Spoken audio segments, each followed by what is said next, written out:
Welcome to the Infinite Endurance Network. My name is Philip J. Sebastiani, and today I am joined by the one and only Nadine Forrest, 2025 Big Texas Ultra Champion. We are here live bringing you the Backland, Last Man Standing. We're in Gordonville, Texas, at Walnut Creek Resort, the beautiful shores of Lake Texoma, and we are on just in time to bring you the pre-race race briefing. And if you're in the chat, let us know how things are sounding. This is our first time doing this, and we are so excited. Yeah, man, Nadine, this is going to be a great day here. Let's move here to the start finish cam to show people what we got.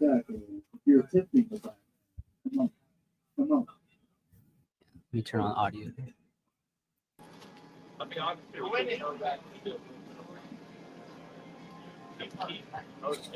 So here we have typical Texas Outlaw Running start finish, right? People are getting ready to congregate for the race briefing, and in a few minutes here, Nadine's gonna head out there and get you some firsthand accounts of the race brief.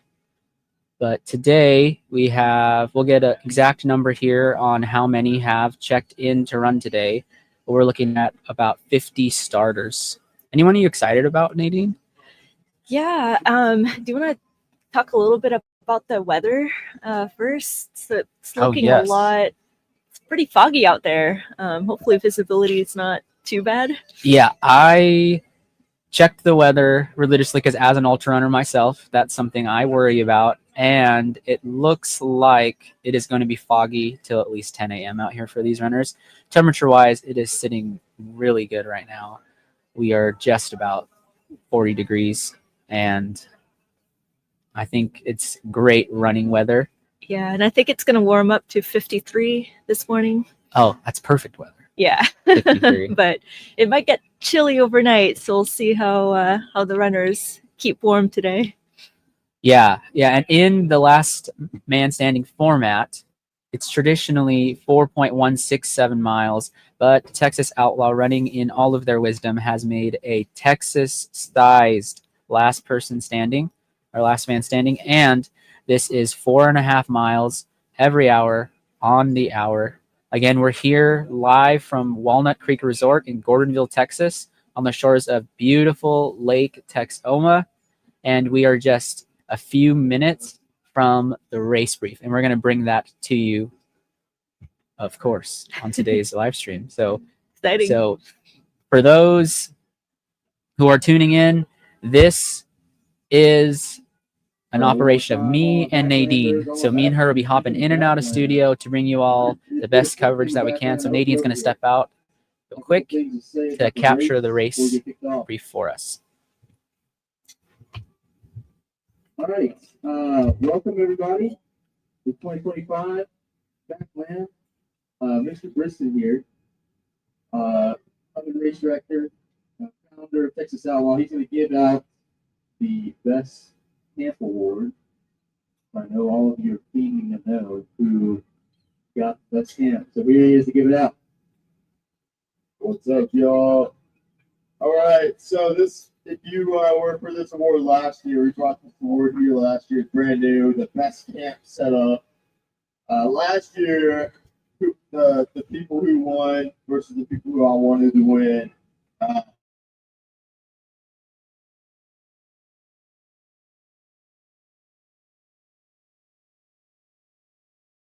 Best camp setup. I want to say this award's a lot bigger than last year's, so which that also hence the camp setup's a lot bigger than last year's too. So the three we really liked were the ones with the inflatable and the lights down there. We really liked y'all's 6, 7 tent combination setup over here. And then we really like this one because we were like, you can live off of that one for 2 weeks. The one with the yurt. Yeah, I mean, that one was, yeah, they got grills. So out of those three, the winner is the yurt guy. The reason y'all won is because y'all setup is really nice. It looks really good. It doesn't look like a homeless camp like these guys over here. You have a nice setup, don't get me wrong. Aaron's so pissed right now.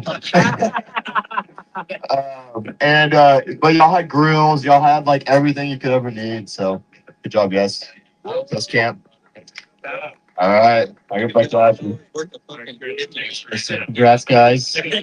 Well earned. I heard too that 2 years ago they were whipping up hibachi and burritos for everybody as they came in. So maybe later today at the A station and giving you your fix, you stop in with them and they might be kind to you. So.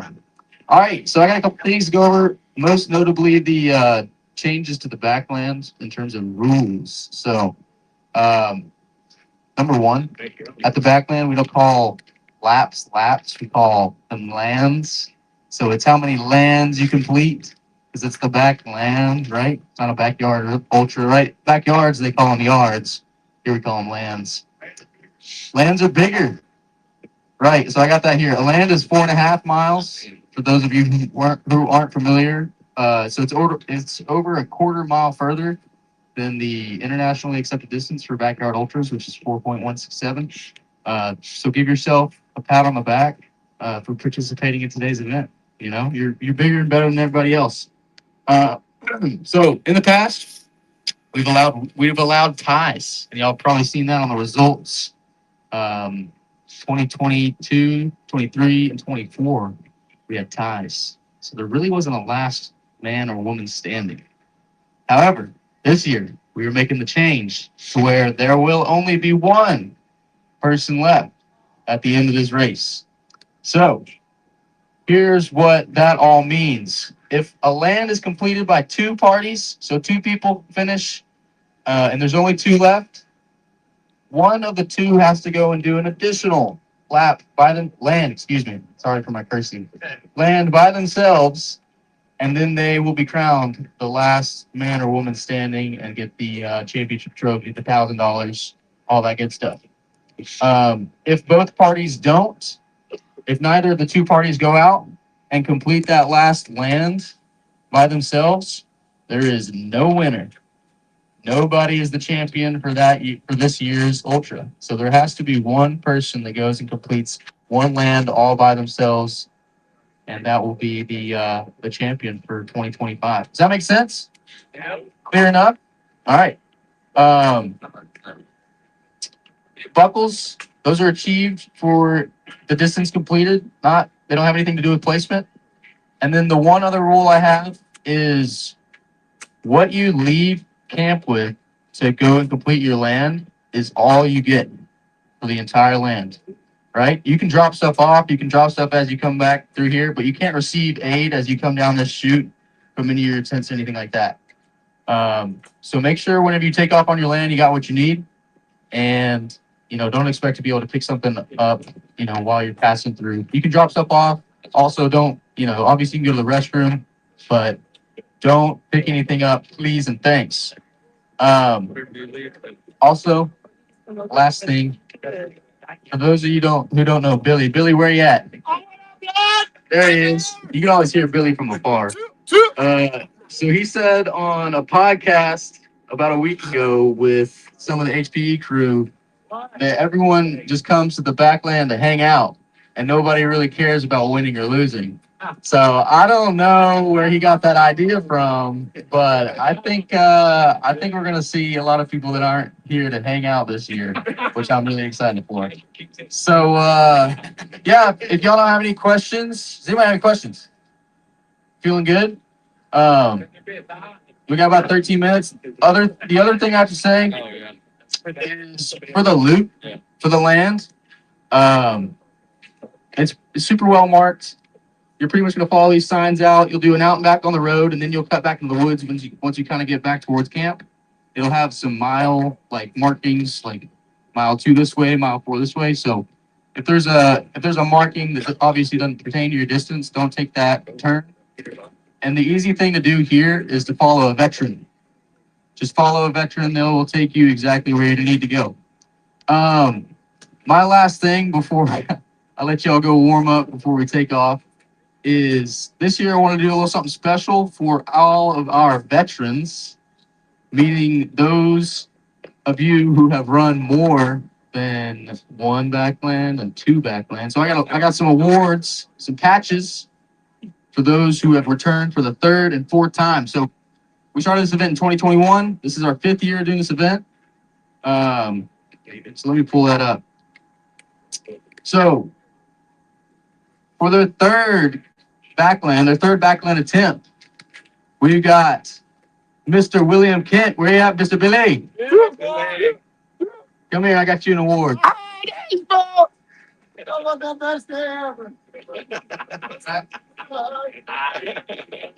Yeah.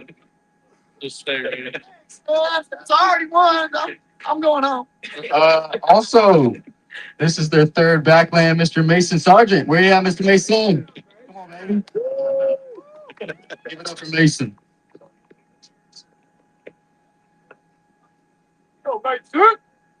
We got 2 more third years.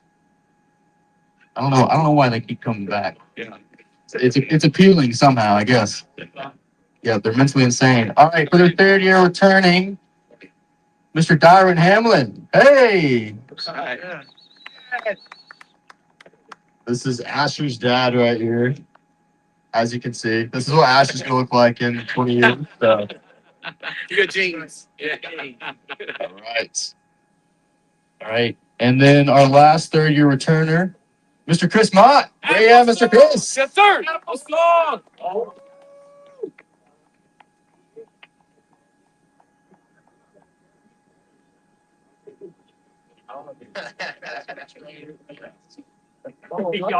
And last but not least, we've got one of you who is returning for their 4th year.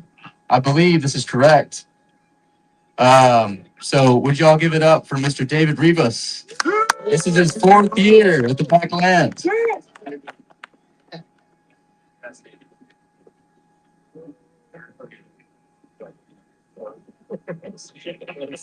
All right, y'all. We got about 10 minutes till the start of the first land. So go get your aid, get what you need, get warm, and we'll see you back here in about 8 minutes or so. Thank you, guys.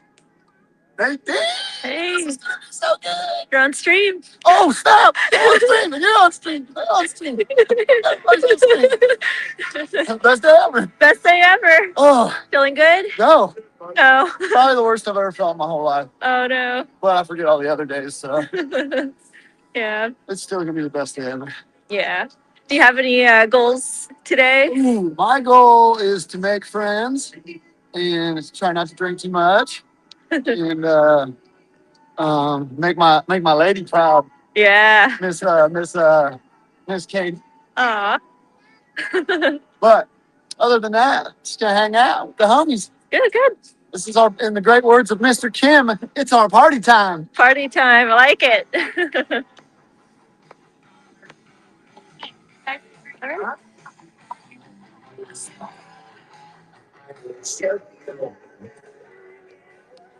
How's the audio? Hopefully it's good. What's that? You're on stream. How's it going? Going well. Good, good. Excited for the Backland. Mm, It's like it's gonna be a great year. yeah. Just need their things kick off. Great. Yeah.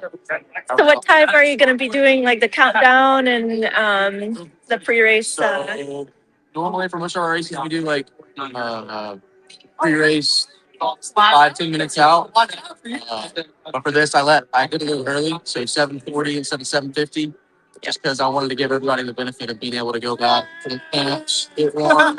They're about to be running for a really long time, so Yeah. it's not a whole lot of information I can give them about like which they're going to see it a ton of times. So yeah, I'll do another little pre-race here in a minute. Yeah. Kind of just go over like some of our sponsors, like Nature Nate. Say a prayer. Thank you to everybody. Awesome. Looking forward to it. Yeah, be good. Yep. Thank you,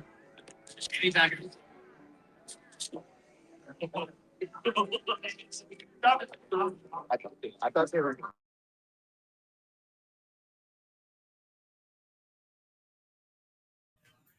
All right. We are about 7 minutes from the start here. We're going to toggle back to the start finish cam to give you just more of the atmosphere right now. Also, a big shout out to our title sponsor, Nature Nate's Honey Company. Out here at the Backland, the runners are keeping it simple, one land, 1 hour at a time. Nature Nate's does the same thing with fuel, real, raw, unfiltered honey.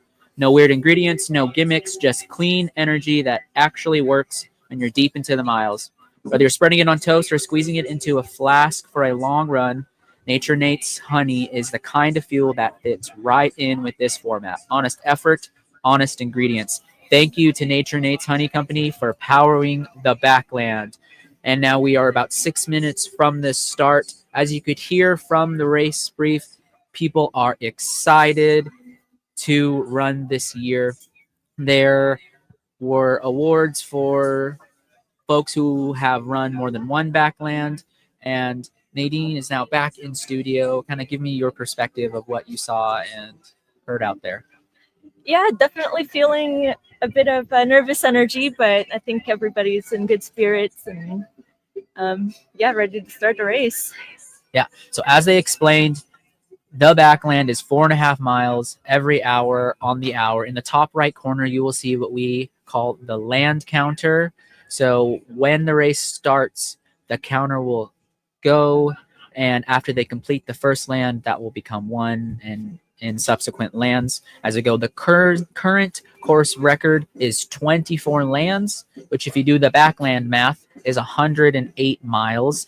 We predict this year that that record will be demolished. We have a field of some really strong runners who are here to prove themselves at the Backland.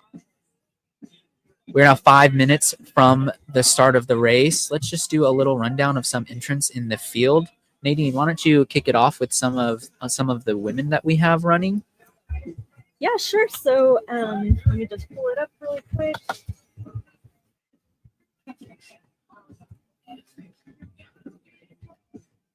Great. Yeah, we have Haley Wagman from Austin, Texas. I guess she's going to be our only female today. Yeah, this doesn't look like a complete mock up of the start list. We will double check that. Sorry for that. 4 minutes till race start. But we have Megan Jackson running today, Caitlin Keys, Aaron McNabb, Suha Salah Ali, Haley Wegman, and I think that's it. That is our women's field. We are excited to see how they do today. And we are going to bring you back to the start finish. Our title sponsors, race is technically Nature's Nate, the Backland.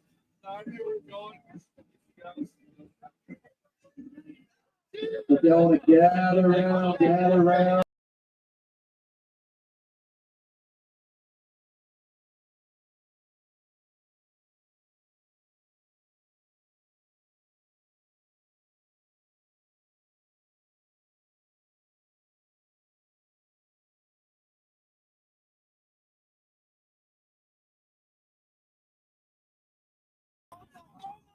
Nadine is going to go ahead and she's back here at the start finish. Runners are lining up in heavy anticipation of the start of the 2025 Backland, the 5th year of this race.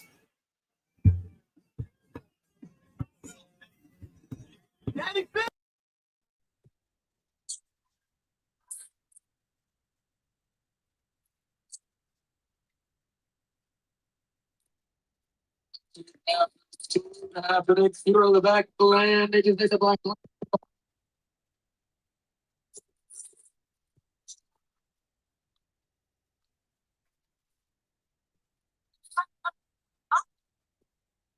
All right. I want to highlight real quick our sponsors for the race. I'm going to highlight our sponsors real quick. So first and foremost, Nature's Nate. They're a title sponsor for the event. They got some great honey for the endurance athlete, you or your cousin or whoever. So check them out. They're a great brand. We got like 1 million honey packets, so make sure you pick some up either during or after your race or whatever. So we appreciate them. Also, 903 Brewers. We got a bunch of beer from them. I may have had some last night. It's pretty good stuff. And also, the winner of today will get a 6-pack, courtesy of 903. Also, Hyperlights. Hyperlights are one of our nutrition sponsors. They're good stuff. Texas brands. We appreciate their sponsorship throughout the year. Actually, it was. I think this race last year was the first one that they sponsored us. So pretty cool about them. And then last but not least, our guys at 5 Star Nutrition. They came out. They got a little table today. So be sure you check them out. I'm sure they'll have some aid for you guys to help you out with your run. I know everybody's got their own situation, but yeah.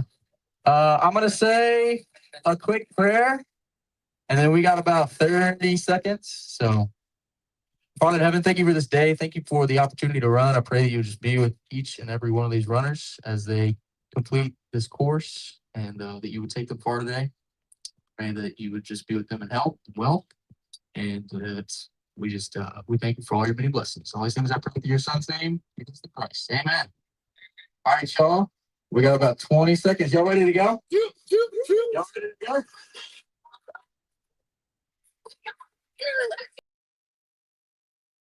All right. We are back now with the start finish cam. We are about to start. 3, 2, 1, Backland!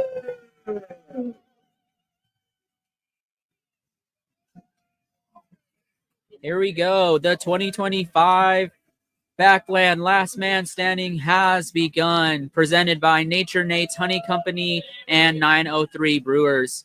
We are the Infinite Endurance Network, and we are so honored to bring you today's coverage.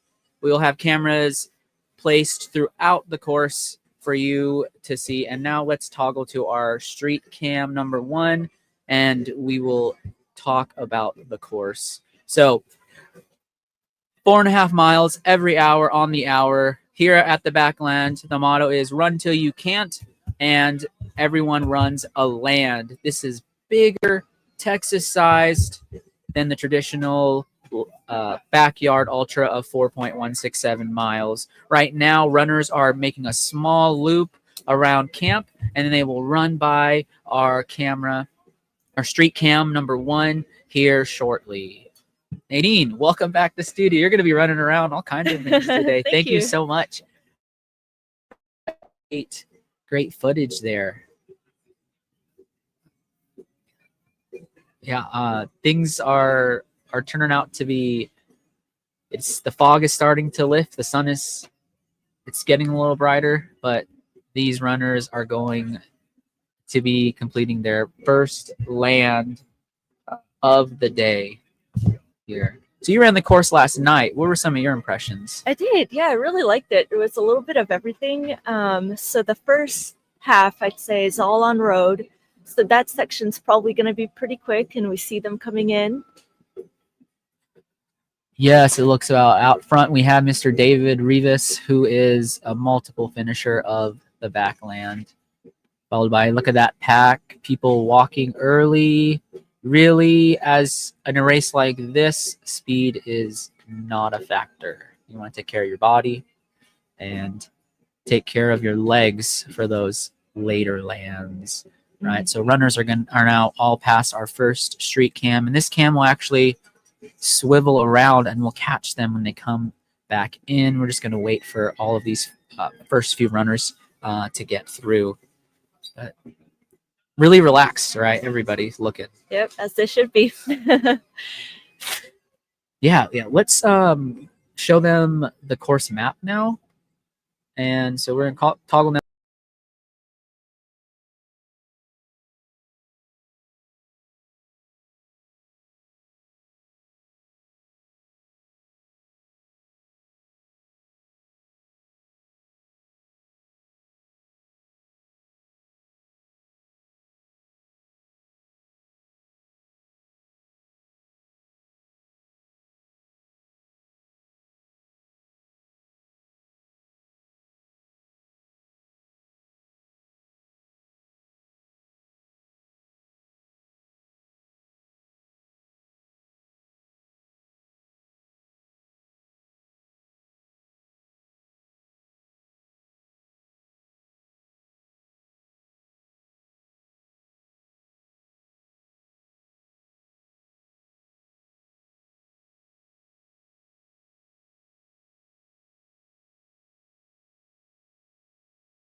and finish cam.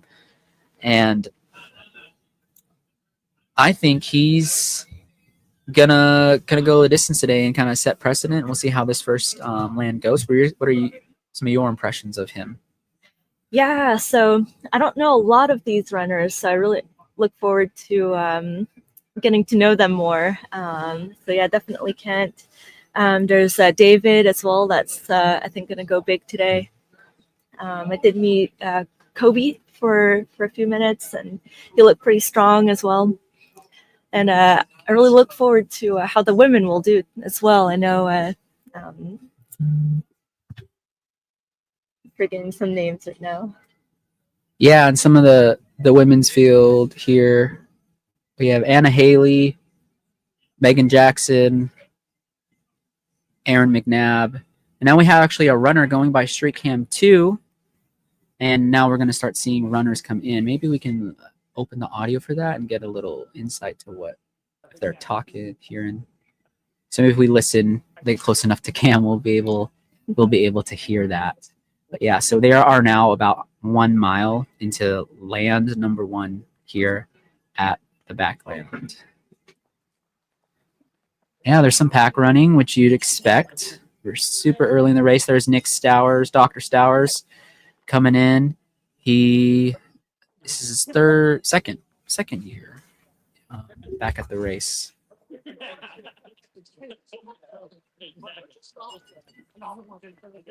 Yeah, let's see how their levels are looking, and we can. There we go, another pack. There's Mr. Cody White, Corporate Cody, running by Thomas Cerna, and then a big pack. You can tell, super relaxed. It is so early. There is no urgency whatsoever. We're completing land. There's Chris Mott running by the camera. Yes. Some runners.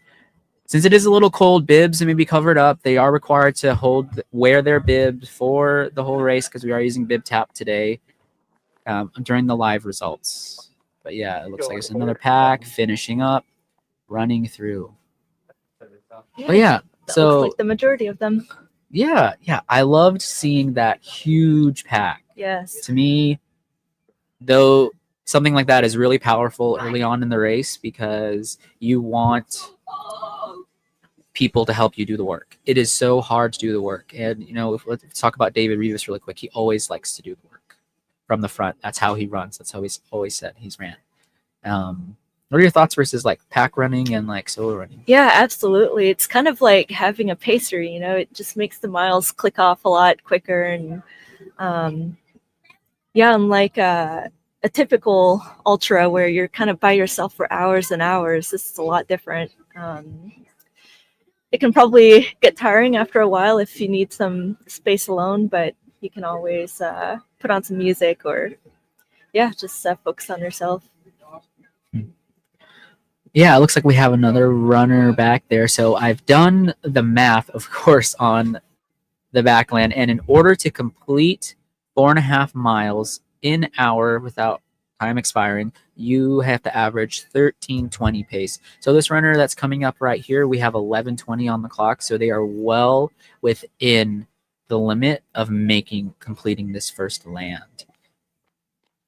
Yes, could you see a bib number? No, they are moving, but it did look like a female runner. So we'll have to see. And as the runners come through the start finish, and as the day goes on, we'll start to be able to identify them, I think, by what they're wearing.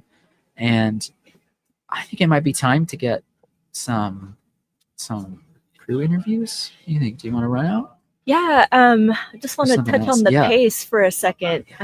So in a typical ultra or backyard ultra, where it's a 4.167 loop, typically the average pace to run that within the hour is 14:24, whereas here, since it's 4.5 miles, they're having to run 13:20 minute pace or less to make it on time. So that definitely adds a layer to the challenge.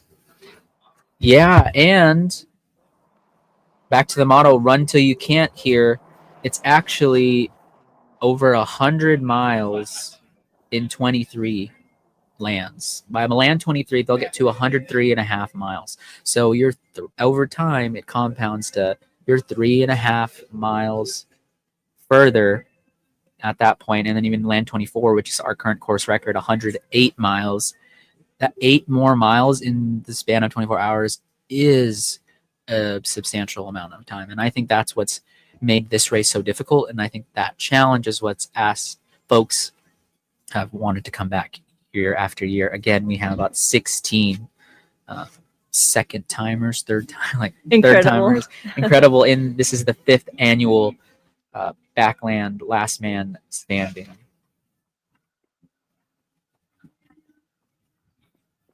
I'll wait for runners to come here on the camera, and we've got a minute here from the lands. Let's talk about what's coming up in Texas Outlaw Running World, because the Backland is just one piece. And actually, there's David Rivas coming through the camera.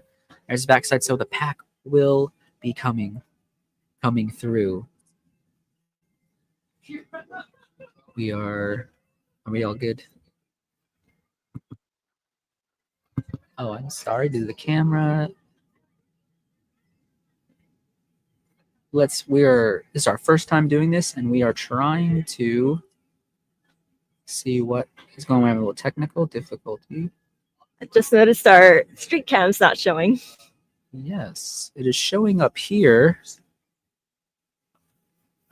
Yeah, we are going to see if we can fix this for you. Let's toggle. Is that the live feed? So, about stage, if you go.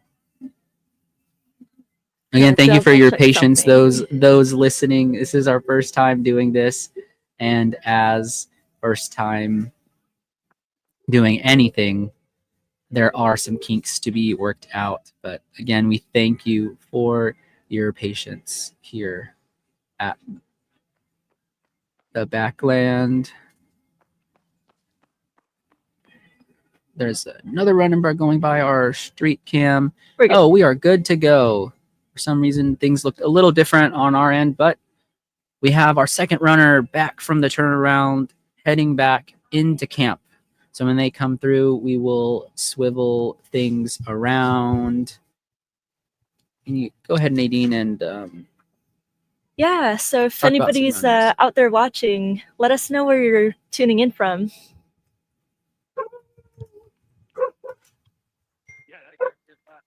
All right.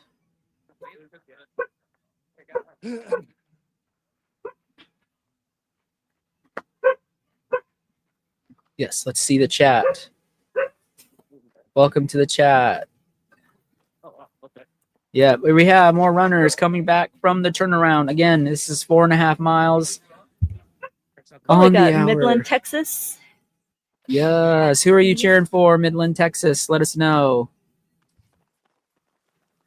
There we have another pack. There's Dr. Stowers and crew coming through. I think that might have been RJ. Waco, Texas, cheering for Jason. Thank you. Right. So after those two packs, we should expect that big pack. So like we have folks cheering for Arturo and Edgar from Midland, Texas, West Texas. There we go. Some more runners coming through. Yeah, I actually live in West Texas, but I call it the panhandle of Texas. So I know there's a little bit of this isn't really West Texas going on, but there we go. There we go. Running backwards. In good spirit. We got to figure out who that is. And here we go, the pack. Here is that big pack coming through, sticking together, working together, which is exactly what you need to do in these early lands. Love the energy here.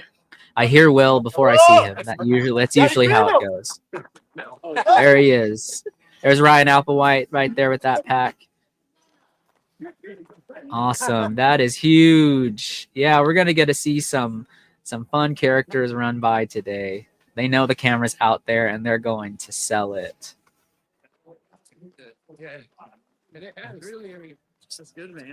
Another runner coming through.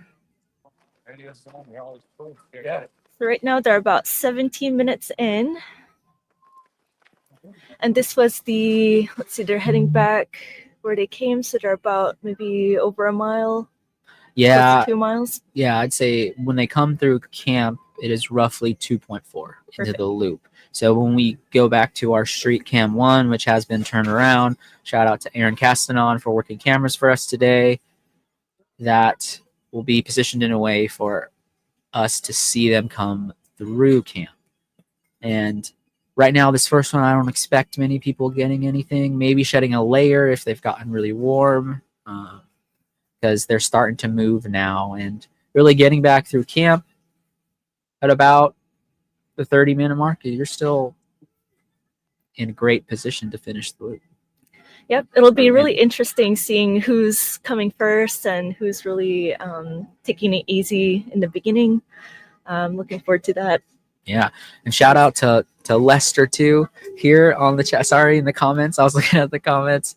Lester is the oldest competitor in the field today, 69 years young. Last year he ran the Backland in 13 and a half miles, and this year I'm sure he is looking to extend that distance. He is a Texas Outlaw Running legend. I would call him a first ballot Hall of Famer. He is just a big part of the community. Yes, and here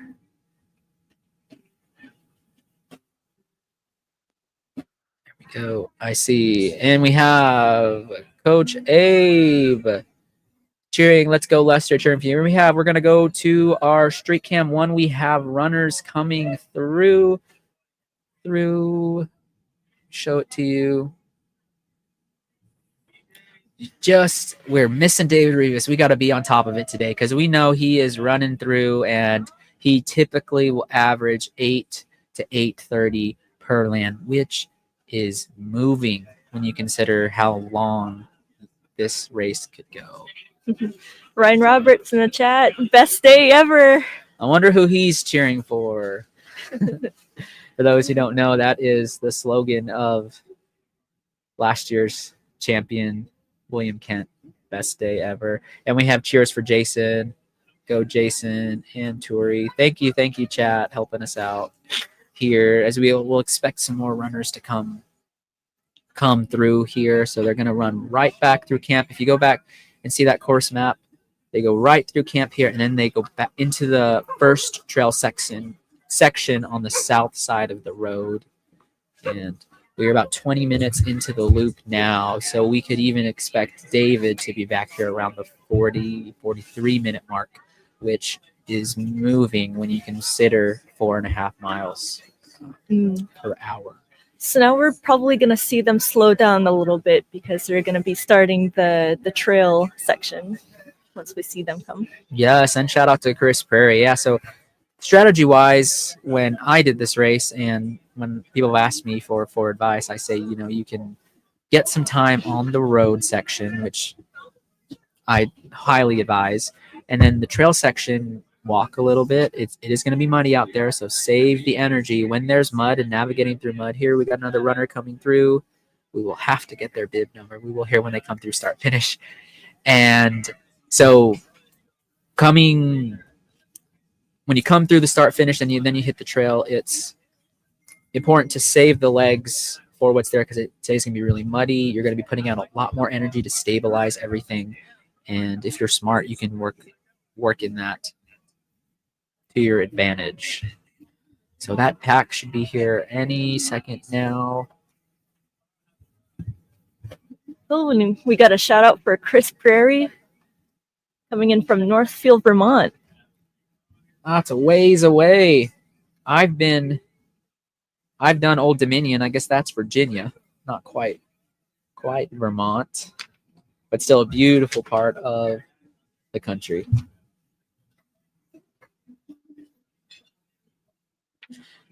So we look at folks who were in the race last year are coming back hoping to do better than last year, improve their PRs at the Backland. We have So let's talk about David Rivas. Last year, he went the furthest he has ever gone at the Backland with 85.5 miles, which we look at the math. Backland math is a little harder than regular old math. Look at that pack beautifully coming in.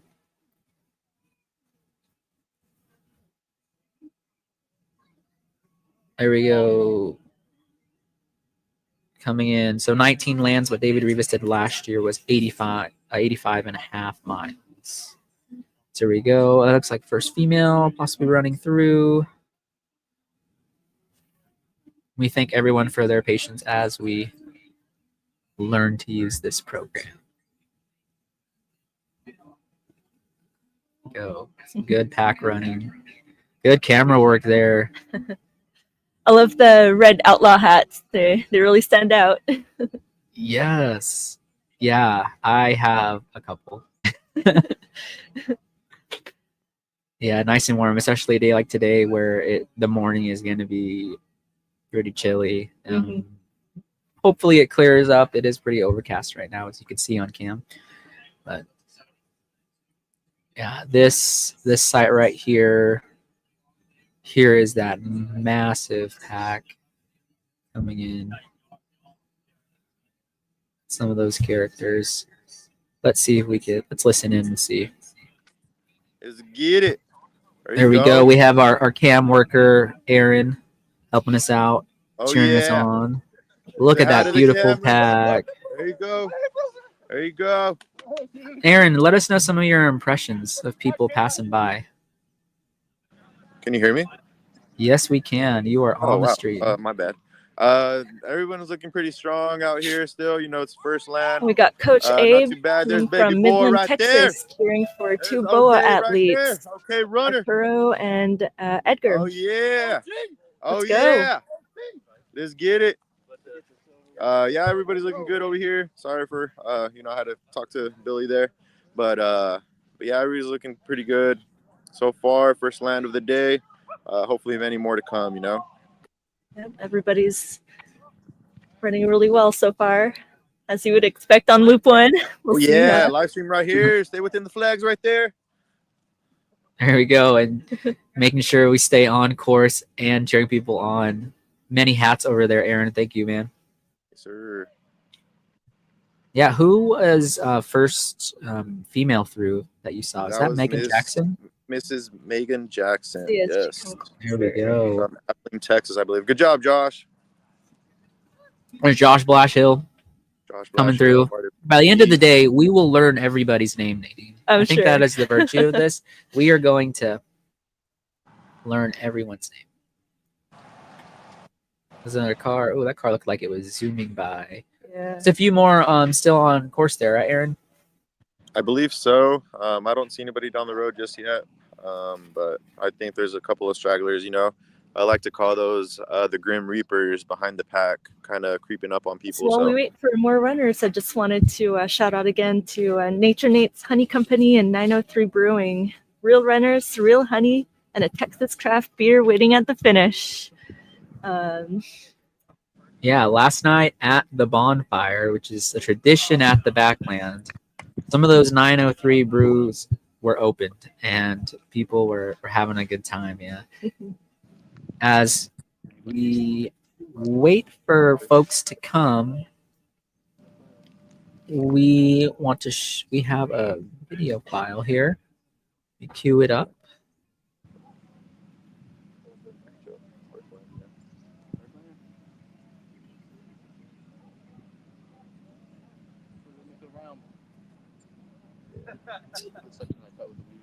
Right. I'm going to turn off your mic, Aaron. Thank you. Now we are going to show you all some awesome drone footage captured by Reroute Media.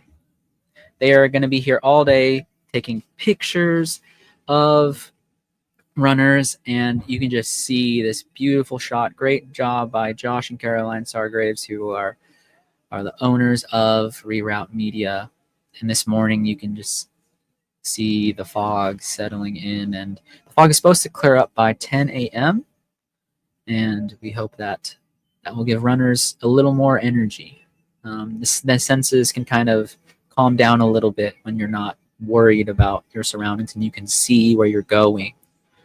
But beautiful shot. Look at all those tents, tent city, as we call here at the Backland.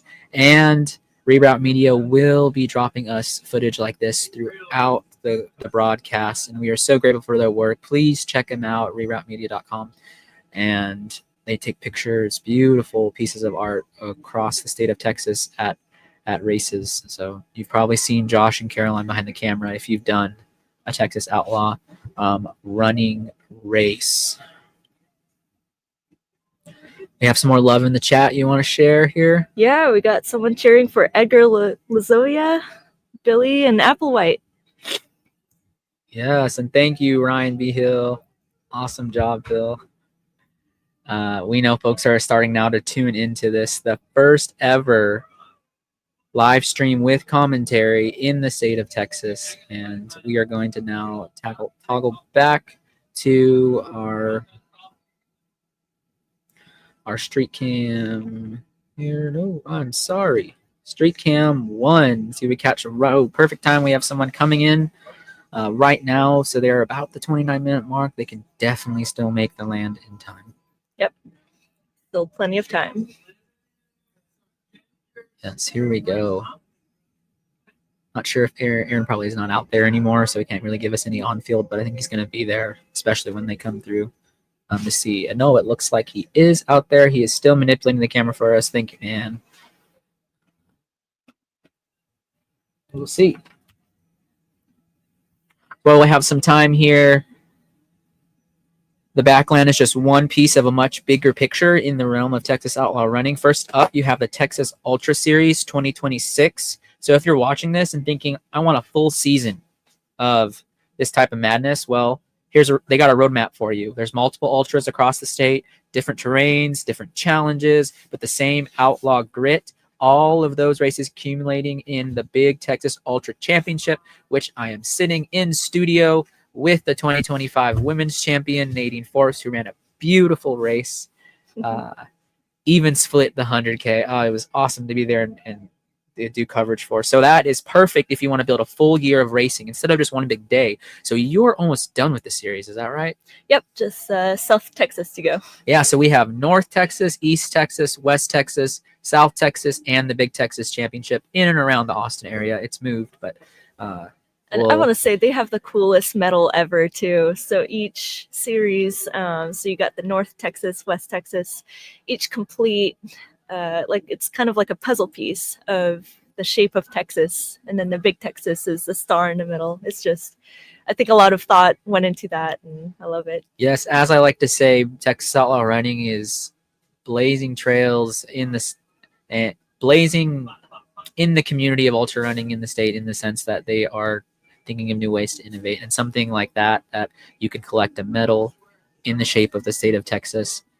Really hats off to them for that. If you're specifically loving the last man standing format, I know we're super early in the race. Don't forget about Outlast 2026, which is a brand new format that Texas Outlaw Running has forged. The same brutal idea, but you answer the bell every hour, but with its own course, its own personality, and its own stories waiting to happen.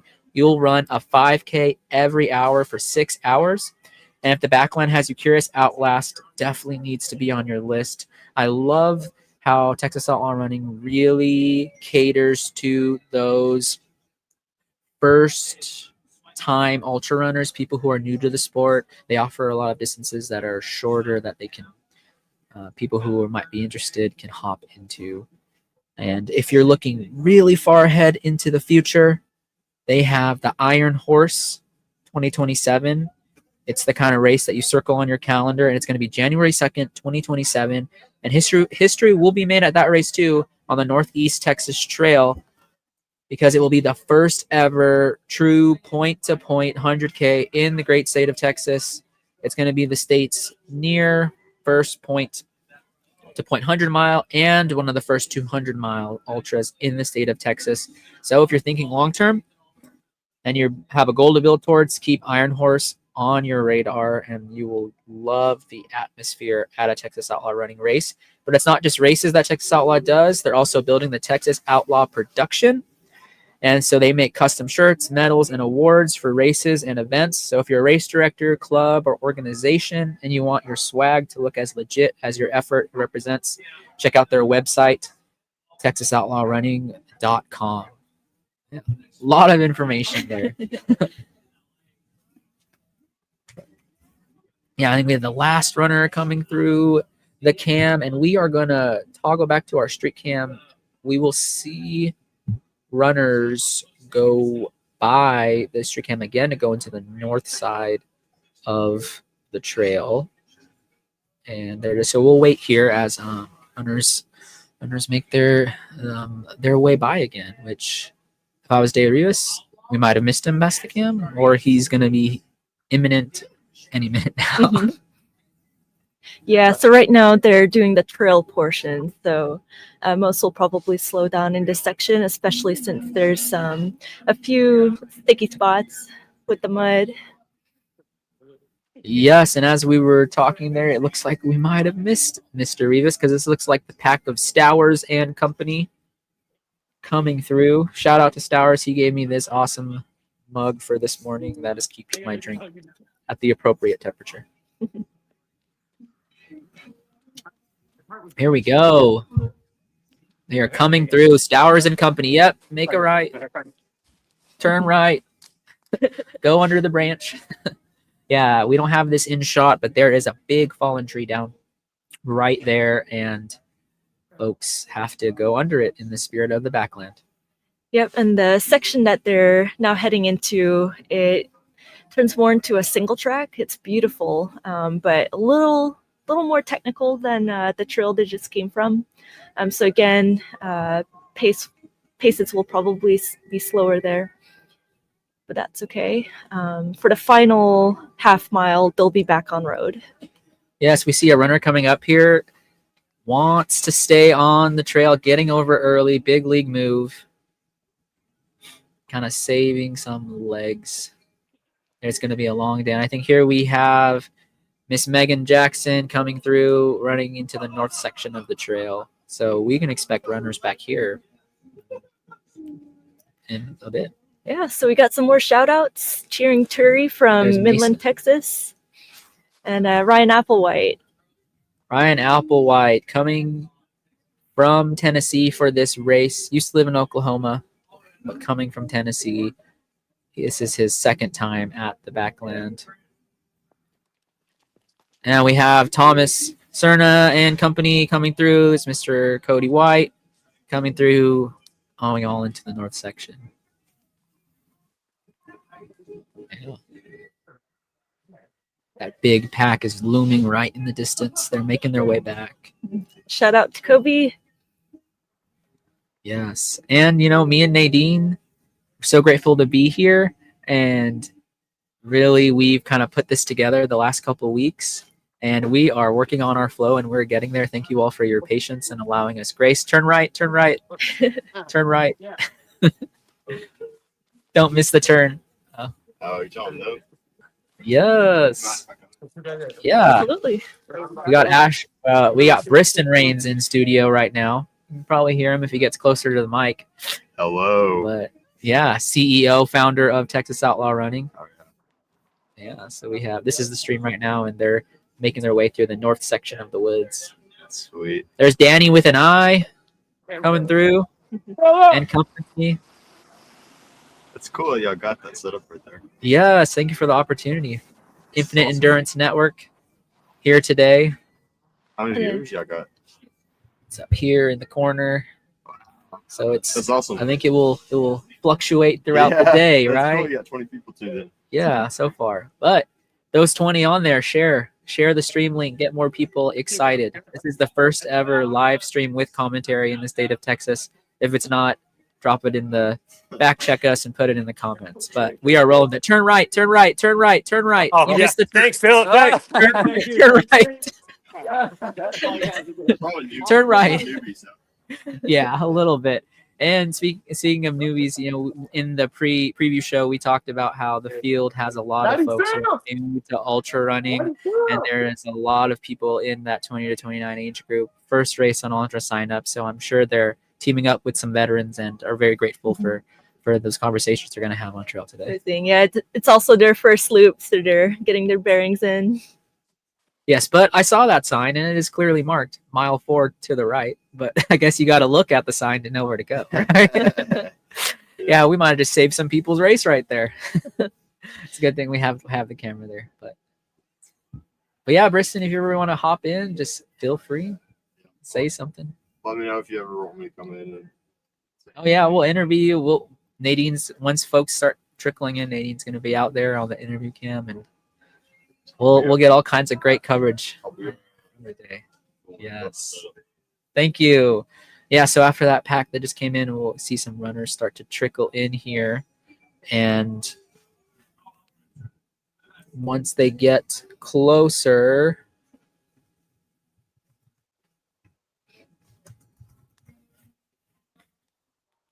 things will get really exciting in camp. And I am excited for you to be out there getting some of that footage for us. All right. Got things repositioned. Yeah, and if there's anything you want us to ask the race directors or the runners or even their crew, let us know and we'll ask them those questions. Yes, and thank you again for tuning into the Backland Last Man Standing, presented by Nature Nate's Honey Company and 903 Brewers. We are very honored to be here today, giving you this stream.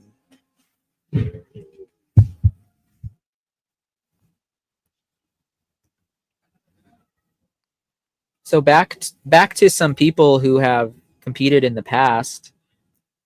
You know, we talked about David, how he went 85.5 miles last year, the furthest he's ever gone.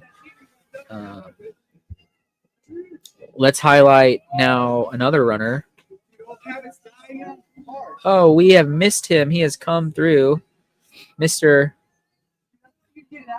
David Rivas finishing the first land in under 40 minutes. So he is coming through. We'll see how that goes throughout the day. Wearing bib number 1, repping the Texas Tech attire today. You can see him at the start finish talking with Briston.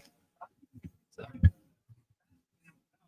Let's go, Chino.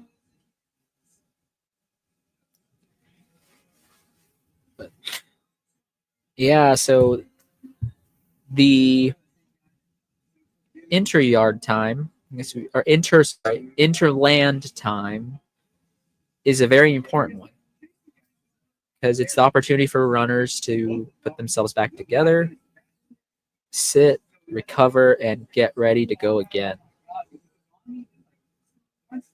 Yep, so David, he came in, it was 40 minutes, so now he's got 20 whole minutes to rest, relax, and prepare for the next one. He could do all kinds of things.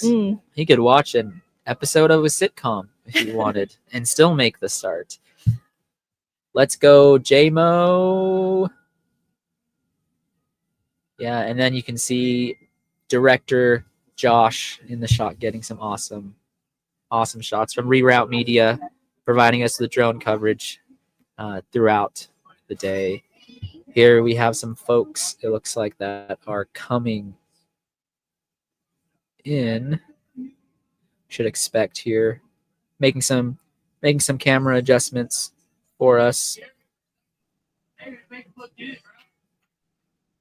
Yes, we have our next runner coming through, so we'll be able to see them. Good job.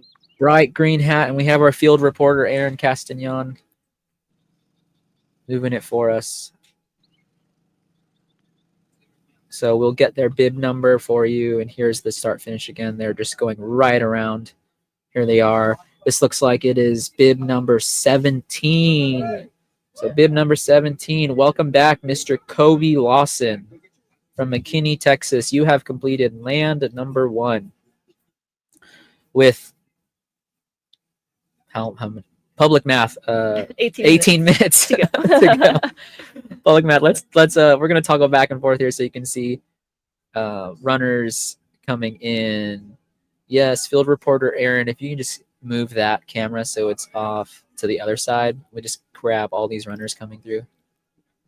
So that's pretty fast. That's almost a sub 10 miles. So we'll see how long they can keep up that pace.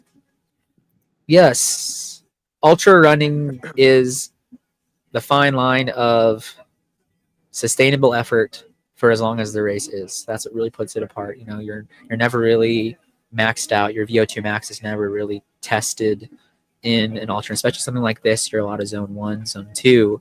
So you need that heart rate down. You need to be able to metabolize fat for a majority of the race. And running too fast too early, that may be recipe for disaster, but we'll see.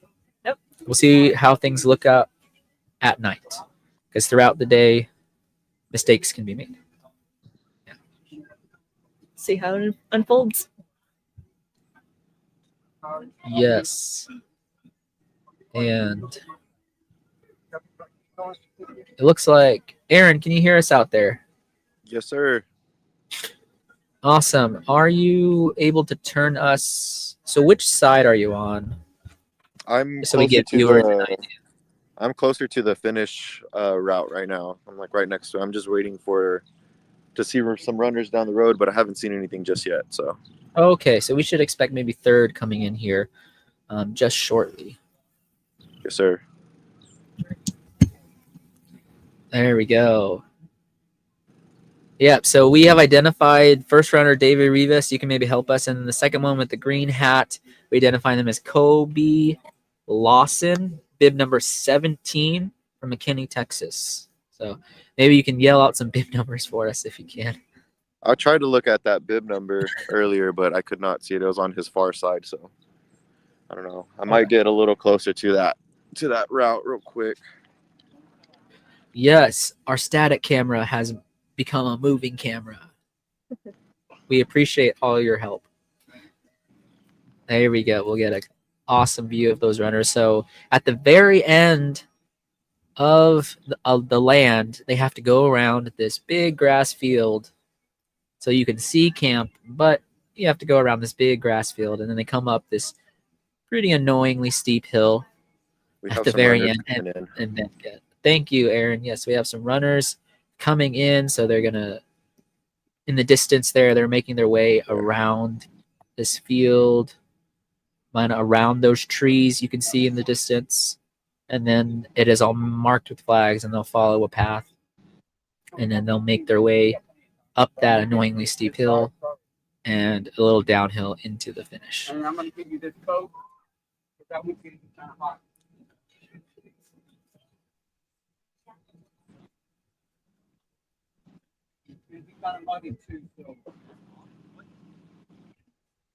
So it looks like David Reeves got himself some breakfast. It kind of looks like a breakfast sandwich. Yes, he's making his way back to his camp area, perhaps. And here comes the pack. Now here's Stowers about Company. 5 runners coming in. Yes, and they're going to come in, I'd say roughly the 47-minute mark. Looks like we And look at got that. Walking break. Beautiful. They know they have plenty of time. 32, 16, 67, and 15. What's up, man? Good job, good job. And number 40 coming up right here with the orange hat. Good job, good job. We're going to toggle back to our start-finish cam so you can see them finish, and they'll all be right here. That just pack of Stowers and Company. I'm coming. Yes. And we will update you with live results here as we start to learn the names of these runners, because there are quite a bit on the course today. The biggest field in Backland history. About 50 entrants on the field in the race this year. Yeah, so the previous years they were capped at around 38 runners. Is that right? Yeah, it's so they had a entrant cap that was 38 from, and then they decided to bump it up. And here we have our first female, Megan Jackson, finishing bib number 500 in about 47 minutes. So she will have a good chunk of time. And then here we have now bib number 9. And let's check our list. Wayne Patton. Yes. There's Mason Sargent coming through. And now just a big pack of runners. Plenty of time left. 48 minutes have elapsed in the first land of the 2025 Backland. So yeah, 12 minutes. That still gives plenty of time to go use the restroom, eat, relax. Yes.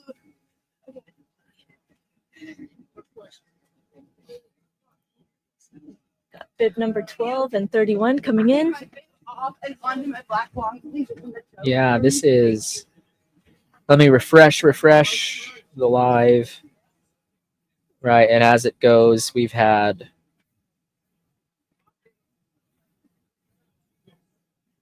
Maybe let's put that link in the Yes. chat. So That's people awesome. can There's follow. Thomas We Cerna. have Here it live is tracking. in the chat. Nadine making this a awesome production with her.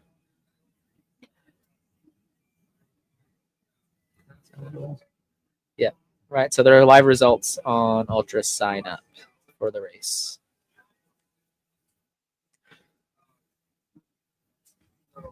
Those still on course have roughly 10.5 minutes to make it back.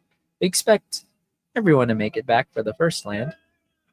Here is a night coming through the start finish. So let's see, bib number 22, 34, 14, 49, 42, and either 6 or 8. Yes. There is Applewhite and Mr. Lester coming through, and Chris Mott finishing the first land. The first one out of the way, you learn the course, and things are good. Yep. Let me Smooth sailing from here. try to refresh. Here we go, another pack coming in.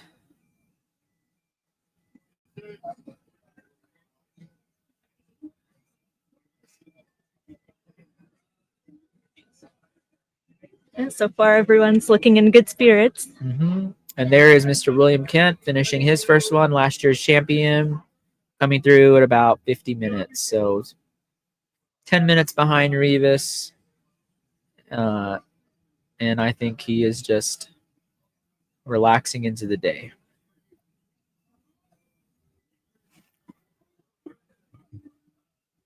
Rushing, it looks like we might have 41 participants in this year's. We'll double check with race director here.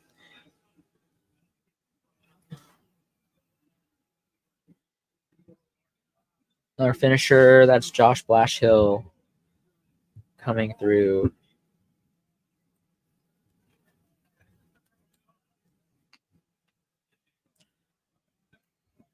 Runners have roughly 8.5 minutes to make it back. We are going to toggle back to our street cam, see if we have anyone imminent over that hill.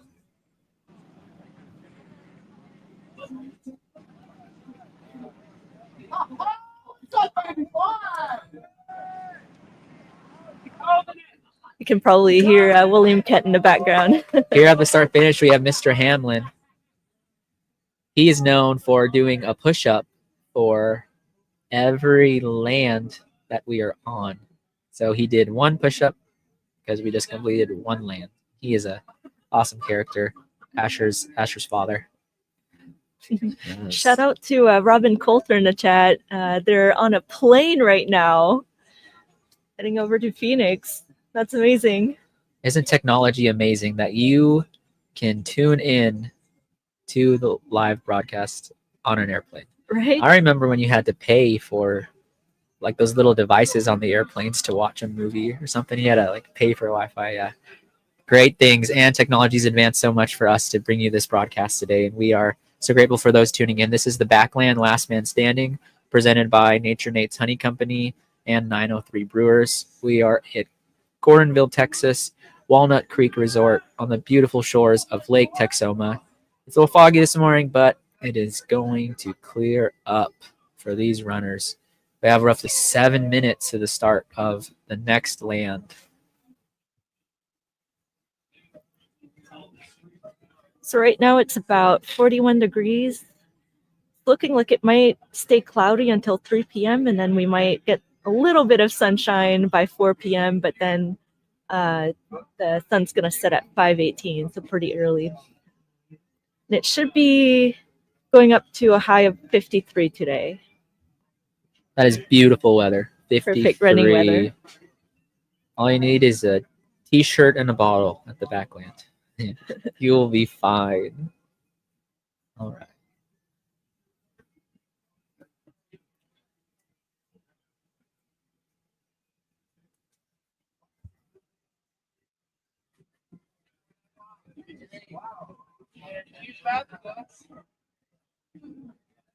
So yeah, for those just tuning in, the Backland is a backyard ultra, but unlike the typical backyard ultra format where it's a 4.167 loop, it's actually 4.5 miles long, so it's a little bit longer, where in the span of 24 hours they're going to run 108 miles. So those extra little 0.4 miles, they add up, and they're also running on a half road, half trail course throughout the entire day and throughout the entire night. So we're not switching between trail and road. So that's also something different about the typical backyard ultra. Yes, the Backland is Texas sized and everything's bigger in Texas. So that is why the motto here is run till you can't. Those extra miles in 24 hours, the terrain that these runners will be navigating today is going to put a toll on their bodies and on their minds. But right now, everyone is looking great. We've completed, for those in, we've completed one land. 5-minute warning for land number 2. 5-minute warning, land number 2. Yes, the 5-minute warning from race director Asher Hamlin. So these runners, it'll be interesting to see if there were any layer changes, people taking off layers, people ate, maybe people coming out with a bottle. Right now, we have somebody coming in, and they'll have roughly 4.5 minutes to come back. Here we go. It's refreshing on the live results. I'm curious to see if any runner is going to be fueling on Nature Nate's Honey Company or maybe beer from 903 Brewery. It'd be interesting seeing the variety of nutrition and fuel they're going to be using today.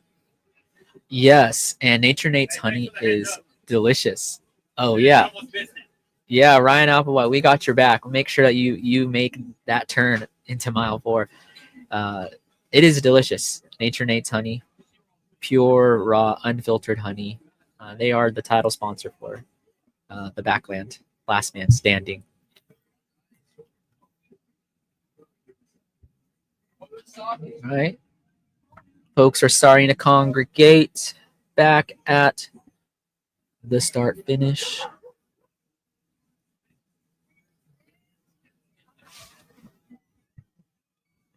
Yeah, I'm going to keep refreshing here.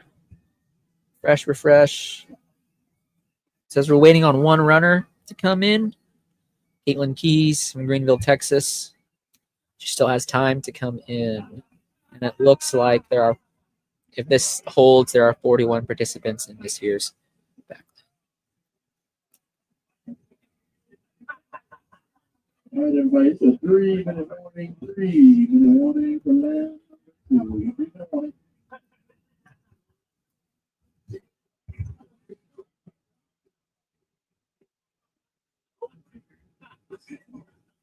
So yeah, Caitlin's running smart and taking all the time for the first lap, conserving energy. That's what we want to see for sure.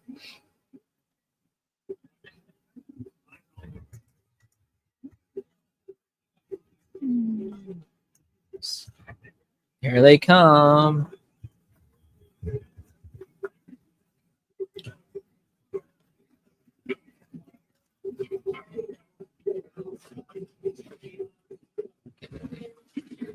A few more coming in. We have crews still setting things up. Looks like I don't think runners don't need too much here after the first land.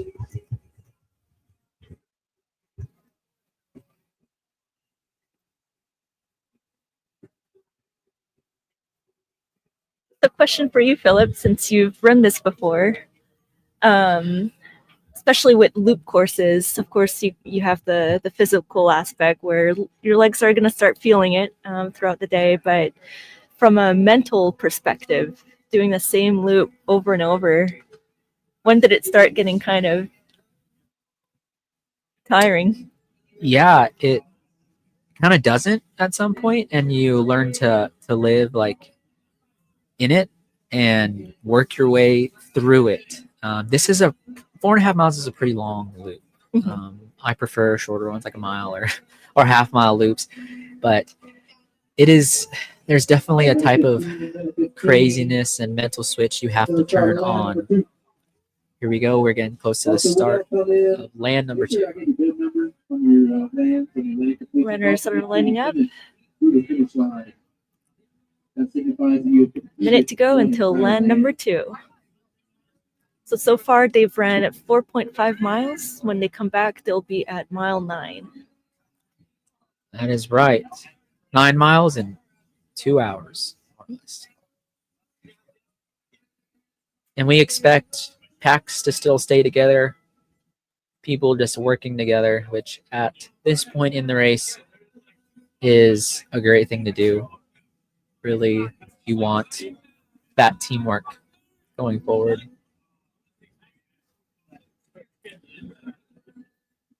All right, we got about 15 seconds to start of land number 2. All right, y'all, still looking good, Here we go, 3, 2, 1, land number 2. Here they go. And There they once go. more. And now we have one land completed. And they are starting land number 2.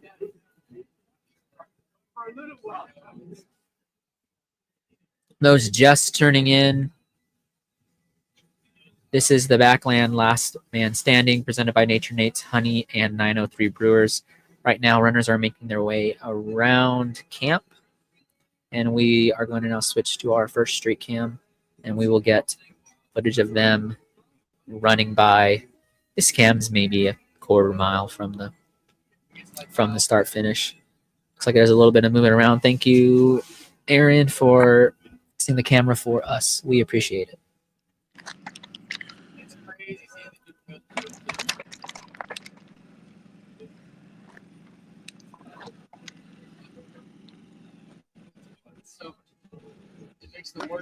So yeah, it still looks a little foggy out there, but visibility is good. Yes, and that land, it looks like there were no drops from the last land. So all 41 runners still standing, which is what we expected, right?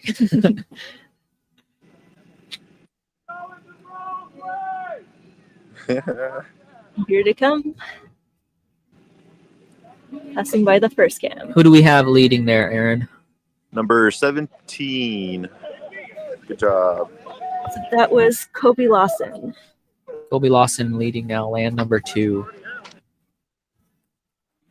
Good job. Good job.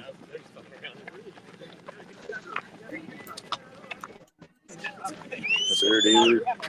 There you go. Yes, sir. Yes, sir. Yes, sir. Oh, yes, ma'am. Sorry. Yes, sir. Yes, sir. Yes, sir. Yes, sir. There we go. Look at that pack. Everyone is Good job. really tight here at the first quarter mile, as expected. Good job.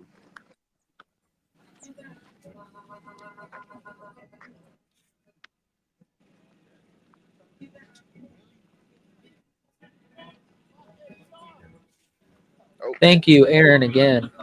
wait, hold on. We got one more. We got a strike. I don't know if y'all can see him over there. He's going for a PR. He Here we said. go. Oh, no, Plenty we of got a few time stragglers, still. actually. Good job. Good job.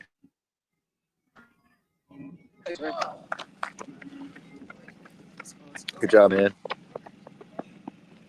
We got Wacko community cheering for Jason. Make him run.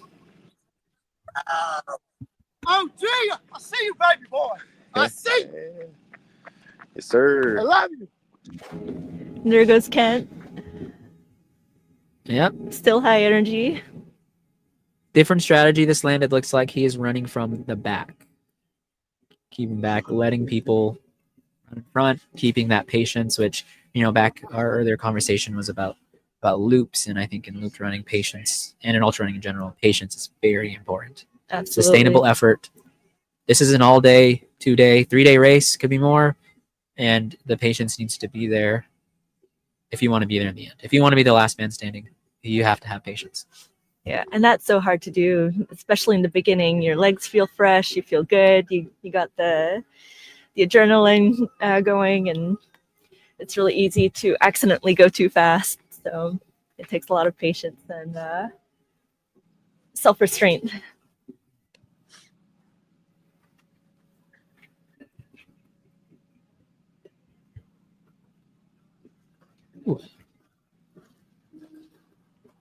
All right, we will wait for runners to get to our second street cam.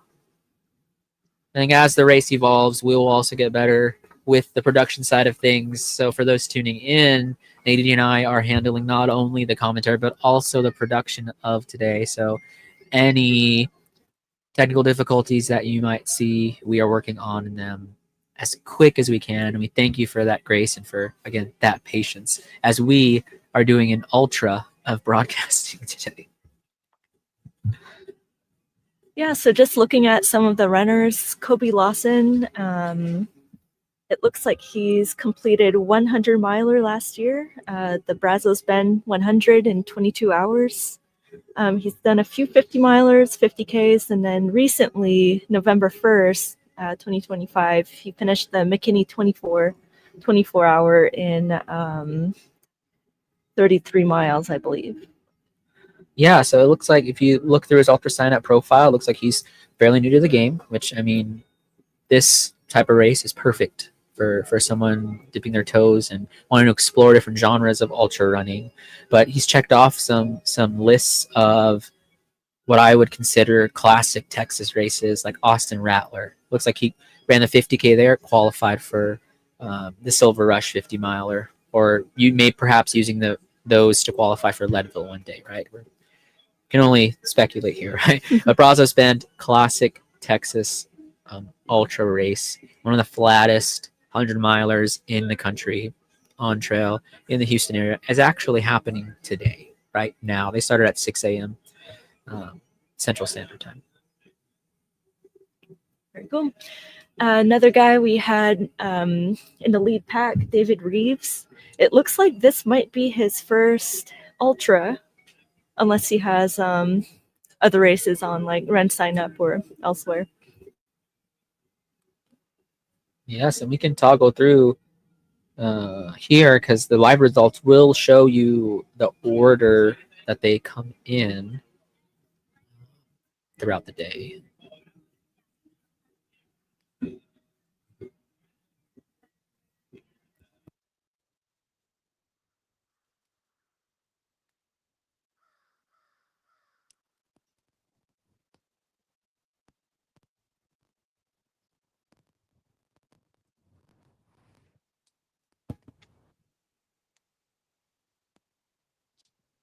We got Thomas Hamlin in the chat cheering for Dyron.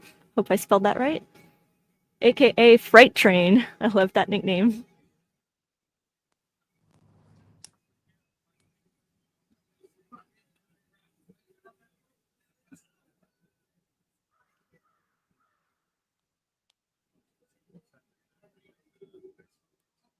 So we're just going to take a quick short break here. We'll be back in a few minutes.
All right, we got runners coming in. This is our street cam number 2.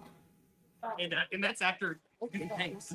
They didn't just live. And so he was like, oh man, I sounded sad. I was like, dude, that's like the best live that I've ever heard.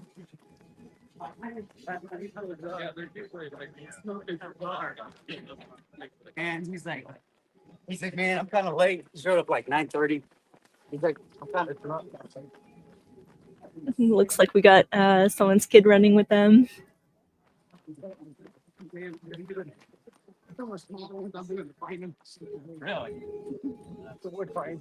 So we don't need much steel.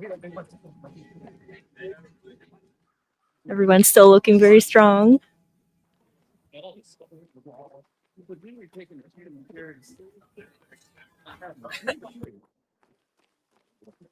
No. Jared can do any tryouts or anything. All right. All right, so we have runners coming through here.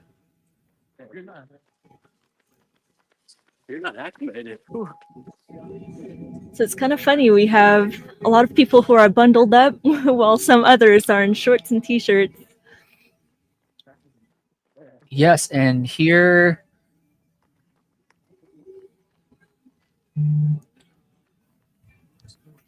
we have Mr. Billy Kent coming through the street cam 2, making his way to the turnaround.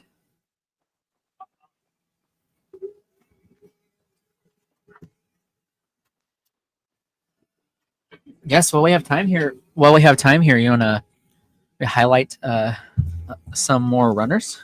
Absolutely. And I think I'm going to be interviewing Briston Rains in a little bit as well. Yes, Briston Rains, founder and CEO of Texas Outlaw Running.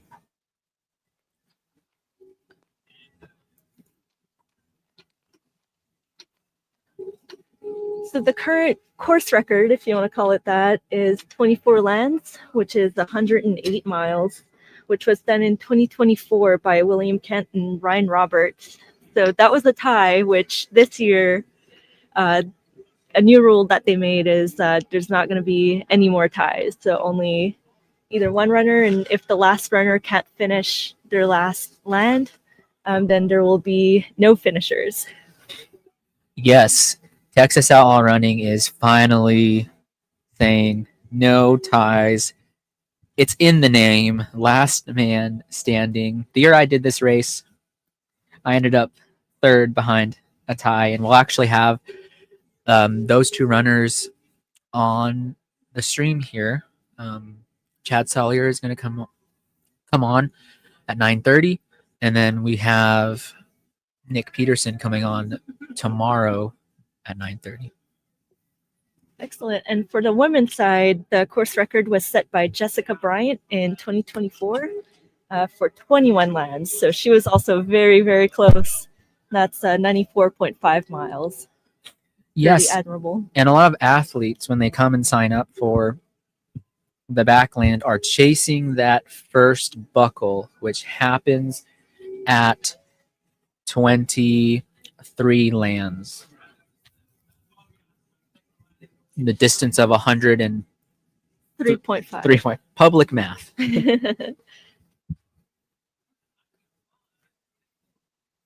So I think new this year as well. So runners who complete the feat of 153 miles or 34 lands are going to receive a golden 150-mile belt buckle. So I'm very excited to see if anybody's going to be claiming that today. Yes, if you have a prediction for the number of lands, put it in the chat.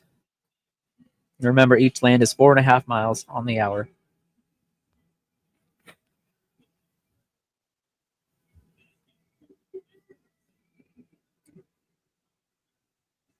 And also the winner of the race, not only might they get a buckle, but they're also going to get a $1,000 cash prize. And who doesn't like money? Shoes, races, bills, for them to do what they want. We can expect more runners here through our street cam number 2 any minute now. Thank you, Skyborn. Awesome live stream.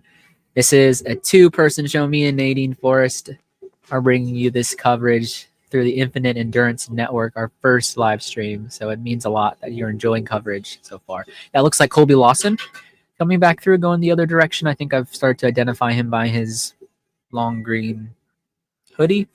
Perhaps Path Projects. We'll have to check. It does look like Path Projects to me.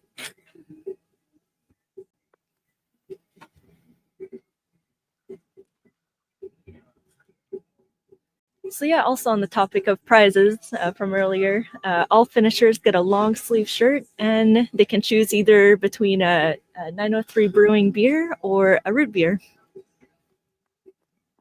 Which one would you choose? Ooh, that's a good question. I typically don't drink much, but it's the holidays. I definitely go for some 903 Brewing.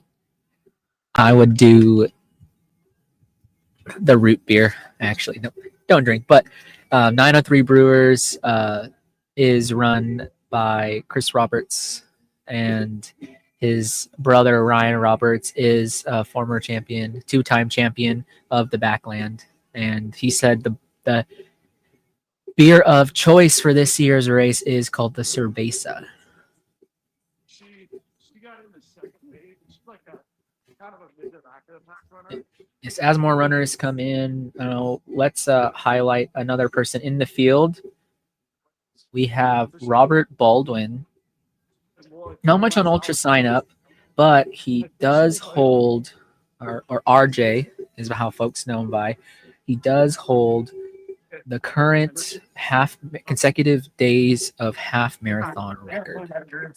So he's over, I'm not sure of the exact figure, but it is over 1,000 days of running at least a half marathon. Here's Stowers and company. Their pack has seemed to grown a little bit, and now they have about 3, or the pack is just compressed overall. There's Megan Jackson running by as well, first female, someone who we expect to go pretty far at the Backland this year. Yeah, let's talk about her for a little bit. So Megan Jackson, she has quite a resume. She's done lots of 50Ks, 200Ks, and now it looks like 200 milers. She did the Rocky Raccoon this year, February 1st in 19 hours, 22 minutes. Very impressive. And she also did the summer, the Vermont 100, which she finished in 21 hours. Yes, and Megan's someone I've spoke to and first met at the West Texas Ultra, and she still relatively new to the sport, but done so much success in her short period in this sport. And this is her first foray into the last man standing. Look like we have David Rivas and his son. So one thing that on camera flexing, yeah, that is Mr. Hamlin. Also different or unique to the Backland is pacers are allowed in the Backland. You are allowed to pick up things through camp when you come through at about mile 2.4. So something that also eases a little bit off of the longer course. You can have someone out there. Just like typical ultras, we just ask the runners not to mule, so no carrying extra food or water for the runner. They have to carry everything themselves. Yes, thank you for pointing that out. And I think all the folks here today are pretty honest people, and I don't think we have to worry. And we got cams out there, so and we we're have watching. cams out there watching. But great to see David and his son running. So this might be a land where David gets to relax and maybe recover, and maybe his strategy has changed so he can go a little further than he has in the past.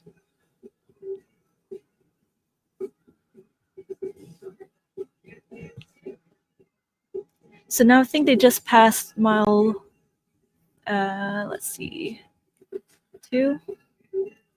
Yes, they're making their way back. So they're about halfway They'll be through the land. Halfway here. Let's go back and then we'll show the course map for those who.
Yeah, a little bit more about the course. So the first half is mostly road, and then by mile 2.5, they hop on the trail.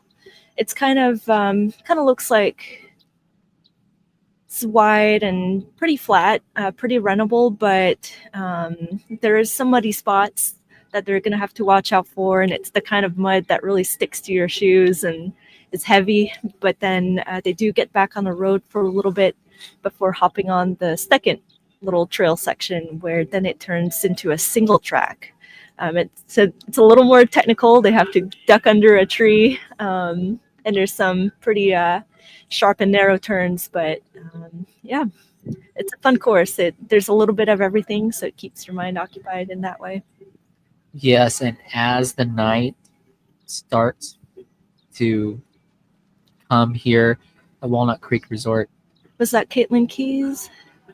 Yes, we will check on who that runner was that just came by. We'll see if Aaron is on camera there. I also like that a lot of runners are wearing high vis and very colorful outfits, since it's still, that main road is still an active road, so there are cars to watch out for. Yes, but that was clearly female runner coming through. So it's going to be interesting to see the strategy of the athletes today. Maybe some might run certain lands faster. Some might purposely take time and recover. It's really interesting to see that unfold.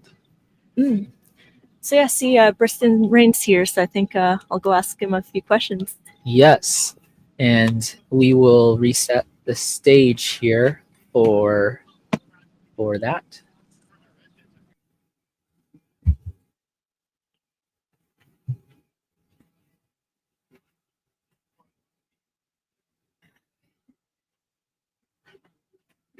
Got the official microphone. Oh, this is great. Good job. Good job. So we have folks coming through here. Good This job, big, beautiful pack of people. job. And then we Good have job, Mason. Aaron giving some encouragement.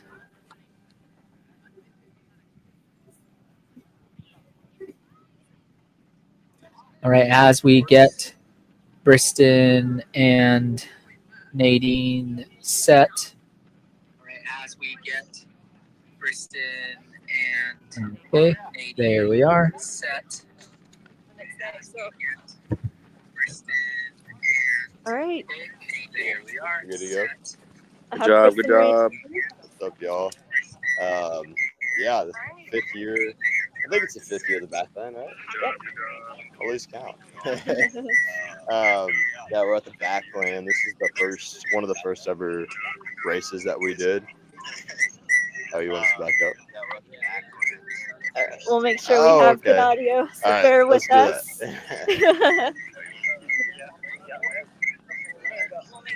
Hey, could you just turn the music down so we don't get copyright strike? All right. All right, here's good. Cool. All right, so yeah, 5th year in the running. Yeah, so this was one of the first races we did our first year doing races. We did this in 2021 was the first year, and so it was the last person standing. And I might send Philip a picture of the first year, but the first year it was a few people. It wasn't not a lot of people, and I think the farthest distance was like 50 miles that someone ran. And that first year, you know, we had a couple of tents. It's pretty bare bone. And then over the years, 5 years now, as you can see, there's tons of houses is what I would call them, because they literally have heaters and beds. And all We call it kinds of Tent stuff. City. Yeah, Tent City. But so it's come a long way. But yeah, the Backland's one of my favorite races as far as like the grassroots feel, the natural feel. Like it feels like it's kind of like I can't describe it, but it just feels like this natural rooted trail race. So it's a race that we'll always have. And the good thing is, Lord willing, as long as I live to 100 years old, this thing will have an 80th anniversary. So Yep, Josh, don't run a little bit more than what you need to, dude. Walnut Creek Resort kids let us come out here. We'll be here. So, but yeah, great race. Lots of heritage is, I guess, the right word for it. I grew up 30 minutes from here, and so this is kind of home for me. So it's a nice homey race. But yeah, it's one of my favorite races we do as far as the heritage feel, the grassroots feel. Awesome. Yeah, so I think the last year they went 108 miles or 34 lands. Do you think they're going to beat that this year? Yeah, we're definitely going to go farther than 108. I think last year it might have been muddy too, if I remember properly. Yeah, so last year was 108, and it was Billy and Rhino, or William Kent, Ryan Roberts. And they ran 108 miles last year, but I think it'll go pretty close to 150. We might get 150, but it'll get close. But it's going to be between 100 and 150. So that's my expectations this year. I'm excited to see how it unfolds. Yeah, I'm we'll just see. gonna scoot by, look at the medals really quick. Yeah. So these medals are actually like 3 or 4 years old because we haven't given out a lot of them. I think we've only given out a few 100-mile buckles. Those are the silver ones. That's the same kind of trophy we've always done. And then right here is 150. We have never handed one of these out.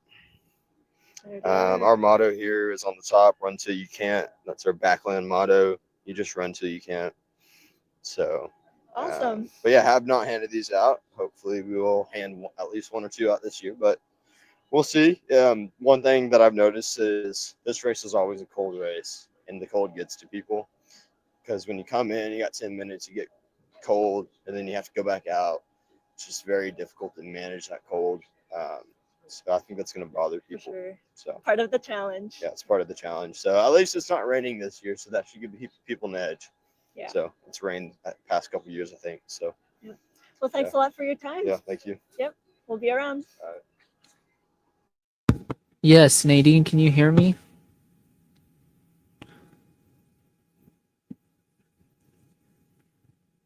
All right. We are going to go to the start finish cam. All right. Thank you for doing that interview. Again, it is me and Nadine here producing / commentating. And we have now just about 29 minutes into land number 2. We can expect runners to start coming in through street cam 1.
All right, hi everyone. So we're now half an hour into land number 2. So they should be about halfway or more than halfway through the course.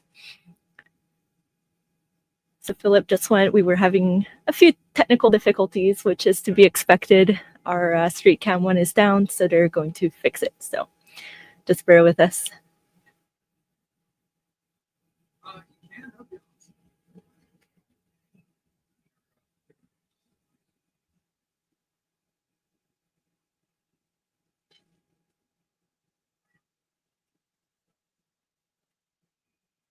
I hope everyone's having a wonderful day so far.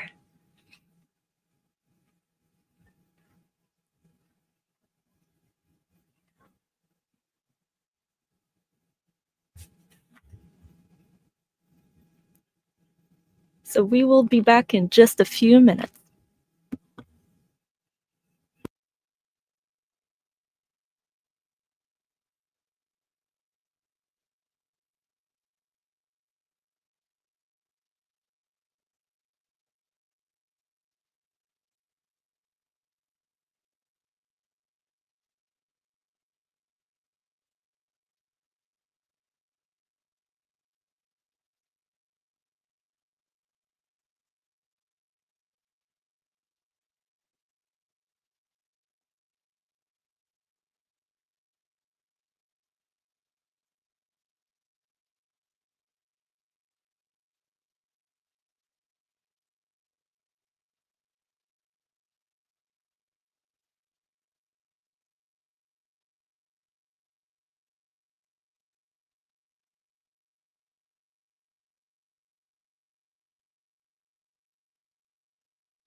Okay, I think our street cam number 1 is back. Thank you, Philip, and thank you, Ryan Hill, for the shout out. Yes. All right. It's like we were saying earlier, me and Aina are producing, commentating, and cameras will go down, and if that happens, one of us is going to run out, put it back up. But I think we're doing great.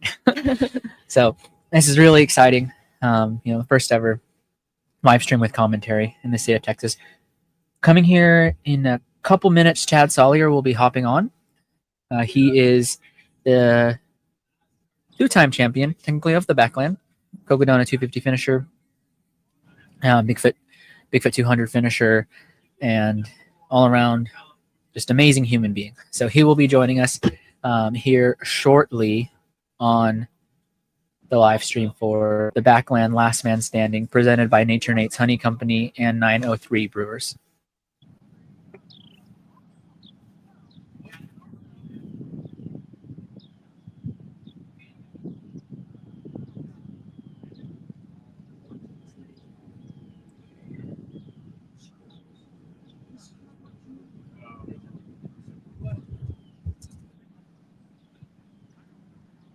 So yeah, just some more runner shout outs.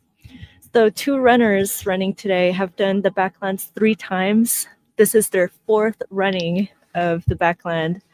So shout out to David Rivas from Blue Ridge, Texas, and Ryan Roberts from Pottsboro, Texas. Yes. We are so excited for return runners at this race.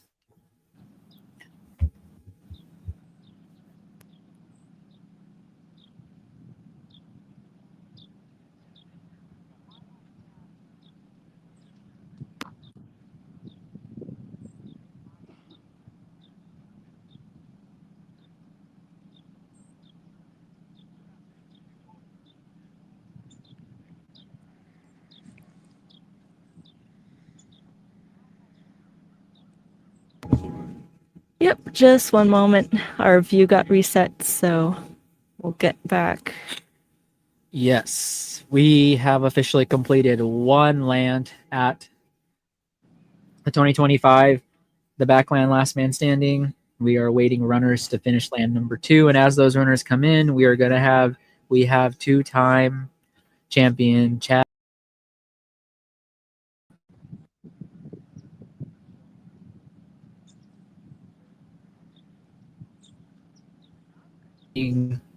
racing, and there he is. We have him. Can you hear us, Chad? You can hear me? Yes, you're coming in good. Thank you for coming on this morning. How are you doing? Good, man. Yeah, I'm excited to join y'all. This is awesome. I'm glad y'all were able to get this set up and show us the race as it goes on. Yes, I was wondering if you could share maybe some memories you have from your experiences at the Backland. Yeah, that's a big one because there's a lot of memories because the first year was so different from the second year.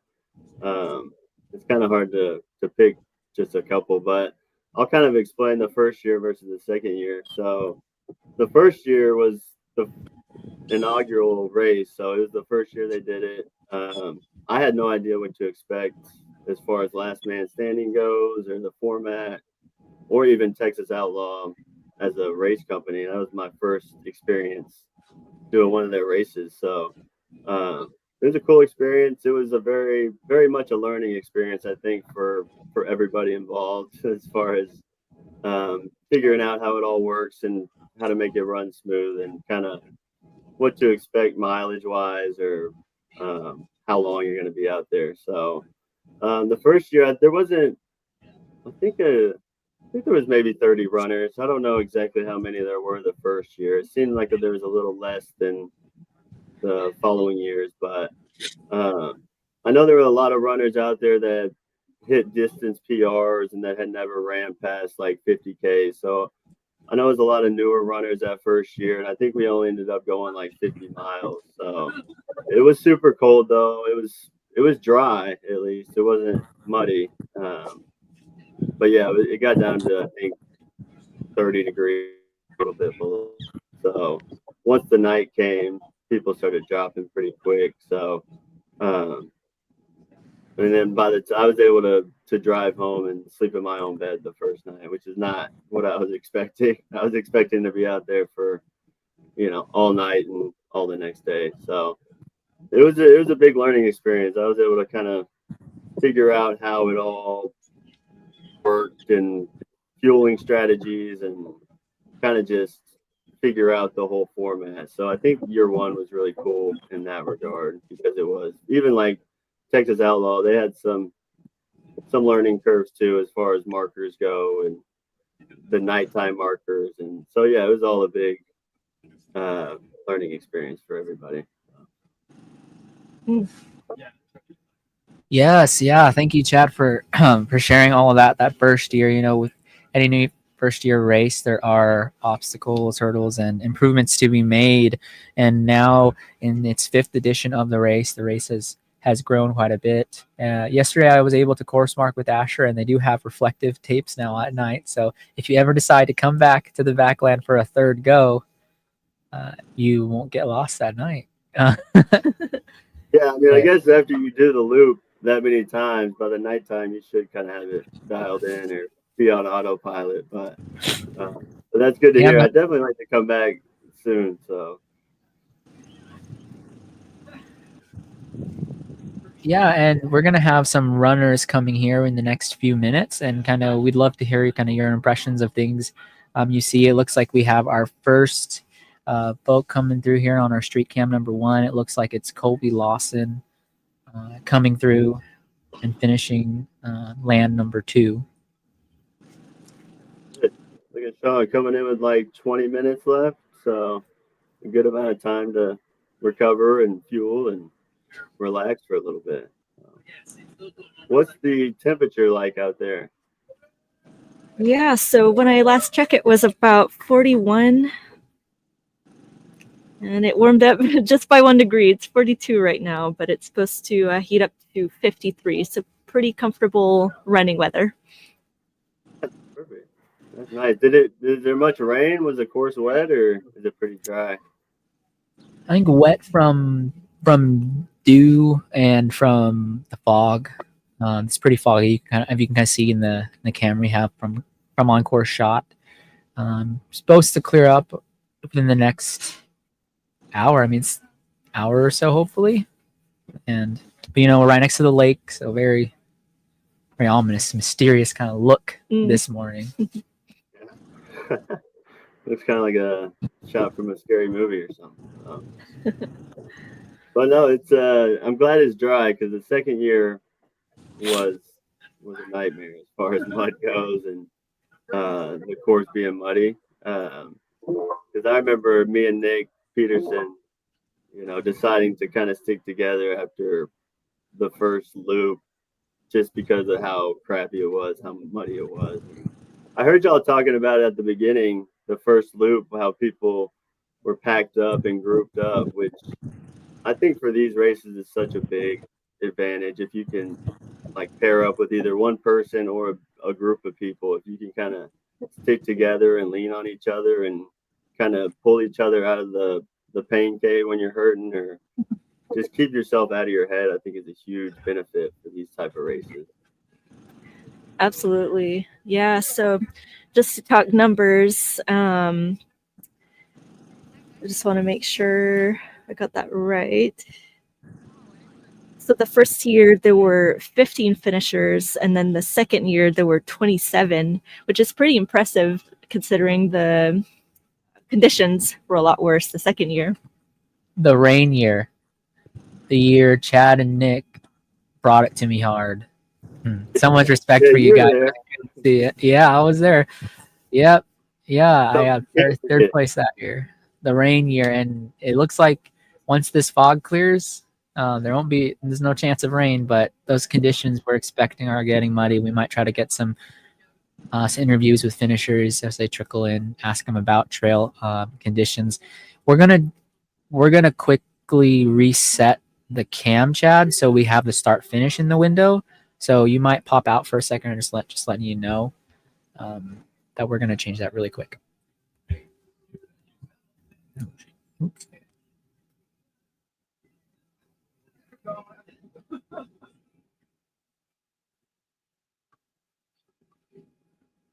Hi, that is not the right camera. Here, I'm gonna let Nadine do it. She's the One moment. She is far more.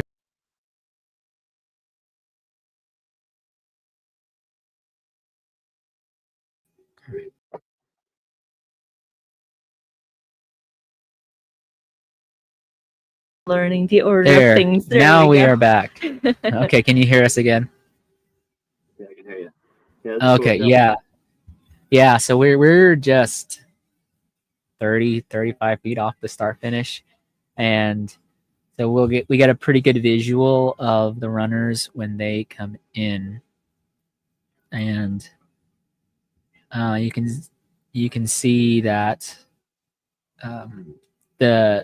it says a little bit of wind. I don't know if you can see the banners getting pushed.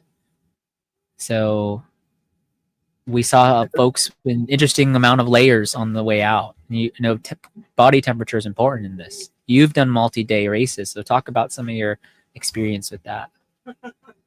Yeah, because with the weather, it's hard to predict how you're going to feel after running for a couple miles, right? You feel cold standing there, but me personally, I heat up pretty quick. I say I run pretty warm, so I try to do very thin layers. I try not to get too bundled up because I do get hot really quickly. So I try to wear stuff that is easy to remove, like even arm sleeves in the winter. If it's not, too cold, that's an easy one you can just take off if you get hot, instead of having to remove a bib and put it back on, or take off your vest and put something else back on. So hands usually get cold the easiest. So as long as you have your hands covered up, and you're moving at a decent pace, you usually stay pretty warm. So I think the key is just, staying dry, obviously, is key number one if it is cold. And then just thin layers that you can easily remove and kind of get out of without expending a lot of energy is usually my go-to.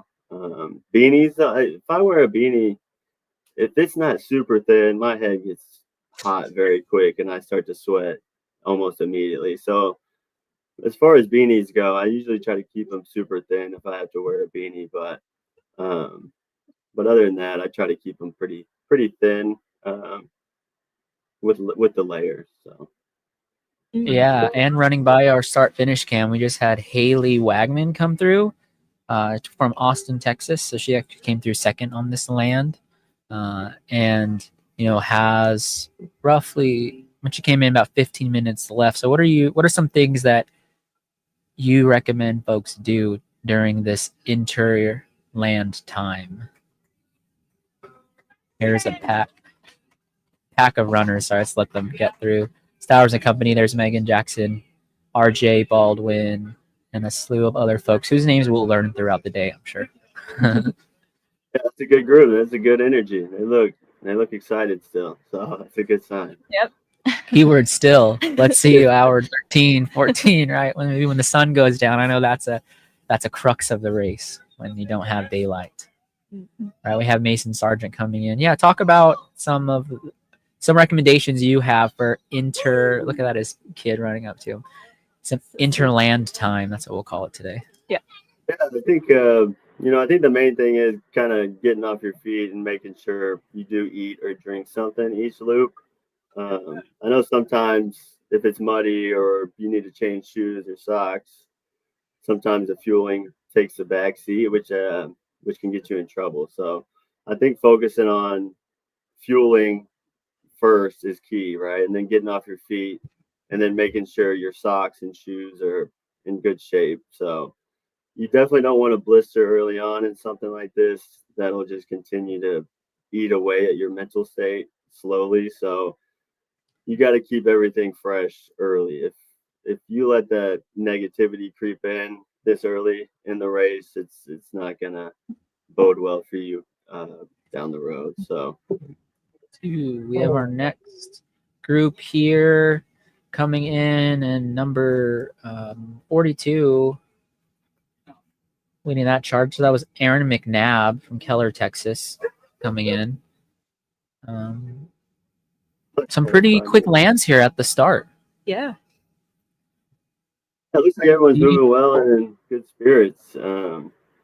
And like you said, everyone kind of has a different strategy coming in. So I was at the summit, last person standing, a couple weeks ago when my brother and Nick competed, and it's very interesting just seeing everybody's strategy, how everyone goes about it in different ways, because some people come in and put their feet up right away, or some people lay all the way down and kind of put their feet up. Some people stay standing early on and try to just stay on their feet. So it's interesting to see the strategies and the different paces, right? Some people come in quicker and like a longer break, or some people like to come in with 5 to 10 minutes left and have a shorter break so that they're not pushing as hard, right? So there's no right answer. There's no right way to do it. So it's always interesting to see the different strategies. Yeah, for sure. And how do you train for something like this? Is it any different than your typical ultra, or do you train differently? Yeah, I'd say it is a little different. You got to be a little more specific with like the loop pattern, right? You kind of want to get used to the fueling and the timing of that, so that your body is kind of trained for that and expecting it as you come through. So for me, I try to make my training a 4 to 5 mile loop and set up kind of like a aid station out of the back of my car, or at a picnic table, or out of my house or something. So that's usually what I do for these. Yeah, that's a great idea to simulate the race for sure.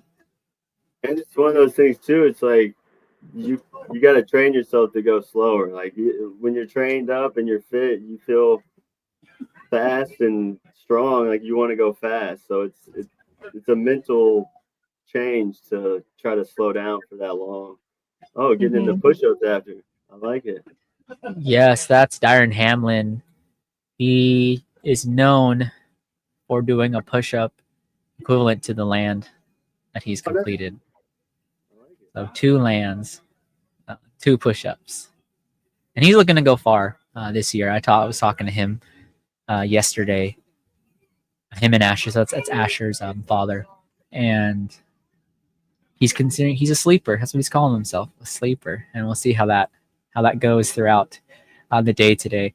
We saw a slew of runners just come in. Really, that was our main pack that we just saw on camera there while we were talking about some strategies and training for a last man standing. And like you were saying, I totally agree. There are folks with a lot of energy, high energy, good spirits. And that's what we expect at this point in the race. Don't you agree? Yep. It's still very early on. We're just 1 hour, 52 minutes in. So there's any other runners on course, they have 8 minutes to come to the start finish. What would you recommend as a sweet spot, Chad, for these runners coming in? So time-wise, I would always shoot to have like 15 minutes. I was thinking like 45-minute loops. I mean, that's a pretty easy pace, not too fast, but then 15 minutes, it feels like a long time at the beginning. And then, as the deeper you go, those 15 minutes go by a lot quicker. So, any other thing? Yeah. So you said you were at the summit a few weeks ago, which is known in the state for yielding a lot of yards happen there. And from the crew side of things, what are some suggestions you have for crews or people listening who their friends might be doing a race like this in the future? Yeah, the crewing aspect's a whole different animal. It's one of those things that's tough to try to find sleep because they are coming in about every 45 minutes, right? So it is it's tough for the crew. I mean, it's probably one of the harder formats to crew for people if your runner is going to go multiple days, right? So trying to find rest is really hard, but I mean, I think one of the key things is trying to alternate taking rest. So if one can crew and one can rest, I think that's a good idea, at least for the nighttime loops. My mom was out there with us helping, and she's a trooper. She, like, during the nighttime, she when I was tired and wanted to sleep, she was up and kind of crewing for Sean, and it was it was tough during those late hours. Everyone's tired, so it's hard to even find the energy to, like, pep them up, be like, hey, you're doing great, like, when you're feeling crappy as well and tired. So you really got to dig deep as a crew member and kind of find that energy to kind of keep them going and keep their spirits up, which is not always easy. Yes, you have to be the ultimate hype person, even when your hype battery is critically low. And so I'm looking here at the live results. We have roughly, we're waiting on maybe 2 or 3 more people to come through here. And we just have someone come through the start finish now, and there's roughly 5 minutes to the next yard. I'm going to move cams around again, Chad, and we're going to show some of camp. So I'll just make sure you stay on, and I'm going to be, hopefully I can do this without Nadine here. And there we go. Feel free to share some of your thoughts on things that you see in setups and what people are doing. Yeah, this is bringing back some serious memories. I feel like I'm there, and this is cool. So, but no, seeing all the setups, it's really cool. I like the setup for this race because you can kind of set up along the corral and right next to the start finish. So it makes it to where you almost have to talk to other, right? Like, everyone interacts and everybody kind of helps each other, and everyone kind of encourages each other, which is a really cool part of these races, right? Because most races, 100-mile races, you don't get to see people as often. So, and it's really cool to see, like, families involved. That's what. So much. I'll kind of talk on that. Like, having your kid and family there is such a motivator and such a good thing mentally, if your family can't come and endure that with you, because it is tough on the kids as well. But it's cool to see the family being involved. Even at that last one, there's a bunch of kids and families there, and it makes it feel like a community family event, which is really cool. Yeah, let's we'll turn this mic on so we can hear what David's saying about some of the course. Like I was telling my son, you gotta kind of pick your spots. Try to stay away from that mud, because that mud will slow you down, and then it just takes onto your shoes, right? Which makes your feet a little bit heavier, and it throws off your stride, and that's where people don't know. Little by little, it becomes a big problem. Yeah. Do you have a favorite section on the course so far? The finish line. The finish line. No, honestly, the favorite part was right here, having a pacer. Yeah. That was my favorite part. Yeah, the finish line's got to be my favorite. Yeah. Seeing that just kind of like perks you up a little bit. For sure, yeah. I like the finish line, but I like the finish line. Oh yes, thank you, Nadine, for getting that. I was going to go back after the running over there, but then I decided to go up there. I actually started beating up. That's great. Yeah. Well, last question. What's your goal today? What's my goal today? I'm racing the better version of myself. That's my only goal, to beat that guy. If I can beat that guy, which I never will, that's my goal, is to try to catch him. Love it. Well, good luck to you. Thank See you around. Yeah, Chad, give us some commentary on some of the things you heard David say. He always had that upbeat voice, and yeah, I mean, that just gave me chills hearing him talk about it. All his answers were for the right reason. So I have a feeling he might go far during this race. So yes, and we're gonna keep this camera going so we can kind of see folks corral up here. We are about 2 minutes from the start. We might have another runner interview right here. I'm gonna turn on your mic, Nadine. Good so far, yeah. Are you staying with a pack or running by yourself? With the pack. With the Just pack. kind of gain their experience. Yeah, good. Is it your first time here Yeah, at first the time here. Backland? Awesome. Yeah. Any goals for today? You know, double digits would be nice. Double digits, Just yeah. call it that. Cool. Yeah, what's the longest you've gone so far, mileage-wise? I've just ran marathons and Ironmans. Wow, yeah. So I've only dabbled in trail running a little bit, so this is cool. Yeah, I first hope time, you first get that race. distance PR today. Thank you. So good luck to you. Thank you. Yes, we have great footage, Nadine. Thank you. Moving through the corral as runners are starting to get ready for the third land. We are under a minute to go. We have 45 seconds for land number 3. It's cool. It feels like I'm at the race, in the race. Yes, thank you, Chad, for coming on. We're excited that you're here helping us out. It's like a lot of memories. Even seeing, the guy's kid in his tent. Like, I remember the second year, during the mud, I really wanted to quit at like mile 25 to 30. And then my kid ended up coming at like mile 30. And I was like, okay, well, I guess I'm just getting started. It goes a long way when your kid is there. That's for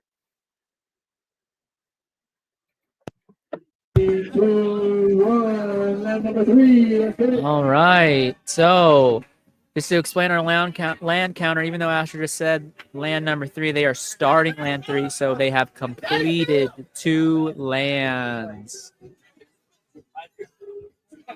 And we will check the results. We assume all runners made it in that land, but we will double check for you. So they got 8, Yes, it looks like we have all runners still standing here. I'm going to toggle this over to our street cam number 1. And so as you remember, folks are going to run a loop around the lot and then come by this cam, which I'll get adjusted for us here. There we go. It is getting adjusted. Thank you, Aaron, for doing that. And we'll have a view of the runners coming down that street. I'll tell you a quick story here, Chad. I thought this was the coolest thing ever. I remember when it was just me, you, and Nick left, and there was a land we started, and I decided to run up that little hill at the end of the parking lot, and you guys were walking. And I remember you guys encouraging me, cheering me on, and I was like, "This hurts so much." You probably don't remember that story, but yeah. But No, awesome. I remember. Give us your impressions of runners coming through here. Good job. Good job. Good job. There. I'll mute our street cam momentarily, and you can go ahead and talk, Chad. I'll let them pass by and shout. Yeah. Okay. Looking good, everyone. Looking Big good. pack. It's beautiful to see that big pack. Good job. Good job. Yes, sir. Yep. Good High job. spirits this morning. Yep. I love to see it. Good job. Sir, good job. Good job. Good job. Keep it up. Sir. Good shit. Sir. Good job. Good job. There you go, Mr. Hamlin. A lot of returning runners, or mostly new, or do you know? Yeah, so there's 16 returners to the Backland. So they've run in years 1 through 4. A lot of folks who this is their first ultra. Like one of the folks Nadine interviewed right before the start of Land 3. He's only ever run a marathon before. So yeah, that's one of the cool parts about this format too. It brings a lot of new people to the sport out, and it gives them a chance to run farther than they ever have before, and it's really cool to see that. And they get a big dose of trail running community, like the encouragement, kind of how it all works. Yeah. Running in a big pack like that, I'm sure you make some lifelong friends too. It's great. It is. I mean, and no other race format do you get a chance to run with that many different people that are participating. So it's cool to be able to talk to all the different people for such a long period of time. So you get to learn a lot about people. Yeah, absolutely. And during these races, people are pretty stripped down, so people share a lot more than they usually would, I feel like, with strangers. So it's a cool experience. Hmm. Yeah, lots of different backgrounds and people coming from many regions. Or yeah, it's very interesting the wide range of personalities too. It's very very fun. Very fun to meet new people. And like the difference experience of the runners, it matters a little bit, right? As far as like knowing your body and how far you can go and fueling, but speed goes out the window. It doesn't matter how fast you are. It doesn't matter how many races you've done. As long as you can take care of yourself, stay positive, you can go as far as you want to go. Hmm. Yeah, and just switching gears a little bit. So talking about running gear, this course is half road, half trail. When you did the race, did you stick to trail shoes or did you switch throughout the race? That's a good question. I did a mix. I switched quite a bit, especially the mud year. I think we switched every 4 to 5 loops, or depending on how saturated the shoes were, because I remember just running through puddles and just almost ankle deep spots. So your shoes were getting trashed. And I think at one point, the mud starts to dry on the back of your legs. So it starts to just harden, and it almost felt like a mud cast on the back of your legs, and it was super uncomfortable. So yeah, I'd come in and I would change shoes and stuff. Probably, well, it got to a point where everything was wet. So I think we started out changing shoes, and then it's like at a certain point, everything's wet. So it's like you just kind of roll with it and hope your feet don't get destroyed. But I do remember being really excited for the road parts, and that's usually not the case for me. So Yeah. Did you usually carry like nutrition or water on you, or only at the start finish? yeah, so I would usually try to run with nothing on me, just to kind of run free and not have to worry about anything. I think I had a handheld every the main part. I would fuel when I got back, since I was aiming for like 45-minute loops, so I had like 15 minutes. So I felt like I had a good enough amount of time to be able to fuel properly once I got back, instead of worrying about it while on the course. Yeah, less things to weigh you down. Yeah. And then one thing too that is tough too, as far as like crewing, is knowing what your runner is gonna want when they come in. So it's like getting water boiled, or you don't know if they're gonna want warm food or what they're gonna like. So that's another tricky part of crewing, is trying to keep your runners happy with eating the same stuff over and over. So I think variety is a big thing too. Yeah, true, especially when you only have like 40 to 50 minutes to prepare, plus trying to squeeze in naps in between. So yeah, huge shout outs to the crews out here today. Yeah. I remember at one point in the race, we got pizza. I don't know, one of the crew went and got pizza at night, and that was a game changer. So if anyone's listening and they're crewing anybody, get them some pizza. Looks like we have David Rivas coming through to the turnaround here on street cam number 2.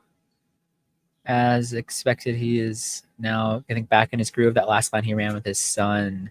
Hey, Chad, are anyone in the race you're excited about?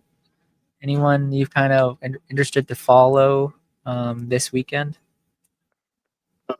Yeah, I mean, it's always fun seeing the people return, how much better they do or what they change from previous years. So interested to see what the 16 past runners do compared to the previous efforts. Who was that? Was that Colby? That was Colby Lawson coming through the street cam 2. Yeah, it looks like there's just a few, like 3 or 4 that are kind of out in front by themselves, and then it looks like a lot of the rest of the pack are kind of sticking together, or at least a big chunk of them. That was Haley. Yes, we got Haley. The camera froze like right when she was like running right by. So that is Haley Wagner. So she's also looking pretty strong so far. Yeah, let's talk about her a little bit here. Let me pull up her ultra sign up from Austin, Texas. This is her first race ultra sign up. Look at this pack, Chad. Isn't that beautiful to see? That's a fun group right there. Is that Billy at the front? Yeah, that's why I was curious if Billy was doing it again. Yes, he is coming back. This will be his 3rd time.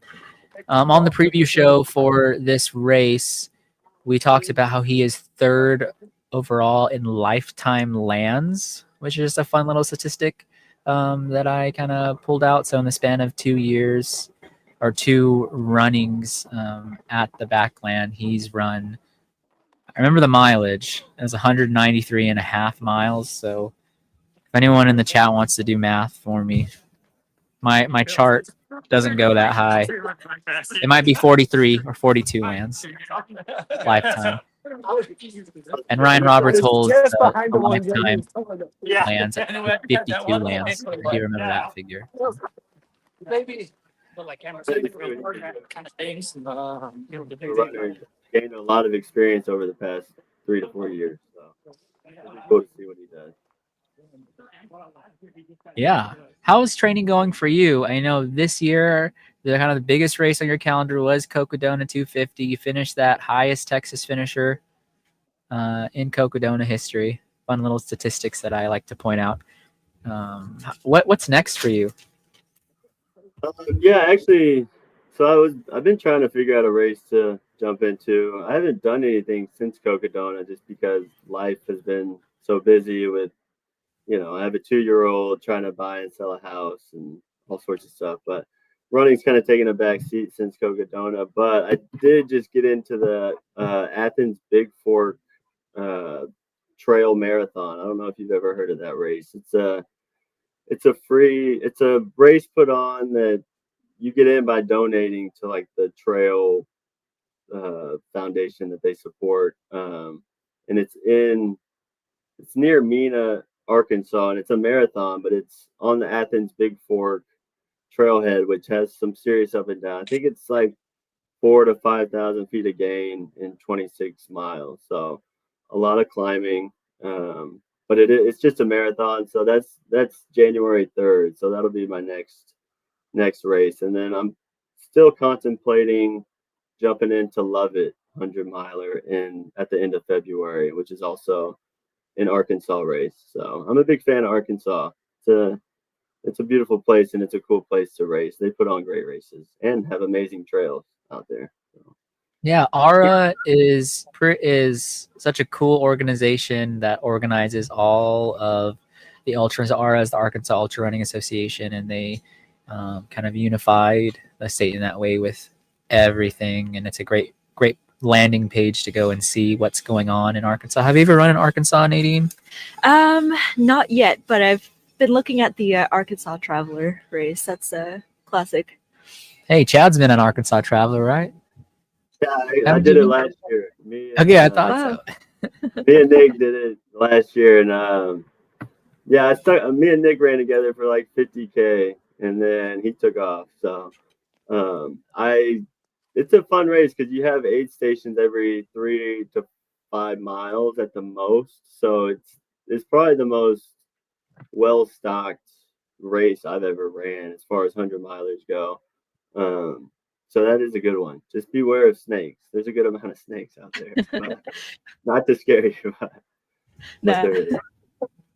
But yeah, I had a pretty tough race out there. The first 50K was good with Nick, and then it got hot and my stomach turned, and I couldn't eat anything for like 6 or 7 hours and just walked for about 6 or 7 hours. And then once the nighttime came, my crew showed up and my pacers, and everything changed because I slowed down and was, let my stomach settle, and then I was able to kind of finish strong. But it's a very like the first 17 miles of that is single track, which is got some up and down. It's a nice trail, and then the rest of it's all Jeep roads, they're all really runnable. So yeah, I think you'll have a fun race out there. So yeah, we just had our first runner come through, David Reeves. Yes, and I also do have another update. We have our first drop from the 2025 Backland, the last man standing, presented by Nature Nate's Honey and 903 Brewers. Michael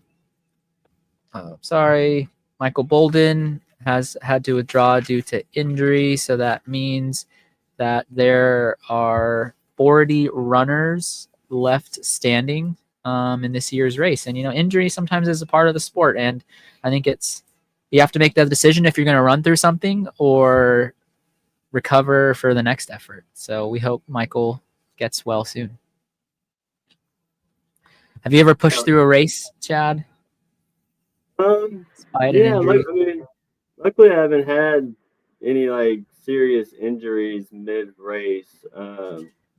There's always little things that pop up, but nothing major that I've had to push through. Mainly stomach issues. That's what always gets me in the heat, or if I'm pushing hard, it's just GI issues. I throw up quite a bit, which is not an injury, right? So no, I haven't ever had to deal with like an injury mid-race, but more of the GI nutritional stuff.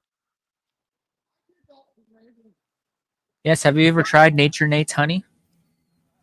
I believe I have, yes, and it is really good. So I am a big fan of honey during runs. It does go down easy, and it does give you that sugar you need. So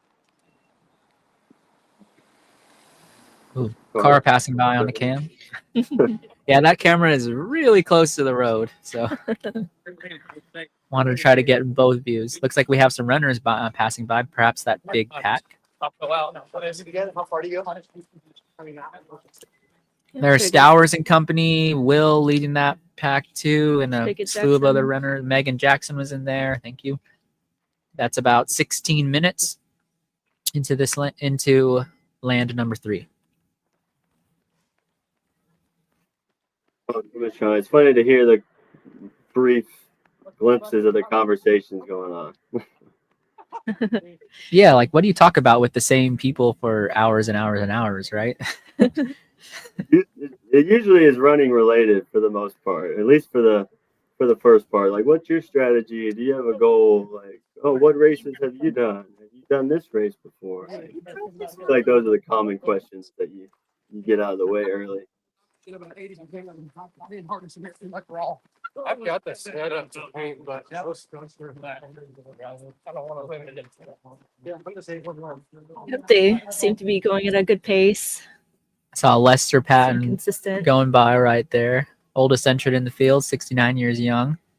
He is approaching his land PR from last year. So he finishes this land, completes another one, he'll have a new land PR.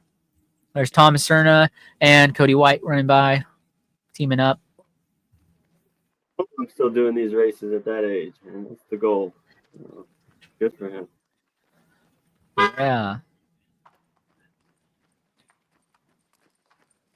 Yeah, I really love this shot. Yeah, it's a good deal. No one's really pushing too hard, and everyone's staying comfortable and conversational. Yeah, I think the body language is still what we expect at this stage. I think perhaps, especially when we get close to maybe perhaps marathon. There's Mr. Hamlin, screen time. How you feeling, Hamlin? Man, it's a beautiful day. I'm repping the Walmart Spark. Save money, live better.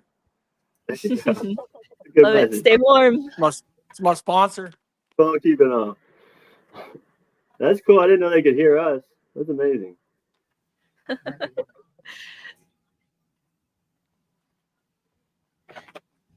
yeah, having run. Oh, go ahead. Yeah, I remember I think it was the first year. We were all running. I think it was around mile 30 or 40. We turned the corner on the trail section, and there was like a group of hunters going out with like they all had shotguns, and they had like two kids that were like 8 and 10 years old, and we're like, we're gonna be running around at nighttime pretty soon. Like, is this safe? Like, are we okay? Are we gonna get shot by a hunter out here? But no, it was fine. I think it was one of those mental things that you start playing games with because it was a little later in the day, so it was a pretty funny section. Right. Especially during the second one, did you hallucinate at all or have any funny moments? Oh, I don't think I hallucinated, but it was so muddy and so rainy. I remember at nighttime, I don't know if y'all know Steve Griffin. He's a older trail runner that's done a ton of races, a big Arkansas racer. He did it the mud year, and he kept going around to each of like the main crossings, and he would be blaring music at like 2, 4 in the morning, like AC/DC, like classic rock, just super high energy, which was really helpful because me and Nick were like, what the hell? Who is that? Like, why is this person parked right here just blaring their music while it's pouring rain in the middle of the mud? And sure enough, we'd come up and see Steve, and he'd be cheering us on. And it was a really cool, break in the mental pain cave, I guess. He was really helpful in pulling us out of that and kind of changing our mood when we were, in the dumps. So that was a cool experience. Yeah, I love that. Like, you're all out there competing against each other, but how you also can lift each other up. It's so special. Yeah, that's what like made me fall in love with the sport. The first trail run I ever did was right after my first half marathon on the road, and the difference in the communities was night and day. And the first trail run, people were passing me, or I was passing them, and they're like, "Hey, good job, you're doing awesome." I was like, "What? Like, why are you telling me good job? I'm competing against you." Like, I've always played soccer. Like, I played college soccer, so my competitive nature was always like beat the other person. Like, it was never a thought to like, beat yourself, or I don't know. It just completely changed my perspective on competition and like what a person should be aiming for rather than putting it on external or outside things like other people. It should be something inside, and you should be happy for other people that are doing good for themselves. Like, I don't know, it completely changed my perspective on competition as a whole and my whole mindset just in life. So but yeah, it's a cool sport. It's a great community because no matter what you do, even running related or not, like, you want to see people succeed, and that sport has completely changed my perspective on how I look at other runners or competitors. Absolutely. All right, we're switching back to our Street Cam 1, and we just caught Miss Wagman running into the trail section now. So good timing there.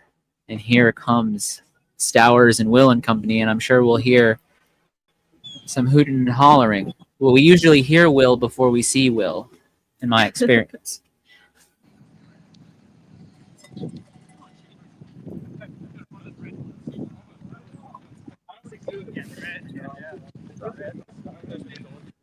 Let's see if we can get a count there. 1, 2, 3, 4, 5, 6, 7, 8, 9, 10. And as a quarter of the field running together. Wow. They all somewhat local, or do you know, are they kind of all from that area? Can you say that again? Are they all local, or do you know if they all kind of know each other, or they're grouping up for the first time? Yeah, it seemed to be a mixture of entrants there. I don't know if I saw Will in that pack. I saw Nick Stowers. Maybe the two folks. I saw RJ in there. I know they know each other. I think, and then some folks off the back. I think maybe just latching on to some veterans or people with ultra experience. Here we have kind of just this middle pack then. So this can be more or less runners 13 to 20. We can kind of identify and group them as. Still looking good. Yeah, Aaron, can you hear us out there?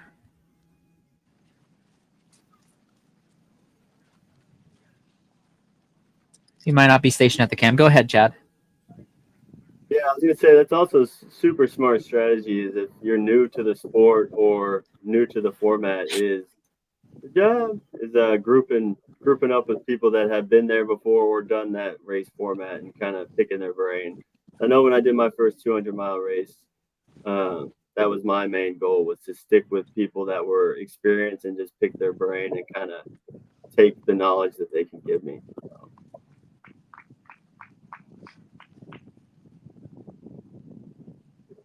Yeah, you can learn a lot from people at these races, especially since you're around them for such a long time. So. Oh, looks like we got some car honking, cheering on some runners. If you're in the chat, let us know how many lands you think the race will go today. Personally, I am in the neighborhood of 36 lands, so that puts 162 miles. Gold Buckle is 150. Here is Chris Mott and company.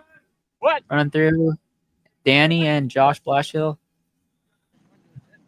Oh, but what's your prediction, Chad? Give us a land count.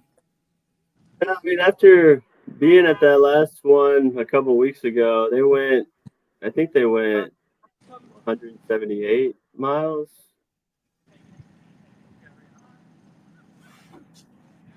Where last, like where, say that one more time. Sorry. I'm producing and commentating. Can you say that again? It's like he's froze. Nope. We might have lost him. We're going to see if we can get Chad back onto the stage. And until then, we'll just maximize our street cam here to see runners coming into the woods for the second time.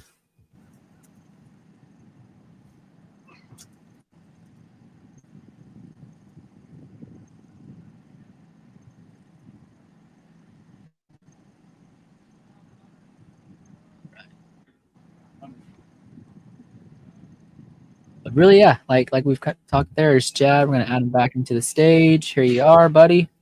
Yeah, sorry about that. Internet. Out of this is the studio feed.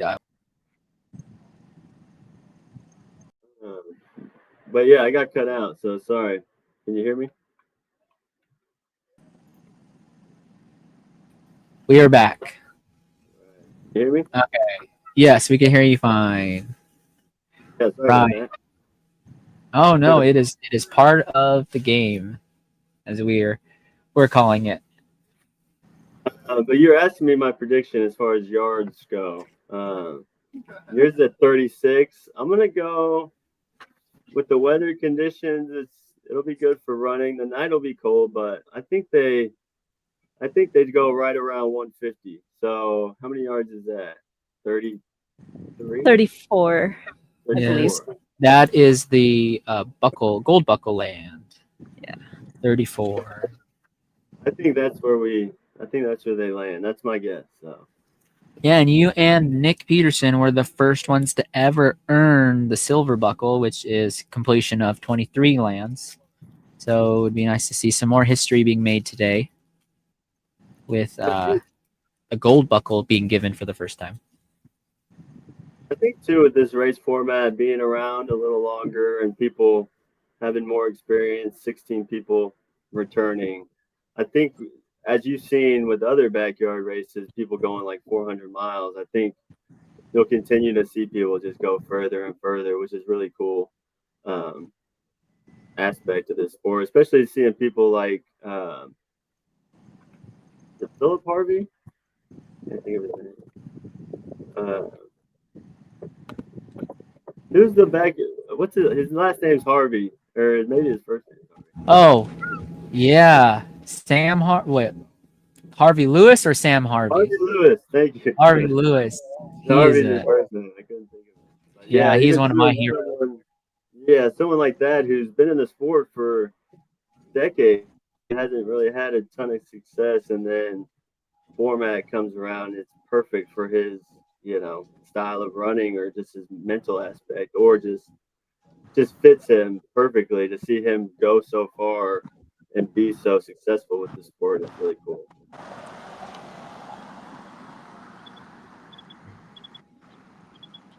Yes, we'll definitely excited to see what these athletes accomplish tonight. Again, circling back around to that pack of 10, that can be very deadly later on in the race. If all those folks can get through into the night, work the night to the next morning, and keep working, we'll definitely see a course record fall, which is what I'm anticipating. How about you, Nadine? Oh yeah, looking at the potential of people lined up this morning, I think they have it in them to definitely go for the course record, and I'd say even break the 150 mark. I have high hopes. Yeah, and we are about halfway through land number 3, so folks have 30 minutes to get back from the start. We're going to switch back to our second street cam, and I'm going to, there you go, add you back, and we should expect to see folks running back on the road and into the trail, the north side of the trail, that I guess you probably remember well. It's the single track you mentioned, and this year in particular, it's gotten pretty overgrown, and especially in the power line section of that.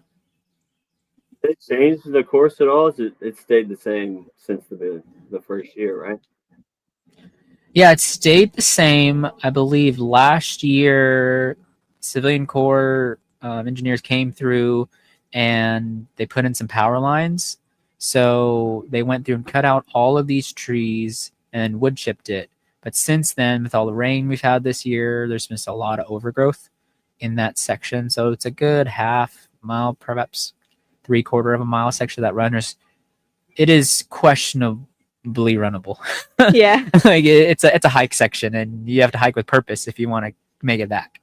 Yes. And we'll have to see if perhaps we can get some footage of that. We'll work on it so those at home can see. Yeah. And then in terms of go ahead. Oh, you're good. Go ahead. Yeah, in terms of elevation on the course, I ran parts of the course yesterday, and I got up about 200 feet-ish for one loop. So that does add up. I think I calculated in the span of 24 hours, like 4,800 to 5,000 feet of gain over the course. So, yeah, what are your thoughts on the course? Yeah, because I remember doing it, and even like on the road, there's some up and down. So I remember towards the end of the road where you turn around, there's a little hill before you get to the end. So yeah, there is more elevation gain than most backyards, and it is a little longer, right? It's 4.5 miles rather than the typical 4.16. So it is a little tougher to get back in time with enough time to raise or rest. And then, like you said, the hills and stuff, it does add up. So as it gets wet or muddy, like you have to keep that mental state positive, or it will creep into your race and just drag you down. So I mean, even like the running in packs, it does kind of wear on some other runners maybe that are running by themselves, that they're hearing the conversation and the energy. It does kind of creep into your mind, like, oh, they're having a great time, where you're kind of in your own head freaking yourself out, right? So those little mind games later in the race will play a big factor.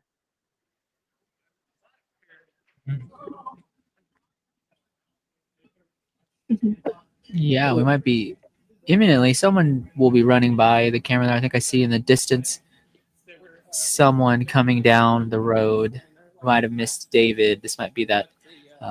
Might have missed David and Haley, so this might be that next pack after them.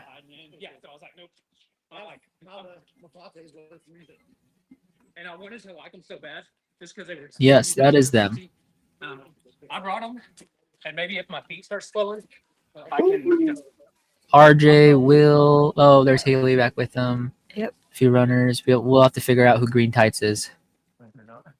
So now they're stepping on the second trail portion where it's more single track and a little more technical. So they're diving under a fallen tree there, a little off camera. And there's Megan Jackson making her way into the north section of the trail. I remember this section. There were some technical parts. I know there was some down trees when I did it a couple of years too, and I remember kicking a couple of those trees and losing a couple of toenails in the second year. And then I remember having to go, like underneath some trees and stuff. So this part of the course is pretty technical, especially at night or later in the race. There are quite a bit of like twists and turns too. You got to turn, like take some sharp U-turn type turns on the trail, so it does get a little more dicey on this part. Yeah, some goalies. I call this section the Blair Witch section too, because of all the trees and woods, and it just feels like someone's watching you or someone's gonna like yank you out of the woods if you're not careful. Yeah, so you did ask about hallucinations earlier, and I do remember just hearing voices in this like when we were quiet, I was like hearing people whisper, and I was like, did you say something, Nick, or whoever was near me? And they're like, no. I was like, all right, well, somebody did, something did. And how about wildlife? Did you see any wildlife out there, or it was pretty quiet?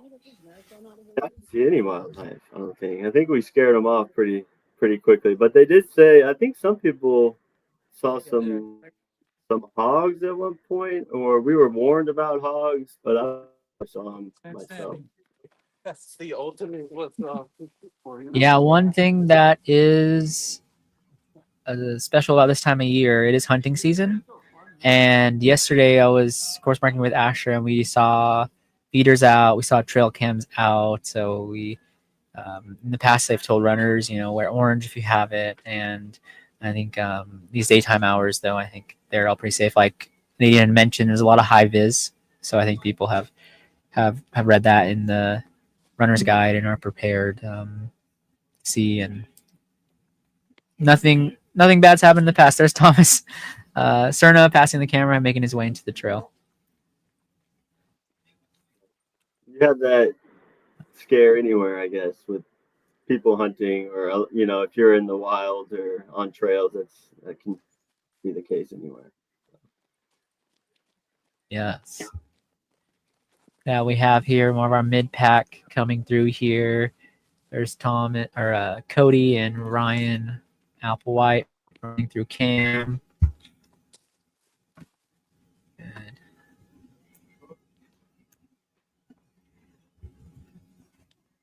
Yeah, I remember there's a bike somewhere. Like, isn't there like a abandoned bike that? It's still there. Is it? I saw it yesterday. The bed is in really bad shape.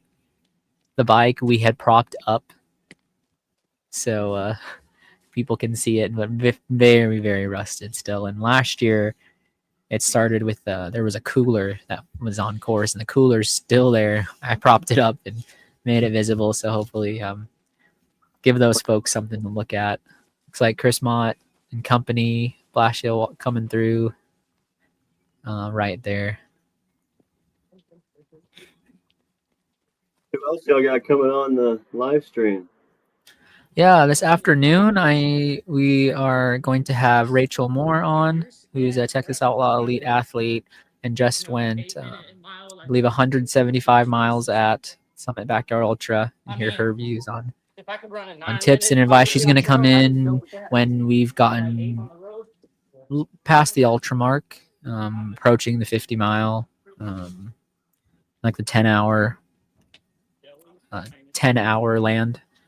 10th land, so she'll give us some insight into some more insight. You've given us great insight, but yeah, we're gonna have some more people, and then Nick Peterson is gonna be on Sunday to give us some insight too. And he's run 65 hours in a last man standing, and he's a silver buckle holder. How's it going?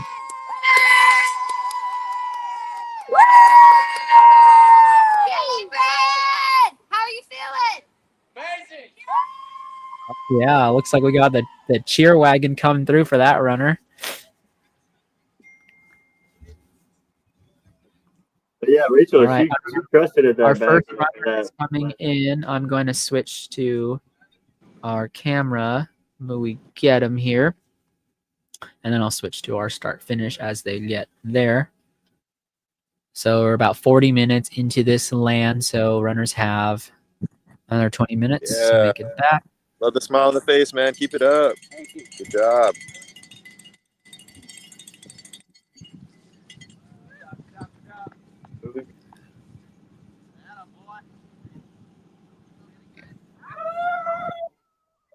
And then I'll fix this. There we go. Looks like it was David Rivas who came in.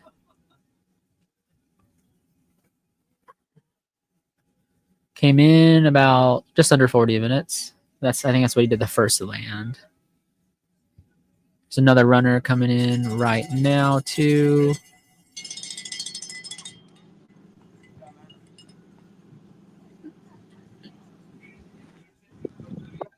The same people have been coming in first, the first three loops? Yeah, so far these first three, yeah, it's been Colby coming. Like this is Colby right now who just finished, and David, and then the pack. I think there's a pack that's starting to form. That kind of pack of 10 should be next that we saw. But it doesn't look like the morning out there. It looks like it's about to be nighttime. So hopefully that sun can pop out, but I think it's supposed to be cloudy all day, huh? yeah, so we were hoping for a little bit of overcast, or sorry, a little bit of sun, just light clouds. But Mother Nature's just changed things up for us a little bit. But yeah, that's exciting. Y'all are gonna get Rachel on. She's great at these last person standing formats, so she'll be a great guest. Yeah, she's a 200-miler finisher as well. I believe she finished Mammoth earlier this year, the inaugural class. So really cool to hear about all of that adventures she's been on and her take and her strategy around this as well. And this 200 looks like a cool race, so it'd be cool to hear about her experience. Yeah, and if you're tuning in here to the live stream, this is the Backland, the last man standing, presented by Nature Nate's Honey Company and 903 Brewers. We are just about have 3 lands complete here. I am here with Chad Solier, who is a 2-time champion of this race, and we're kind of just talking about strategies for racing, for crewing, and nutrition, and all the great things. He's sharing with us a wealth of knowledge, and we appreciate his time coming on. This is fun, man. I'm glad y'all were able to set this up and show everybody, how it all works and what it's like. Yeah, we've said here on the show that, to my knowledge, this is the first live stream with commentary in the state. I asked people to fact check me, and please do. So I just think Texas has been forgotten behind the big states like California and Arizona, and there are over 140 ultras in the state of Texas each year, and that means there are thousands of runners and thousands of stories to tell. So it was my whole reason with starting the Infinite Endurance Network, of connecting people and showing people that there is high quality racing throughout the state, and there's people who are new to the sport that are also doing great things, and veterans continuing to push their limits. So that's kind of the reason behind the Infinite Endurance Network. So. Definitely a gap that we've needed filled in the Texas trail running community for a while now. So I'm glad you stepped up and made it happen. So it's pretty awesome so far. Yeah, we're calling it broadcasting on a budget. And it's turning out to be, fingers crossed, knock on wood. We're doing good today. Me and Nadine, it's me and her running the ship here, and we are, I think, doing a really good job so far. Yeah, learn as you go. Yeah, people giving y'all shift breaks in the night, or are you just going through the whole thing? Oh, great question. So our live stream schedule we'll have these 3 camps start finish, Street Cam 1, Street Cam 2 until 5:05 tonight, and then we will switch to just Street Cam 1 and start finish, and we'll run that feed till 10:30. Then we'll be able to rest and recover, and then we'll repeat that cycle Sunday. But yeah, we are doing an ultra of live streaming right now. If we look off camera, it looks like we might have an athlete perhaps injured, icing her knee right there by the aid station. We hope she's okay. Maybe we'll get a word about the situation here in a little bit. We have some runners coming in. I believe it's that pack. I hear the cowbell. They are making that. They're going up the little punchy hill there, and they're making their way back down here. So welcome back. It looks like R.J. Roberts and William Kent. Yeah, coming in with like 15 minutes to go. Good time. Yeah, because Billy puts on that race in Arbuckle, right? Didn't he do that? Yeah, it has rebranded as it's rebranded as the Best Day Ever Ultra, excuse me. And he made his race directing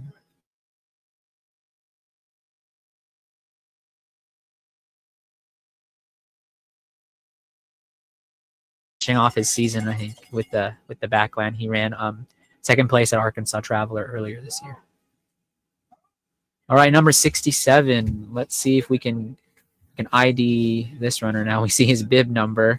That is, if it will, gotta get it to load.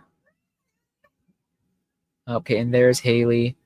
And Nadine just popped out really quick. She'll run. So that was Randy Erickson, bib number 67. And we have Haley coming in here. Just finishing there was Megan Jackson alongside bibs 36 and 37, which is Nate Graham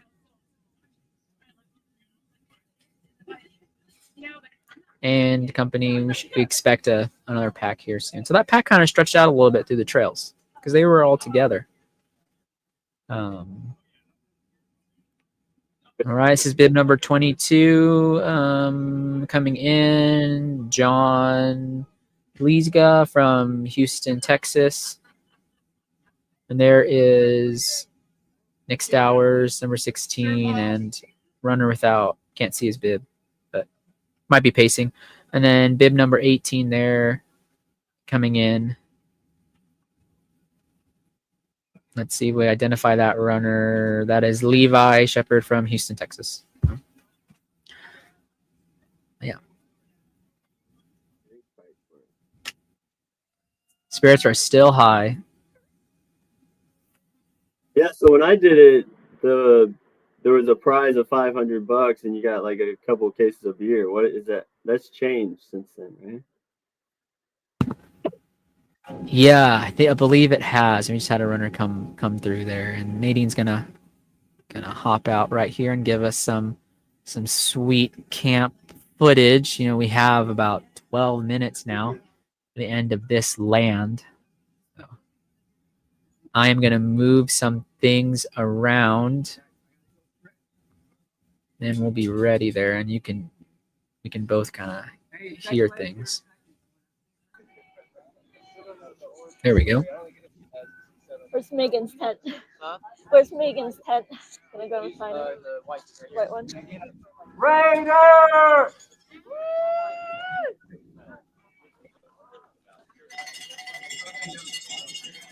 We have finishers coming in. Welcome back. Welcome back. Completing their third land.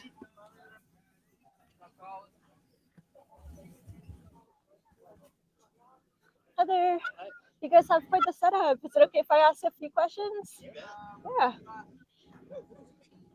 Squeeze by. Yeah. Who's your runner?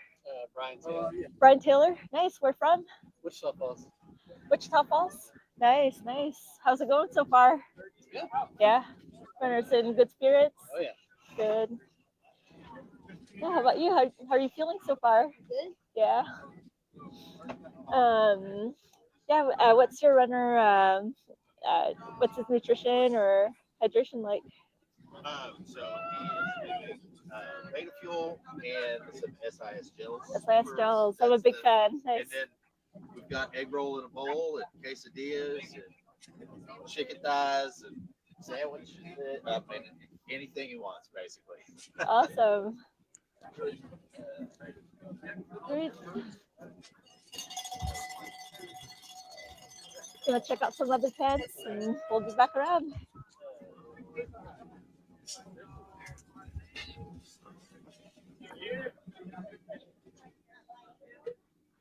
Yeah, Wichita Falls not far from here. Some more runners coming in. Yeah, so he's saying Brian Taylor. Quite the setup there. Really organized, it looked like. Good job. He's done Black Canyon. I don't know if that's the right. Let me find the correct Brian Taylor. His first race on ultras, or he did Backland last year and went 72 miles, which is 16 lands. It's a little hill they have to come up right before the start finish. And Nadine's getting us great footage here. Good job. It gets bigger and bigger each loop.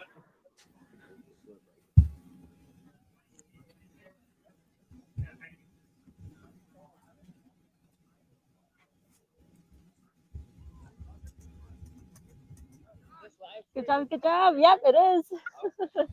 How are you doing?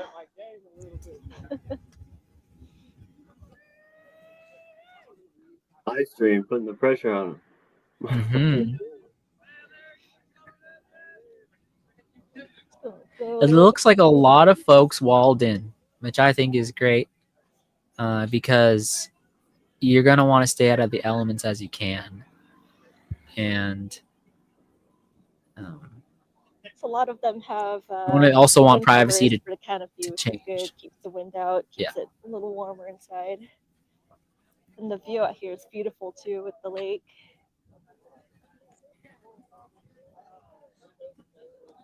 And then we got some people set up in the parking lot using their cars as an aid station. Is it still pretty windy? There's actually, the wind has died down. I think it's starting to warm up.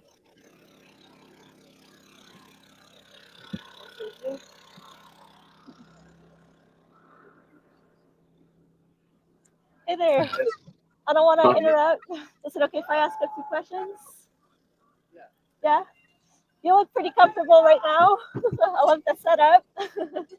How's the race so far for you? Yeah? And sorry, what's your name? Kip. Where are you from? Oh, nice. I'm from Oklahoma too, so we'll be rooting for you for sure. Yeah. Any big goals today? Are you aiming for a certain mileage? 100K, 62 miles. That's a great goal. Well, good luck today and rest well. Thanks.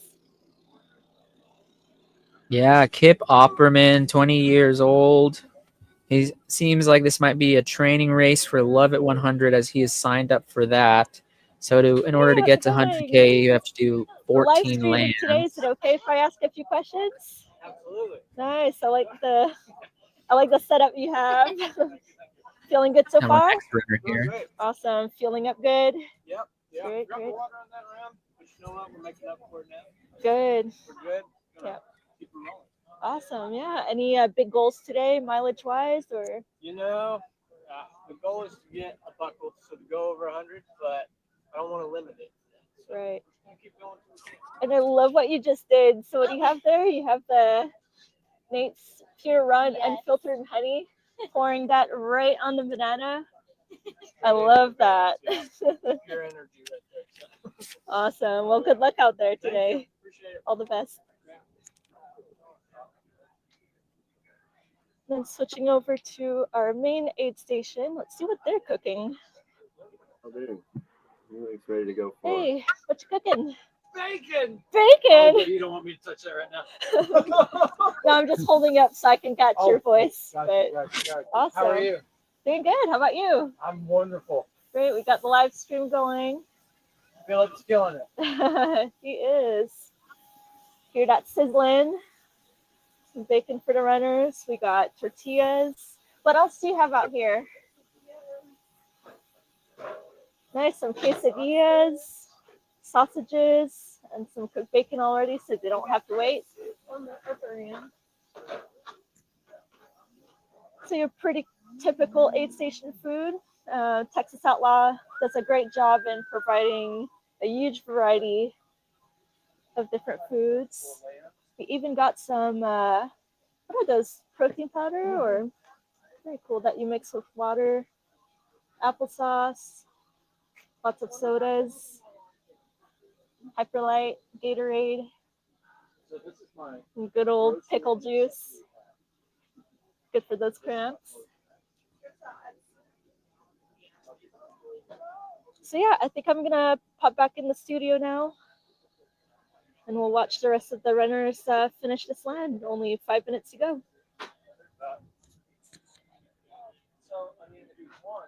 Shout out to the aid station and the aid station volunteer making bacon. Those are the real heroes. Yeah, the real heroes make the bacon and the quesadillas at the ultras. It's a Hyperlight being on the course. I love that stuff. Shout out to Hyperlight. They are a nutrition sponsor of Texas Outlaw Running. All right, this is go 5 minute warning, 5 minute warning. It's like 4 minute warning. So land number 4. 4 minute warning. 4 minute warning for land number 4.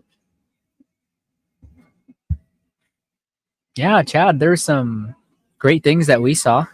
Yes, thank you, Nadine, for catching all of that. And we got some good runner interviews too. I think we'll continue to do that in subsequent land. I think there's enough runners out here we can catch those stories. We saw Kip in the gravity chair. Chad, are you a fan of the gravity chair? I've never sat in one, but it looks amazing. After seeing that, I'm like, okay. I'm So comfortable. That's to where watch. I would want to be. Oh, was that an inflatable one, or was that? I couldn't tell. It looked kind of like a lazy boy from. Yeah. But Like a camping lazy boy, yeah. Yeah, I no couldn't tell shelter. if it was just like the reclining chair, or was it like one of those inflatable ones that you sit in? It looked more like a camping chair, yeah, that reclines. Okay, yeah. Those are what I use as well. I thought It's hard to tell with all the blankets. Yeah, you know what I'm talking about? The ones you inflate and it's like you kind of sit into it. I thought that's cool. I think the blankets. But yeah, those are great. Those are perfect for these because they get your feet elevated and takes all the stress off your joints and stuff for a little bit. And you can even lay back and kind of rest your eyes a little bit if you want to. Yeah, so about 2.5 minutes to go. We already have some runners lining up, looking ready to tackle land number 4 now, right? Yes. We'll have to update the counter, I think. Oh, did we? Yeah, it was cool to hear the interview. So yeah, I appreciate y'all doing that. It's cool to see like what headspace. Oh, did we lose our start finish cam? 1 moment. Having a few more technical difficulties.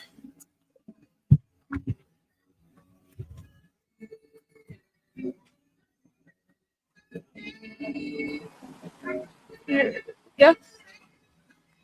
Our start-finish cam just went down, so Philip's got to bring it back alive. So I hear some Crazy Train in the background. Is that being played for everybody, or is that a specific person's tent? No, it is. It's the part of the Texas Outlaw start-finish setup.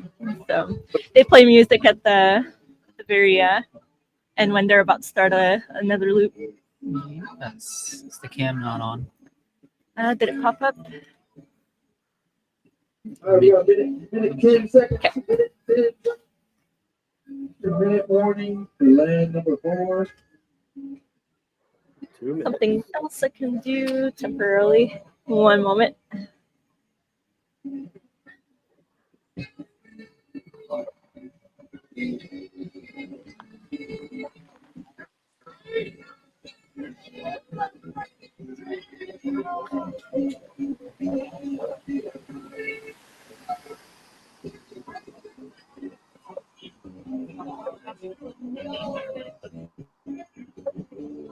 Oh, we got our camera back.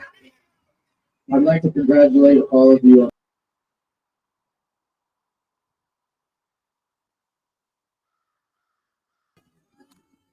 Okay. Let's see if we can make it to the Thanks for marathon. fixing that. Yes. I'll on standby.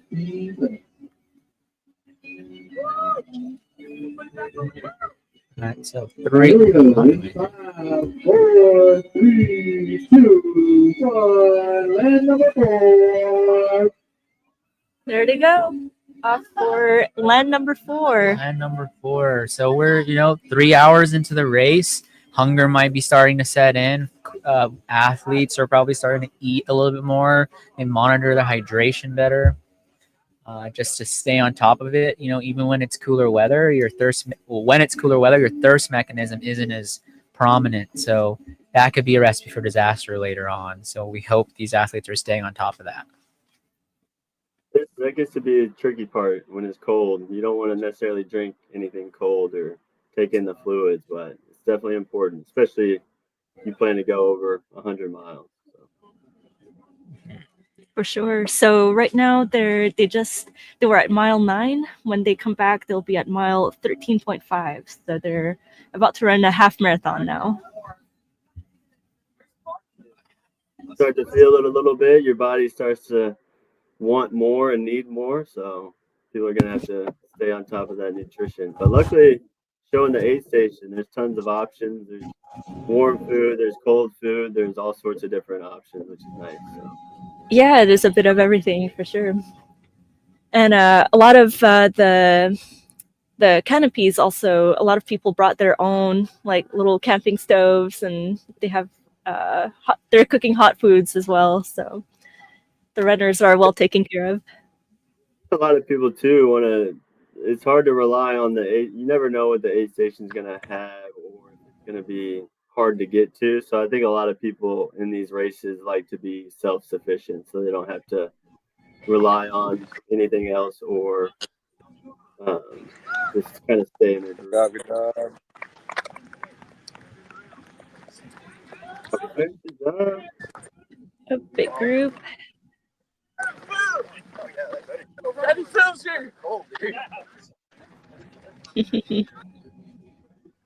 Everyone's still in good spirits. And even spell geometry. Hey, Ron! It's Philip!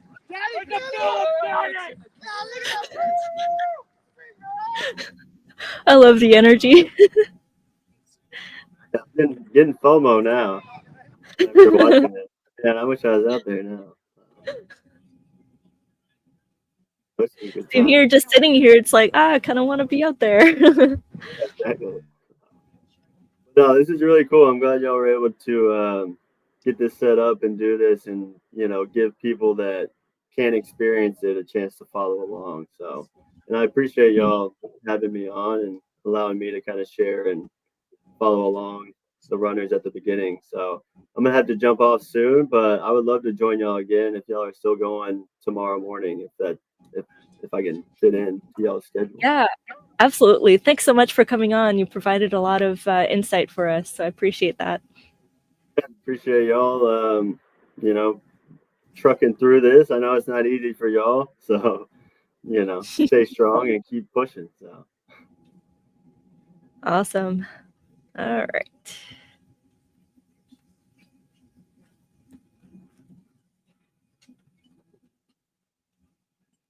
Looks like we got another camera down temporarily.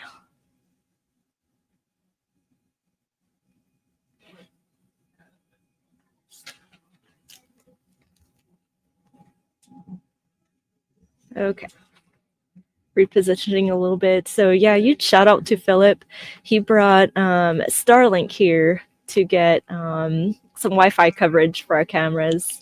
We had to bring some extra cameras that don't have SIM cards. So Starlink is saving the day today.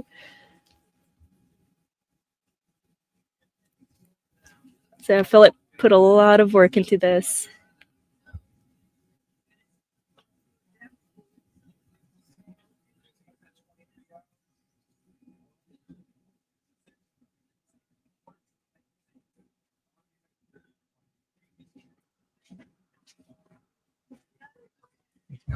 Welcome back. Yes. So Chad had to go. All right. Thank you, Chad, for coming on. We appreciate you giving us your time.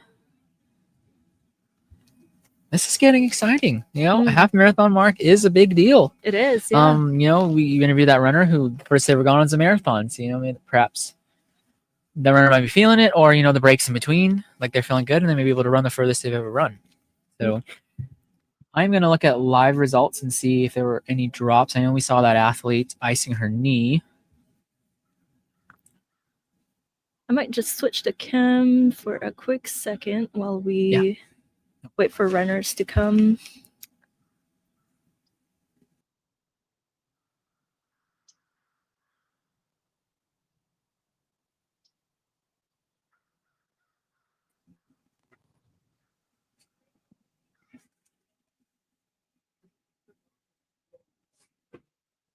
There we go. Oh. All right. Yeah, we're back in studio here with our feed, and we'll monitor that camera, and I'm sure we'll see runners coming by here for us. I was gonna check out live results here and see. You know, we had that athlete who unfortunately had. We'll see if they dropped. Was that they Caitlin did. or? Yeah, we'll verify and get a quick bib number, but she is not showing that she completed third land. We'll verify that with Asher here for those following along at home.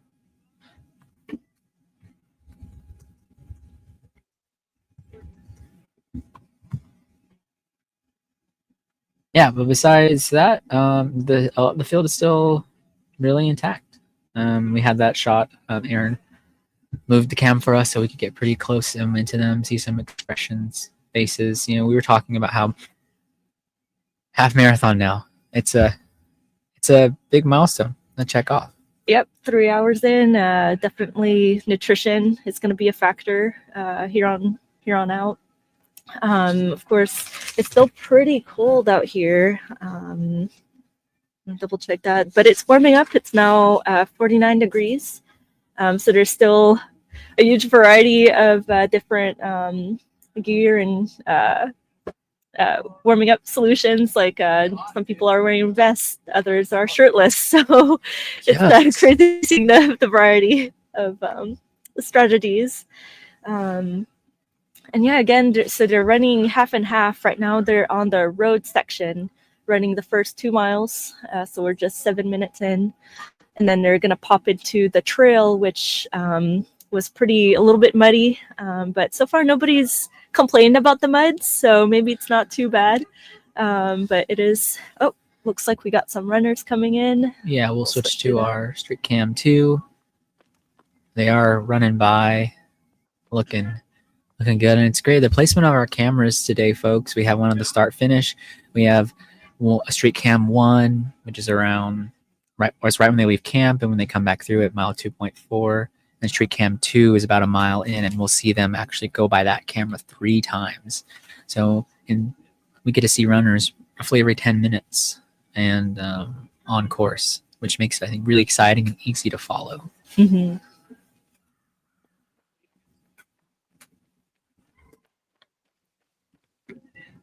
We got blue shorts. Yeah, that's Thomas Cerna, and it looks like that's Haley Wagman right behind him.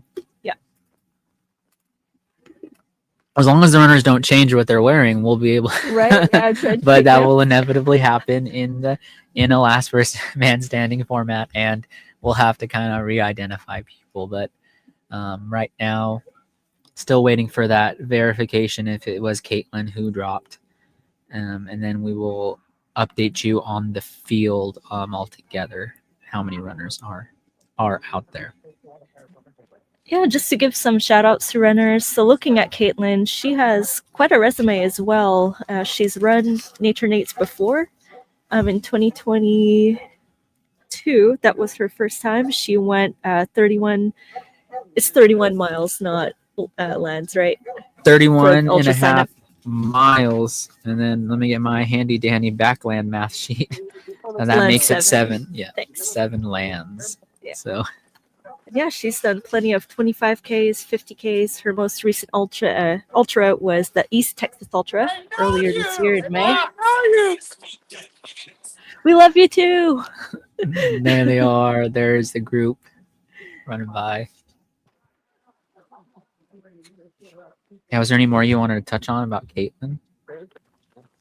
Yeah, so she did the East Texas Ultra earlier this year in May. So maybe she's going, hopefully, next few years. There's she Lester might do the rest of the series. We'll see. There's Hamlin with the heel click. Love it. Adding a lot of color to our broadcast today. Got a salute. Yes.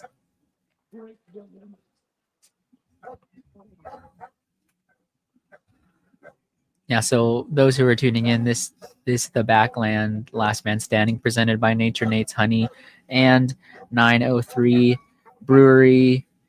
The runners out here, they're starting to really focus now.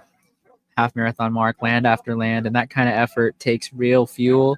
Nature Nate's Honey Company provides simple raw honey that fits perfectly into an ultra like this. It's quick energy that goes down easy, but nothing else sounds good. And when the final land is done, the champion will be crowned. And we're looking forward to bringing you coverage to that point. Oh, sorry. Looks like we have another runner going by camera right now. Job. Awesome. Refresh again.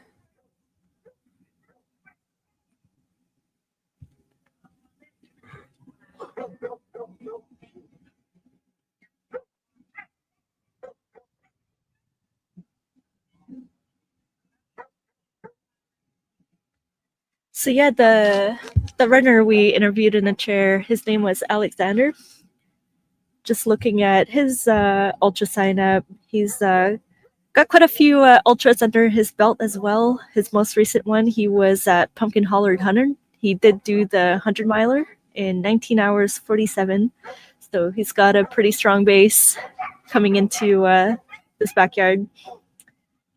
And this will be his first backyard ultra. So pretty excited to see. Yeah, from Mustang, Oklahoma. Where is that? Mustang, Oklahoma. So it's kind of west of Oklahoma City. Another, what do you all call yourselves from Oklahoma? Oklahomanites? Oklahomans? Okies. Okies. Okies. Oh, yeah. That's right. Yeah, I was looking at his ultras. He's done the Outlaw 150 mile or two. Yeah. Really great to see a lot of the field. This is their last man standing, and they are all taking it with such grace in showing some experience here. Some of those folks who've done other ultras, applying that to the last man standing format, or that I like to call them genres. Yeah. Of ultra running, you know, you have pretty standard, maybe just 50K, trail 50K, and then you can have fixed time racing, and you have this last person standing, multi-day ultras. They're all just these different types of, generally they're the same type under the umbrella, but they're specializations, and a lot of people in the sport now specialize. There's David Rivas, and going by the camera, followed closely by, it looks like that maybe Cody White, right behind him, maybe running the legs to get a little extra time. It looks like there's Colby Lawson coming by as well. Been able to identify him pretty regularly, expecting him at the front last few lands. Mm-hmm. That looks like CEO, founder of Texas Outlaw Running, Briston Rains. Just out for his run.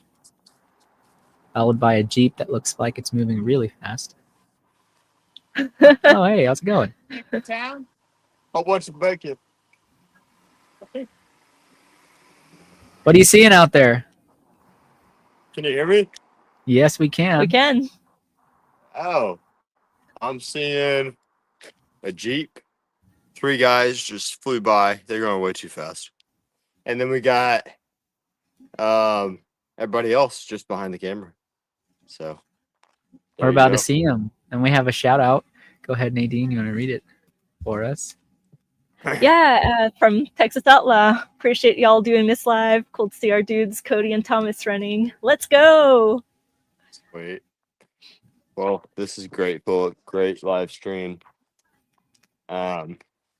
We got first place, well, first for the slat female coming through. Good job. Awesome. And we've started to, it looks like Haley. Yep. Yeah. Well, I'm going to go run with some of these cats. So y'all have fun. Awesome. We'll see ya. Have fun. And there was Thomas Serna just right behind Haley again. I think this might be the second land in a row they're running together. So maybe possibly working.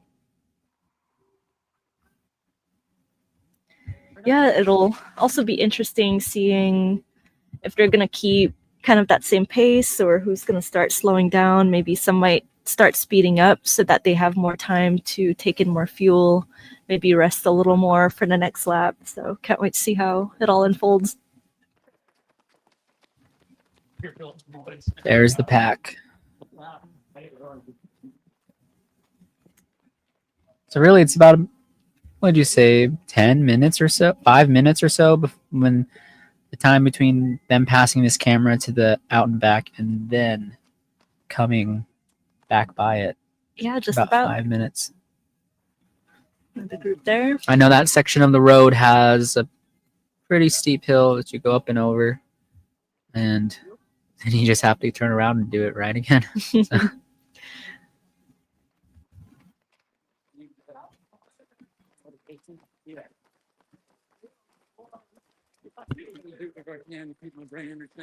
Yeah. But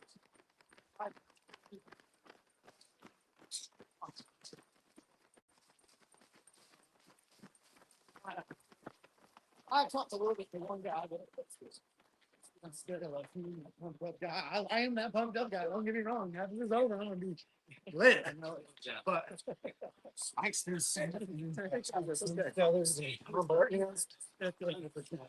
that's $26 in red ribbons. Yeah. Okay. So it just started. It's a good fight.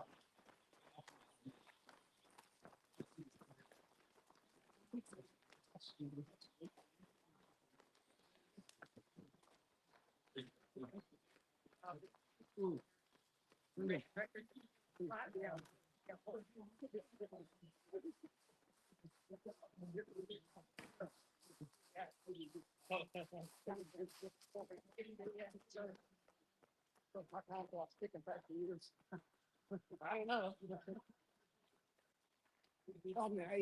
Oh yeah, sure. 23. I'm turning 33. Oh, you're good. Good. 2 days. Yeah, I'll be 70 in March.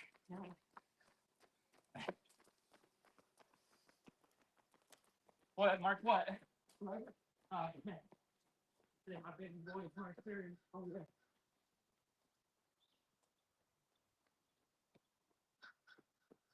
They get to come with him. You decided you better stay. Yeah.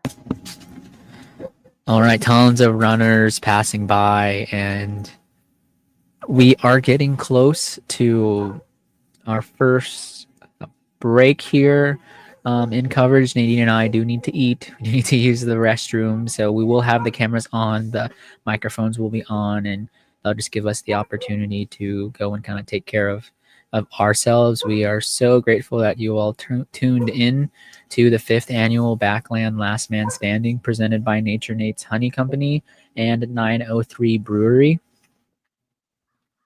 Runners are currently en route into their 4th land. So at the Backland, we run 4.5 miles every hour on the hour. This is a Texas-sized last man standing race. Traditionally, it is 4.167 miles, but everything's bigger in Texas, and so is the Backland. Runners will be going about a half and half split between road and trail, and this camera that currently is on the screen is our street cam number 2, and runners are making their way back through the start finish. We're going to actually toggle to street cam number 1 as we see those runners coming through right through camp. So what's nice about this course is that it does come back in on itself, so runners are able to stop for aid in the camp. That is something unique to the Backland. Runners are allowed pacers, also unique to the Backland, and as long as there is no muling, of course, that is being done. And because of the distance of each land, runners are gonna hit 108 miles in 24 hours as opposed to 100 miles in the more traditional backyard ultra. The course record right now is actually 108 miles or 24 lands. Some numbers folks are chasing today are the mythical Golden Buckle, which will happen at after the completion of land 34, which would mean 153 miles. And we're going to be on Silver Buckle Watch, which is that 24 land mark, and as well as Gold Buckle Watch at that 34 land mark. We are still very, very early in the race, though. We're going to bring you some more tent city coverage. Right now, I'm going to show you some footage from earlier this morning that was shot by Reroute Media to give you an idea of conditions in the morning. And then here in a bit, we'll have some drone footage of conditions kind of as they are right now, just to show that contrast.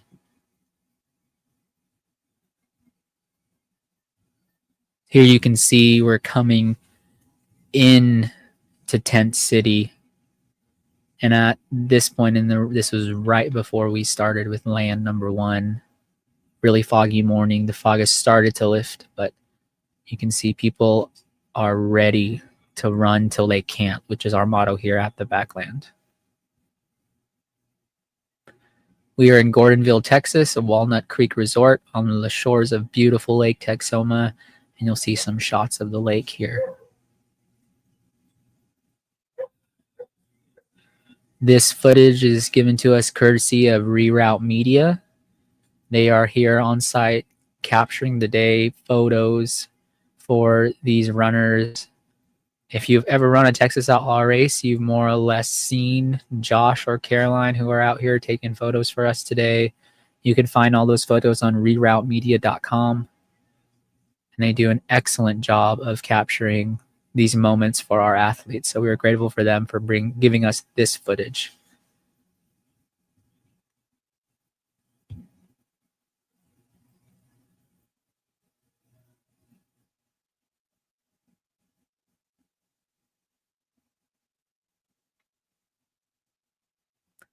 We're going to toggle back to our street cam number 1 as more runners are starting to come through here. Here we go, working together. By this point, I'm sure the packs are getting a little stringed out. People are more trying to find their own personal rhythm. There's Megan Jackson, one of our favorites to really test the limits, women's course record as well as overall win. Here we have a pack of 3 coming in, looking really solid. They are running by Tent City. This is about mile 2.4 into the 4.5 mile loop.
Lester?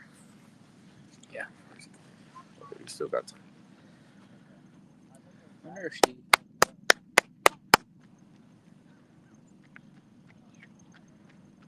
Good job, Lester. Way to go, bud. Looking good, man. Let's go.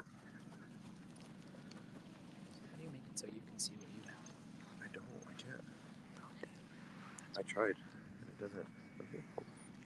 No, that's the comments. The only oh, that I guess.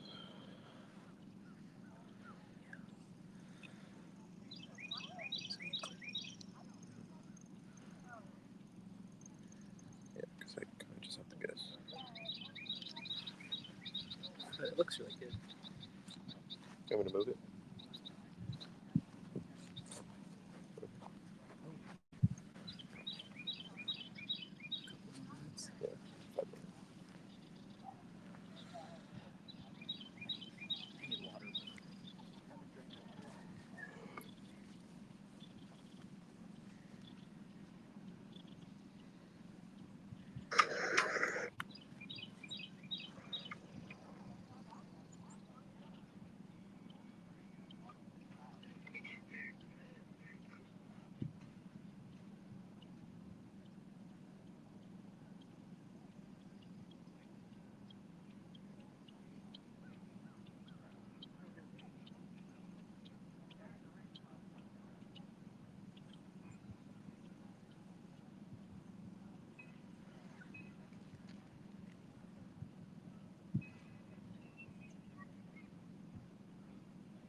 You all right?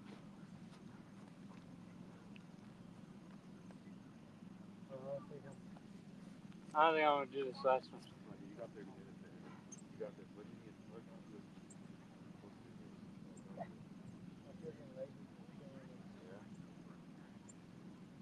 You got 30 minutes, man. Just literally got 30 minutes. You're halfway there. You can hit 10-minute miles, or you got less than 2 miles left. I think you really stay. Go ahead and just like hike as much as you can, especially that uphill on the other side. Hike that, and just try to make it. Try to get one more in. All right. You got this, dude. Is it okay if I get water? Yeah, dude. Go get water, whatever you need to do.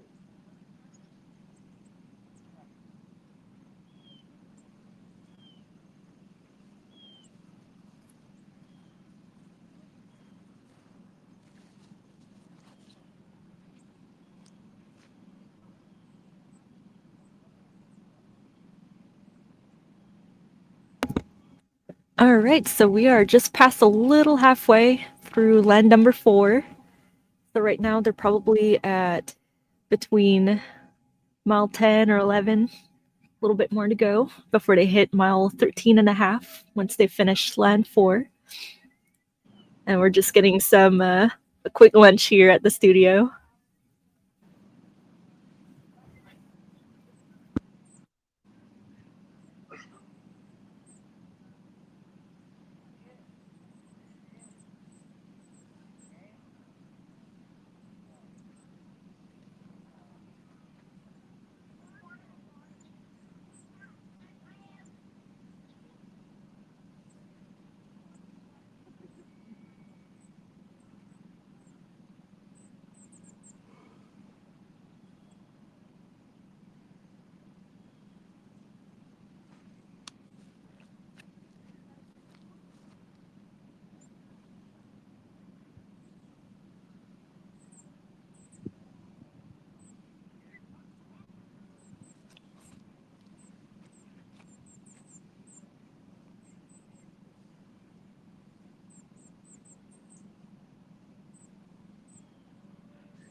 just heard, we're gonna get some more drone footage.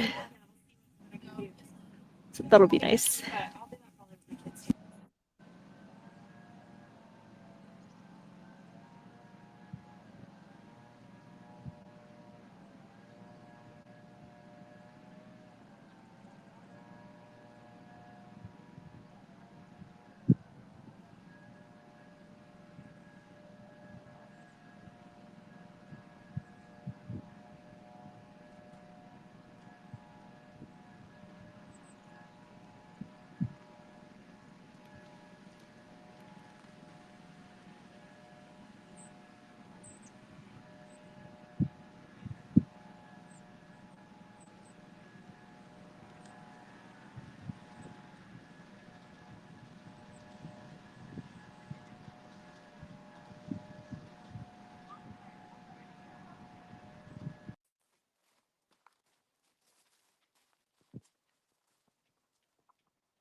My goal right now.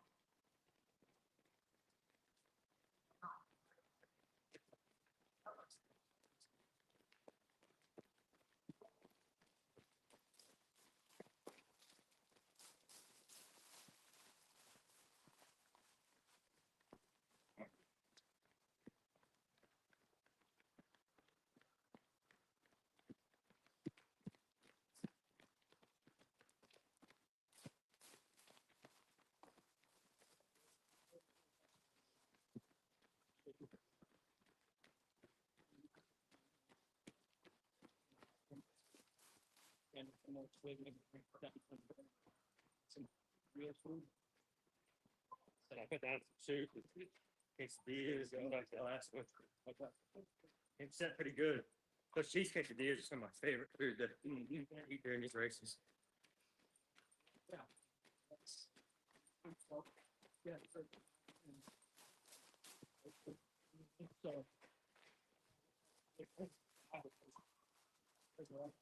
Yep. So my wife was just like, hey, you're not drinking. I think I can't. That whip lights. And I was like, can't really. Just yeah. Actually, last April was 3 years. So yeah, it's just better. You're just able to handle life.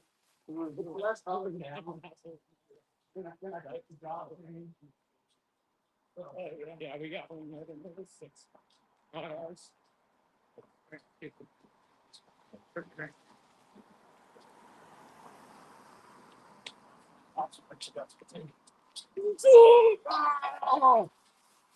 Oh, no. Boring was like, you know what? Great thing. I thought of you. I don't know. I think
We got David, just the first one to finish Land 4 in 3 hours, 38 minutes.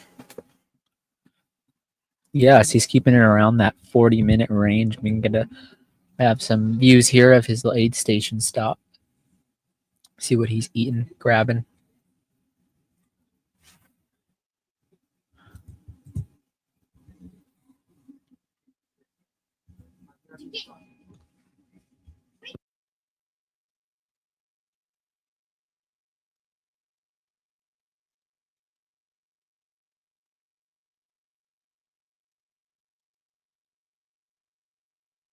We do have an update on drops going into this land. I know we are almost at the end of this land, but we did have another runner drop out of the race. So there are currently 39 runners still standing.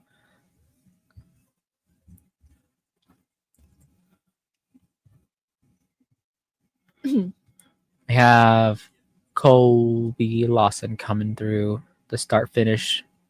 Welcome back.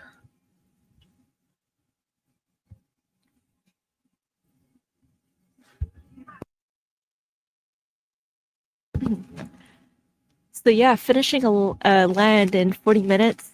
That's a pace of 8 minutes and 53 seconds. So these guys they're blazing, but that's their zone 2. They can definitely still have a lot of life in their legs. Yeah, if we were to also stretch that out into the realm of 100 miles, that's under 15 hours for Wow. 100 miles. Very But fast. there are breaks here, and Yep. anything can happen in the backland. Very true.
All right, so about a little over 15 minutes left for runners to come in. They should be sprinkling in here pretty soon. I think so far only 2 have come back to the start finish, so they're having a little bit of extra time to eat, change shoes, or do whatever their follow their strategy. And it looks like we have 2 coming in. Yeah, after the completion of this land, athletes will have gone 18 miles. We're at the Backland. It is 4.5 miles every hour on the hour. Yeah, that was Haley, and I didn't catch the other guy, but they're looking good. Yes. Coming up the hill that will most likely feel like a mountain by the end. That is RJ Roberts coming in with Haley, finishing up 4 lands. Welcome back.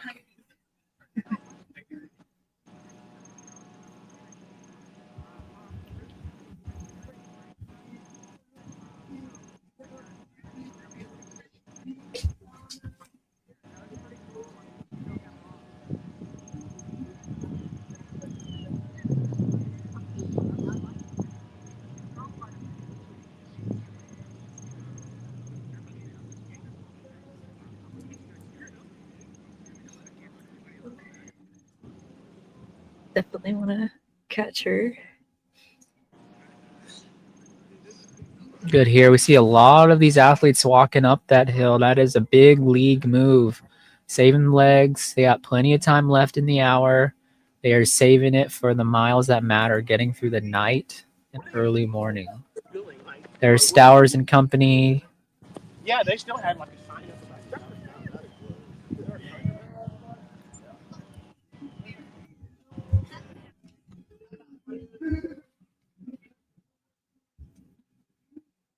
So 4 lands completed.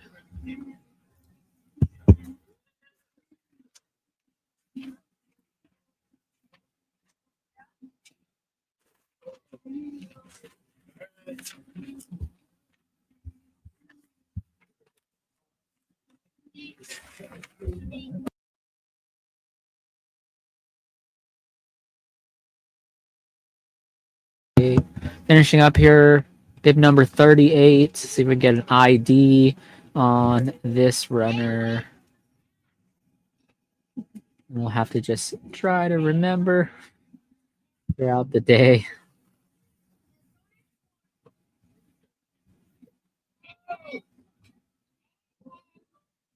Bib number 38 is Cole Birkenstaff from Stephenville, Texas.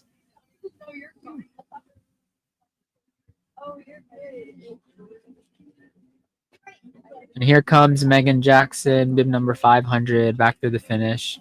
4 lands complete.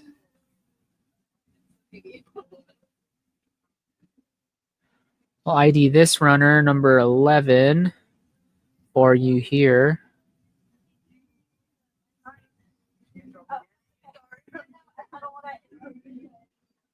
That was Arturo Aguilar from Midland, Texas, a little West Texas coming into play today.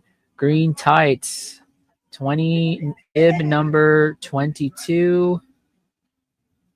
Identify that driver, John's Liga, and 36 and 37 coming in together. I believe as they did at the end of last land. That was Nate Graham and I'm going to move through this as quick as I can. And Joe Walker, Nate and Joe Walker, 36 and 37 from Utah and from, I believe, Idaho.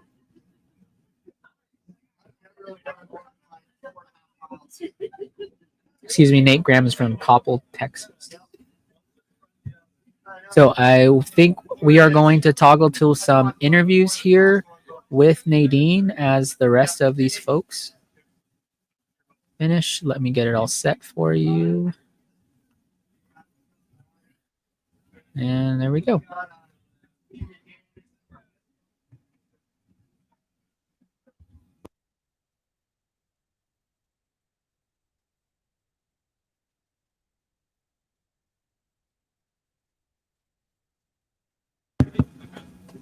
Welcome back, runners here. We have a good pack coming through, finishing they back through the start finish. And when Nadine is set and ready to go, we can go ahead and do our Interland interview for the completion of Land 4.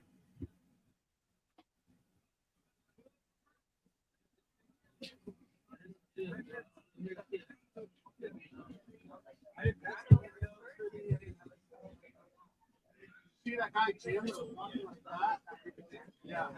So I helped him. I get my question like water on it.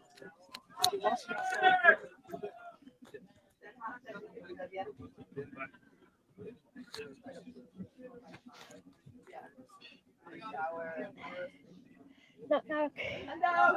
It's not live yet, but just getting.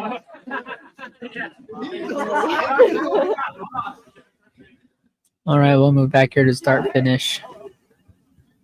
Have another runner coming in, runner number 14. That's Alexander from Mustang, Oklahoma. And we have Chris Mott, number 25, finishing land number 4 here at the 2025 Backland Last Man Standing, presented by Nature Nate's Honey Company and 903 Brewers.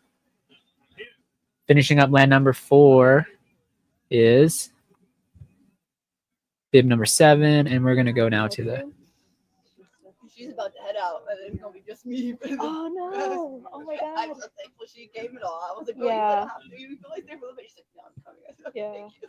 Well, we got volunteers, and the main aid will help as much as we can. If you hear tears coming, crying sounds from over here, I'm fine. Okay. I'll come out. Promise, I'm fine. Like, I'm okay. It's emotional, not injury. I think we are live. Cool. Hey, what's your name? Haley. Haley, Wegman. nice to meet you. Hi. Where are you from? I live in Austin, Texas right now. I'm originally from Oregon.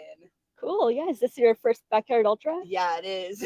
Wow. Yeah, we've seen you leading from the front. So how's that going? It's going pretty good. My strategy right now is I really don't like the second part of the trail that's out there. I'm trying to go fast on the road and then kind of cruise and walk on that back half of the trail that I don't like. So Yeah, that's a good plan. I ran it last night, and there's a few technical sections. I was surprised. really steep, kind of swoopy. Yeah, I'm walking through all those. I Good. don't want to run That's through smart. those and Yeah. bust my knees or ankles, or I'm on my own insurance now, not on my parents anymore. So that stuff becomes really expensive to fix if you screw it up. Yeah. So what you're snacking on right now? What's I got good? some soup from the volunteers. It's like some chicken Mexican style soup. It's really good. Whoever cooked it, kudos to them, honestly. Very cool. And who do you have crewing with you? This is my friend Michael. This is my running buddy. It's nice to meet you. Yeah, no, And- I got back into running and I knew she wanted to go, was probably gonna run the marathon in Austin last year. So I said, "Hey, are you running the marathon?" And she said, "I don't know, but if you are, I will." So I said, "Oh, girl, you're running the full now," because she's thinking what didn't happen. So we did the full together last year. We're doing the full together this year, and she's being a trooper out in the cold, helping me do all my stuff right now. Amazing. Love it. And you said you're going to be solo later. So, Yeah. What are your thoughts or plans going forward? Worst case, I got my phone. I got people. I don't know how the cell phone service right here is kind of okay. It's probably spotty out there, but if I need to, I got friends who are not physically here, but I'll call and chat with them for a lap if my cell phone service allows it. Everyone's out there is really nice and chatty, and so we're winging it. This is my first one. I kind of came off the wait list. I signed up for this, got on the wait list in like April and forgot about it, and then got pulled off the wait list, I think, second to last week of October, and was like, I don't have enough mileage under my belt to do this right now, and I've never done it, but I'm just going to go and treat it as a learning experience, kind of wing it. So Yeah, good. Well, that's what we're looks doing. like you're doing great so far, and I'm Thanks. glad that you still have a support system, even though they might not be here, but yeah. you got someone. That's great. Yeah. cool. And any goals today? Distance? Or... My 2 goals coming in were I wanted to not be the first person out, and I wanted to at least hit a marathon goal, like a marathon distance. Ideally, like really out there goal. If I hit 50 miles, I would be like super, super stoked. I don't know how realistic that is. Like right now, that feels like, yeah, I can do that. But in like 2 more laps, who knows? I don't know. So One lap at a time, right? yeah, pretty much. Good. Well, thanks so much for spending some time with me, and I'll let you focus for the next No, one. cool. Thank you. Great. Have a good one. you. So that was Haley. Great. Seems really sweet. Yeah. Really great. Looking for that marathon finish, and we're going to toggle back here to our start finish cam. There are about 6 minutes left in this land. For those folks who are still out, let's check the live results. You can find the live results on the Texas Outlaw Running website. I'm going to drop it back here into the chat now, just for those who may be tuning in. And if you're new and just logging on, let us know where you're tuning in from. This is the Backland Last Man Standing, presented by Nature Nate's Honey and 903 Brewers.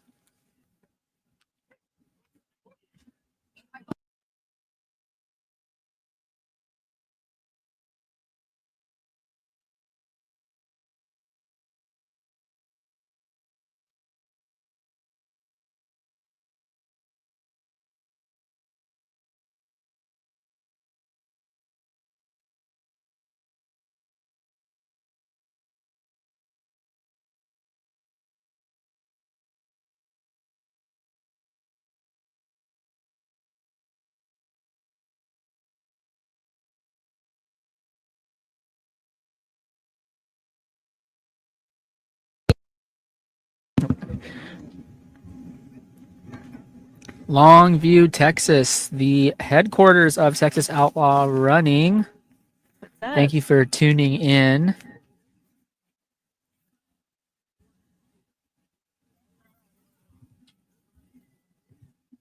Some cheers for John. Hammer, hammer, hammer time.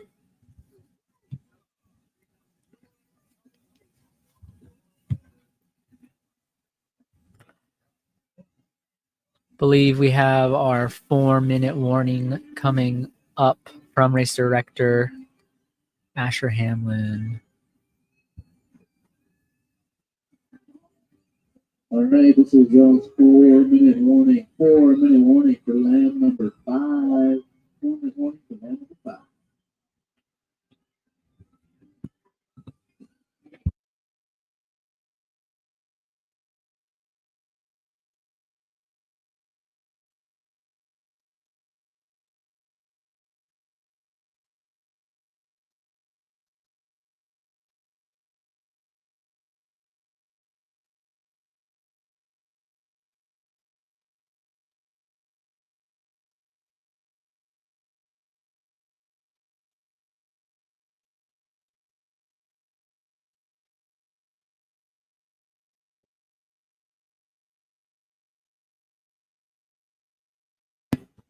Carly wants to know how you're doing, Britt.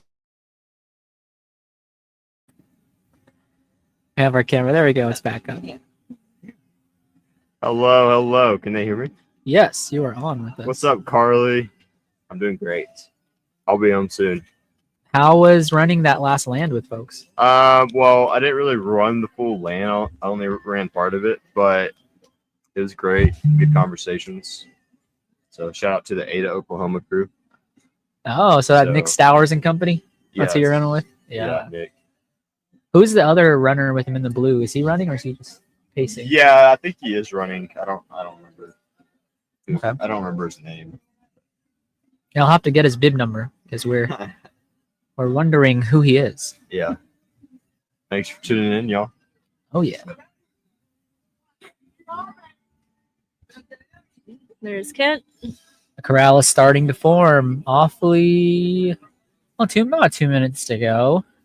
As we get into the later lands here, you'll see people being like, the expression or the look, the body language is like, oh, we got to do this again. People will slowly start coming out of their tents with like 30 seconds to go or something. And that is just pretty cool to watch. 2 minutes, baby. 2 minutes to land number 5.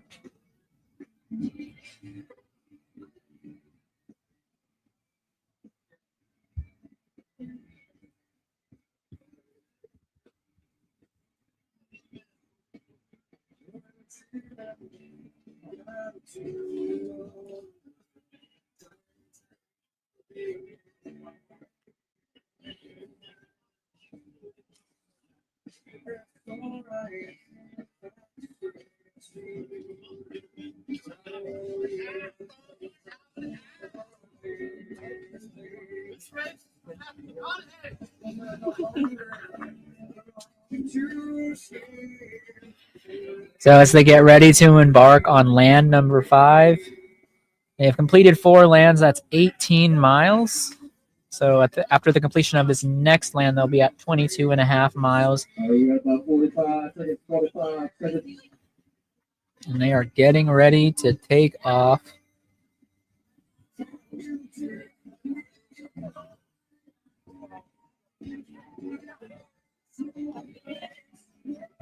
Runners are all back in the corral. Land number 5 coming up. After they take off, we will give you an update on who is left in the field. All right, here we go. We got 10 seconds. 10 seconds. Here we go. All right, here we go. In 3, 2, 1. There is 4 lands done, starting the 5th land. You can see a little more maybe sensitivity in the quads by that back of pack of the race. The mud to be taking its toll. Yep. So right now we're at mile 13.5.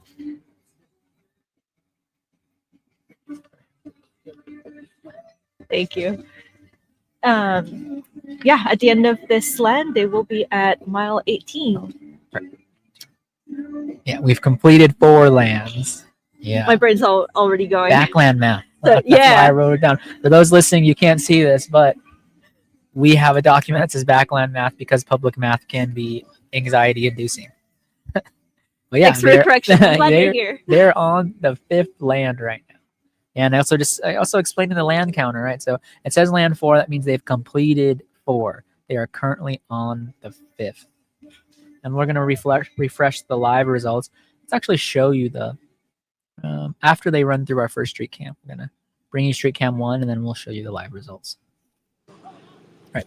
So they're making their way down the road. Again, thank you, Aaron Castagnon, for giving us this footage, moving our cameras for us. Really appreciate it.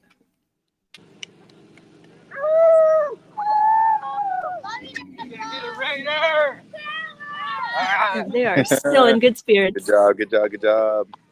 Way to go.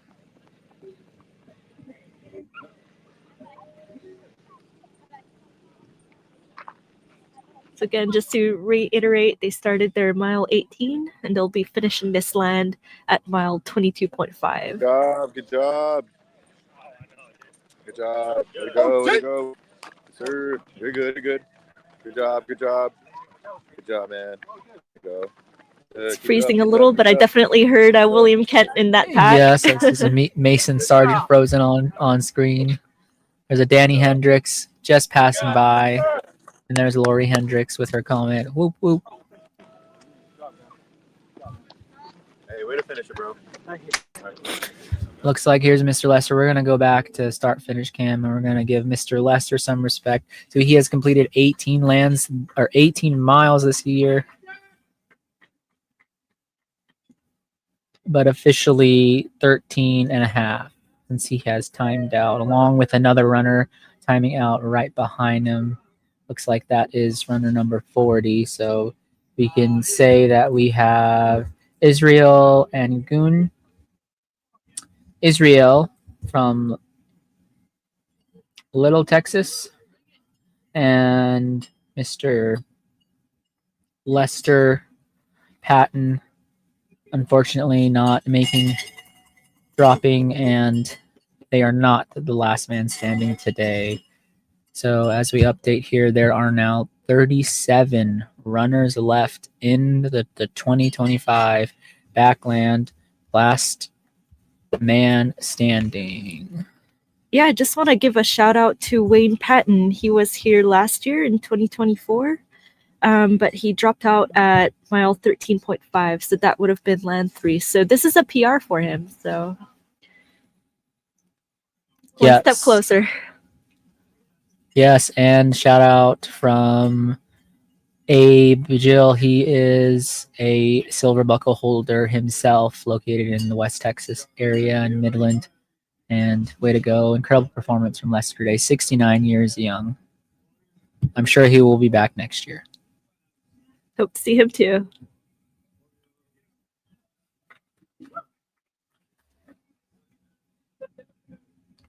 All right. We're going to show you now live results here on our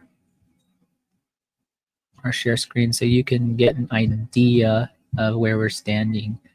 So the link I dropped earlier into the chat, and I'll do it here as well. It will show you who is still in. Yeah, I think I'm into, sorry, I need to refresh this page. There we go. All right, so we started with 41. And at the bottom here, you'll be able to see how many lands we're at in the mileage. So we have Wayne Patton, aka Lester, who's able to complete 3 lands, and then Israel also 3 lands. So you can follow that along. You can find that link on the Texas Outlaw Running website as well under the Backland race tab. We have Asher Hamlin. You coming in the studio or what? Could. Yeah, let's come on in. We got room. I don't know about chair, but we got room in here. Be behind you. You want to stand in here? You can. You want to be looming over us? Welcome, Asher Hamlin. What's up? This is your 3rd year race directing it. Second. My 2nd year race directing it. Oh, you've been here. But I've been here at every single one except for 23, which is the one Briston did. All by his lonesome. Yeah. So how's your dad doing out there? He's still good. doing the push-ups? He's good. He's still doing his push-ups. Yeah, making his way around. He looks pretty good. Awesome. Does he have any goals today, or He just going with the flow? He wants above 100K. Sweet. So I think that's like 62 and change. Yeah. And then he would like to get up to 100 miles, but we'll see. That's kind of a big ask for oneself, especially if you haven't dabbled in that distance before. But we'll see. He's surprised me before, and I'm sure he surprised a lot of people before. But yeah. What are your thoughts on how the field's gonna progress this year? More entrants, the most we've ever had. 41 starters. How's that look compared to years past? It's interesting because, we raised the cap to 60 for this year. Had 53 signups, and then I think 43 started. Oh, okay, 43. And so, which is interesting because, we see that at all of our races that we'll get, a certain number of signups, and not everybody will show on race day, which, stuff happens. Like our buddy Roberts, Rhino, he's got some things to attend to. LC would have been running with us today. But yeah, the field looks solid. A lot, I don't know. It seems like it's a little better than years past, so that's fun. I don't know. We'll see where it shakes out. I think the prediction for most people is that it'll be 150 plus. So I really hope that I get to give away some 150 mile belt buckles. Yeah, that'd be pretty cool. That would be super cool. Which is something we've never done. Yeah, we're calling it. We're on silver belt buckle watch first. Silver Right? belt, That 24 land yes hurdle, and then we can officially be on gold Yes. gold buckle watch, which is a 34. Yep. 34 lands. 34 hours. Yeah. Yeah, I hope I get to give away one this year. And I'm expecting that we'll have at least a few people get to that mark and then probably push it. And I don't know if we'll get to the second night necessarily, so Sunday night, but for sure around noon tomorrow, I think we'll see a number of people get to that mark. But I think 2 nights in a row, that's just tough. I mean, obviously with the prospect of going into the night on the first day, I think that's talking to a lot of the runners and just generally having been here for a couple of years, it's like that's when the race starts. is when you start getting into those, first couple hours where the sun is down and it's not as fun, I would say, because you're not, it's a little more, Especially it gets a little more technical back there on the trail, and you're having to watch yourself. You're tired at that point. I don't know, Nadine, do you concur? yeah, especially when you've been out there all day as well. But at least you're probably not getting lost at that point. Right. You know the trail pretty well. You know what to avoid and kind of where to step. So that's going to help going into the night, and they should have good headlamps as well. Yes, good headlamps.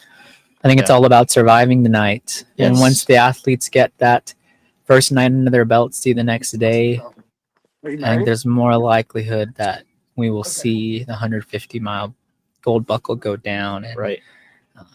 It's that first night. Because like backyard ultras and just ultras in general that push that 24-hour mark and really the 20-hour mark, when you start cutting into your sleep, I do think it becomes a battle of your ability to sustain energy through those hours where you would otherwise be sleeping.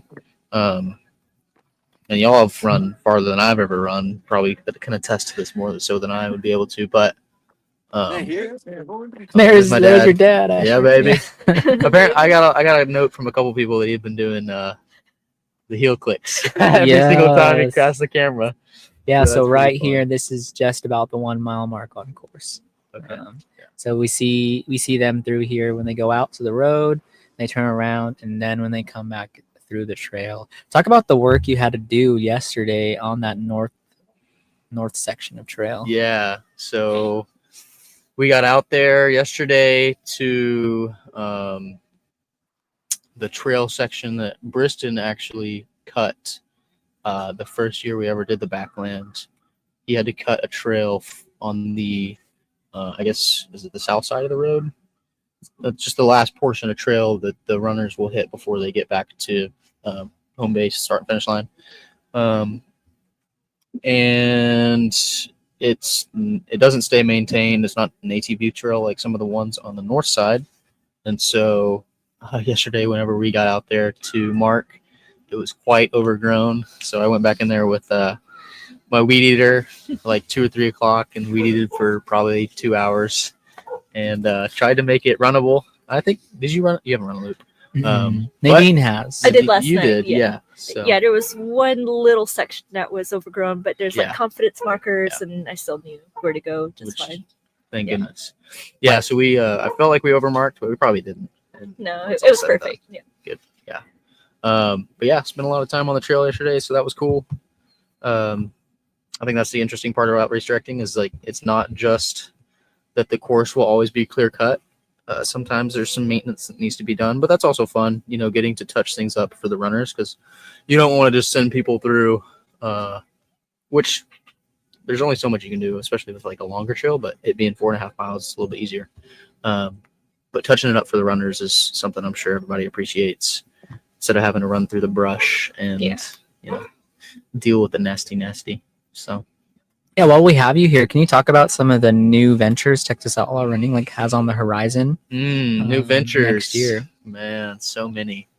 Well, our goal has always been, will always be to put on the best events, the most events, best event, maybe not the most events, but best events around Texas.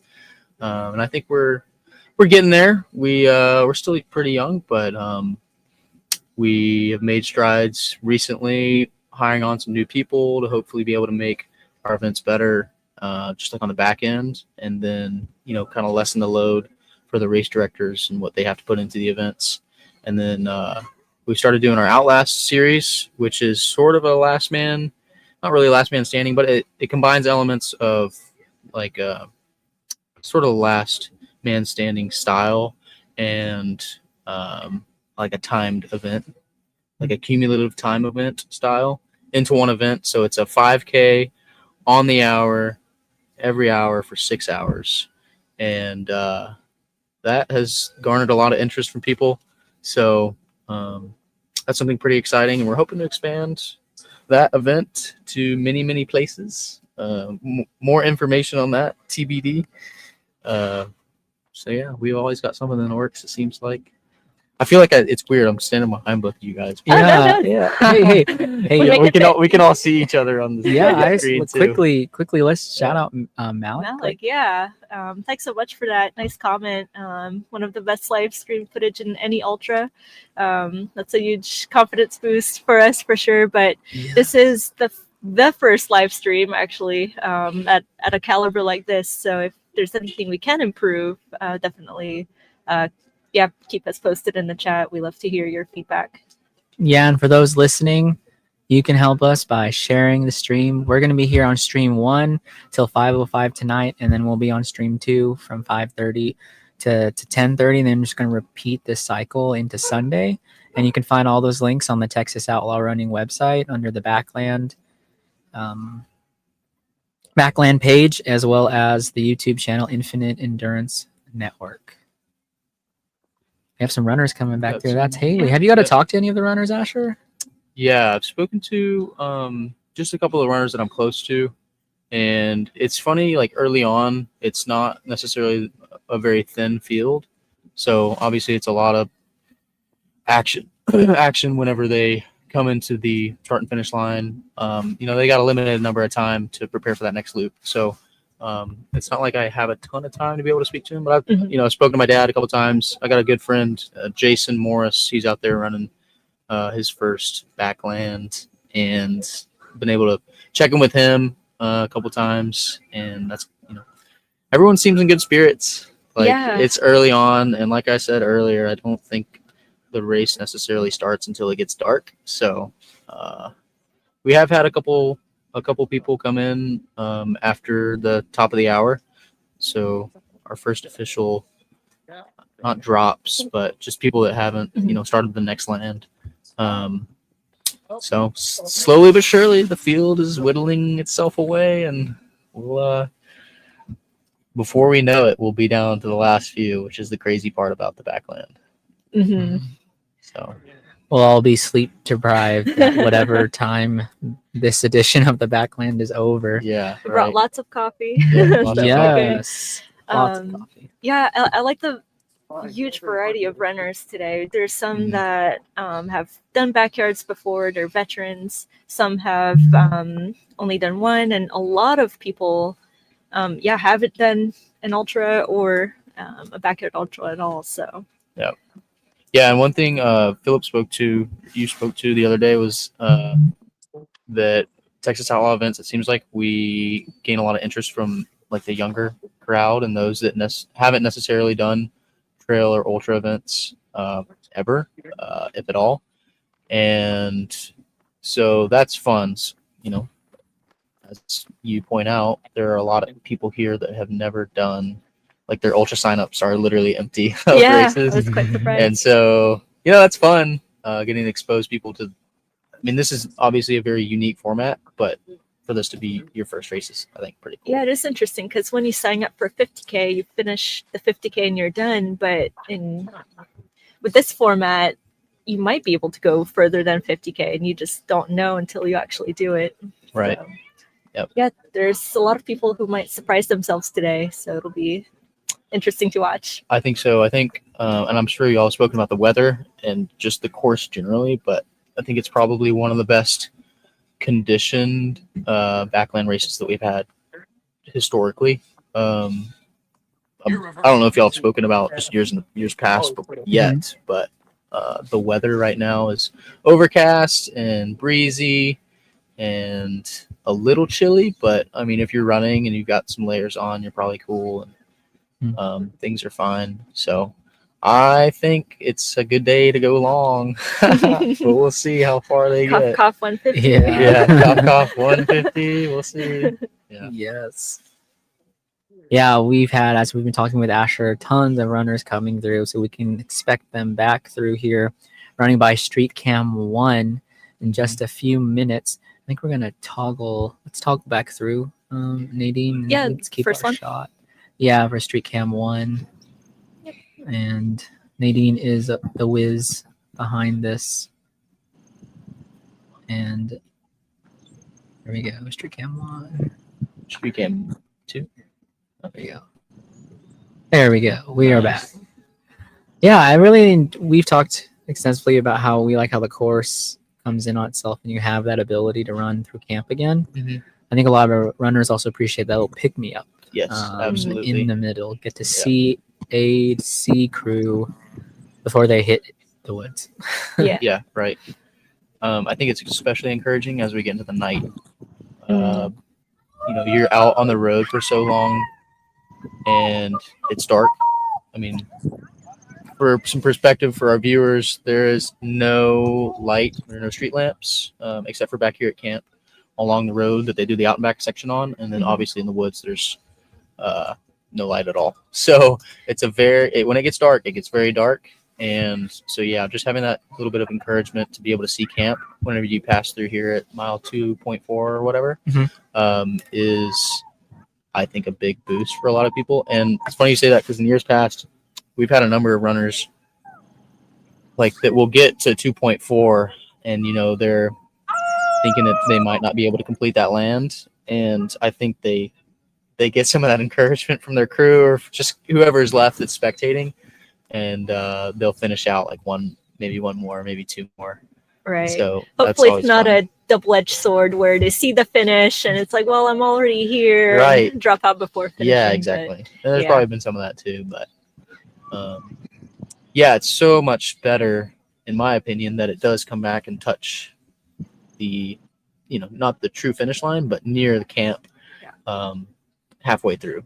You know, probably pretty encouraging. It might make up for the fact that it's a quarter mile longer than every other backyard ultra. You know, you take away the field, you got your standard. But this is the backland, and we go around the field at the backland. That's right. That's it. Yeah, runners are starting to come through.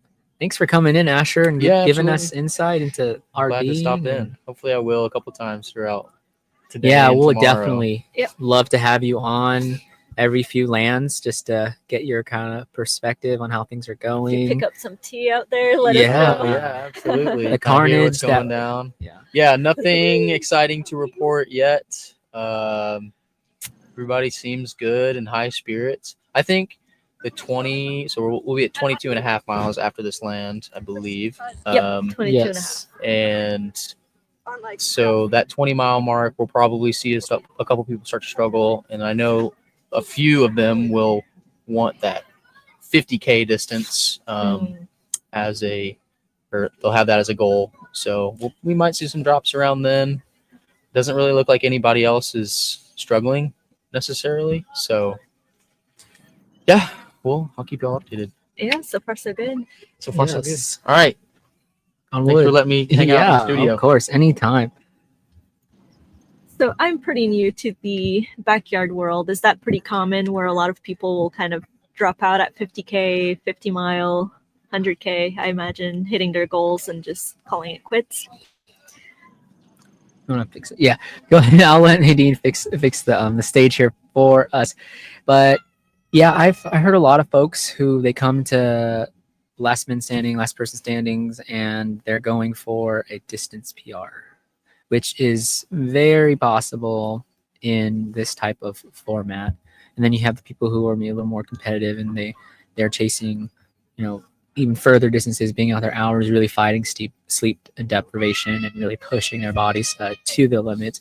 You know, as Asher said, this is Texas Outlaw draws a lot of newcomers to the sport, and so we see a lot of people here going for those shorter distance ultra PRs, like the 50K mark, 50 mile, 100K seems to be a big hurdle for a lot of folks, which also coincides with it getting dark. And so, you know, if they're ready to battle in the night, maybe they try to do a land or two, right? So we hit at the Backland, we hit 63 miles at land 14, which puts us at 10 p.m. Really, you're getting into the beginnings of the middle of the night. Yeah. So, and that mental battle that ensues over that time period. Thank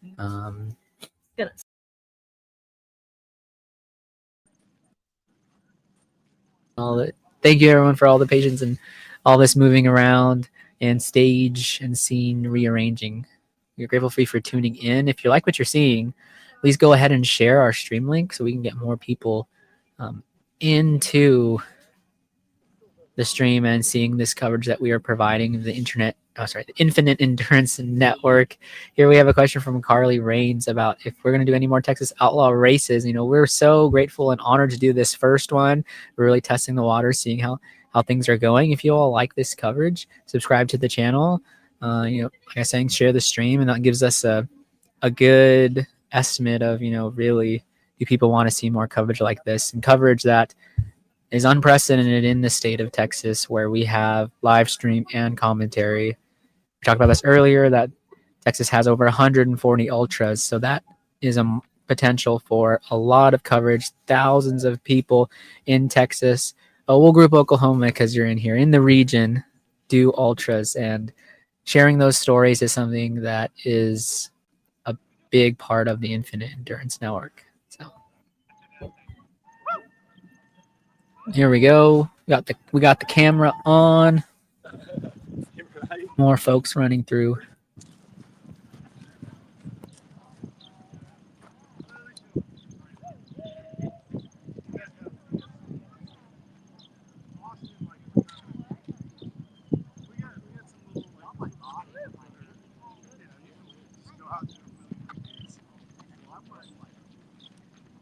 But I do the douchey thing where, like, oh, I'm driving out through West Texas and just stopping on the Guadalupe or something.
You're watching The Backland, presented by Nature Nate's Honey Company and supported by 903 Brewery.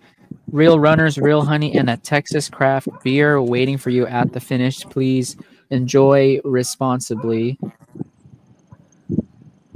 We are so excited to bring you coverage for today's race. We're now 30 minutes into Land 5. So runners have 30 minutes to get back to the start finish if they want to still be in the running for last man standing. My name is Philip J. Sebastiani, and I'm joined by Nadine Forrest. We will be your commentators all day and for some of the night, so we can get some rest. But we are excited to bring you this, the Infinite Endurance Network. As runners start to come by this cam, we'll toggle in between, and we have here in a little bit we'll have some more footage from on course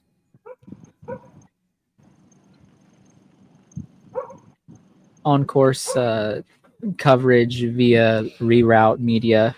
And shout out to them for giving us that coverage throughout the day. There are currently 37 runners left in the 2025 edition of the Backland. So we have seen 6 drops since this race started 4.5 hours ago. We met some really interesting folks throughout this morning. This next Interland time, we're going to try and get some interviewing of Kobe Lawson, who's from McKinney, Texas. He's been coming in consistently in the front pack. Earlier we mentioned he's a Brazos Bend 100-miler finisher. Also has run Austin Rattler 50K a couple times. So he's no stranger to ultra running. He's starting to build his resume, and this is his first time running a last man standing race. If there's anyone in particular you want us to showcase during the Interland time, go ahead and drop that in the comments, and we'll see if we can get to them as we go from land to land here. 4.5 miles every hour on the hour.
Where'd everybody go? Where'd everybody go? Huh. Oh, okay. Always a colorful character in William Kent there, if you're able to catch that. He is last year's Backland Champion, looking to repeat, I'm sure this year, making his way into the north side. North Trails? We gotta figure out a name for that. I'm glad he didn't get lost there. I think he caught the turn. Yes, we did save a few people's races at the very beginning who didn't see the sign that clearly said mile 4 this way to the right and tried to go straight again. So, yeah, so if that was William, that means we have our kind of second or third pack that has formed right behind him. And you can see him coming into camera now. Big pack.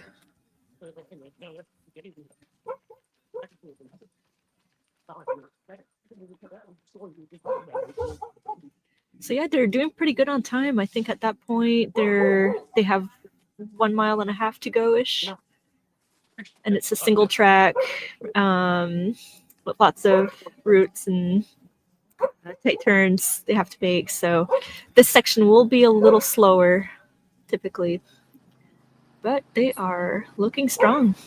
Yes, nice and relaxed. See, the body language isn't quite showing if anything is wrong. You know, in a couple hours it could change. In 20 minutes it could change. That is how it goes at the Backland. Yeah, that group. Oh, so go ahead. Yep, and still 24 minutes left on the counter for this land. Yes, and the motto here is run till you can't. And a lot of folks today will find that limit, and it will be great to capture that for you. We have a nice pack of 3 here running into the trail system. We have it, it's off camera, but there is a fallen tree they have to go under. Perhaps we can get that camera moved at some point just to show it later in today.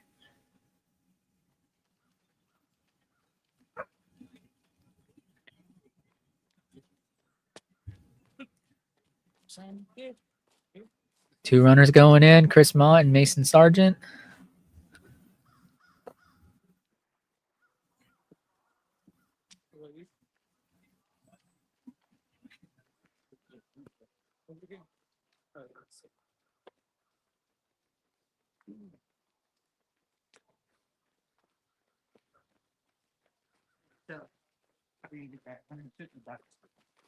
What was that? 150 bucks.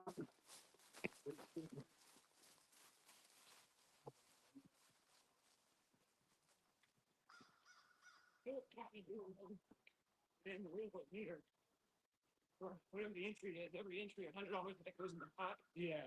And you all carry a coin. So you drop that and put the coin in the bucket. Master gets all the coins and have much cash that's worth it.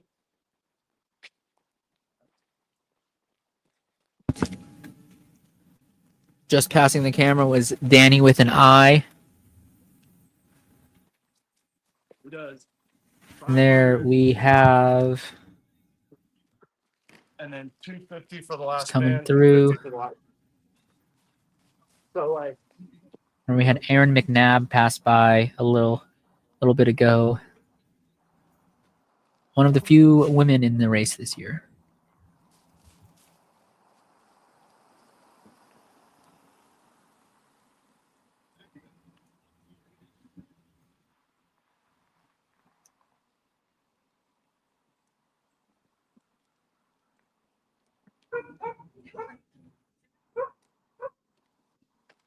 We got LD Hendricks rooting for Daddy.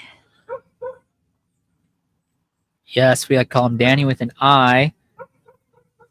And now if we just look at the women's field altogether, we have Haley Wagman, Aaron McNabb, and Megan Jackson.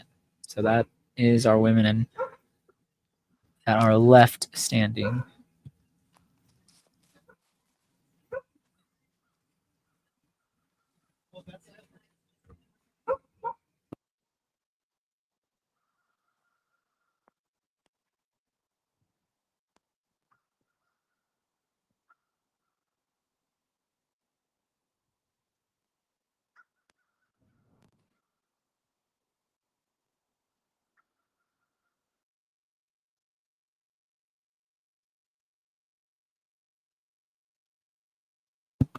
And we're showing you back here at the start finish. Our first runners from this land will be appearing. Actually, let's toggle the list cam. There we go. Aaron Castellon with the camera work. Thank you again. You're showing us runners coming up that hill. And I think we might start to see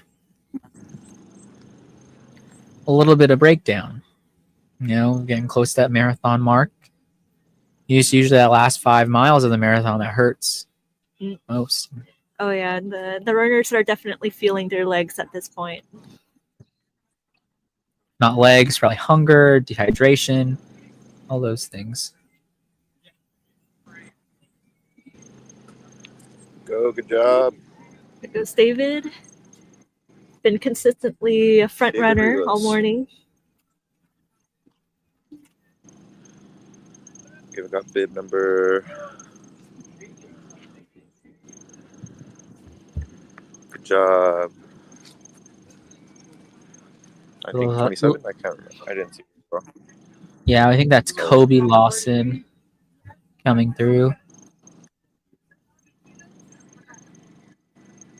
Yeah, I see him now.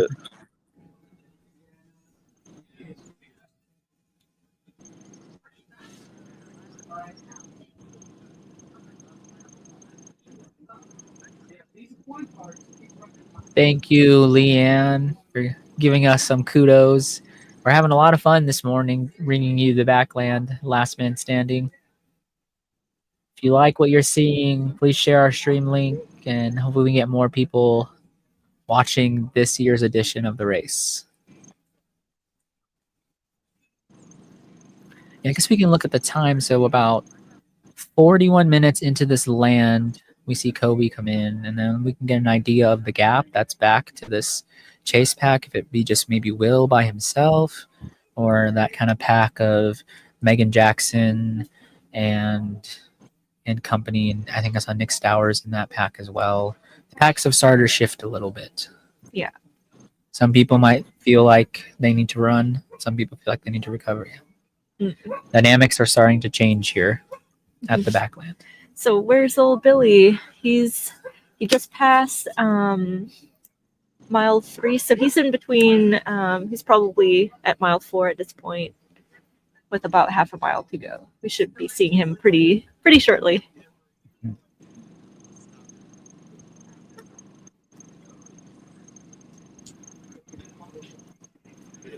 Yeah, for those who are tuning in, we have 3 cameras out on course for you today. We have the start finish camera right now. You're looking at Street Cam 1, which will move kind of from spot to spot, but that will give you them as they're starting the land and finishing the land. And then we have Street Cam 2, which is about a mile down the road from here, and that will give you about 3 different views of the runners today.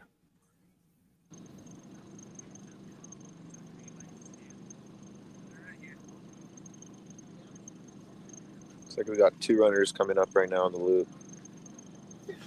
All right, so we're about 2 minutes behind from when Kobe finished, and we have runners going there in the trees. And we got some kind of behind them as well, doing the loop back there.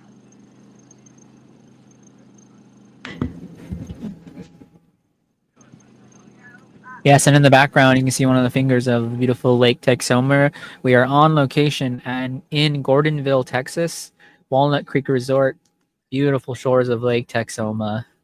This is the Backland Good job. Last Man Standing, presented by Nature Nate's Honey Company and 903 Brewers. Let's see those athletes coming through the start finish. We can kind of ID them as they come through here. And that's RJ Roberts on the left. And then on the right, I'm pretty sure that's Arturo Aguilar. I think I've started to remember what he's wearing. Purple shirt. Oh, no, excuse me. That is Cole Bickerstaff from Stephenville, Texas.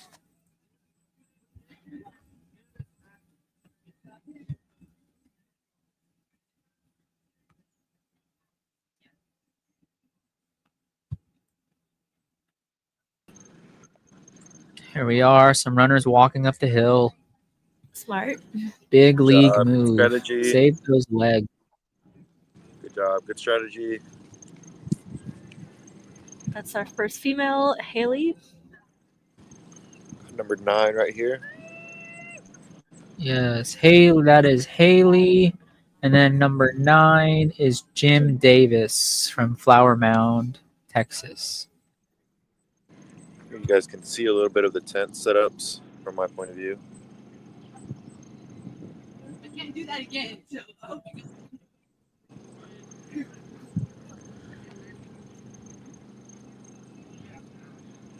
Yes.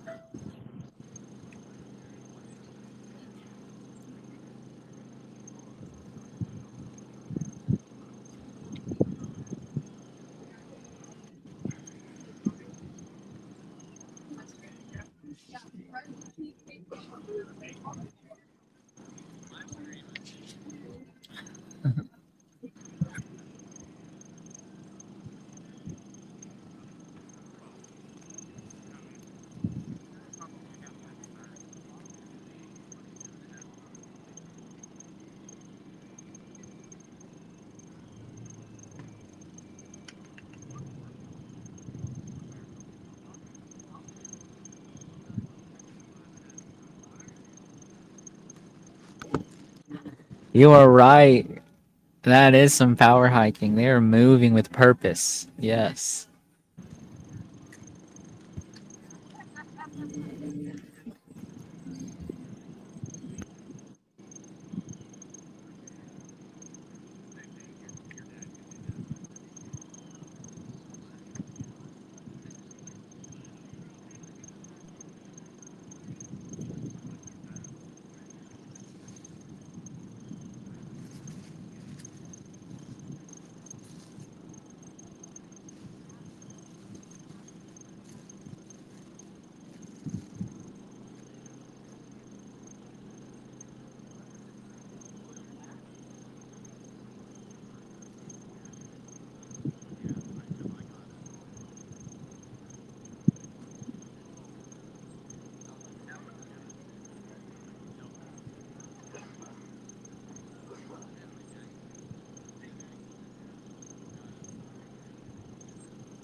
Here comes the pack.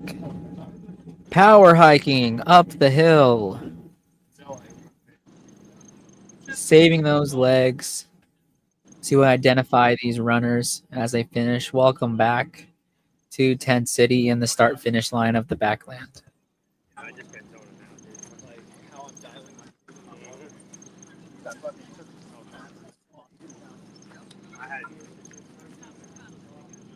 Looks like this pack has kind of gotten closer too. Mm. All coming in and seeing what will be like under the 50-minute mark. Yep. Plenty of time still. Yep. So there's Megan Jackson coming through, start finish. Bib 11 is Arturo coming through. And there's Ryan Applewhite coming through. These runners have completed 22 and a half miles, 5 lands down. Runners still on course have about 11 and a half minutes left. Looks like there's Alexander finishing, as well as Thomas Cerna coming through. Let's toggle back to the start finish. And we have Mr. Stowers coming through, as well as Cody White.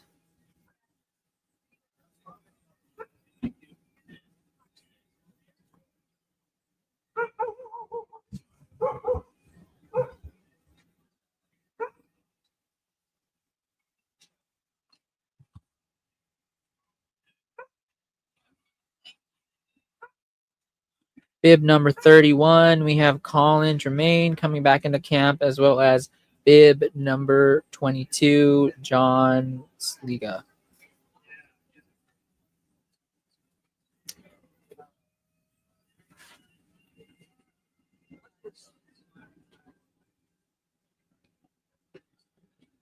In bib number 12, runner we haven't talked about much today, Levi McCoy from Poolville, Texas, finishing his 5th land.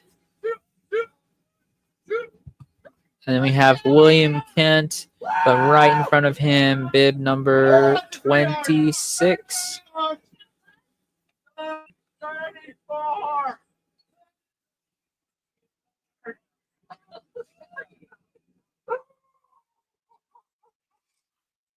Bib number 26 was Jason Morris. And bib number 41 coming through the start finish.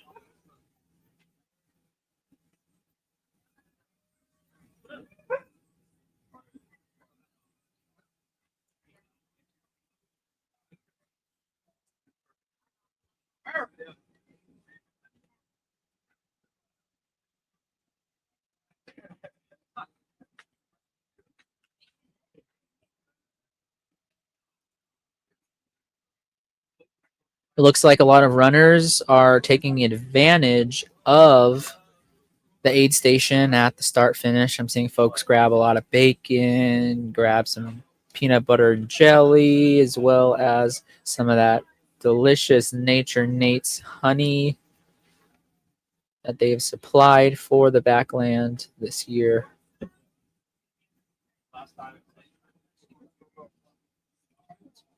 We are just about ready to bring to you our next Interland interview.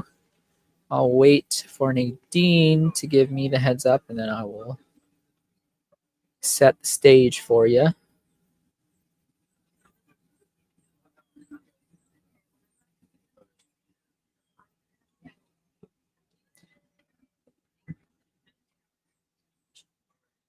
I have about 8.5 minutes left in this land.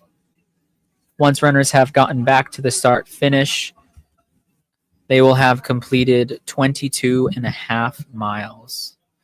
There's Josh Blashhill crossing the start finish.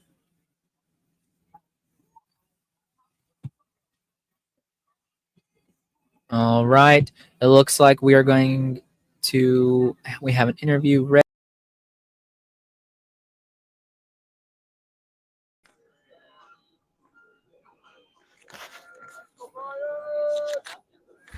All right, one moment while I get the mics ready.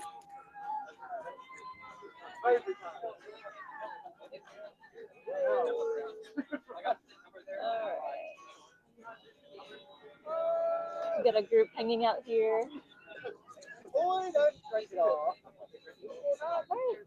Hey. So what's your name? I'm RJ. RJ, nice to meet you. Yeah, where are you from? Ada, Oklahoma. Ada. Oh, awesome. I'm also from Oklahoma, okay. So I'll be cheering you on today. Yeah, how's it going so far? How are you feeling? It's going good. Awesome, yeah. It's cold. I'm cold for you, but you seem to be handling the weather pretty well. It's actually ideal conditions. This is perfect. Yeah, as long as you're comfortable, that's awesome. Yeah. Any goals today? Yeah, be the last man. Be the last man. Yeah, awesome. That's the plan. I like the determination. So yeah, and getting some ramen in. Ramen. Yep. Cool. What else are you eating today? So far I've done quesadillas. Just small snack foods. Yeah, right on. Keeping it simple. Yeah, do you bring anything out on the course or just? No, I don't bring it, not yet. Later in the course, I'm probably gonna fuel with quick fuels like raisins or just candies. Great. Well, best of luck to you out there. Thank you very much. Good luck. Thanks. So that was RJ.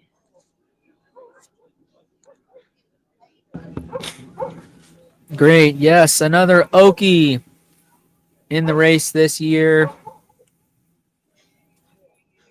Runners have roughly 6 minutes to make it back. Now we have some shots of camp here.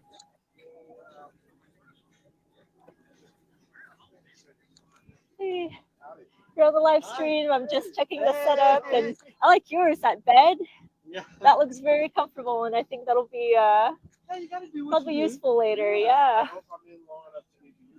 Yeah, how's it going so far? Pretty good. I'm kind of getting into a groove. So yeah. And what's your name? I'm Chris. Chris. Nice to meet you. Yeah. Shout out Tenzek Miles. Shout out Trail Roots. Awesome. And where are you from? I live in Austin. Austin. Wow. So But a long drive for you? About 4.5 hours. 5 hours. So, Okay. Yeah, not too We've bad. driven further. Oh yeah, we have. So our club hosts a couple races out in West Texas, the Sky Cool. Island and Big Bend. So Yes. we're no stranger to driving 6, 7, 8, 10 hours out to do a race. Right on, yeah. Yeah, how's the vibe out there? Like out here, it's great. It's a party. Good. There's a little bit of rowdiness. Yeah. But you know, it's still early and people still have energy. I think it's starting to settle in. So I've been sharing some miles with some cool people. Yeah, good to hear. So have you been running with other people or just by yourself? Not anybody specifically on purpose. Yeah. So kind of a lone wolf out here, but we'll see how things gel as the hours go on. Yeah, good. And any big goals today? That's good. Go for a distance or buckle? Yeah. So 100 miles, 150? They say nobody's gotten 150. No. Yet, so. Might be you might be the first person getting that gold buckle. So I mean, it's early to start making plans like that, but we'll see. Sounds like you're taking it one line at a time. Good plan. Well, I'm gonna let you set up for the next one. Yeah, for sure. Best of luck to you. Yeah. Great. We are approaching 4 minutes left in this land.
Refreshing the live results here. It looks like we are waiting on 8 runners to get in. We have a few minutes left.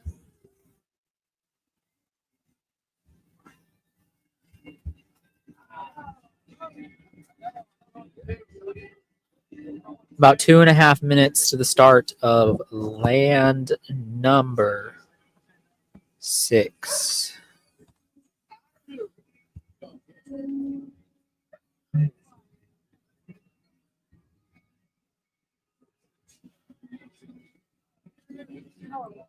You're watching the Backland Last Man Standing, presented by Nature Nate's Honey Company and 903 Brewers. Today, the premise is simple: 4.5 miles every hour on the hour till there is a last man standing. We are in Gordonville, Texas, at Walnut Creek Resort on the beautiful shores of Lake Texoma.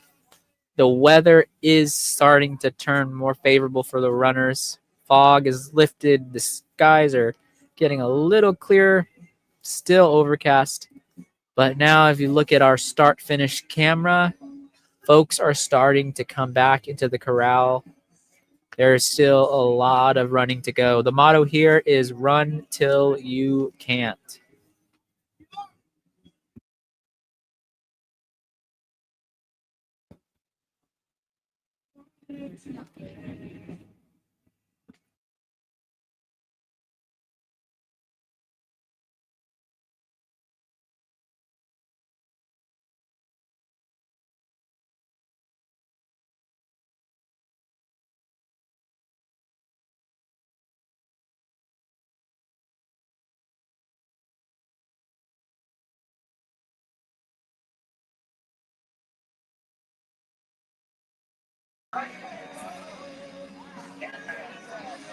All right, land number 6. No officially all be marathoners after this one. Doggone. Wow, that's kind of far. About 15 seconds. Everybody feeling good still? Y'all warmed up yet? Good. There we go. It is 3, 2, 1. Land number 6.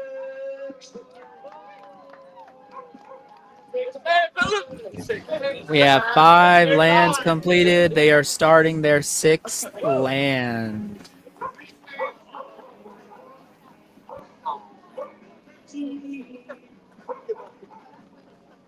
His legs all going, man.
Here we go.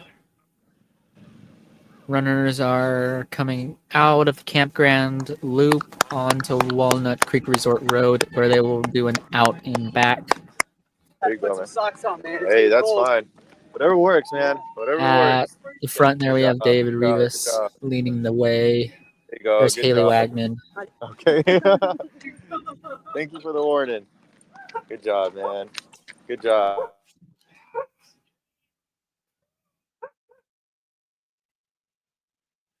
Yes, sir. Good job. Good job. Good job. Yep. Yep. Yep. Yep. Yep. Good job. Yep. Yep. Yep. Oh, yeah. From far away. Let's go. Let's get it. Let's get it. Let's go. Good job, man. Let's go. Let's go. Yep. Good job. Let's go. Yep. OG. OG, man. What's up, bro? I love you, bro. Love you too, man. Aaron, thank you for being out there. Can you hear me, man? Yeah, I can hear you, bro. Dude, Good job, bro. tell us how the vibe's going. How's the body language? Is it starting to change? You know, when they come back, they're going to be technically an ultra. It will come back at 27 miles. Yeah, I can definitely tell they're a little bit more fatigued than, from when they first started. But, they've been on their feet for what now? Almost 4 hours? Is it 4 hours now? Yeah, 5 hours. 5 hours, yes. So, they've been on their feet for at least that amount of time. And, they do look a little fatigued, but I'm trying to, liven up the spirit here whenever I do see them. So, at least I can tell that the spirit's still kind of high here. I'm trying to keep as many people as I can on the course just by talking to them. So yeah, body language is a little bit different, but spirits are still high right now. Yeah, because I guess from your perspective, from our perspective, we've seen the packs that were kind of there, the first and second land, they've changed. Yep. Have you noticed that too? Yeah, they at the beginning, they're all kind of bunched up a little bit more, but towards the end of the land, they are a little bit more spread out. So it looks like more or less they're kind of partnering up for the most part. They kind of found that one person maybe that they kind of hang out with and stuff, but yeah, there's less bigger groups. I feel like it's more spread out. I feel like. Yeah, I'm checking here the live results. It doesn't look like there were any drops. No, I believe everybody made it so land. far. Yeah. I will refresh it. No, I don't think I heard anybody ring the bell last time. So Yes, here at the Backland, it is custom. When you're out, you ring the cowbell. Yeah, thanks for being out there, man. You're doing great camera work for the Infinite Endurance Network. I appreciate you. Plus crewing. Talk about your crewing right now. Who are you crewing today? So as you know, we're part of this running team that we have back in Amarillo Canyon area and Pampa, or just the panhandle of Texas, I guess we could say, called High Plains Elite. It was started by me and you. We had that idea going, and we have like 9 members now in total, or is it? What is it? I don't even know, dude. We have 7 10. members. We got 10. Is it 10 total? Okay. So we got 10 members right now. We got 7 of them running out here. We got Chris Mott, Cody White, Thomas Cerna, who else? Josh Blashill, Danny Hendricks. Is that it? Believe so. Dude, I hope I did not leave anybody out. You said Mason, right? Sargent. Mason Sargent. Yeah, I'm so our sorry. bad. Yeah, Mason. sorry, the alley dog. But they're out here running for us, and I'm just trying to support them as much as we can. They're starting to get a little hungry, so I've been cooking up a little bit here at the campsite. It has been dubbed homeless camp, I think, by your kids, or Tent City, actually, Tent City, right? That's what they were calling it yesterday. So I'm back at Tent City here in a little bit to cook up some quesadillas for them, and because they're passing the marathon here pretty soon, so they should be hungry, especially right now. So yeah, thank you. I'll let you get to that work, and we're gonna toggle to Street Cam 2 and try to catch those runners on the out and back on the road. All right, sounds good. Thanks, man.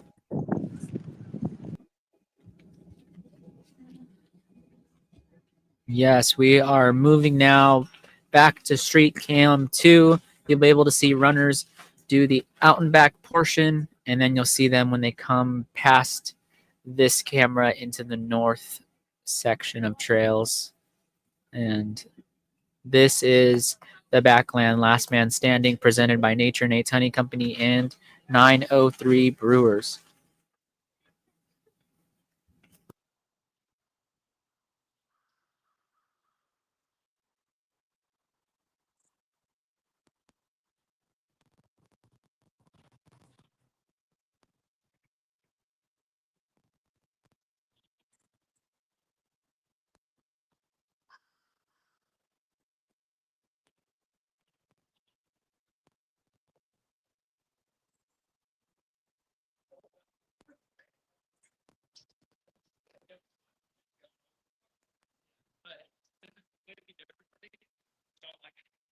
Okay, I'm gonna have to eat carbs. Hopefully, I don't get sick. I mean, I'm normally the same way. I don't really eat bread at all. Oh, I don't either. But I'm trying to avoid it. But something like this, I mean, there's tortillas, so I'm eating them tortillas all day long. Yeah, I got 2 loaves of bread to make sandwiches, but I can only tolerate half a sandwich at a time. Otherwise, I'll just relax. I'll lay over in the ditch and take a nap in the daytime. Me and my friends were joking because him and I keep talking that we want to go do the I'm 9 challenge at a baseball game. Here we go, that lead pack running by our roughly mile 1 cam. 1 hot dog and 1 beer per inning. Oh my god. Let's go do 1 hot dog, 1 beer per lap. And I was like, dude, I'll make it 3 laps and be done. We expect the follow pack to be roughly 1 to 2 minutes behind them.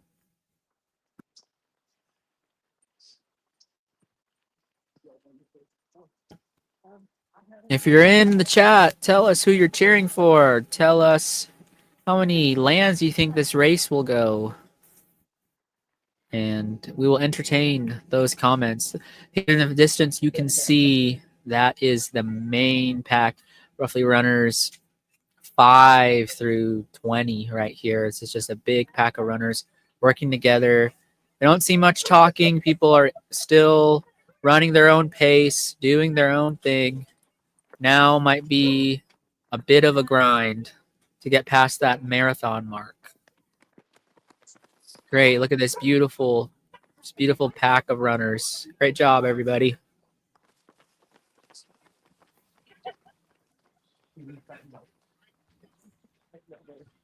We have Miss Lori Hendricks in the chat cheering all of the High Plains Elite, aka Trail Mom.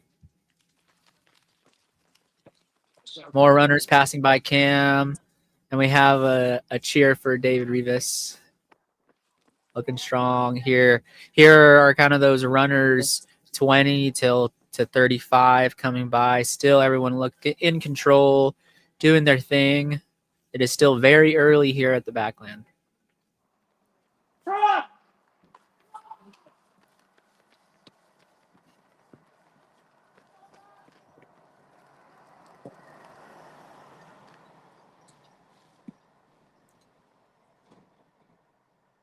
Got a lot of love for Billy here in the chat. He's last year's champion, looking to repeat this year. He's kind of moved up and back in the field all day. Some lands he's come in towards the front. Some lands he's chilled in the back. Here we have another comment for Billy. Best day ever, his catchphrase. There's Mr. Hamlin running by.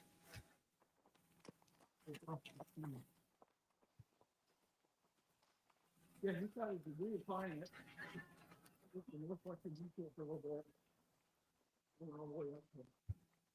Another comment for Mr. David Rivas. From Booster Co.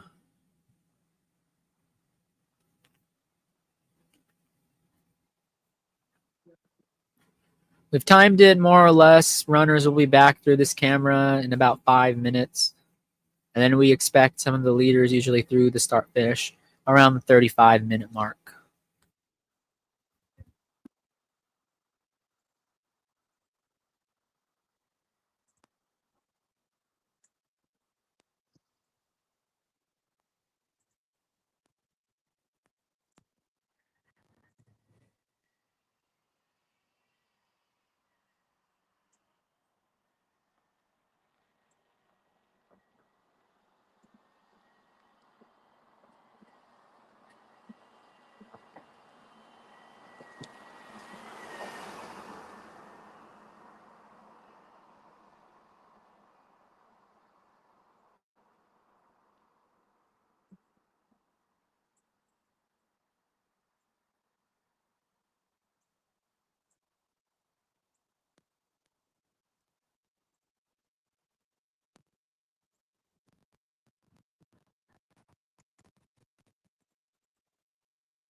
Some love in the chat for Kobe Lawson.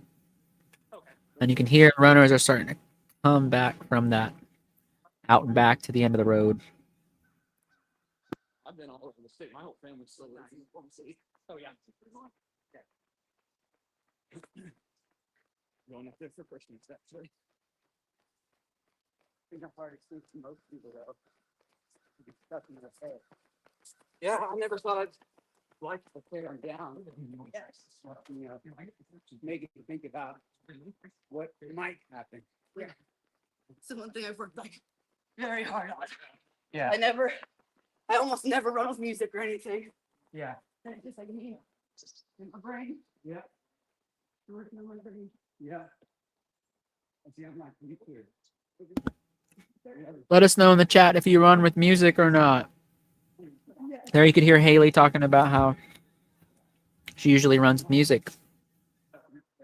More love in the chat for Kobe.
I've never actually done it. Part. I planned rice with you. Good. This one's fun. The whole family up in here. Good to meet you as well. Yeah, we do. Yeah. Hi, hi. That's my goal. I'm just here people. Yeah, not that. Yeah, very pretty fun. Yeah.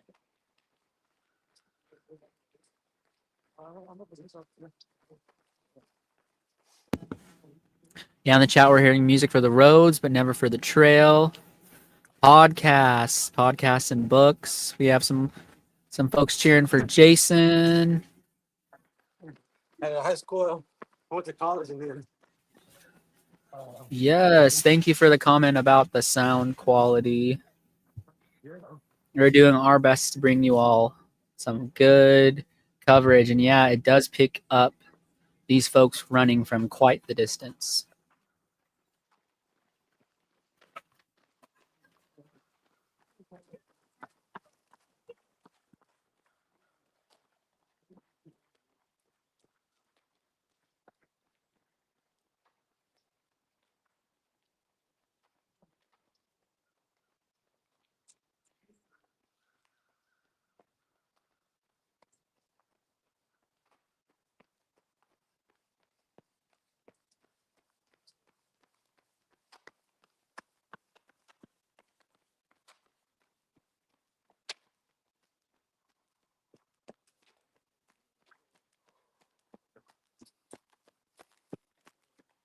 Where's the next one? State presidency. Let me stop. Do this. And he was running the map before he did the breakfast. So he's just like, he don't make sense. We need to put on our own races. Like, no. No. Make it fun.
See, Mom, I told you I'd make it.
Hey everyone, this is Nadine. Thanks again for tuning in to the Backland live stream presented by 903 Brewing and Nature Nate's Honey. So we were just having a quick little break, getting some lunch in and getting caffeinated. So looking forward to seeing how the rest of the afternoon shapes up. And there's still some runners coming in. So right now they're just passing mile number 2. So they're about halfway in. They're at land number 5.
So yeah, we're also catching up on the chat here. Booster, thanks for your comment, and we're also cheering for David Rivas. He's been crushing it so far. He's consistently been one of the first runners to come through, so he's still looking pretty strong so far. We also got some shout outs for John.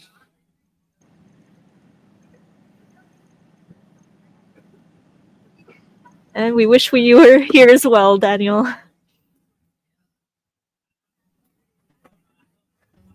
More love for John.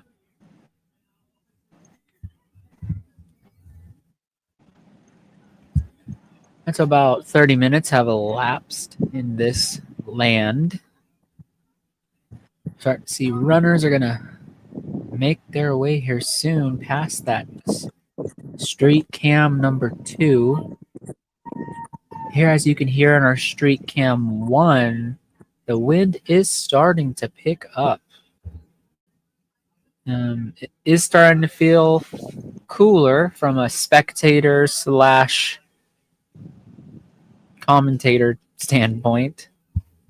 That land, there were no drops. We are still at 37 left.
And we're back on street cam number 2, waiting for runners to come back out of the south section of trails and make their way to the north section of trails.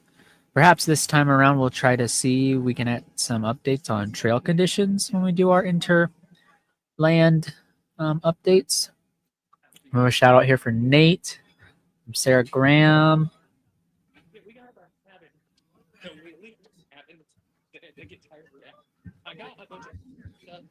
Yes, let me find Nate's bib number. And 37. He is 37. Yes, he has been working with Joe Walker, number 36 from Utah. And I've noticed they've consistently finished lands together. Right here, it looks like we have RJ and Kobe heading into those north trails. I don't know if they can use the sound on that. They said they could. They did. Make sure you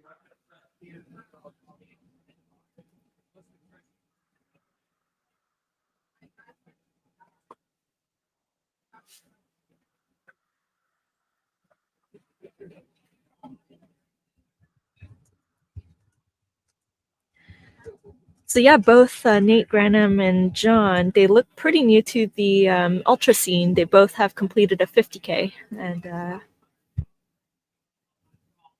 they are doing really good so far.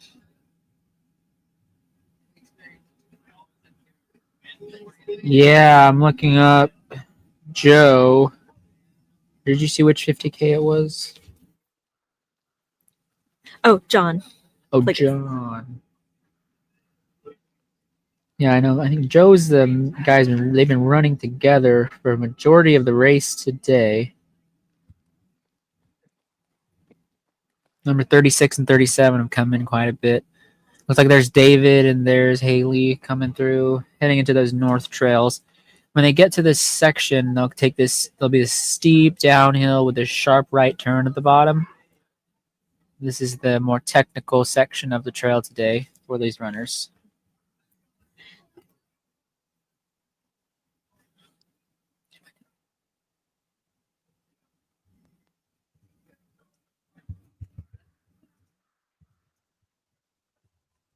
So it might be Joe Walker's first ultra. He's only 25, so pretty exciting. Seeing a lot of young faces here.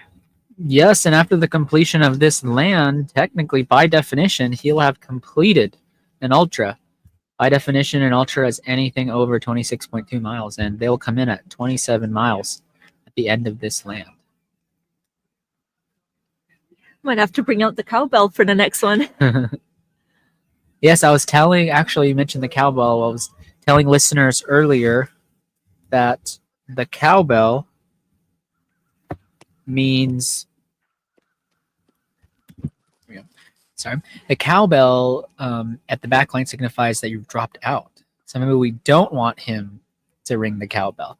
Yeah, if runner doesn't finish in time as they come through the start finish, they time out, which means they don't finish the lap in 1 hour, they ring the cowbell and they're out. Or if they choose not to go on, they're out. All right, and if they don't start with the group at the next hour, they're out. Yeah, the cowbell is usually a sign of happiness and cheering, but in the backland, it's a sign of I'm not the last person. Okay, last so man that's standing. a big difference between your typical ultra, where it's distance based. Very interesting. Yeah, just another way Texas Outlaw Running is changing the script and making it different here at the backland. At least there's still cheering and music and a party atmosphere here at the start finish when they're about to start the next lap. Look at this pack of Nick Stowers and company. We see Megan Jackson. We have John in that. We have Tomas Cerna, and we have Mr. Cody Wyatt. So that pack has changed a little bit. I feel like some of these athletes will have good lands and bad lands from this point on. And it's really who can take care of themselves, who gets ready for the night. We have roughly 4 hours of sunlight left. Yep. Yeah.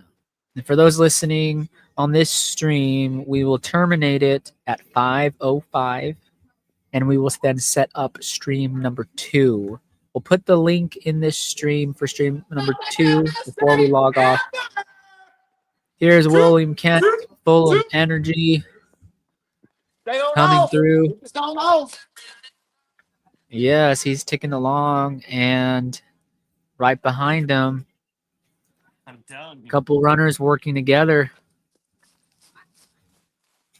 Yes, as I was saying, at 5:30 we will start stream number 2. You can find that on YouTube on the Infinite Endurance Network channel, and we will run that stream from 5:30 to 10:30. Because I don't know about you, Nadine, but I would like to sleep a little bit tonight before we repeat this cycle tomorrow morning. Yeah, plus it's so dark out there, we're not going to be able to see much, but we'll the live tracker will continue to update in real time, so you can catch that. Should be in the comments if you're on YouTube. Yes, and we'll make sure we'll add that all in. We'll just add it all in again for those listening. It's a great idea. And Texas Outlaw, if you follow them on Instagram, they're also periodically posting on their story some updates. So that's another good way to get all your updates in. Yes, it looks like we have, I'm saying this is more of the middle of the race right here coming through. Maybe middle to back of the pack.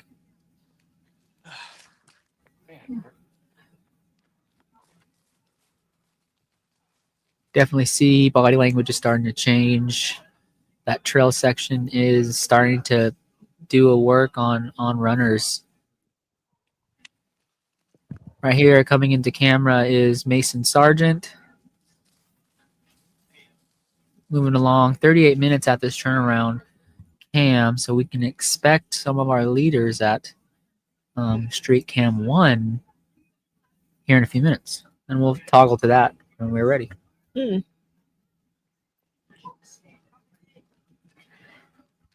yeah, I haven't seen anybody too dirtied up.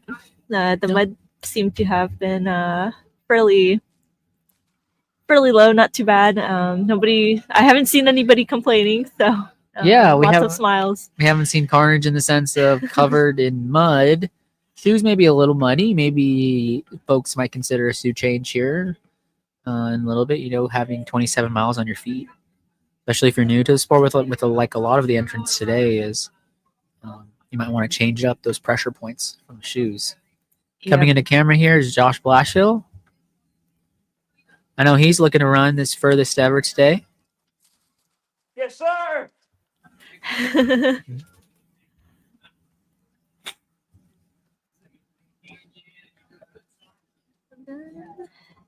Yeah, and then right behind him is Chris Mott.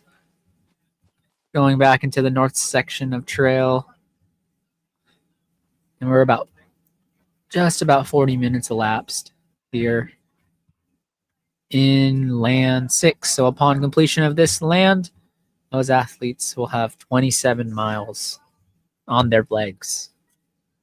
The motto here is run till you can't, and we are here to bring you that coverage. You're watching the Backland Last Man Standing, presented by Nature Nate's Honey Company and 903 Brewers. This is the Infinite Endurance Network. It is officially an ultra for most of them.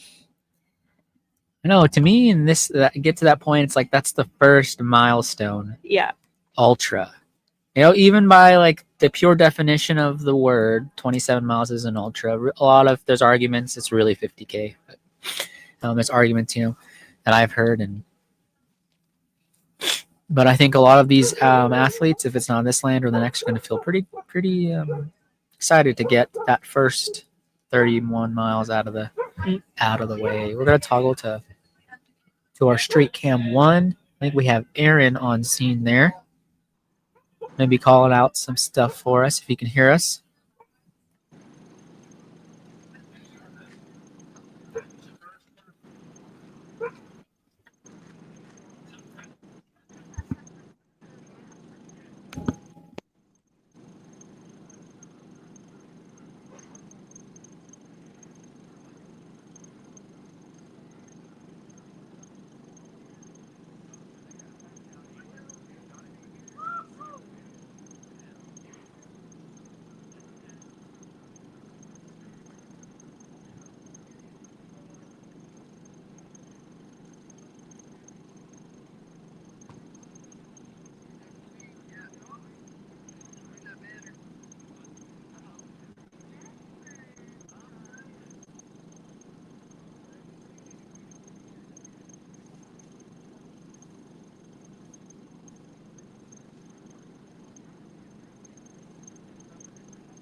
All right, welcome back. 2 runners coming into cam here. They are back at start finish. They've completed land number 6. I didn't quite catch who they were, but as they round the corner and come down start finish, we'll give you an ID on them. Yes, that's RJ Roberts and Kobe Lawson. Officially in ultra territory.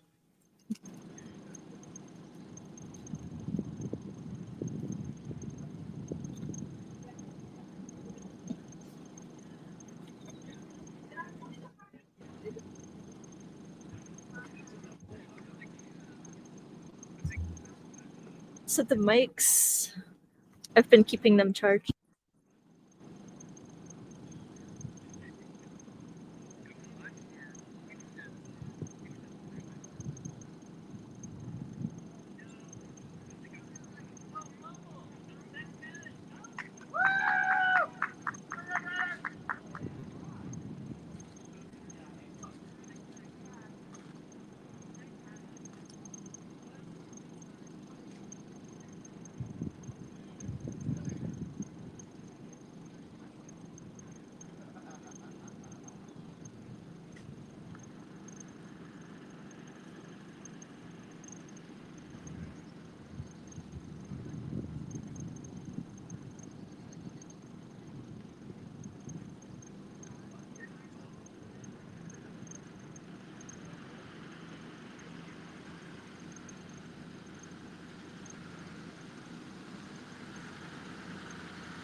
right, got some more runners in. That was Cole. Yeah, was that purple shirt? Purple shirt, yep. Yeah. And then it's going to be dark and we're not going to be able to see any shirts. Right. So. But yes, number 38. Cole. Welcome back.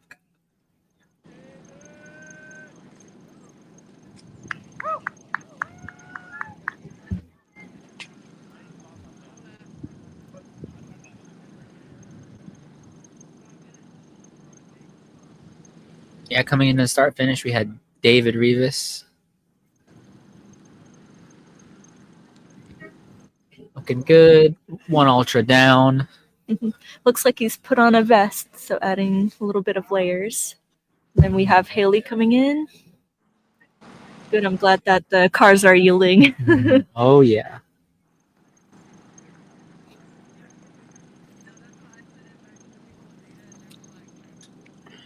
And they're coming up. It's not too steep, but it is, you know, when you have 27 miles in your legs, you start feeling it.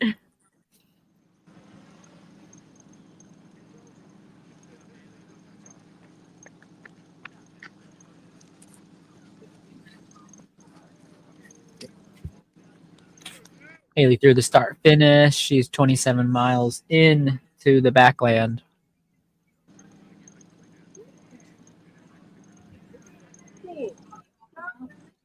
There's Jim Davis finishing. Let's toggle to the start finish camera. There we go. Jim Davis, and then number 11 right behind him. Memory serves. That's Arturo. Yes. Arturo from Midland, Texas. And runners complete this land. They are officially in ultra territory, 27 miles on their legs. Wind is starting to pick up a little bit, but maybe might see some layer changes at that. Now mark them perhaps the next land.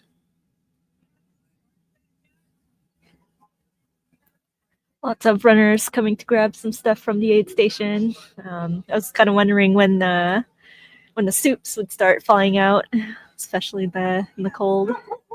Yeah, also another tradition at the Backland is Briston Rains' mom supplying some delicious Mexican soup. Finishing now, Megan Jackson, 27 miles done, and Cody White, 27 miles done at the Backland. Remember, the motto here is run till you can't, and these athletes are getting ready for the night. Roughly 3 hours till the nighttime lands begin. Nick Stowers is finishing his land there as well. And then coming in here, bib number 31. Let me check. Colin Tremaine. Yes, 31's Colin Tremaine. All right. We're getting better. 6 hours in, we know more names than we did when we started. All right, Nadine, I'm going to hop out for some of our Interland stuff. And I'll let you know when I'm ready. Yep, sounds good. Thank you.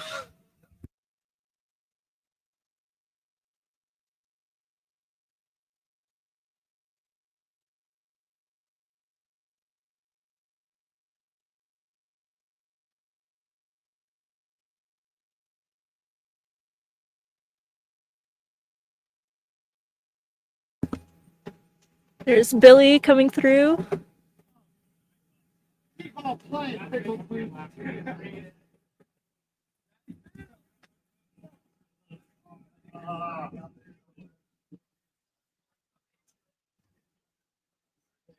And a big pack, actually.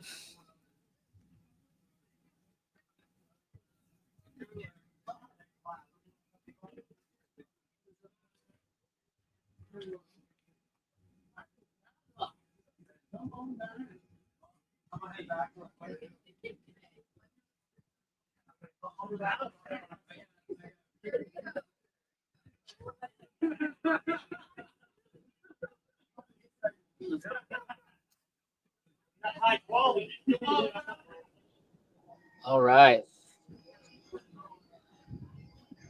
I'm on course this time, showing y'all some of camp here. I'm going to give you an insight into the HBE tent. We're calling it the Taj Mahal this year. So we'll show you our setup here. Folks are starting to trickle in. Anything you want to say? What's up out there? It's Trail an Mom's awesome tuned in. race. Huh? Lori's tuning in. Lori's in it. Hi, Lolly. I love you. Yeah, you got 27 miles down. How's it feeling? It's feeling good. Outstanding. Ready for 100 more. There we go. Let's do it. We're coming into nighttime lands here soon. Yeah. Continue the setup goes over here. We have a couple tents. Got the shop heater. Have Mr. White. How's it going? We were here for a long time. Feeling good? 27 miles done. How's the trail look out there? Is it sloppy? Yeah, it hasn't gotten any better. And so it's really deteriorated. Which section in particular, the south side or the north side? It's kind of a mixture of both. Now that many people have run across, both sides are. This side was good, but now it's getting just as sloppy. So it's really not a good side anymore. Okay. Yeah, we've seen you guys start to work together, you and Thomas. Yep. Yeah. Oh, yeah. All right. Doing a little muscle action. Just trying to stay in the fight. Yeah. Stay in the fight. Here we have Applesauce Mott. Oh, it feels good out there. Pretty cold. Trail's a little bit better than I thought. Had to switch to some road shoes. This one here, Racker. Let's see. The Bondies. Yeah, they held up good. Hey, Racker. Hey, buddy. Love you, bud. All right, we'll work our way through camp here. Let these hardworking runners. Has Apple anything you want to say? Not much. I don't have many words today. Made it. Just trying to make it through, man. Not many words, man. Just surviving. Made an ultra 27. Yeah. It's been a while, right? Recovering from an injury. It's hard. Yeah, longest I've ran before today was 11 miles in the last 8 months. So There you go. making it. Gonna try to hit 40. We're going for 40. Yeah, going Okay. for 40, and then maybe that's it. All right. All that night. Good. Get recovered. We're gonna walk out here of the Taj Mahal and give you a little more views of camp. Here's cameraman Aaron / crewman Aaron / High Plains Lake co-founder Aaron. Double duty today. Quadruple duty. Yeah. Let's go, Josh. Here we come, Blast Hill coming in. Let's go, man. Yep. There you go. Good, man. Good.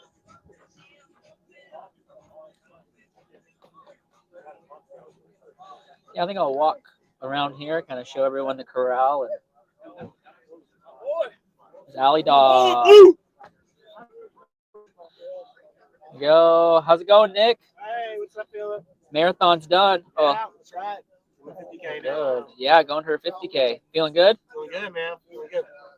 Hoping to go going tomorrow at this time. So It's awesome. Same. Who's doing that cube right there? Your crew? Max, is this your cue? Who's doing a 4x4? You doing a 4x4? Yes, sir. I guess you got a lot of time in between, right? Awesome. Awesome. You're doing great. Can you crush it? Thanks, man. Little RD action here. Do you have everyone's name memorized yet? Because I don't. We're getting there. Oh, yeah. We're going to get up close here. Mr. Hamlin with his land push-ups. We're going to show you live footage. 49.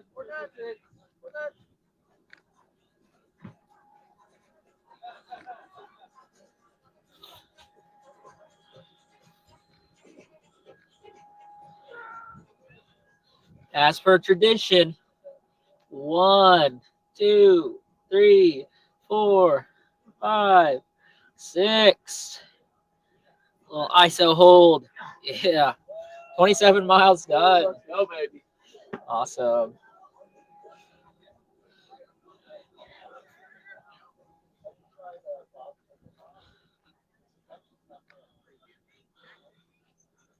Got about 5 minutes till the next land starts.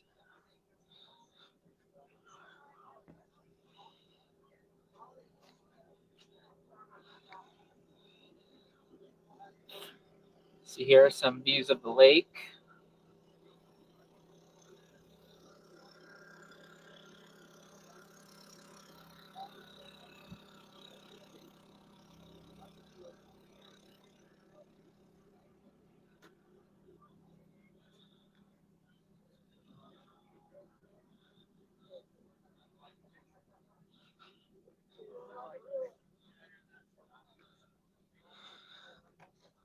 You want to be interviewed real quick for the stream?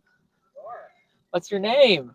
I'm Nate Graham, and this is Joe Watson. Nate Graham. We've had shout outs for y'all on the stream. Oh, yes. Yes. Where y'all from? We're from Utah. From Utah, or Smithville. Salt Lake. Salt Lake. All right. I've been to Utah. Me and my wife were sealed in Okra Mountain Temple. Oh, really? Yes. Very cool. Yeah, small world. What brought you here to the Backland? I now live in Dallas. Okay. And so I live in Dallas. He still lives in Utah. I live in Utah. So this guy brought me out. He called me a few months ago, and he's like, a few months ago, it was like 10 months ago. Maybe 10 months ago. Hey, let's train for this thing. Let's get there. And then I didn't train, and this is my first race ever. Awesome. Did 18, but he's about to break 30. So Okay. You did ultras before then? Nope. Okay, here we go. So, Any goals in mind, mileage-wise? I wanted to break 30, and I think as long as I don't collapse this next lap, I'll do that. So Got it. We'll see. Awesome. A lot shorter than everybody else. Well, good luck. Well, Great to see you out here. Thank you so much. Good luck Yep. to you. Thank you.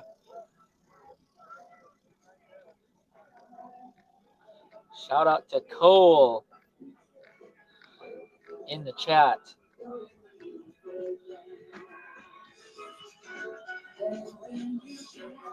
Yeah, great people. Here's Alex, right? How are you? Doing good. Are you ready? Continue. As much as I can be. Things are feeling good. So far, so good. Yeah, how's the trail looking? I didn't know it was going to be so much elevation. I'm not used to it, but it is what it is. It's going to keep going. I like it. Yeah, next one will be over 50K. Yeah, we'll see you at the end of that one. Thank you. Yep. We're going to bring you back here into the corral and give you a little bit of action into these folks.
All right, 10 seconds.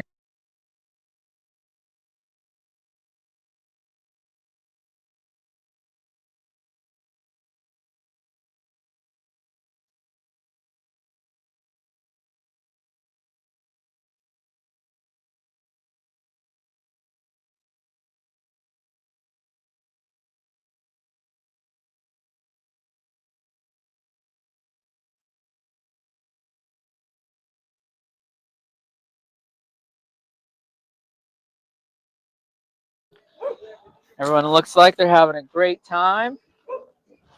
And I'm going to hop back into the studio here and we'll keep it rolling.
Got new ones on there. Those ones are getting too heavy.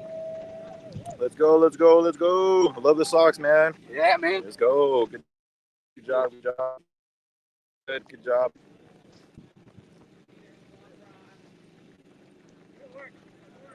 Good job, bro. Good job. Thought of something badass. We can order something from Amazon, get it delivered by the time before we're even done. Oh, yeah? So if I need new shoes, There you go, dude. Good job, man. Good job, good job, good job. Good job. hey, bro. Okay. Yeah. Good job. Good job, man.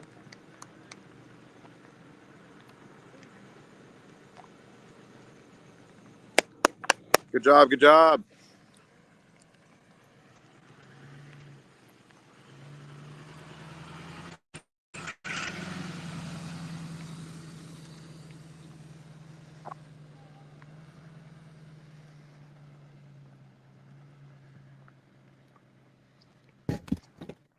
And then they are embarking now on the 6th land. A lot of activity in the chat, and we love to see it here. We'll catch back up on it. Coach Abe calling out Billy. It's time to do some push-ups. And then we have cheers for Megan. She's been fairly quiet, just really consistent. No change in her demeanor. I think she's really just all business here. Yep. That's right. Got some push-ups going on Danny course with over an here. eye. By You do? spectators. Who's doing push-ups? Push-ups by spectators. Sir. How many push-ups can you do in a minute, Aaron? In a minute? Dude, I don't know, man. I've never really timed my push-ups. Do you remember when that used to be the fitness test at school? The push-ups in a minute? I was Oh, never yeah. good at it. That's why I started running. Oh. More love for Cole.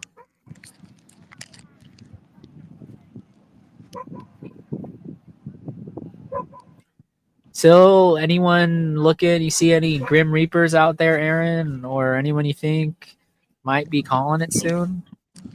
I don't know, man. It's kind of getting rough. I heard a lot of people, or not a lot, but I heard some people say that they're at least getting to 50K.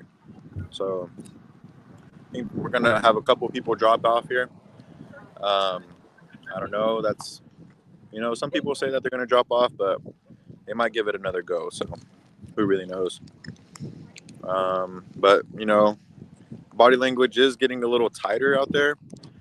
A lot of people are stretching in between lands now and are trying to stay loose, trying to stay warm from the cold because the temperature really hasn't changed out here. The sun hasn't came out. I don't think it will today.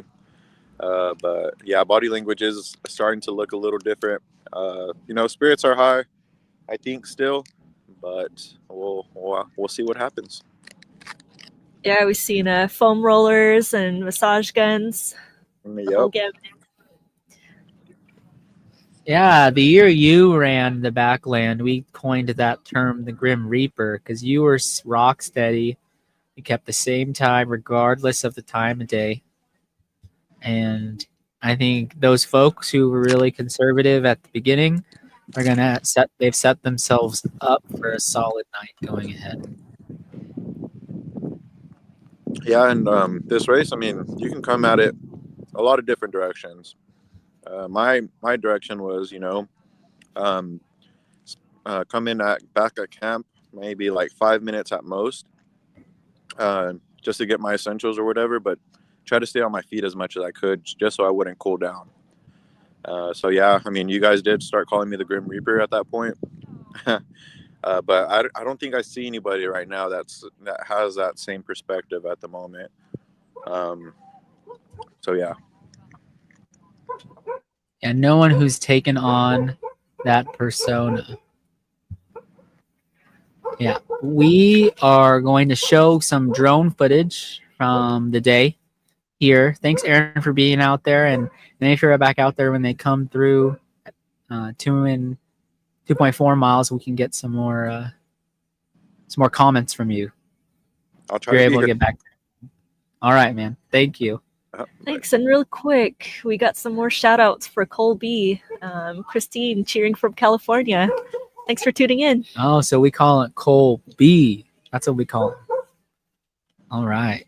That's awesome. We love it when family members and those who are from afar tune in, because it allows us to kind of understand these athletes more. These folks are going to be running till they can't, or run till you can, as the motto is here at the Backland.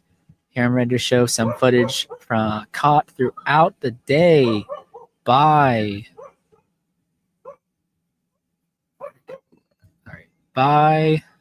Reroute Media. All right, so this is from earlier today, and we add a little more snippets to the end to show you how it's evolved, the weather. So again, beautiful shots courtesy of Reroute Media, flying into Tent City. This is roughly 7:30 a.m. this morning. Shots of the lake. The fog has really come in, or really was here this morning.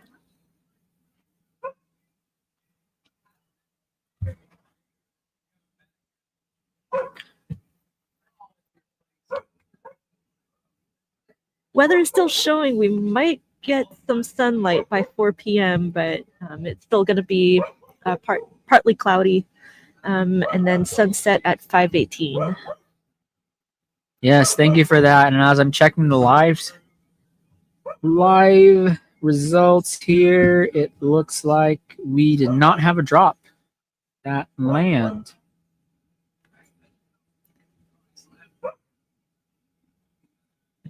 And everybody pushing for the 50K. So once they finish this land, they'll be at 31.5 miles. Yes, and here we still have footage from this morning on screen. Beautiful work by Reroute Media. If you've been to a Texas Outlaw Running race, you've more than likely seen Josh or Caroline taking photos. You can check out all of their work on their Instagram, Reroute Media, and on their website, reroutemedia.com. And here's some new footage for you all. Some beautiful bird's eye view of them starting the land. Great camera work by Director Josh, as I like to call him. And you can see that long road. I can't wait to see what Texas Outlaw does with this footage. Maybe like a promo reel or something for the race. This is amazing. Yes, you can see that big pack that we've talked about all day. This was probably a few hours prior to now, and they were really just taking up the whole road. Shoulder to shoulder, everyone finding their own line. Yes, and here we have some runners just about done with this drone footage, and we're going to cut now to camera street cam 2. We have runners passing by there. You can hear, there they are, all of them on their way to the 50K mark. They have this out and back, and then when they come back, 50K. Looking good, layered up, getting ready for the cold. Yep, Moving well. there There's it is. Hamlin. That's how we're going to know. I don't think he's missed a single one. So yeah, right now they're going up a slight hill. The first half is pretty much all on pave, slightly hilly, maybe 2 to 250 feet of gate. And then once they get to mile 2, 3, they'll be hitting the trail section, which we'll see soon on back when we switch back to Cam 1. Yeah, coverage today is presented by Nature Nate's Honey and supported by 903 Brewery. Thanks to them for backing the madness out here. Throughout the day, we've been on silver buckle watch, meaning that 24 lands will get you a silver buckle this year. The runners who can complete the 8 a.m. land tomorrow will receive the silver buckle, and there have only been 4 given out in the history of the race. Yep, I think we've got a pretty strong group this year.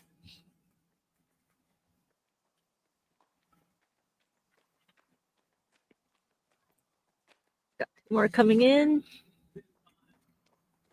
Looking strong, waving to the camera. It's a reminder that Backland is just one stop in the world of Texas Outlaw Running. So if you're thinking about what's next, check out the Texas Ultra Series. Nadine is really close to finishing the series herself. I got some work to do. I've only done North and West Texas. Rest of the series is North Texas, South Texas, East Texas, West Texas Ultra, plus the Big Texas Ultra, which happens in and around the Austin area. And that is just a neat series that Texas Outlaw has devised for those runners looking to run all around the state. Another event by them is Outlast. And, you know, if you're into last man standings or want to try something that has an end, the Outlast is a 5K every hour for 6 hours. And that does sound interesting. So the winner of that race is cumulative time. And they have a national championship that happens in the end of May. How does the Outlast sound to you? Is that something you think you'd ever be interested in? I feel like it's more like speed focused. Like, yeah, gotta run fast if you want to win. Yeah, I can't imagine. So over 6 hours, yeah, doing 5Ks back to back, and trying to do them as fast as you can. It's definitely a unique challenge compared to like a 6-hour event, for example, where you're just running straight through. It's definitely a different strategy going in, and with the fueling too, trying to fuel such a hard effort. Yeah, I'll put some thoughts into it myself. But yeah, I'm most concerned about the cool off period. So like you're sitting there.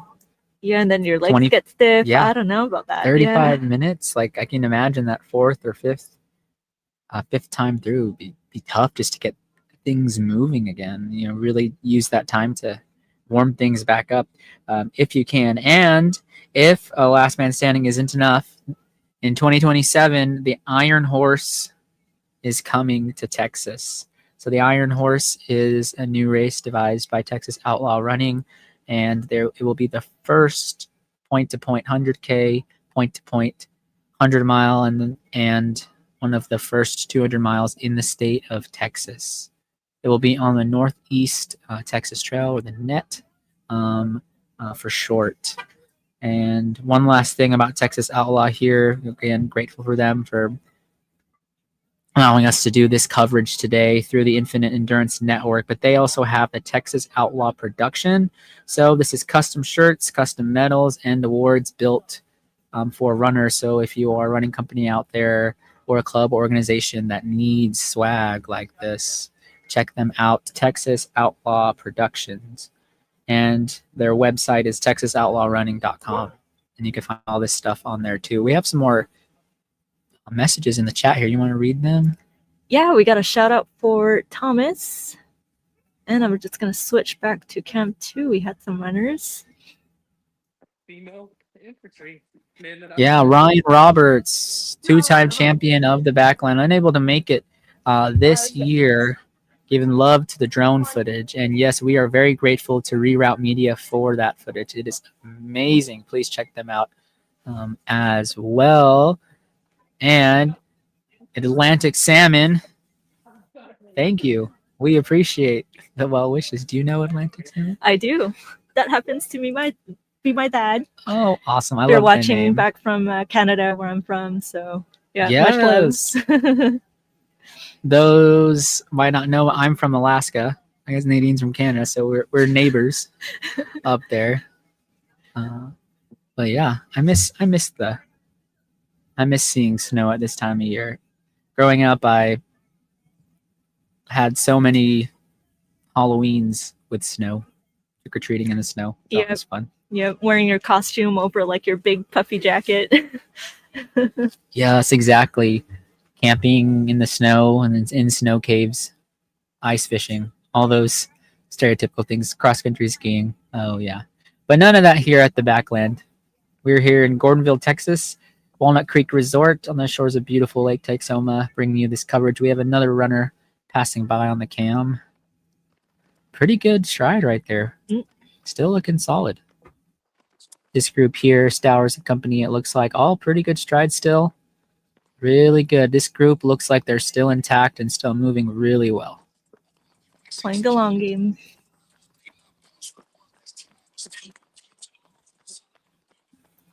There goes Billy. Yeah. Really just big group. All day we've been saying big group. And they're still together. You said what time? 5:18 was sunset? Yeah, 5:18. So that means we got about 3 hours left and then a little bit. So we will end this stream at 5:05, and then we will reset and bring you stream number 2 at 5:30. Our camera configuration will change ever so slightly. We're going to actually be turning off street cam number 2, and we'll have street cam number 1 and our start finish cam for you. Yeah, look at that, Pat.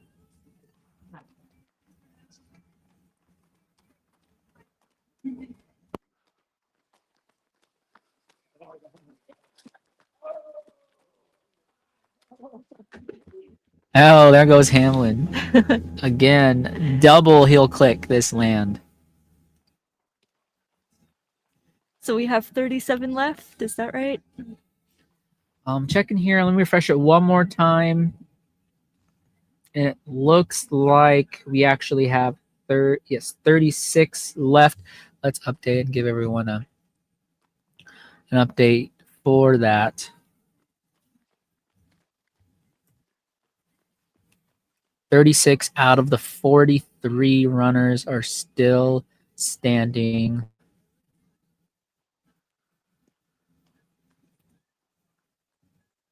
Yep, it is far from over.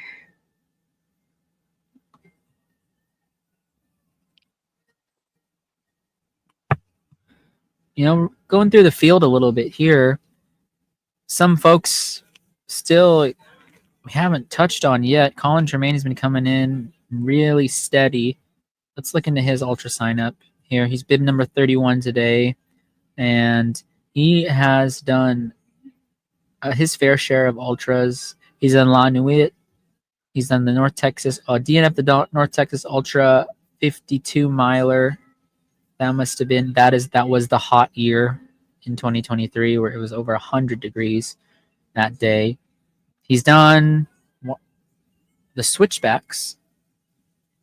He did earlier this year. Did the 50K.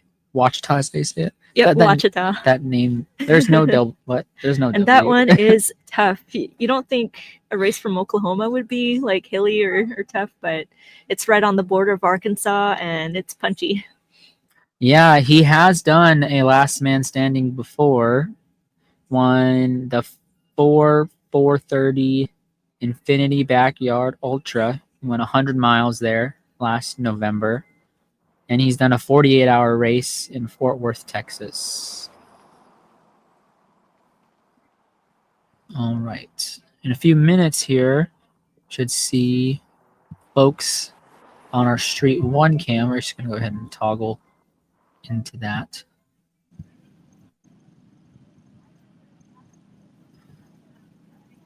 And some other people who have looked pretty rock solid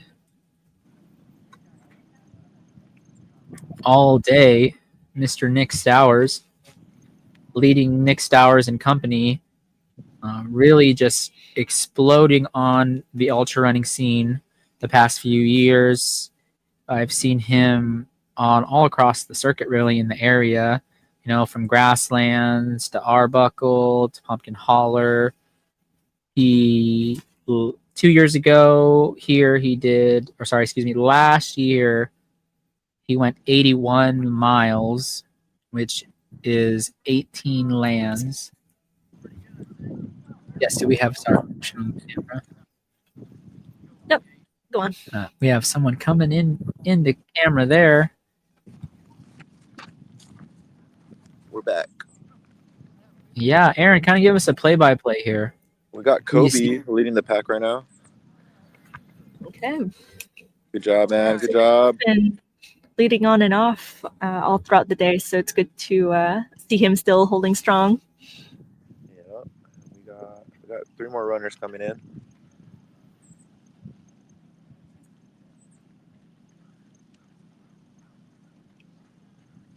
Good job. Good job, David. Here we got David right here. Good job. Yes, sir. There we go. Good job, man. Good job, Haley. Good job, Haley. Yeah, very surprising. The lead pack has been very consistent. Coming through here about 22 minutes each land. Yeah.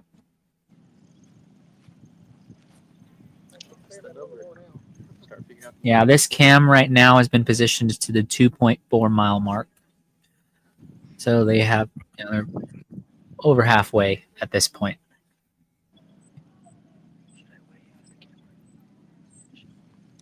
We've got a race director right here, right next to me. Why don't you show them that fine looking hoodie you have on? Oh, yeah. Let's see it. That's some new Texas Outlaw running drip right there. TexasOutlawRunning.com, the camo drip. Looks good. Sold out within a few days, as I've been told. It's on back order right now. On back order, yes.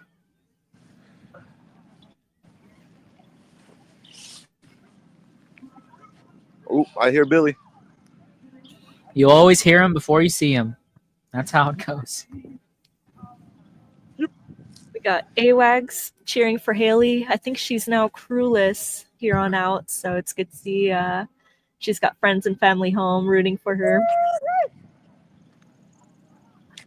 Oh, we got a huge pack coming in right now. Yeah, let's see if you can get a count of how big this pack is for us, Aaron. I think it has to be within the 10 to. Should I use my math, like regular math, or Backland math? Whichever one doesn't require a calculator. 1, 2. Good job. Looking good. Good job. Gotta get my boys a.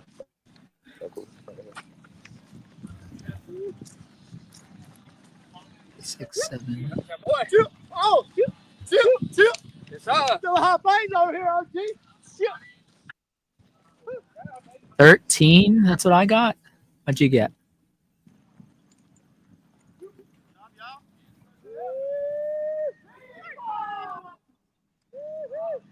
Yeah, that pack to me looked like 13, and all just strung out. No one running next to. They're all just spaced out perfectly, kind of all running the same pace, but either just because they're getting to run back through camp, so they just let it string out like that, or that's the pack we got to pay attention to because they mean business and they're not out there to make friends. And we got another pack coming up here pretty soon. Good job. Looking good. 2, 3. Shout out from Ryan Roberts to Billy. 8. 8 in this next pack. You got 8 people. Yep. Good. Job, this one's a guys. little Look more good. put together. Good job. I like that Scott Jurek yell. Classic. Yeah, this pack you can tell is friendlier. They're talking with one another, having fun. The other pack is all business. I don't know, man. Billy's having fun there.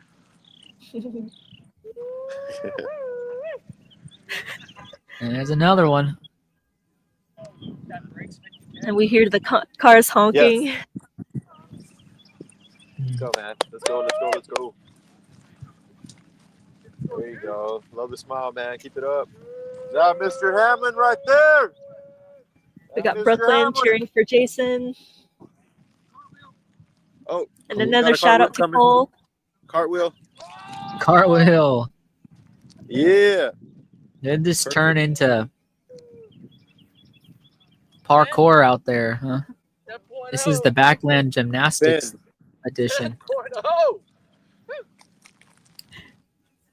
So I was looking up Cole. It looks like this might also be his first ultra, which is pretty exciting. New to the scene. A lot of love for Cole Cat. Yeah. Now, I did want to mention, someone did ask that if this was a loop that broke 50K. So it is. We're about to see. Yep. 31 and a half miles for those souls that finish this land. Let's go, Josh. Let's go, Josh Blashill, HPE rep right here. Let's go. Yeah. Looking solid.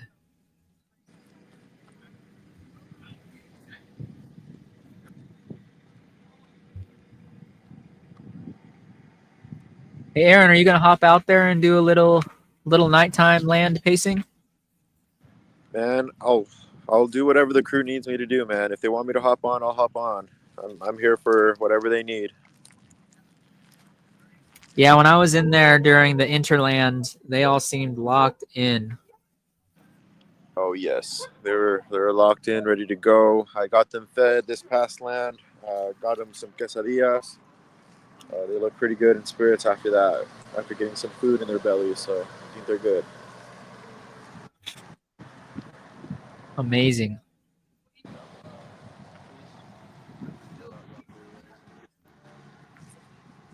Yeah, can you see anybody coming in the distance? I don't see anybody. No, I think that might have been it, but we might. I don't know. There might be one straggler. I don't know. There may be one more. I mean, it hasn't been 30 minutes yet, so who knows?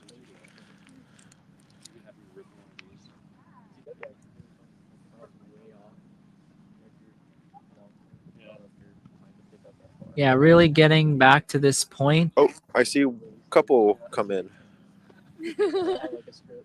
Yeah, I think if you're getting here past the 35-minute mark, it's cutting it pretty close. It's pretty close. Especially when you consider the trail sections coming up. Yeah. So we want to see runners 35 minutes at least through this point. Sounds like Larry Story. What an introduction by race director there. Georgetown, Texas. Last year he ran 36 miles at the Backland, and that is 8 land. So he's approaching that distance. Close to PR. Yep. He's run Rocky Raccoon 100-miler. He's done Bandera. All Here the we go. Still got a little bit over 30 minutes left.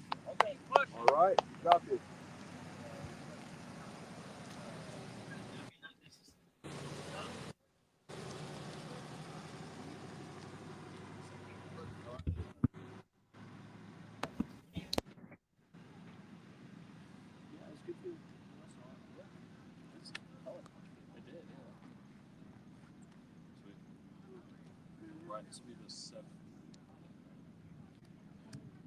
Yep.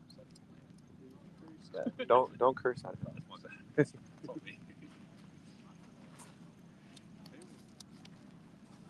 Yes, Asher is taking it very seriously to not call them loops. He's calling them lands for sure now. Yes, here at the Backland, these are called lands because they're bigger than yards. That's what I've been told time and time again. So if you're tuning in for the first time, this is the Backland Last Man Standing presented by Nature Nate's Honey Company and 903 Brewers. And here it's Texas size, 4.5 miles per hour on the hour.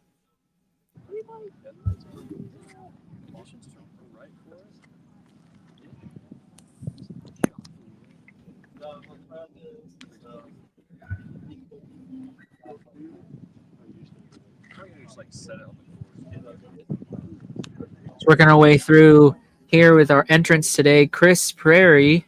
He has quite the list of races coming up.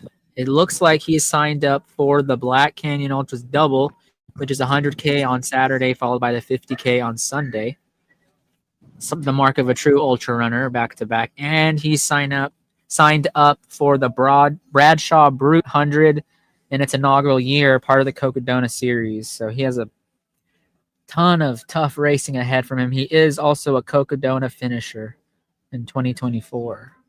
Wow, and those races sell out really fast too, huh? Oh, yes. You kind of have to plan way ahead for those things. Yeah, we have such a diverse field of runners today, from complete people doing their first ultra who will officially become ultra runners today upon the completion of this loop, to those veterans such as Chris Prairie. So Aaron's repositioning our camera for us. I think Nadine's going to go ahead and flip us to something. Is that your... We'll skip back to Street Cam 2. It looks like we've got some action going on there. Oh, we just caught him just in time. There is the leader of this land, Kobe Lawson from McKinney, Texas. So I wonder if at this point there were a few sections that were overgrown. I wonder with so many people going through so many times, maybe it's a little bit more cleared off by now, and hopefully a little more runnable for them for this section. Yeah, that's great. That's a great insight. I hope that definitely has happened, especially as the compounding of the steps, especially if they're going in a conga line like that, like so close to each other. You can definitely pat that trail down. Here's RJ Baldwin going back into the trail. We will see them shortly at the start finish. One runner I was talking to in the last Interland was Alexander. He's done Pumpkin Holler. He actually won Pumpkin Holler 100-miler in October of this year in 1947. He's done Lake Murray 100K, and he's done 50-miler at Outlaw 150, the 50-miler in that series. So his last person standing, he was in great spirits when I was talking to him about going far.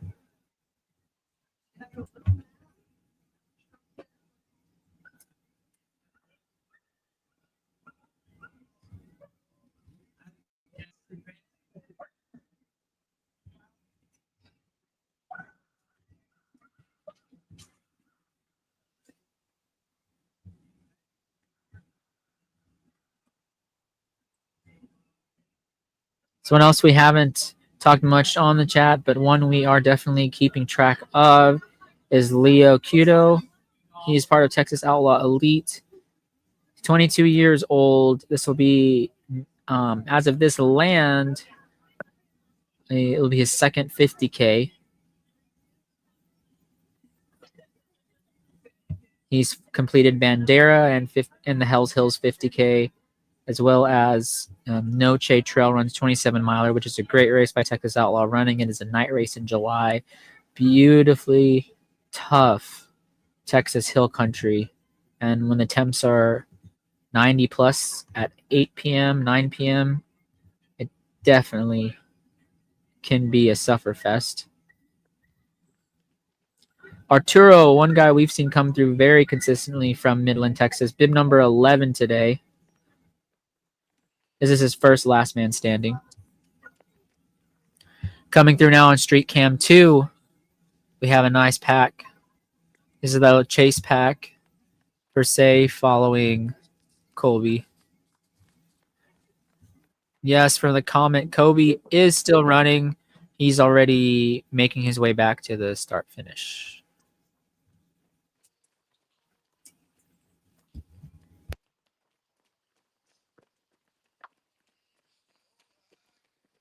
How about that Willow gang? Willow gang, cut! There's Stowers and company and Will Kent exclaiming something about Willows. I didn't catch it. Thomas looking solid. Followed by this runner here. I didn't catch the bib number. And Mr. Cody White representing the Run West Texas youth track team.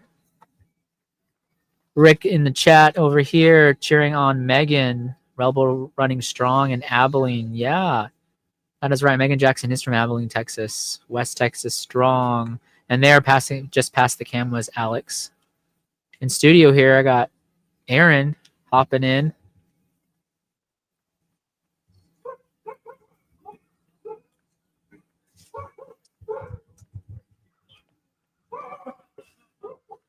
What do you think about what you've seen, man? It's very inspiring to see all these runners out here.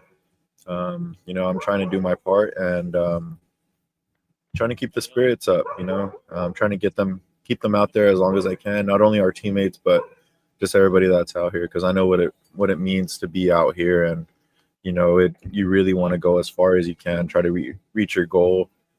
And I just want to try to play a role in any kind of aspect on that if I can with anybody out here. So, I'm rooting for everybody, not just our team, but everybody that took the time out of not just their day, but, they train up for this, months in advance to be here. So yeah, I'm just trying to be all about the atmosphere out here, Yeah, and any ultra, regardless of the genre, takes dedication, and all these athletes today have shown that. Getting up hour after hour, we're 6 hours in, just about to be at 7, and these athletes haven't shown quit yet. They're gritting it out. The hard lands are coming. The night lands are going to weed out the group. The strong will survive the night. Yes, sir. Yeah, when the darkness comes, it literally comes. For these runners, that's usually whenever you really, really want to quit and get out of it, just because the night just, I don't know, just it makes a difference, man. Having no sense of light out there, just you and your headlamp for the most part, you in the darkness, and yeah, things can literally get dark for you out there. Only the strong survive the night, Yeah, and I think your senses are a little heightened. You're a little more trying to focus. You're draining a little more mental energy, trying to be careful in those sections that may have mud or roots, and that can just take its toll. If you're going into that already beat up, it's going to be a long night. Got someone doing 6-7 there. Is that what that means? That's what that means, man. We got to figure out who that runner is. Is he not? Do we have a number 67 today? Oh my God, I don't know. Do we? I don't think so. Let me check the live results. I don't think we do. Oh, we do. Randy Erickson. He is number 67. I wonder if that was him. Randy Erickson from Rosenberg, Texas. I'll have to check in when he comes in, man. Let's see what number he is. Yeah, we're going to switch here to Street Cam 1. Oh, no, there's Mr. Hamlin. We'll wait for him to do the hill click, and now we'll switch to Street Cam 1. And any minute now, we expect runners to come up this hill and finish the... We should have the leaders coming in here pretty soon. They've been consistently coming in around 40 to 42 minutes, so they should be rounding about here pretty soon. Yes, Colby Lawson still looking very strong here throughout Land 6. You can expect him any minute now. 6-7. Arturo, love for him. Those folks at home cheering him on. And then, of course, I guess I opened the can of worms of 6-7. I think that was me. Maybe it was a team effort. But yeah, we do have a 6-7 bib. Randy Erickson, we will find you. Rosenberg, Texas. Recently completed the Big Texas Ultra 50K.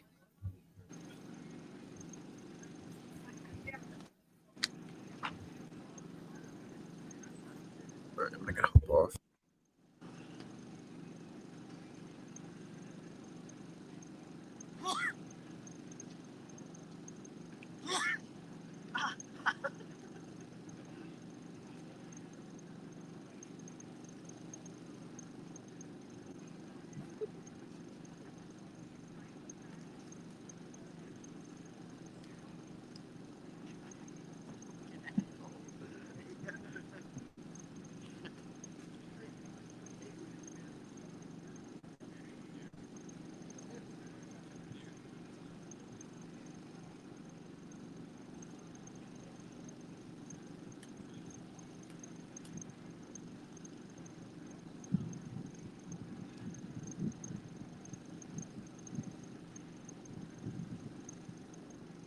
It's from the basketball player.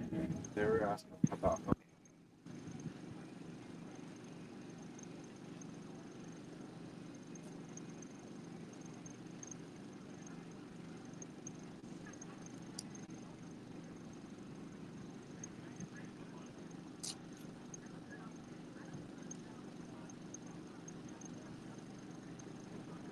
Yeah, thank you in the chat here. What does 6'7" mean?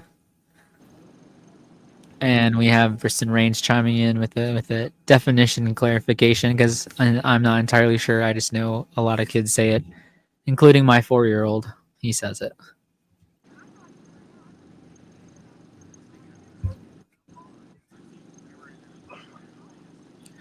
All right, we're expecting Kobe Lawson imminently here to the Street Cam 1, completing land number 7, finishing 31.5 miles.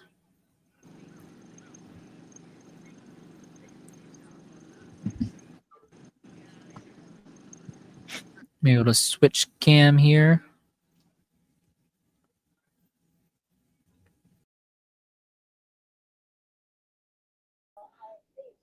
Red Raiders. Big 12 champion.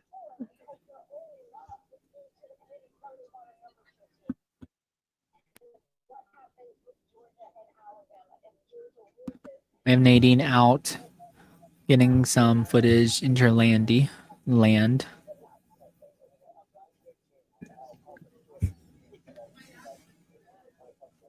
I believe this is the camp that won the best tent award. I think we are live.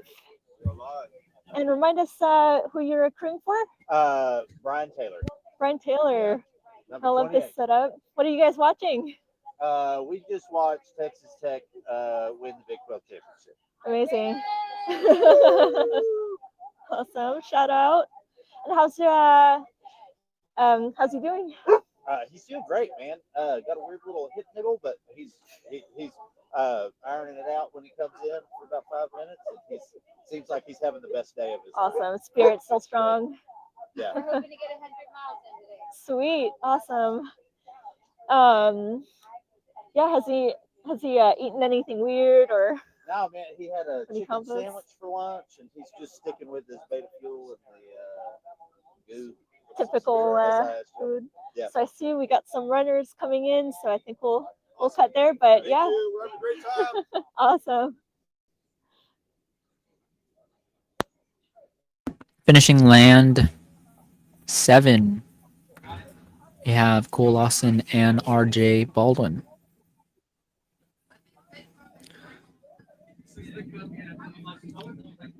We hear you in the chat, and we are going to look for Cole and his setup here. Also, there's a shout out from Mrs. Hamlin. Mom says she's thinking about Dyron out there. Upon completion of this loop, he'll most likely do his set of 7 push-ups. A lot of love in the chat. We love to see it.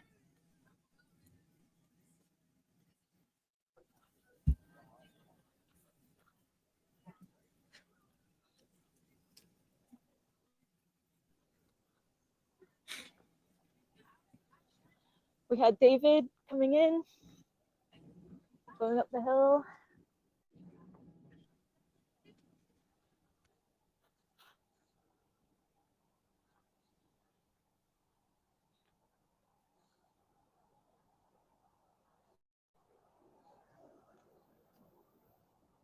How's it going? One more down. Water just won the championship. Whoop, whoop. Yeah.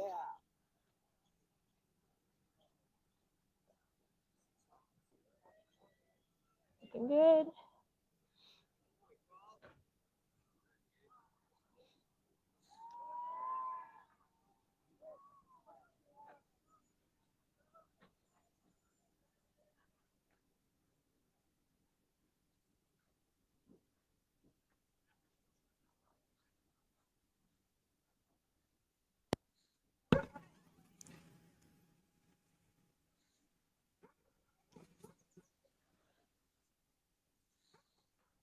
Hey, great And job. just finishing was Cole. 50K mark. You're doing awesome. And I just saw a big crowd coming up here.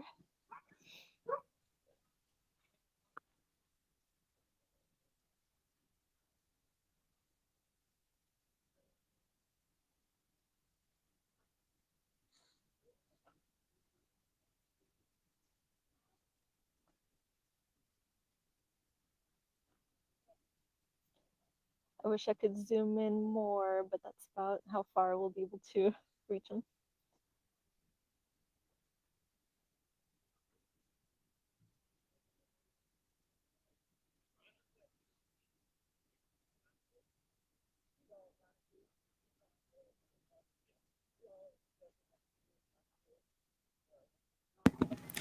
Welcoming back Jim Davis to the start finish. She has finished 31.5 miles.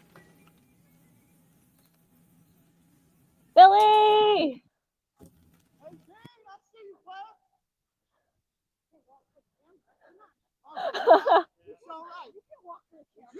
Hey, save your energy. Whoop, whoop. How's it going? The champ. Oh, it's going really, really good. Sweet. Probably the best day I've ever had. These two kind of psych each other out. Looking good.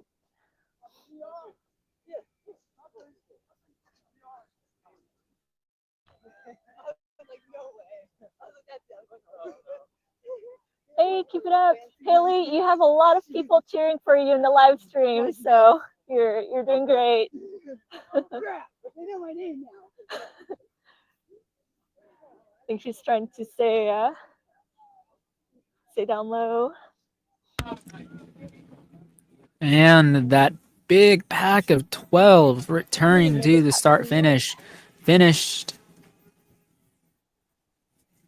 Finishing 31.5 miles. Welcome back, everybody. We're about 11 minutes left in this land. And a little love in the chat for Cody White from Miss Tara White.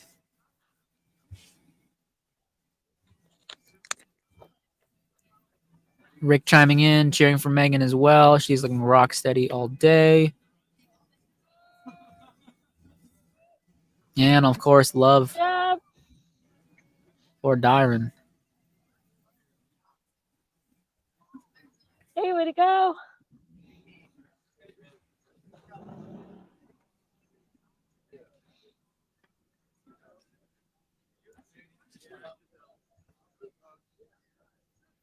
Good job out there.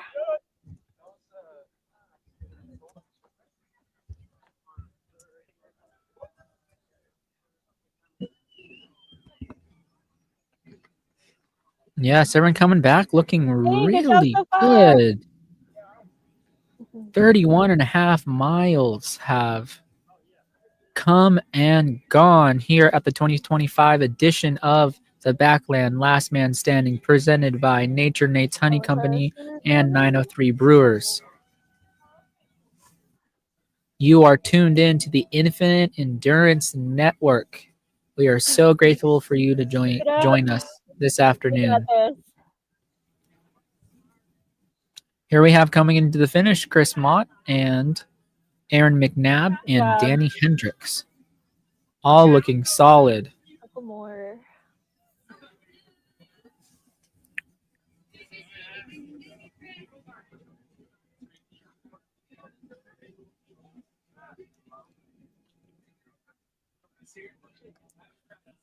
We have about an hour and a half of daylight left for these runners till they tackle the Backland at night.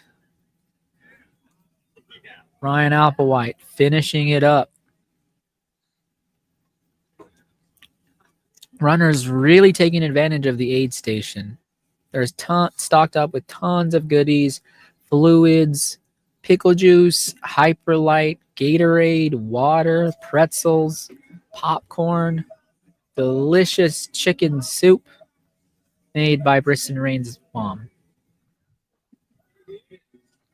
Good job.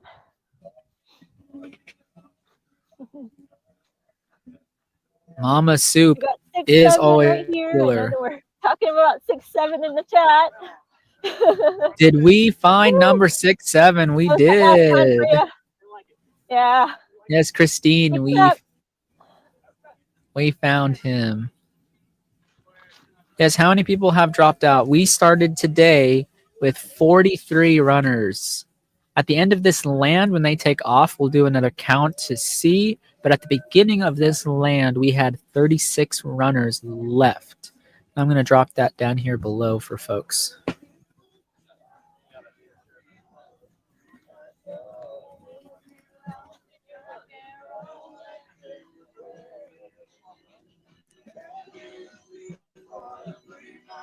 All right, Nadine is making her way back, and we are going to go try to catch our next interview.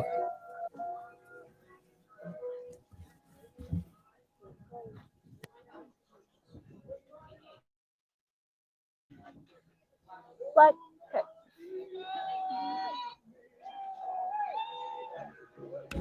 All right, for those in the chat wanting the interview of Cole, we have Nadine on the hunt for Cole right now. We believe we found his tent area. We might have to knock or something. But as she gets that figured out, we have plenty of runners coming in here, finishing the 7th land with about 6.5 minutes to go.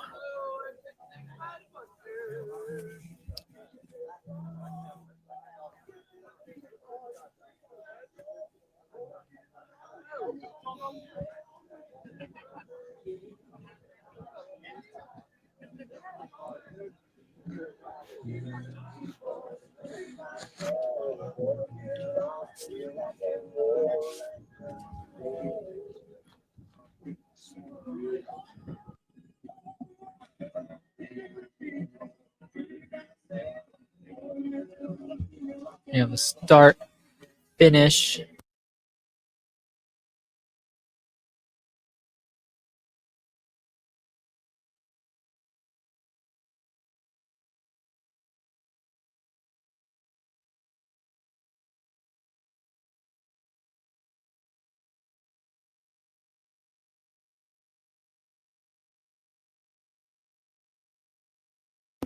That's that Kobe, right? Not Cole. I don't know. Cole, I think Cole, his last name is B, starts with a B, so maybe that's why they call him Cole. And then, yeah, let me look here at yeah, it's Cole Bickerstaff. So I think it goes by Colby. Yeah. Yeah, no problem. Here in the chat, I think Cole, or right on the part by the start finish line. Yeah, thank you, Ryan Roberts.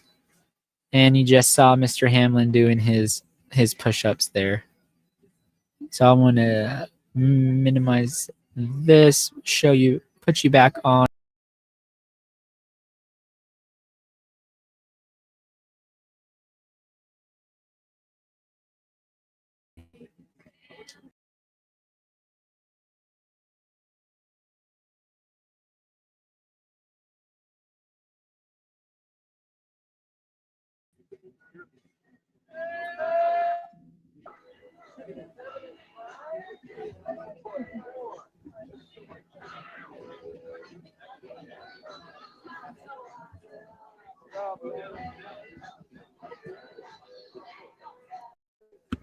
Oh, and thank you, Christine, for that correction. This is a 4-minute warm for land number 4 minutes. We have a pronunciation on bib number 38. It is actually Cal. So we'll see if we can get him. We have a lot of interest in him getting an interview in the chat. And if it doesn't happen this weekend, it will happen at some point. What's in the bottle? Hyperlight. Hyperlight. Awesome. Gatorade. Yep. And lots of water and Coca-Cola. Cool. What else are you consuming today for the long run? Bacon, egg, and cheese croissants. Bananas. Aussie Bites. From Costco. I think that's it. Cool. Honey. Yep. We got lots of that Nature Nate's pure, raw, and unfiltered honey. Awesome. And so far, so good? Until shooting for 40, I'm still feeling pretty good. Shooting for 40, all right. 40 lands, right? Yeah. Awesome. Yeah, looking good. Yeah. And staying warm. Battling with the warmth, but yeah, we'll push through. Good, good. Yeah, what has been your favorite part so far of the trail? Probably the last little quarter. It seems like it's kind of downhill, kind of pushing you to the finish line. So once you're at that last little quarter,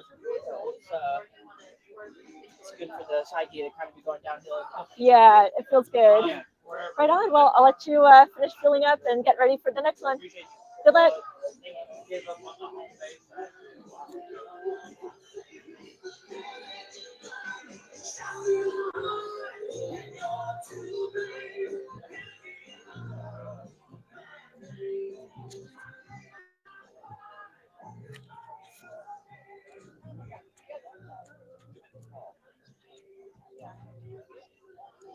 Coming up here in the...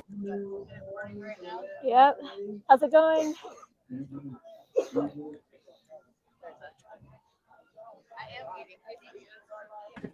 So hopefully, yeah, coming up here in 2 minutes. Come through.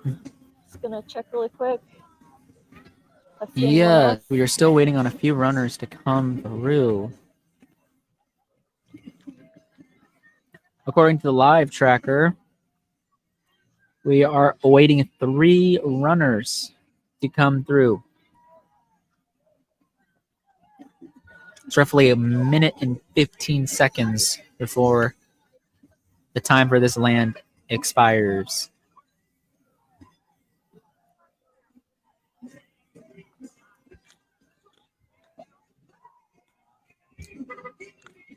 We got 1 minute, 1 minute, land number 8.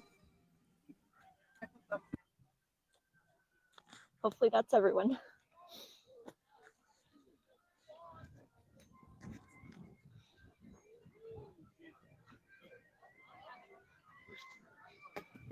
Yes, now the tracker has updated. It looks like 1 runner still. After everyone leaves, we will get a firm confirmation of if anyone dropped this land. 20 seconds.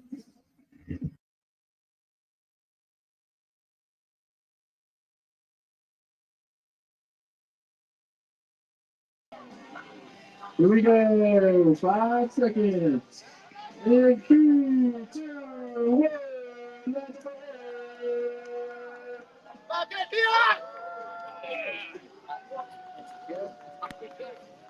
Hey, now that second one, shirt's back, man.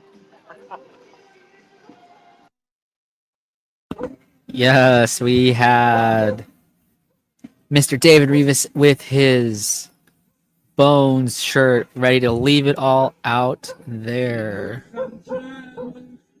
Yes, Rick, I will put the results to the live tracker here. Just give me 1 second.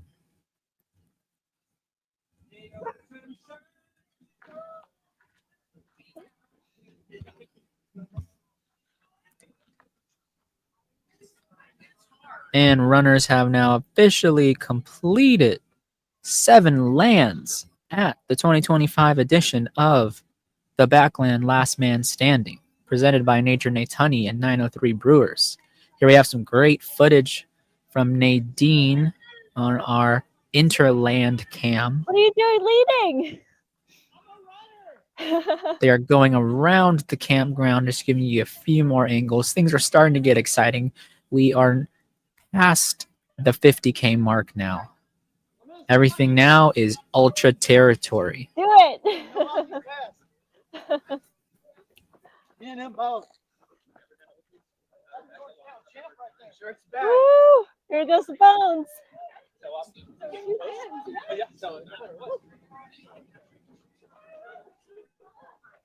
Woo!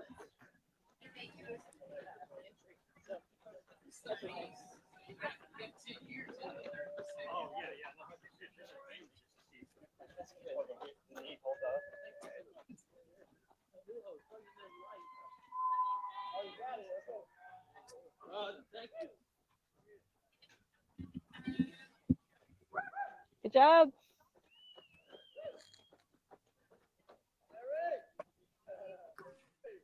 Now we're at that point in ultra territory where just getting up to get the legs moving again can take a few steps.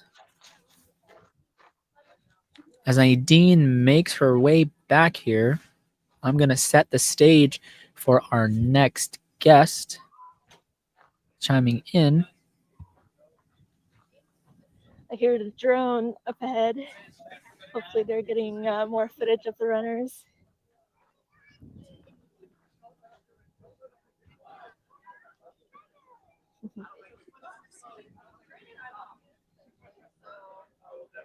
Yes, Nadine's making her way back.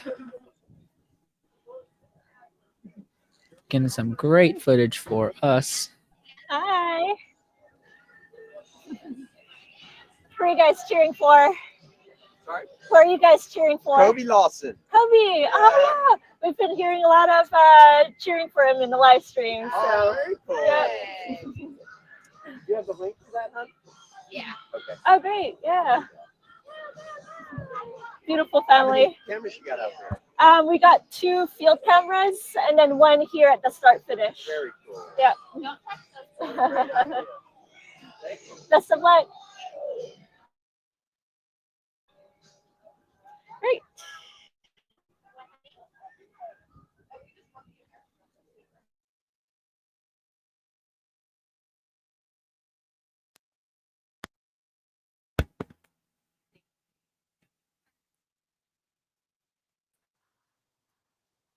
All right. We are ready to welcome our next guest for the stream. Rachel, can you hear us? Yes, I can hear you. Yeah, hear me? welcome. Thank you. Yes, I think it is great. We're picking up. Can you say something again? Let's just double check. There you are. I can see you and I can hear you. Okay, Howdy. awesome. Hey. Yeah. When Nadine is coming back into the studio and briefly introduce, this is Rachel Moore. She is no stranger to last person standings. She herself holds a PR, correct me, of 42 hours? Or is it That's 43 correct. now? 42 hours. Yeah. Yes, she runs the show in the Franklin Mountains over there, holding down the fort in West Texas. And she's a Texas Outlaw elite athlete. And we're so glad that she's able to come on today and give us more insight into really what a last man standing is like. Right now, Rachel, what you see on the screen is our street cam number 2. So in roughly 5 minutes, we'll start to see some runners come through. They have just completed 31.5 miles. So they're 7 hours in. And just to catch you up here, at the Backland, it's 4.5 miles every hour on the hour rather than the 4.167. So quickly kind of give us some insight to some of your training for a Backland. Like, what are some things you do that have got you ready? 42 hours is an effort. Yeah. It was a lot harder this year for me, I felt like, just physically than last year.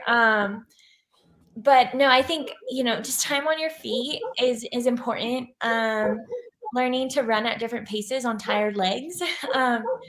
Being comfortable with slower paces and but still being able to turn over when the legs do feel heavy and tired. So I think, it is more mental than it is physical, definitely. So yeah. Yeah, we have also an update for those listeners that we did have a drop in this last land.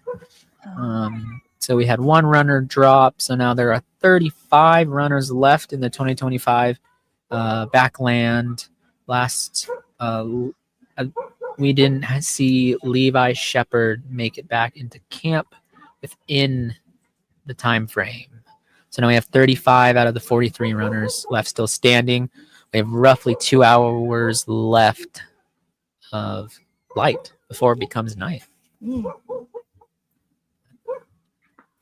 Yeah, so you did Summit Backyard Ultra. Yes. Yes. Yeah. And talk about your crew setup for something like that. Throughout the day, we've seen a wide variety of setups here. Talk about things that you use particularly. Yeah, I mean, going horizontal as much as you can. So crew setup, I sometimes had someone there. There were a few hours where there was nobody there, but I planned on being out there for a long time. So I told them, if there's times where you have to go and take care of yourself, please do that. And I'll go back out on another loop. So I had crew there off and on throughout the race. And then had a or zero gravity chair, and then also just a mat on the ground to lay horizontal and get off the feet.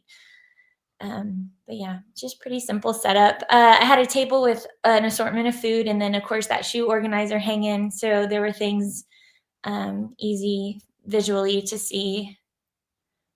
But Talk more about the shoe organizer. I don't know if we've seen any of those, have we? No, I've seen the gravity chair, and also some had some cots with some inflatable mattresses, which I thought was pretty smart, especially as we get into the night. But yeah, let's hear more about that shoe.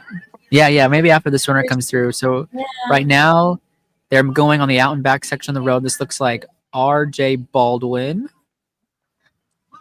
He is actually relatively new to straight ultras, but he has a streak of over 1,000 half marathons consecutive, day to day. Right here, this is Kobe Lawson, looking really strong. This has kind of been our leaders throughout the day. And here's David Rivas coming through. So this is about a mile in. So we're looking at around 9 minutes to that point. Yeah, and then here you'll see our first kind of pack start to form. I can hear Daddy Philip. You can always hear Will before you see Will, as we've said all day. But yeah, when you were running, like even at Summit, was it pretty packed like this? Yeah, there was over 50 runners. So yeah, there was a good number. Yeah. Awesome. Yeah, so they'll go out here once these runners pass. So it'll be about 5 minutes till we get to see them again. Here's probably our biggest pack, kind of runners 4 through 16 in this neighborhood right here.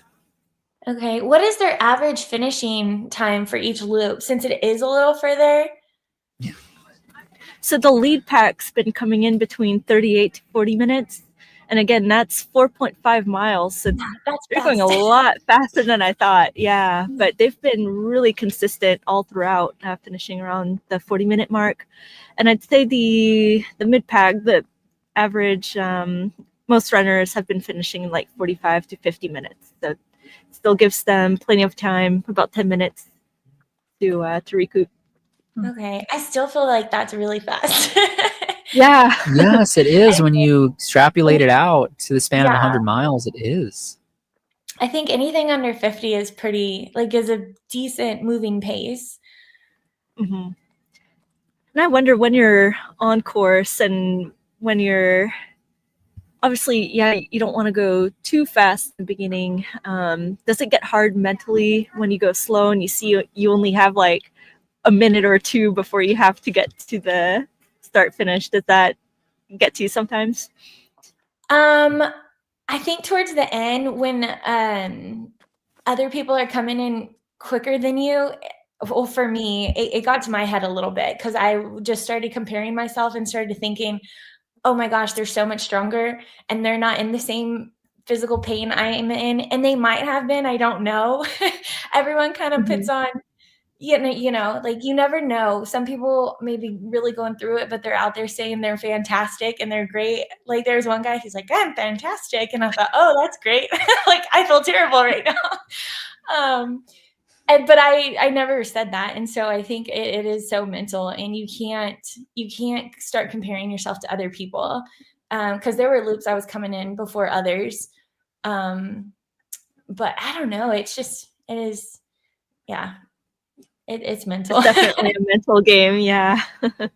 Yes, as in any genre of ultra running, mental side really does make or break a lot of races for people. And those tuning in, right, again, this is Rachel Moore. She's very experienced athlete when it comes to multi-day ultras and last person standing events. If you have any questions for her, please drop them in the chat and we can relay them. But back to what we were talking about before the runners came through was your utilization of the shoe organizer in your setup.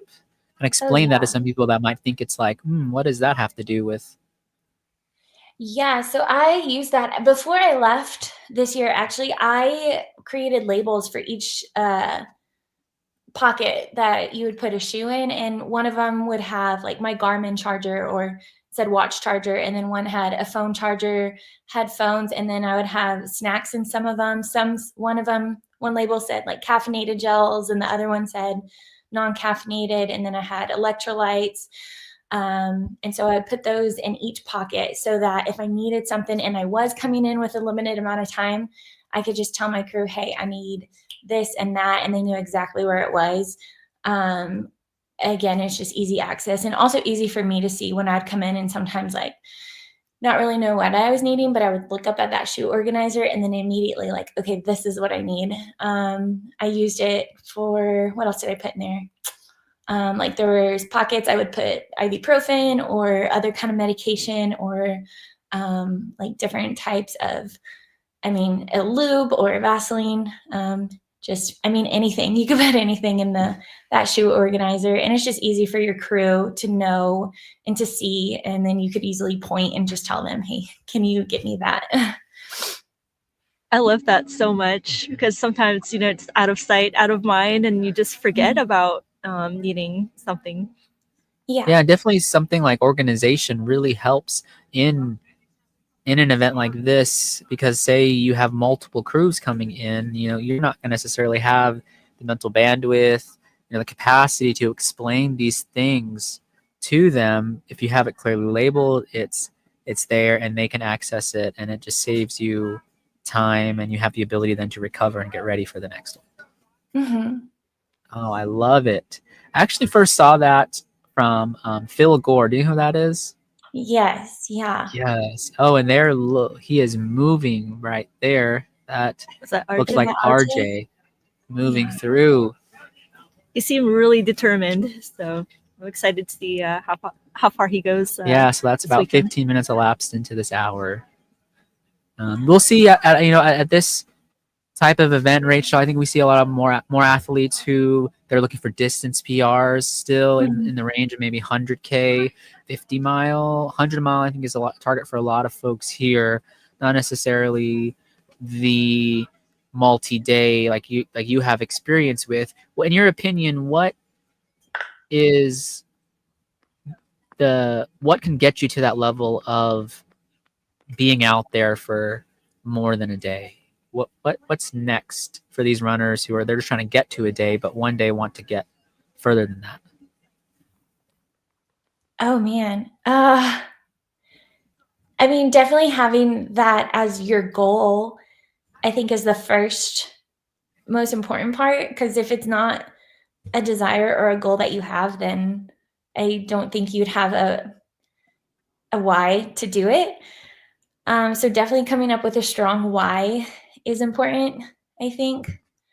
And then when it comes to training, just building a really strong foundation of endurance and stamina. And again, what I love so much about these is you don't necessarily have to be the fastest, but just have a good level of endurance and being able to push through some pain and discomfort and willing to suffer.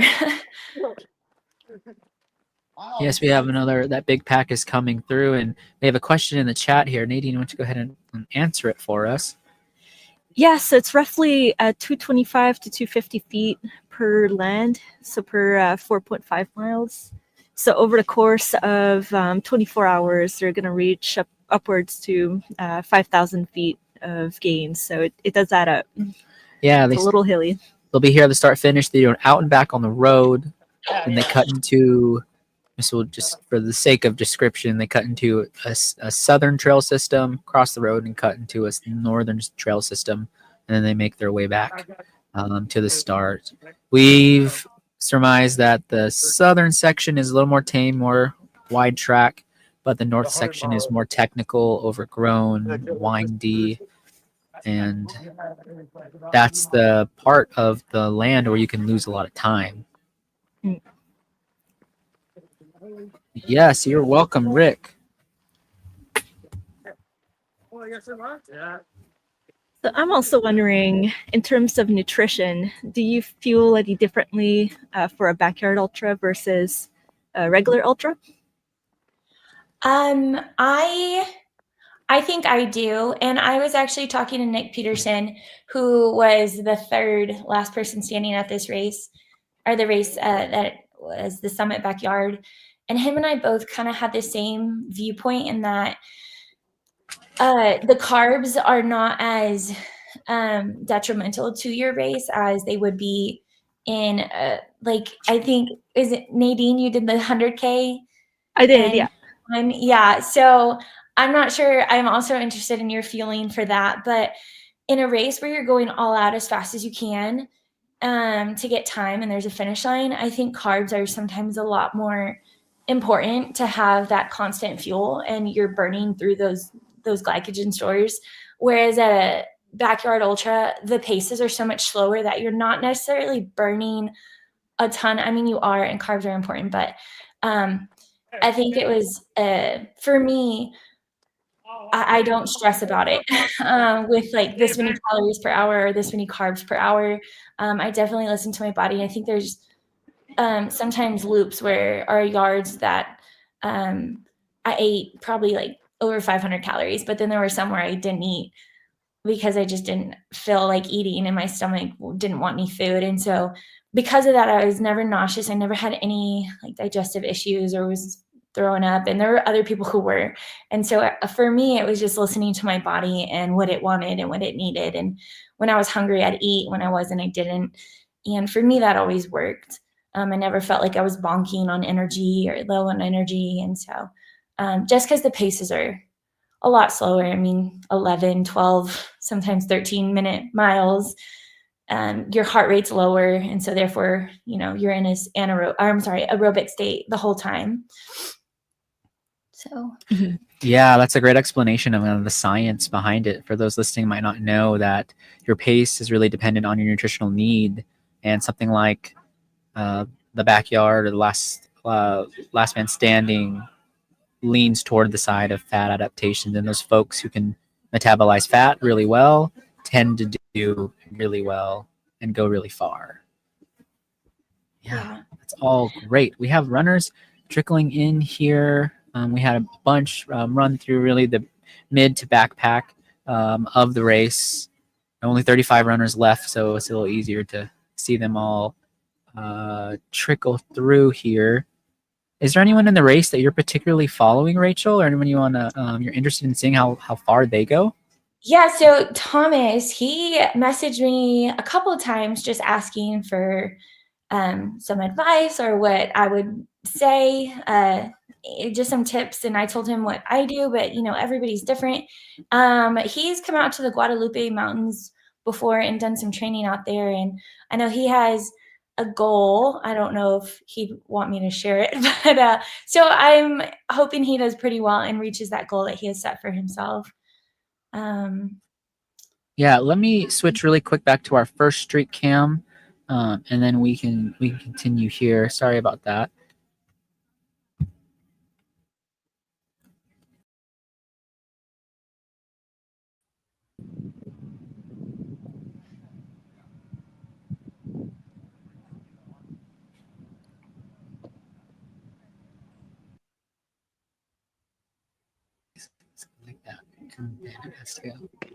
All right, there we go. All right, we had to switch the scene here. Thanks, Rachel, for doing that, because we just missed RJ coming through on cam, but that pack is coming. But go ahead. So interested in seeing how Thomas is doing. Me as well. He's definitely looking to improve on his distance from last year, which was 81 miles, 18 lands, 18 hours. Is there anyone else? I know, and personally, I'm interested in seeing how Megan Jackson does here. There's Oh, Kobe yes. Boston. I think you had connected us because she was training. I think it was a race. Was it in Virginia or Vermont? Yes, it was Vermont 100, I believe. Yeah, and so her and I had talked, and she was wanting to go to the Franklins or the Guadalupes, and I'm not sure if she made it out before the race, but I hadn't connected with her in person yet, but I was grateful for that that connection that you set up for us. So yeah. Speaking of connections, you yourself have this great, maybe is retreat the appropriate word? Girlfriends with Grit, is that what it's called? Can I give you a second to talk about it, because it seems like it's grown from its first year, and it's been cool to see that. Yeah, it's been awesome. Regina Massingale, so she is the one who kicked it off last year. She shared with myself and then another girl, Kathleen, they both live in the Houston area. And she had shared with us this idea she had of just getting a bunch of women together and trying to just share the things that she has learned and get them more confident out on the trails. And so last year it was in San Antonio at Government Canyon, and we had about 12 show up for that one. This year it was in El Paso, and she asked if I could kind of help host it since I'm over here in this area. So I helped her come up with some routes. And then, yeah, there was women from Dallas. Last year there were some women from other countries that had joined us. And so it's just really neat to have a bunch of women out there from all different ages, all different backgrounds, and just sharing the love of trails and running and being outdoors. And yeah. That's awesome, especially people traveling so far for the community. Yeah, this year I think everybody who was there besides myself flew.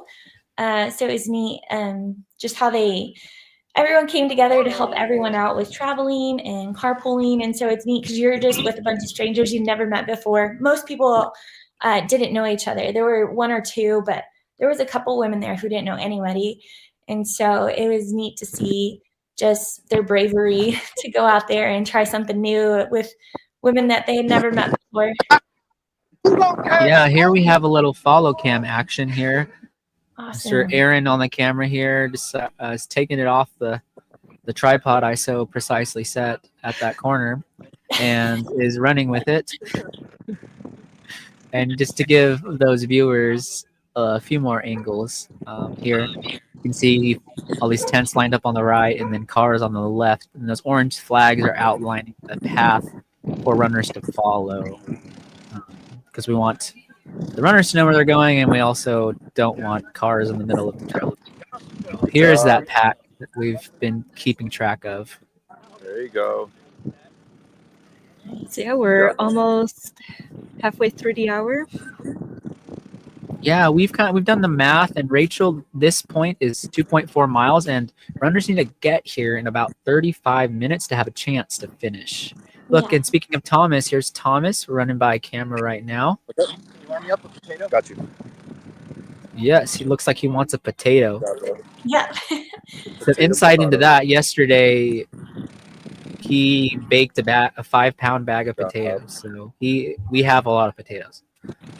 That's awesome. Really cool to see runners. What are some of your impressions of runners coming by? What when you see body language? Do you see anything? Any They chinks in all armor, look really Rachel? strong. I'm sorry? You see any chinks or anything? Everyone looks Everyone good. looks good. Yeah, everyone looks strong. Everyone looks like they're focused and doing really well. Did you ran this last year, Philip, or you were there? Yeah, I've been here 4 out of the 5 years. I ran it in 2022 when it rained for 16 hours, and then I kind of never ran it again. Oh, wow. Or just kind of swore it off. Look, we have an athlete taking a break right there. I saw that. Waiting, still plenty of time, so no rush at all. Yeah. We'll get you, bro. I got you. All right, I got you. Oh, right here, Mason. Yeah, are you interested in ever doing the Backland? I am. I am. I think I love that they're lands instead of yards. I love that you know, it's a little bit longer than your regular backyard. So yeah, I'm interested in doing it. Yes. Yeah, we call it Texas sized here, 4.5 miles every hour on the hour. And I have this handy dandy Backland math sheet because public math is very anxiety inducing. So by the 24th hour, these athletes will have run 108 miles. And that is quite the order when you consider the traditional 100 miles. Oh yeah. That adds up over time. So yeah, we'd love to see you at the Backland here in the future. I would love it. Yeah, let's see, Aaron. I don't know where he's going. He's going somewhere. Oh, showing us some more runners over here. Looks like we got Mr. Applewhite and Mr. Blackhill working together.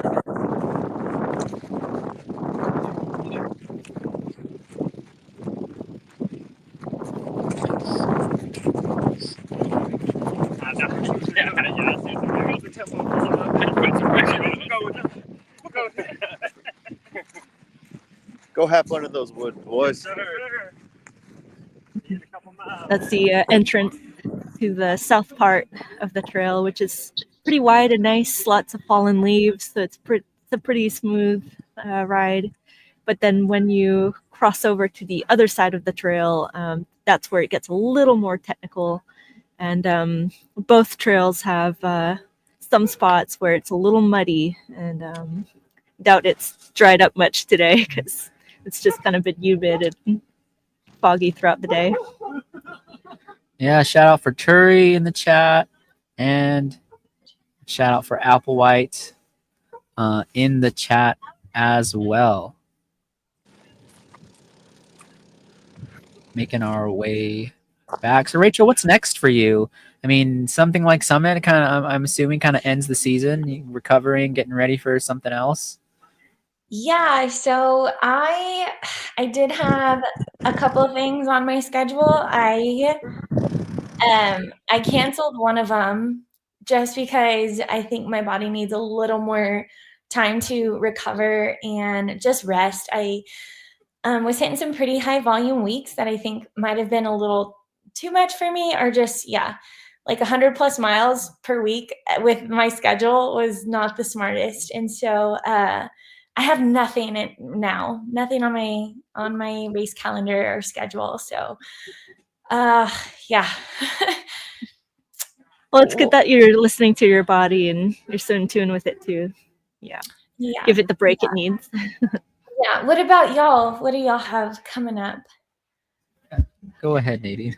Yeah, so I have one more race coming up for now in a couple months. Actually, next month, January 17th, Wichita Switchbacks in Oklahoma. Awesome. What distance is that? 50K. Okay. Yep. Awesome.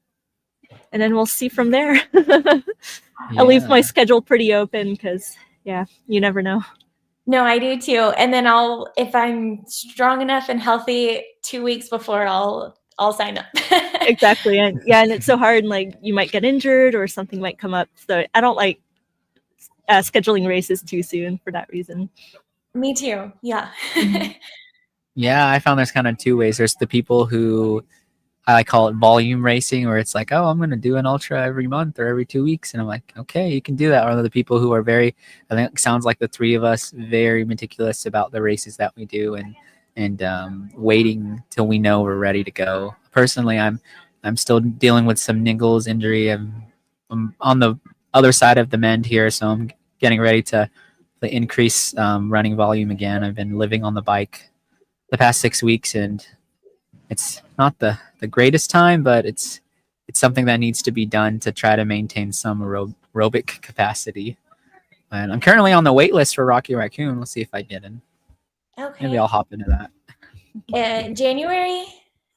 February. It's first weekend of February. So Oh, okay. couple months. Yeah. The 100 a mile or Yeah, it's actually 100K. I'll get myself Okay. back into it.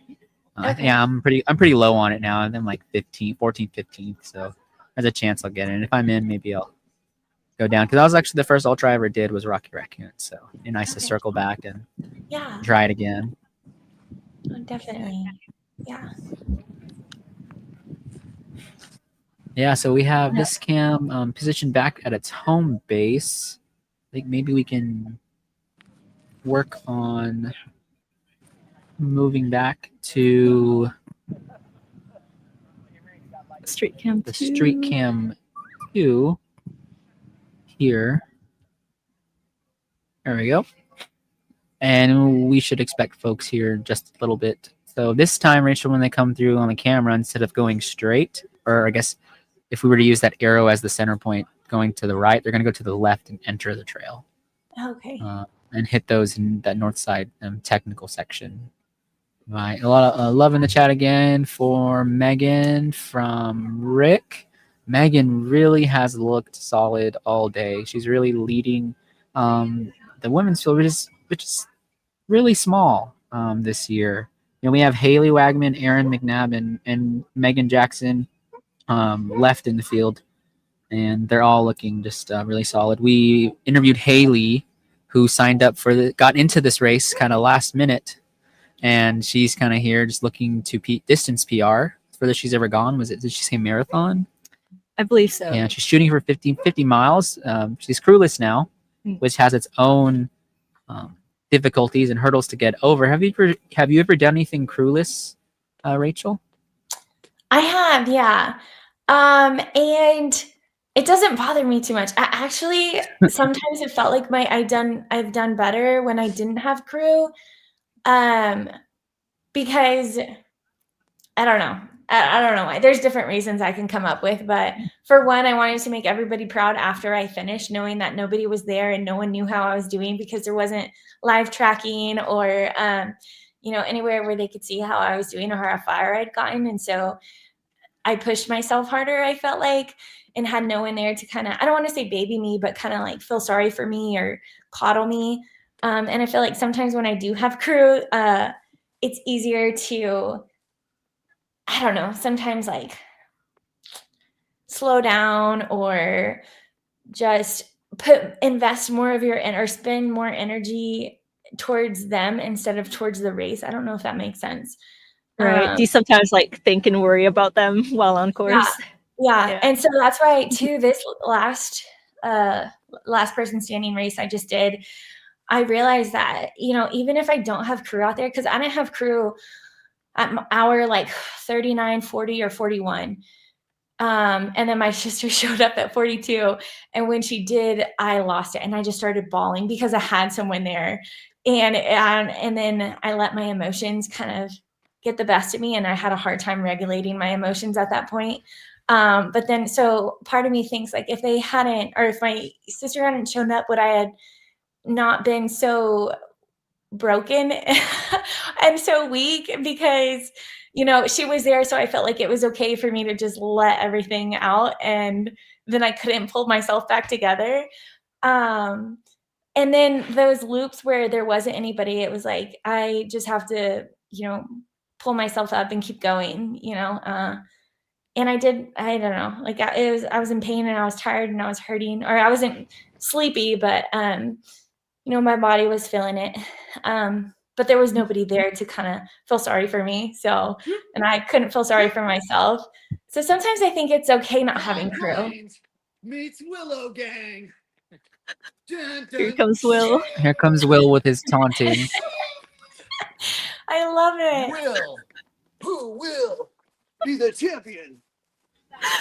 That's awesome. Oh, that guy. And there's Megan Jackson again, looking smooth as she has all day. Yeah. Right here, we still need to identify this runner. He's been with this pack all day long. There's Alex. We need to figure out red top vest man. Or give him a proper. Yeah. With the green vest? Yeah, the green vest was Alex Alexander. On the red shirt, I've been trying to get his bib number when he comes through the start finish, but something comes. Oh, thank you in the chat. That is Levi McCoy. Thank you. He has been so consistent all day. Let's pull him up here on Ultra Sign Up and kind of see his background. He's from Poolville, Texas. Bib number 12. The 50K, 10K, and so this looks like this is the furthest he's gone now that he's passed the 50K mark, at least in the world of Ultra Sign Up. Sometimes athletes have results that aren't on this database. But yeah, there's Thomas again going by, looking really solid. And this pack is strung out a little bit. It was a lot closer, and they kind of divided in two. Yes, Anna McCoy. Awesome. We love when the spouses are here cheering online. Shout out to Levi for his distance PR. That's exciting. Yes, Stowers and Company. That pack has been together all day here. And here it looks like Miss McNabb. She's been rock solid all day as well. There. Awesome. And they're all an ultra in. That's amazing. Looking so strong, everybody. So in your experience, when you're getting ready to go into the night, is there a protocol you go through to get ready for that? Or is it just like we're putting on extra layers, it's a lot of the same stuff? It's a lot of the same stuff. The only things I make sure is that I have the headlamp ready and charger ready. And then also I have my phone. On the day loops, I didn't take my phone out there. I didn't take headphones. I didn't have anything. Good job. And so on the night loops, just making sure phone is charged, headlamp is charged. And then I didn't put extra layers, but I did put gloves and a head wrap like toboggan on or a beanie. Because those are the things that just, I think, keep me warm. Is if my hands are warm, my head is warm, I'm okay. And it never got too cold at the summit, but I mean, layers are good if your body temperature is dropping too much, just to, keep your body from burning extra energy. But yeah, headlamp, charger, phone charger, and those are the two main things. Yeah, speaking of weather, it says it's 51, but feels like 44 here. So it's still a bit chilly, but the runners are probably comfortable running. Yeah. Oh, yeah. It's good running weather for sure. Oh, yeah. Oh, here it is. There it is. The heel click, Mr. Hamlin, every time on cam. The heel click is getting closer and closer to the ground.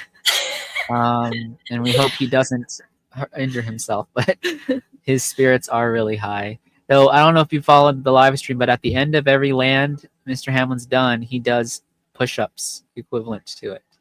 So he has done, oh no, public math, I shouldn't have started this. 6 + 5 + 4 + 3 + 2 + 1 push-ups for us today. And during one land I got him going and doing those push-ups. So these people are getting ready to run into the night, and oh, thank you, 28 push-ups. Oh, that's really not bad. 28 push-ups over the span of of 7 hours here. Getting ready for the night. Have you ever hallucinated? Like, I feel like at night there's higher chance of hallucinating. There is. I haven't at a race. I have pacing, but I haven't at any backyard ultra. No, I have hallucinated during a pacing gig I had. It was about, I think it was over 25 hours, and I was hallucinating out there, but it was mostly sounds I was hearing. I saw like tree houses and all kinds of things, but but the thing that stuck with me was just I was hearing music in my ears, in my head, and it lasted even after the race was over. I was driving home and I could still hear songs playing, but like I didn't know where it was coming from. It was weird. So, Oh wow. yeah, that was something. Yeah, I'm gonna switch cams here. We just had a runner come through the start finish. I'm gonna reset the scene here for us, Rachel. Yeah. And there we go. Now we have our start finish cam here. We just had RJ Baldwin come through. So he right now has a streak of over 1,000 half marathons consecutive days.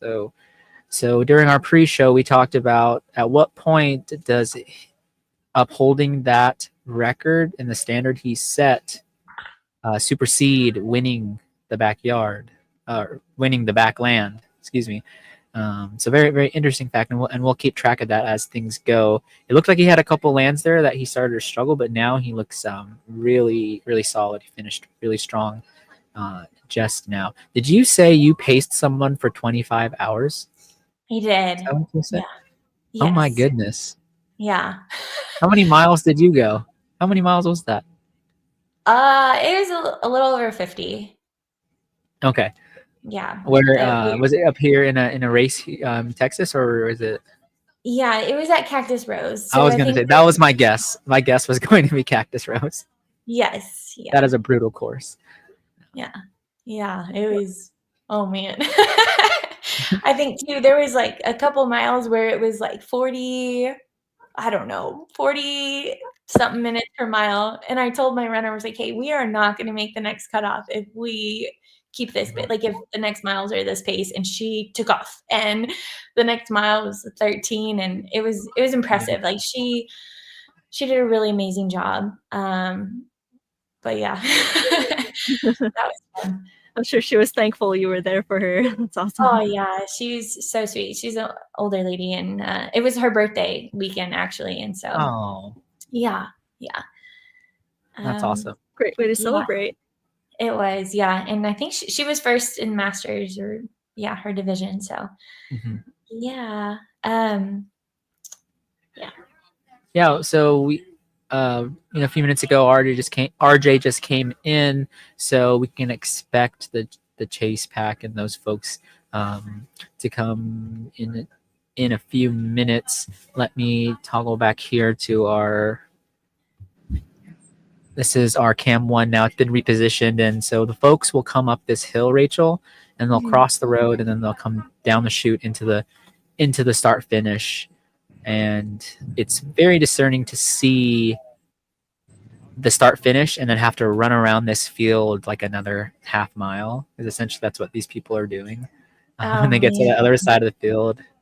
They have to run up, and then there's this big steep hill at the end. We've seen a lot of people actually walk it, and that's a big league move, big league strategy. It's definitely something you've used in the past, something you'd recommend. Yes, I was, when you said a big hill, and I'm thinking, okay, I would walk that. Yes. Big hill walk. Yes.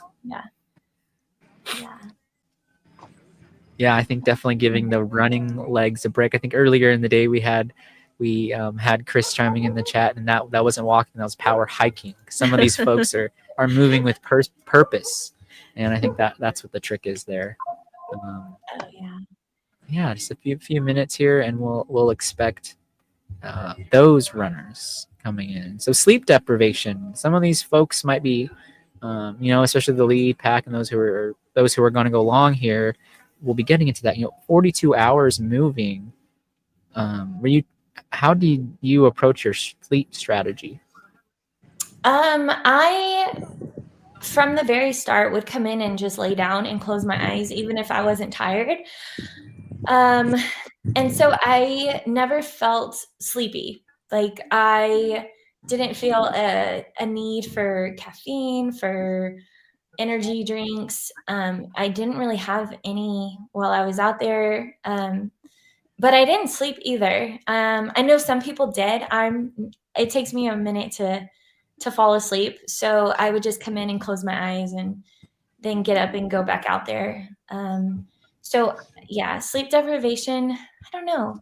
And then you lose track of time too. You lose track of the days and what's going on. And you just kind of, your mind is so focused on just one foot in front of another. And so I don't know. I don't feel like I've really experienced a whole lot of sleep deprivation in that, in a backyard.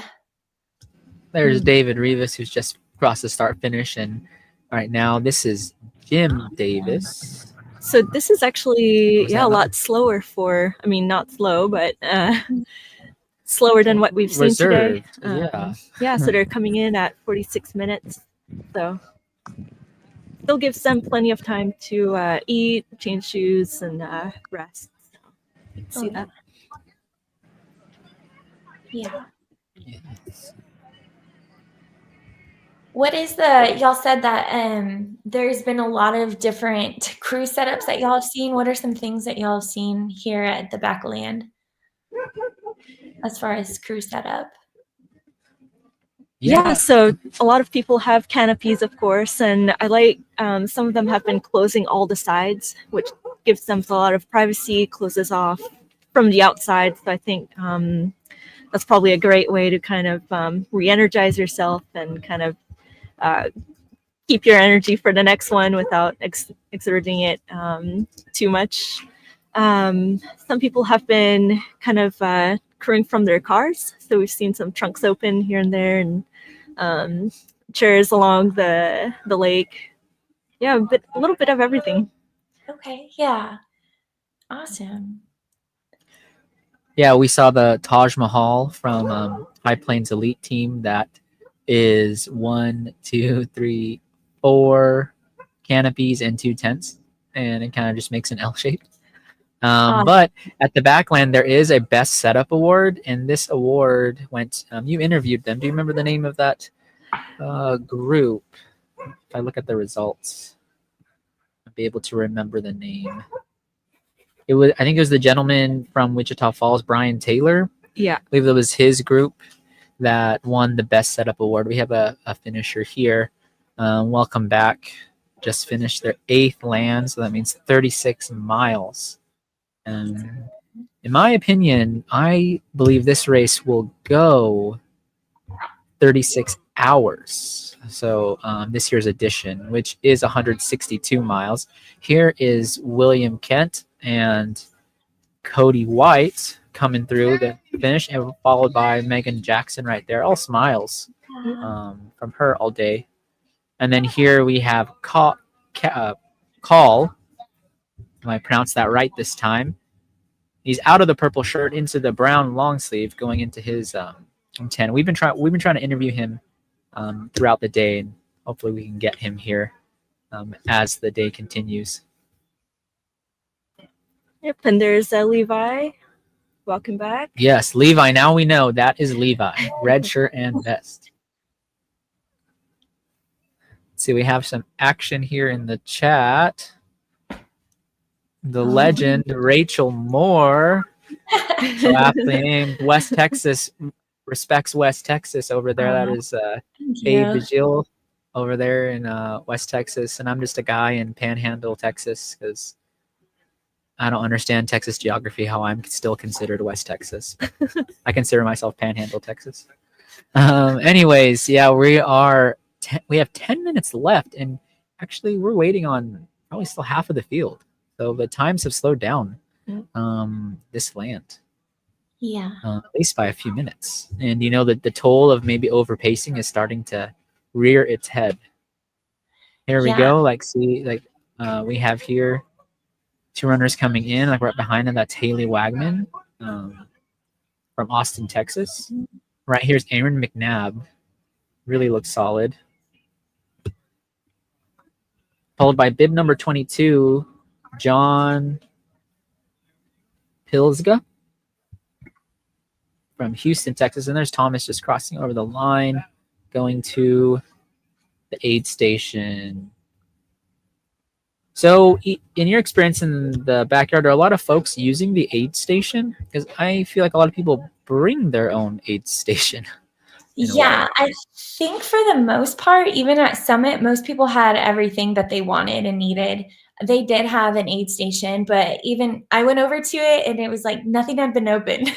Like the cookies, the chips, just about everything. I know people were refilling with the tailwind in the water, but as far as snacks and nutrition, I think everyone was more comfortable using what they brought, including myself. Like I occasionally would see what, look at the aid station and see if anything sounded good.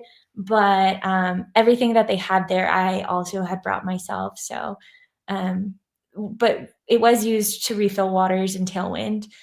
So yeah, I think most people bring what they want to use and what their body is accustomed to and comfortable with. So in essence, it makes putting on a last person standing event pretty easy. If you really just need the medal. Yeah, the start and finish in the same place. Yeah.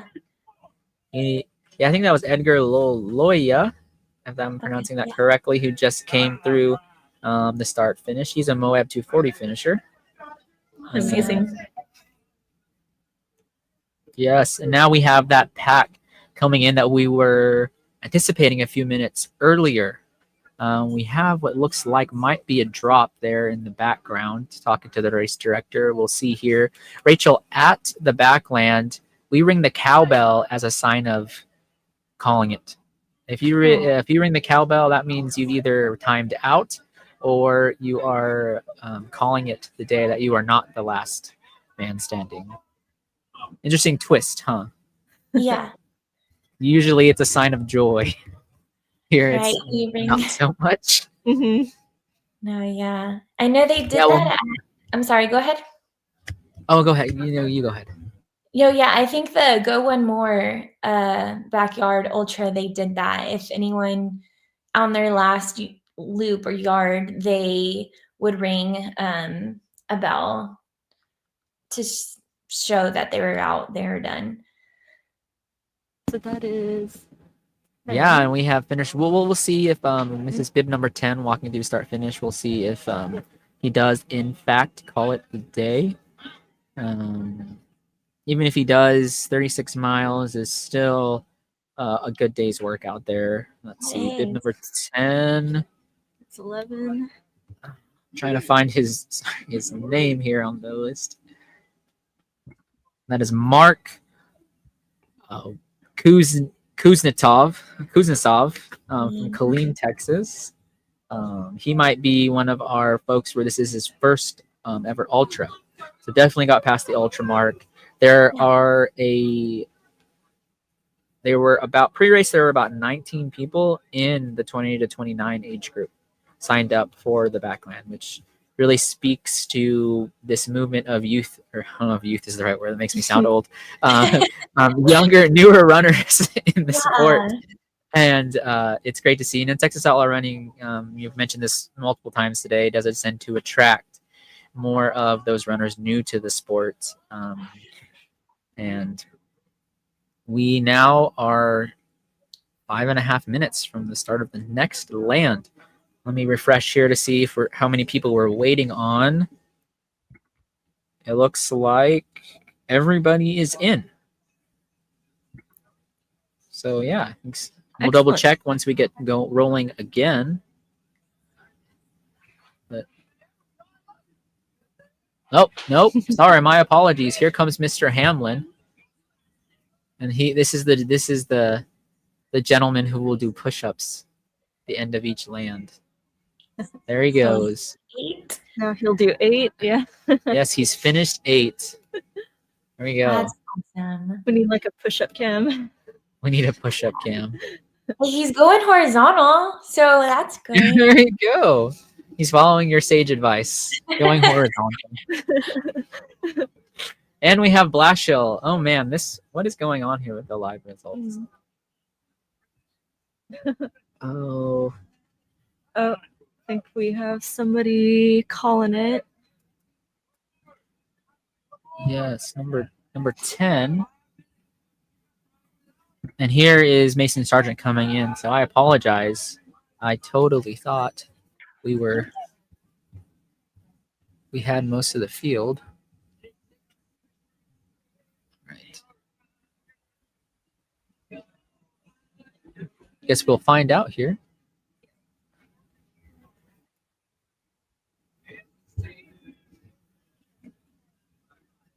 What do you think is the most important thing to do in this Interland time, Rachel?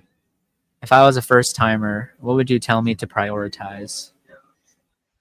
Hydration and nutrition. And then the mindset too. Just making sure the mood is good, your energy is good. You're just in a good mindset and headspace. And then even a nutrition, like I don't even think that would be, I think number one would be just where's your headspace and trying to get that in the right spot and have an attitude. You can go out with nutrition and just eat as you're running out there, which I actually enjoyed. I liked doing that more because sometimes it can get monotonous and boring. But if you have like snacks in your hand, then it gives you something to do because you're just saying the same thing over and over and over again. And having like a snack kind of helps the time pass and distract you. And so even when you come in and you don't eat anything, I think that's okay as long as you can like grab something and take it with you out on the next loop. Are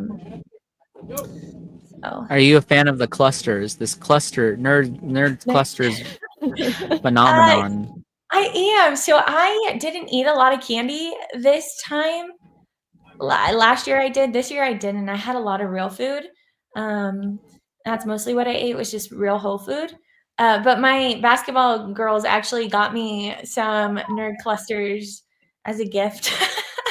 They gave me this little gift bag and it had nerd clusters in it. And so I do enjoy them. I do. Those are good. But yes, and I do have to shout this out because I am an educator as well. 100-mile weeks plus the teaching plus the coaching load that you are doing. You are a superwoman. Rachel. And having kids. Yeah. Oh no. I teach. I don't have any of my own, but yeah. Oh, I'm sorry because I watched the screen and I remember you had kids around you. So oh no, those are yeah. I have nieces and just my students, but I'm sorry for the assumption. No, that's okay. Yeah. Here I'm gonna turn on the start finish cam here. You hear a little bit what's going on. They're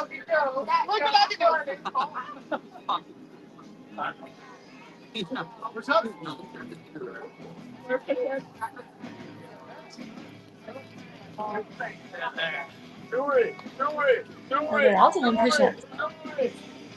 That's awesome. Look at that. There is no lack of bravado. I love it. Going into this land. I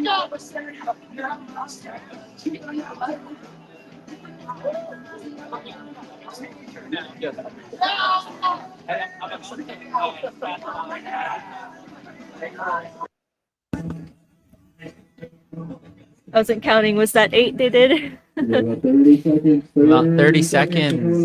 Number 9.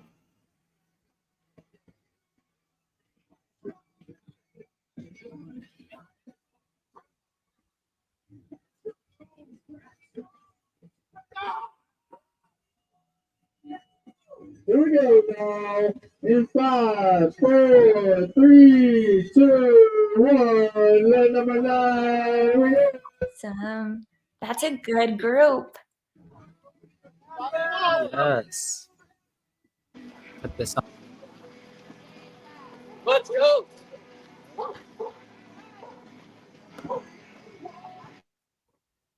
Yes, Rachel, thank you so much for coming on. We really want to respect your time and thank you for all of your wonderful insights. No, thank you so much. Perhaps we'll be in contact, and maybe tomorrow, if this is still going and you're available, we'd love to have you back and see how some of these runners fared through the night. We'll be in contact. If not, that's totally fine. Yeah, no, this has been awesome. And I've enjoyed throughout the day kind of like jumping in the live YouTube when I get a chance just to see how it's going. So thank you all for doing this and your time, all y'all's time, giving it all your weekend time to be out there. So I appreciate y'all. Yes, thank you for being a part of history and joining us on the Infinite Endurance Network. We'll talk to you later. Thank you so much. Bye. Here we go in street cam number 1. Oh, we got a new angle here. Yeah, I've kind of decided to not question what Aaron decides to do out there. He's doing great work for us. Yeah. What a great friend. I didn't even ask him to do any of this, but he's getting us great coverage, and I appreciate it, man. Oh, okay.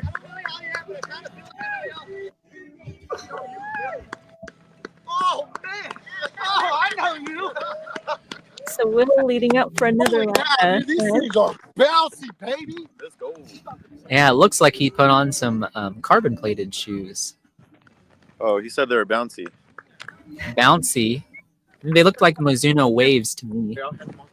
Look at that. Some folks have changed layers, so now we have to relearn what everybody's wearing. Good job. Good job. Yeah, there you go. One time five. I got him right here. Yes, sir. Good job. Yes, sir. Yep. Let's go. Positive thoughts. Positive thoughts. Let's So go. I'm gonna go and try and find out. We have the runner count now. There you go. Yes, I see some runners walking around camp, so there has to be a change Keep it up, right? Keep it up. Positive thoughts. our ticker. We're gonna go ahead and try to pull up here for you According all. to the tracker, I'm seeing 2 drops this time. Solan 7, Timothy. So we have his bib number 4, and perhaps Randy Erickson, bib number 67, I believe. 6'7". But I confirm that. Sorry, I had to. Yes. We will check it. I am trying to figure something out here, but it doesn't seem to work. Just fine. We'll look at the tracker here on here. We'll bring it up here for folks.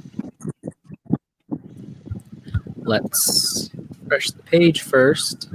Yeah, everyone's come by. Aaron, we'll check in with you here in a couple minutes. All right, so here we have the live tracker. It's in the chat. You can find it on the Texas Outlaw Running website.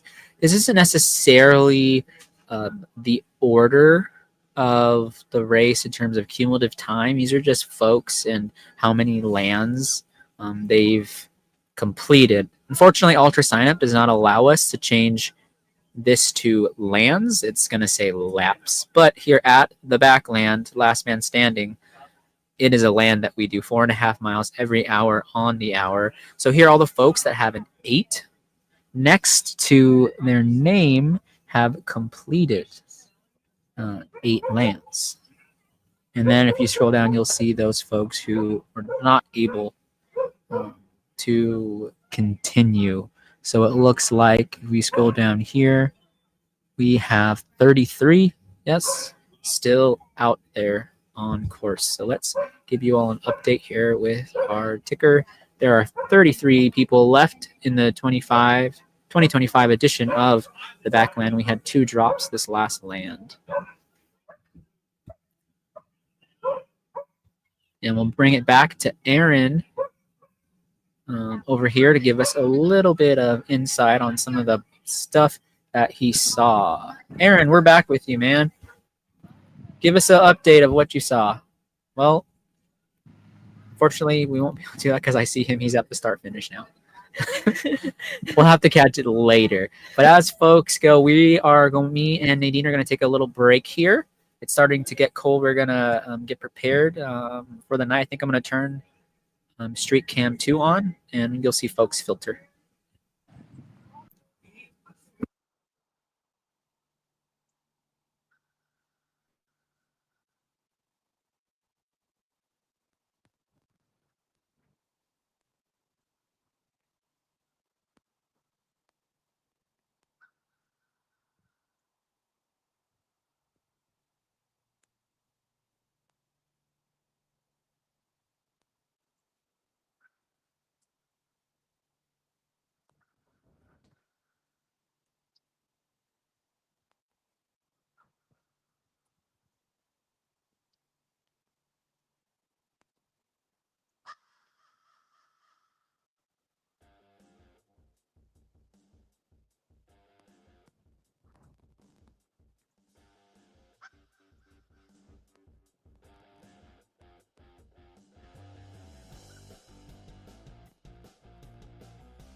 Yeah.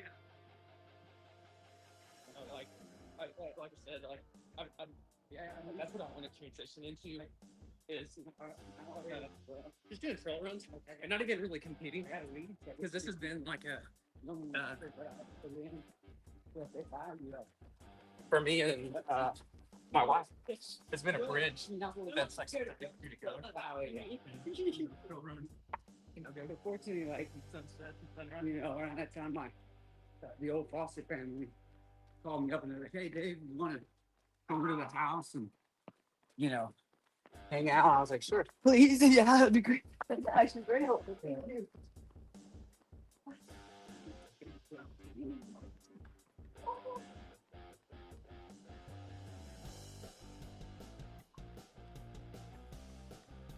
Yes.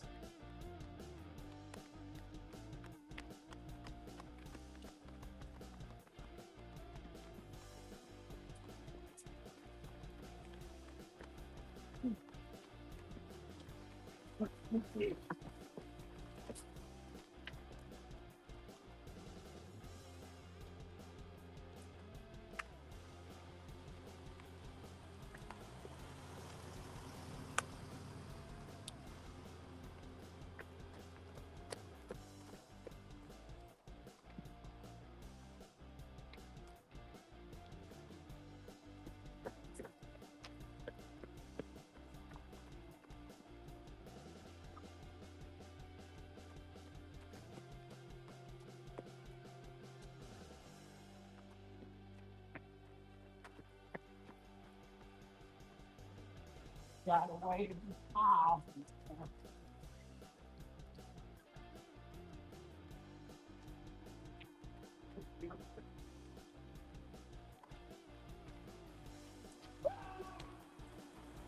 Perfect.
All right, we are now 8 hours, 15 minutes in on land number 8.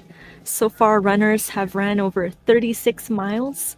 If you're just tuning in, this is the Backland, where runners run a 4.5 loop course, 2 miles on road, then 2 miles on trails, and then another half mile on the road back to the finish line, where they have to finish that loop within an hour, and then the next land starts. I'm gonna switch back to our cam shot.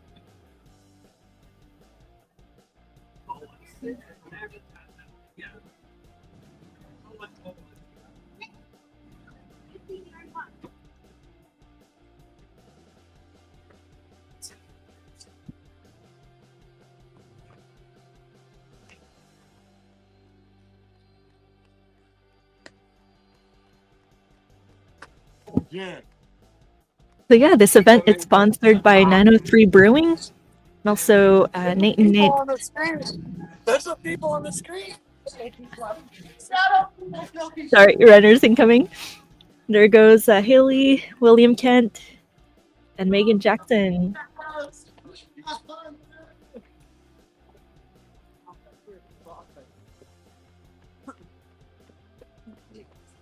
So once they complete this land, they will be at mile 40.5. Video.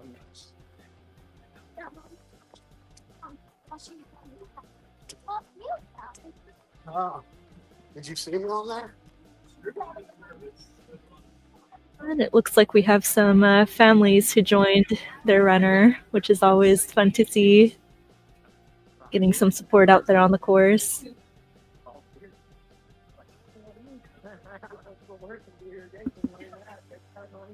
Yeah, I started doing that Wednesday, Thursday, Friday, Saturday, and then paid the license again long since I learned what I was doing and started dabbling in town. Yeah, I was doing repairs before I got my license, and I just got so busy that I really couldn't afford to ever go back full time. Yeah, and then that led to So we got about an hour before sunfall.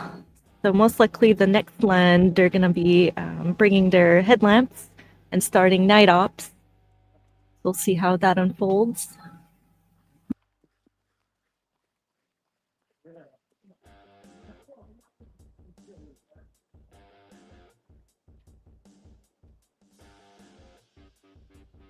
What do you want to do? So joining me in the studio is Asher. What's going on, everybody? Happy to be here.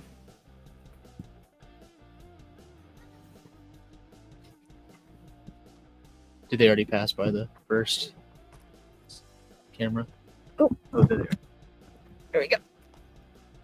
Had a mic issue for a second. So yeah, right now they just did the turnaround part. Gotcha. On the paved loop. Here goes Dyron. Oh, and a heel click. Awesome.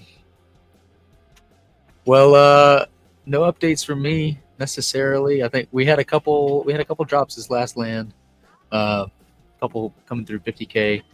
Oh yeah, if you can update me on that. I want to make sure that our stats are correct here on the stream. So I believe we have 31 runners left on course. That's correct. Okay. Yes. So during land 7 we had 4 drop. Yes. Yep, we had a number come through at 50K, and they were like, all I came here today for was 50K, and they are set. So yeah, so I don't know how your memory is for the last one, but by land 7, so far we have 12 drop. Is that consistent with the previous years, or is it lower, higher? You know, it's interesting. So from memory, I definitely wouldn't be able to tell you, but I think it's about consistent with, you know, the ratio of people that started and that have dropped so far. It's probably pretty consistent.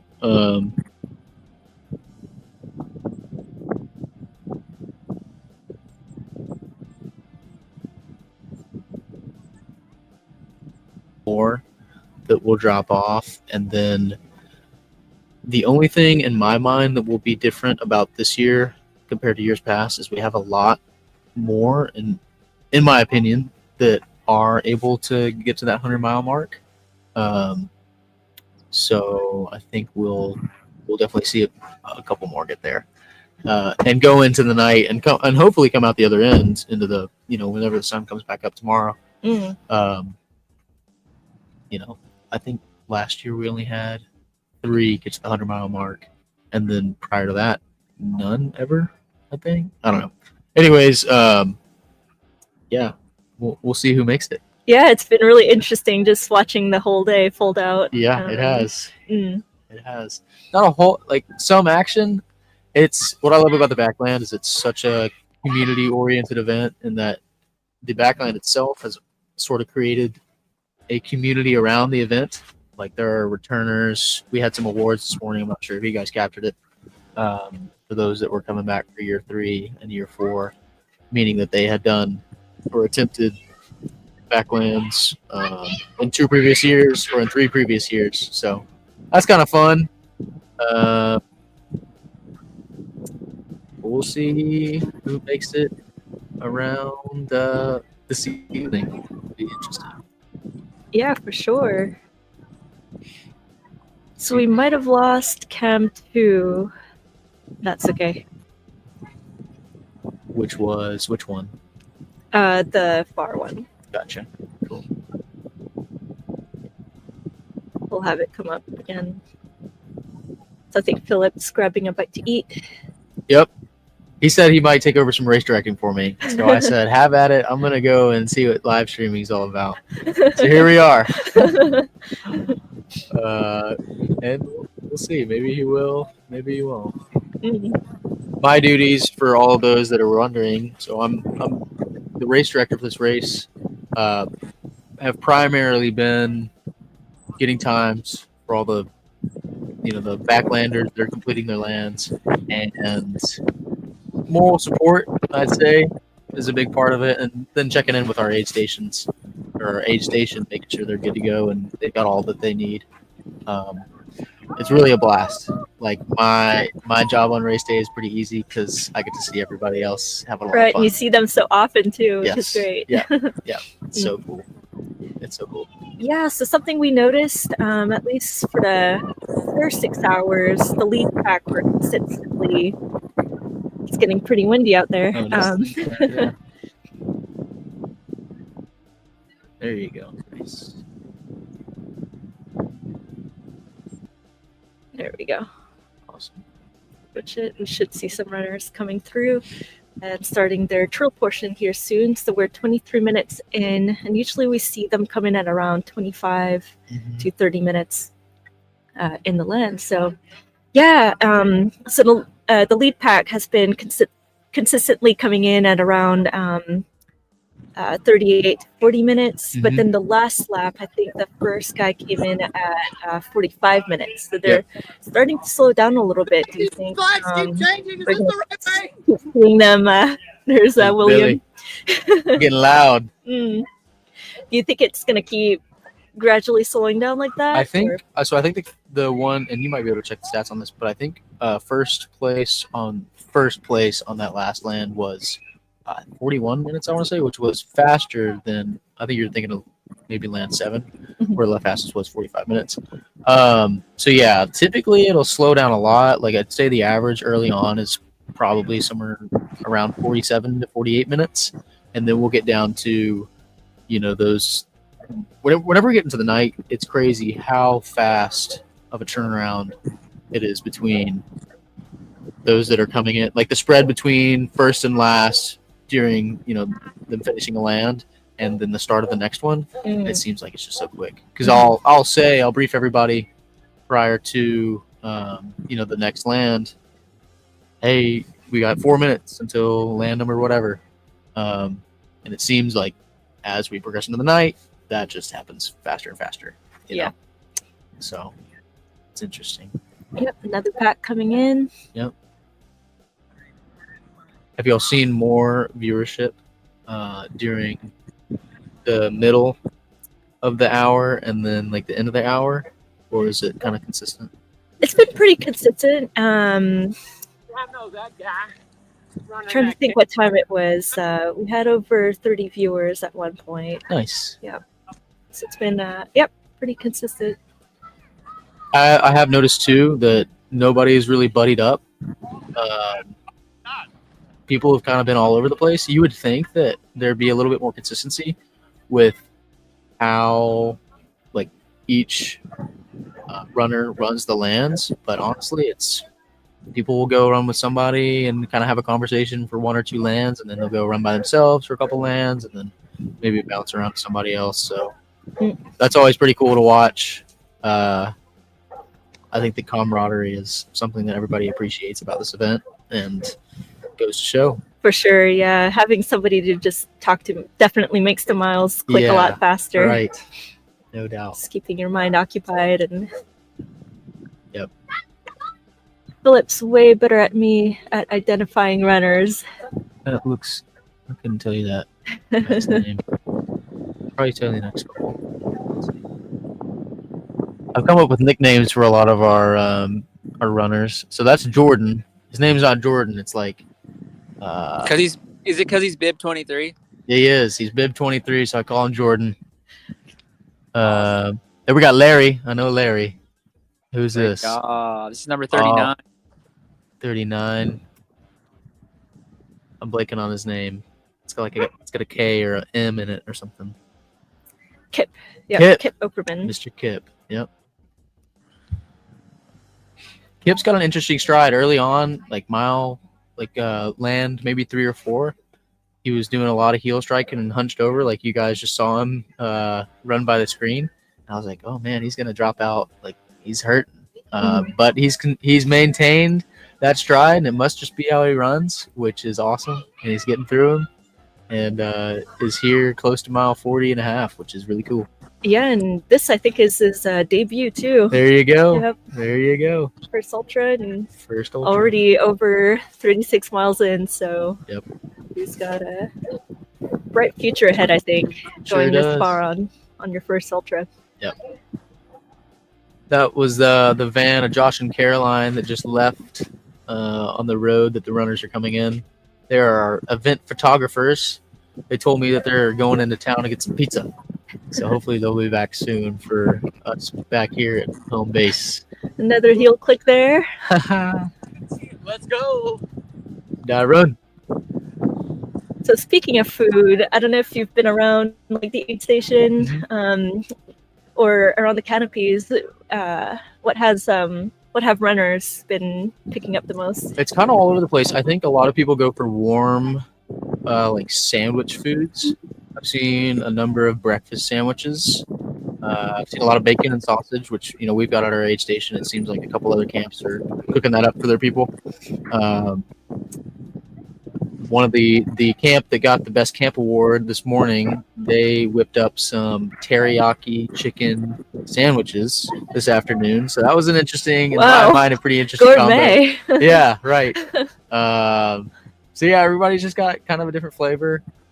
My friend Jason over here, it seems like he's opting for mostly like gels and bars and kind of light foods, so nothing really heavy that'll sit. But then he'll, according to his wife, he's been bouncing over to the aid station and getting some warmer foods like the bacon and some of the PBJs that we brought over there. So yeah, it's kind of a good mix, and it's really interesting to see what everyone pulls out for their long endurance event. Yeah. It's a big variety. Very big variety. Some people like Mr. Billy, his diet is apparently cigarettes and beer, but that's just how he rolls. Whatever works. It's an interesting form of nutrition, but if it works, it works. So I'll keep an eye on Cam 1. I think that was the most of them.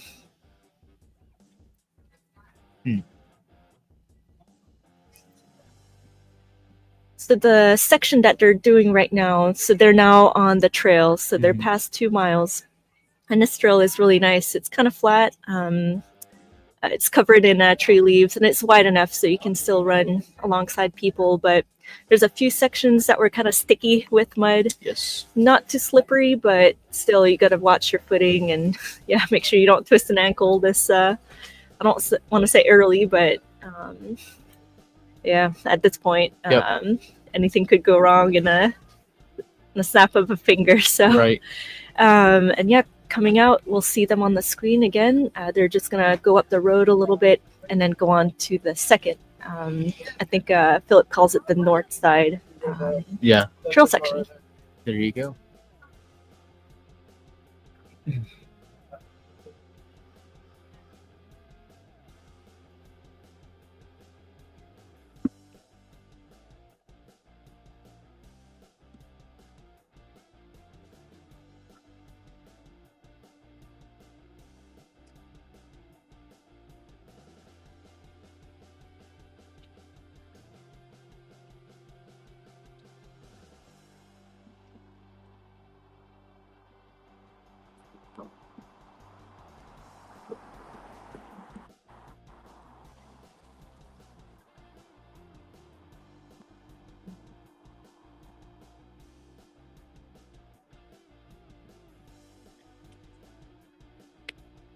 Just picked us up.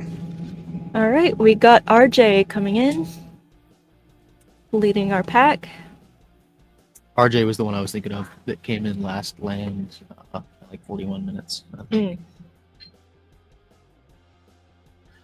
is not a competition to be the first in for each land. It is totally all about how long you can last. Yep.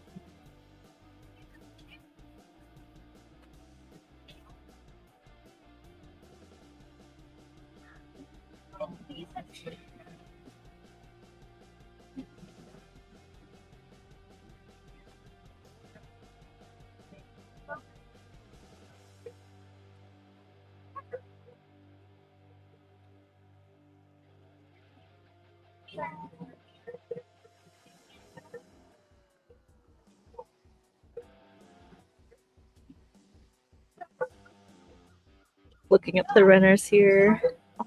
Mm-hmm.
I'm doing it. I'm doing it.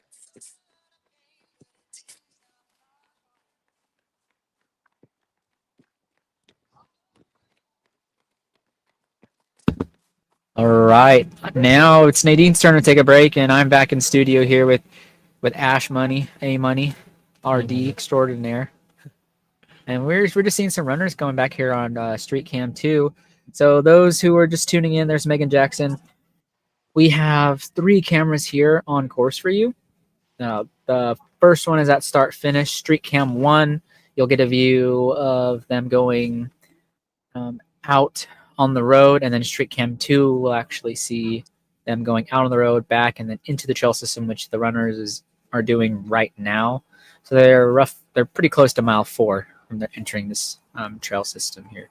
So we can expect them back here at the start soon. Mm-hmm.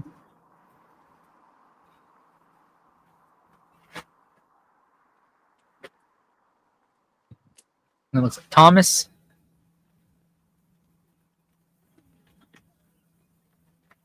Have you gotten any updates on the High Plains Elite crew? Is everybody feeling pretty good?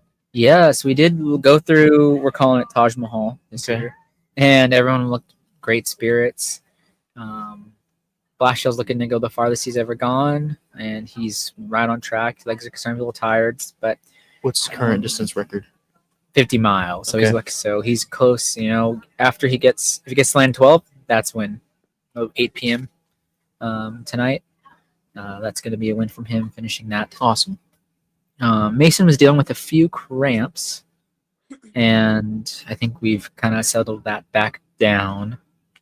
Thomas is feeling really good, and him and Cody have been working together land after land. And then there's Cody right there. Yep. He's changed out of his white shirt to that blue top. But we're doing good. Aaron is juggling a lot of hats today, and shout out to him. He's been helping with our live stream. Mm-hmm. He's been cooking for the guys a lot.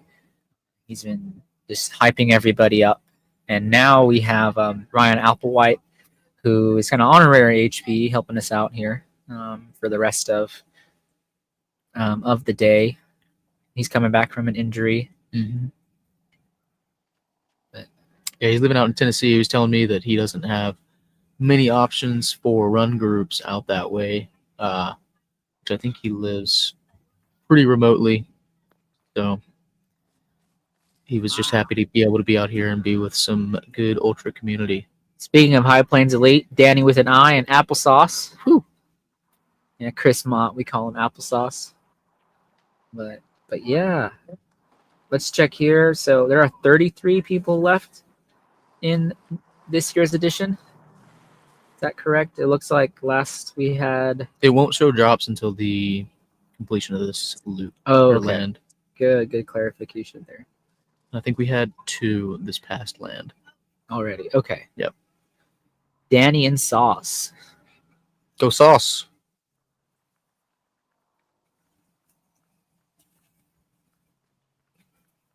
Yeah, this is definitely an exciting new twist. As an RD, seeing a live stream at your race, how's that feel? It's added a new element. I'm excited to hear what the people have to say that have watched it. I've got some family members that are actually tuned in to watch Dyron Hamlin, who is my dad, and they've had good things to say about the live stream so far. So that's cool, but I'm really excited to hear, kind of from runners that that I know personally, like your guys and some of my friends that are running, what their family members, end up saying to them about having the live stream as an added bonus to, just seeing updated results on Ultra Sign Up, because that only goes so far. You don't really know what's going on during the land. You really only get that update at the hour. It's like, okay, well, did my person finish, before the cutoff of the next hour or not? So I think this is a really fun format. You can kind of see the people that are straggling and whether they'll come in under the hour cutoff. We're tuned into that, so it's super cool. Yeah, that's a more theatrical element, Yes. I think, which is what we were going for. Here at the Infinite Endurance Network, we really wanted to bring the stories of runners to those loved ones and folks who couldn't be here in person. It's a commitment to come to an ultra, and sometimes people have other things to do. Life gets life, has precedent in other things, and I think we're doing a service to those folks who have tuned in all day. We've had consistent numbers throughout the day, and they're really interested in seeing how their runner is doing. And our chat has been fairly active, and folks have been able to interact with us, and we've learned about athletes who, to one point or another, we're just what we know about them is on Ultra Sign Up. Yeah, right. So it's good to learn some more details about people, like even clarifications on name pronunciations. Yeah, right. Which have been very helpful. Yep. See, speaking of your dad, is that your dad? I'd say that's him coming in. Let's see. Let's wait for it. Wait for it. We know for it's coming. Wait for it. There it Hey, is. free frame. Looking good. Yeah. So you think you might hop out with him and do what I think you did last year, didn't you? I might do a land. Maybe I might do the next land. Never Yeah, know. maybe we can. You we might can see hold me it out there. We can hold it down here. I mean, If you could hold the fort down, I might take off and do a land. Yeah, before it gets dark, especially. Amongst all of the folks around here, I think we can hold it down for you. All right, well, we all know you've inspired me. We all know. I guess how the ship goes, right? As long as Ultra Sign Up stays up and going, the race continues. As long as the arch doesn't fall over, the race continues. So then, should I take this ketone? Yeah, we're having a reaction shot here. We're gonna go back into studio real quick, and we'll let folks see here. Not sponsored by Ketone IQ, but an awesome supplement here for focus and clean energy. I've never had this. I just took a shot a little bit ago, and I want to have clarity for this live. The only note that I got from Philip yesterday upon him introducing this substance to me was that it's like tequila. It's or gin, more or less like a real alcohol shot, like real alcohol, but not alcohol. So here we go. It smells interesting. Yeah, there's definitely a taste to it.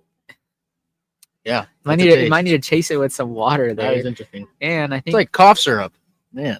And then here we have RJ Roberts, RJ Baldwin, finishing land number 9. So he is officially 40.5 miles into his Backland stint. Oh yes, you're gonna hop out there and bib tap it up. Yes. Thank you for coming on, Asher. There's Nadine, I think, coming back into studio. You are tuned into the Backland, Last Man Standing, presented by Nature Nate's Honey Company and 903 Brewery. This is the Infinite Endurance Network, and we are honored to bring you the first ever live stream with commentary in the state of Texas for an ultra running race. Runners are going to start trickling in here. We're going to move to our street cam number 1. Aaron is going to reposition it for us. We'll get an exact number on how many people are left in the 2025 edition of the Backland. We are pretty certain it's somewhere in the 33-hour range, 33 person range that started this, but we will get the exact number here. And here is our next station for our street cam number 1. Athletes are going to come up that hill. We've seen a fair number of athletes walk the hill today just to save their legs, especially by now. After the completion of this land, they'll be at 40.5 miles, and we are getting into territory that the legs really tend to feel, no matter the fitness, really that 40-mile range.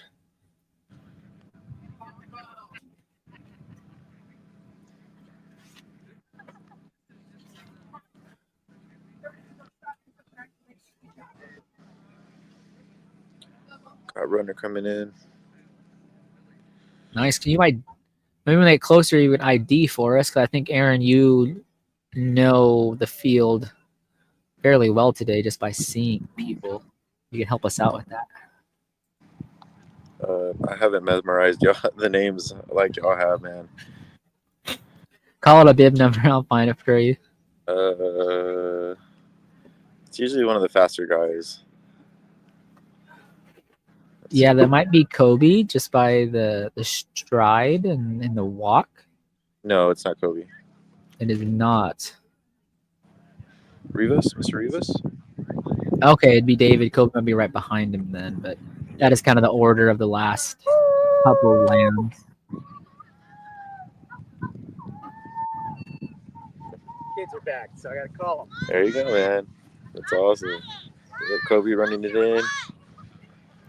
Looking great, Good job. sporting the high vis hat.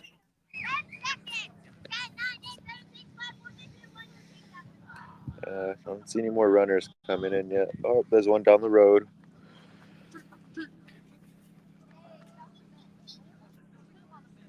Right, we're gonna switch back to our start finish cam here.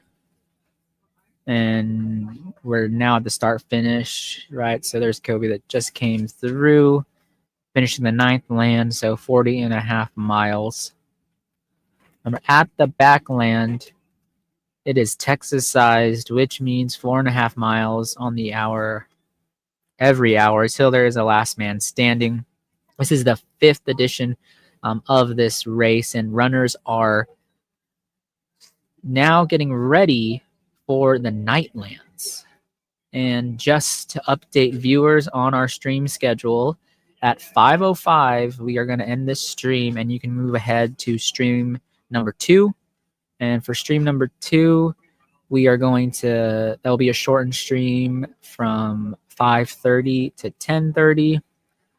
And we will have our start finish cam and our street cam number 1 for that.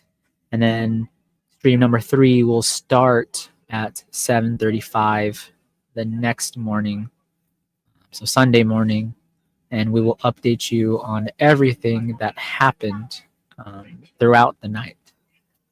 As we've said earlier, it is Nadine and I bringing you this lovely broadcast today, and we do need to get some miles in, and we do need to rest. This wind is starting to pick up a little bit now, I think, as we're getting into the night.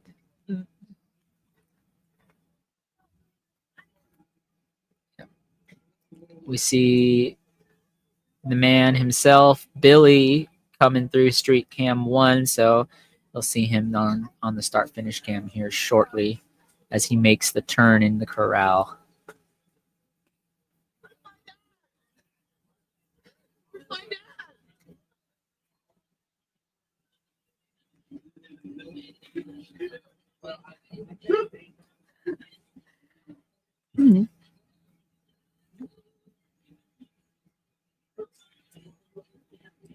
That's the 48-minute mark for this land. Athletes have 12 minutes left to finish. So William still looks high energy.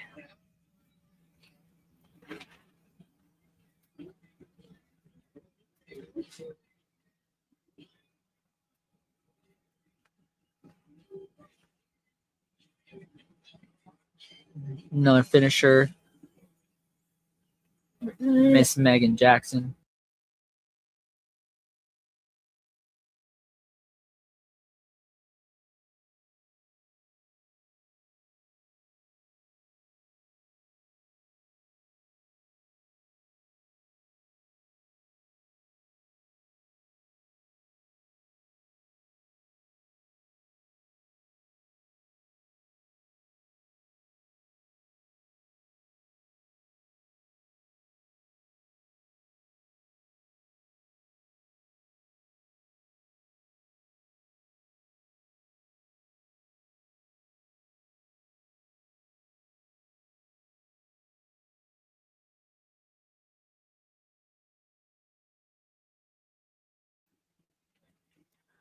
There we go. We are back. Coming through the start finish right there was Alexander.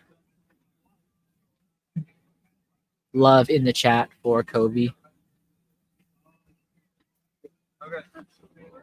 So this next land, I believe we're going to see athletes head out with a headlamp.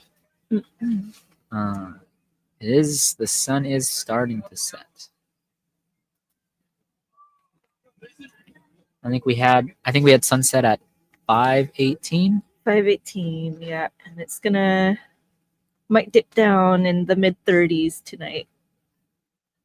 Yes, wind gusts have increased about 13 miles per hour right now, so that is definitely some cold you're going to feel.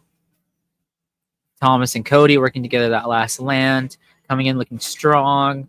Land of 9 done, so 40.5 miles for these athletes. Seeing a lot of runners picking up jackets, blankets. It's definitely starting to cool off, yeah. There's Leo Kudo coming in from Austin, Texas. This is his first last man standing. Fairly new to the ultra world, but he is looking really solid and locked in. Mr. Stowers coming through.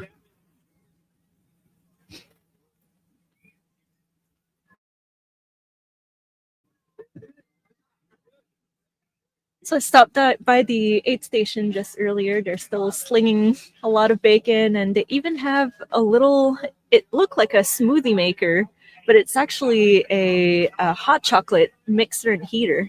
It looked really cool. It looked like a blender, but it's for hot chocolate. We might have to go get one here as we switch perfect streams. for today, yeah.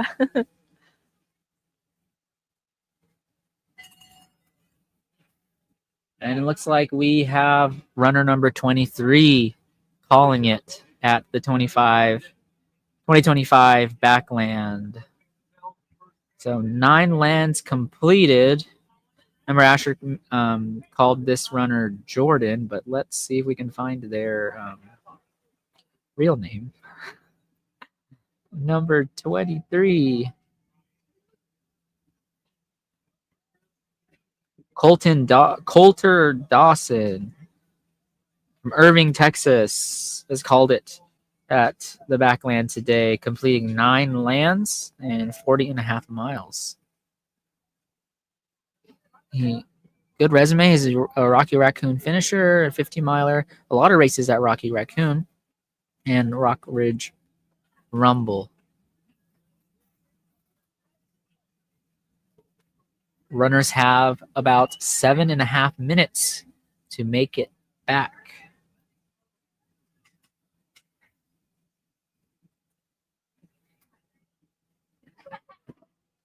We have 15 runners in.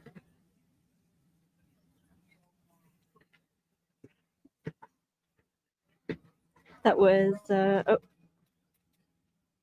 think that was Colin coming in, but don't quote me on that name.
Great. Then we just had a runner go by straight cam 1, so they are imminent here to the start finish.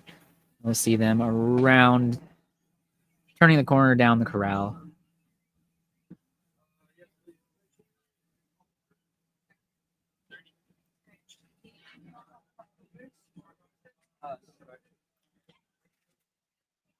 Looks like Mr. Mason Sargent has completed land 9. Alley Dog.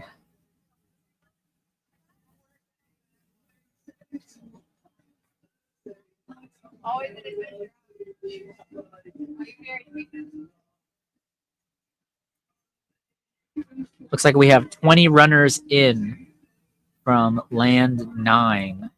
So 11 to go, and there's about 5 minutes left.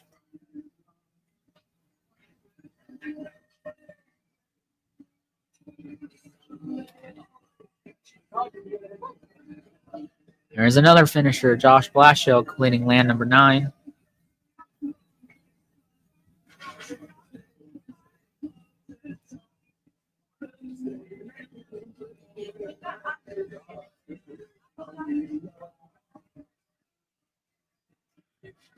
So have you been paying attention to what shoes they've been wearing throughout the day? I've seen some Nova Blast, I think, and I feel it's been like a 50-50 mix of road shoes and trail shoes. So that's also pretty interesting what they're opting for. Yeah, that's right. Yeah. I've seen various types of shoes. Here's Mr. Hamlin coming in, probably getting ready to do his push-ups. Yeah, I've noticed, road shoes. And this course, if the course isn't too muddy, you can definitely get away with the road shoe.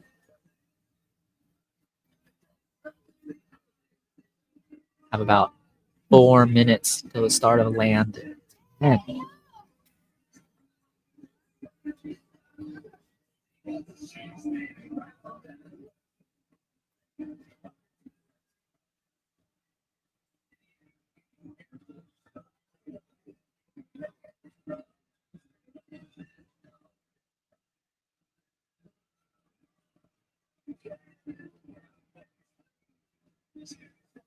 The 3.5 minutes warning.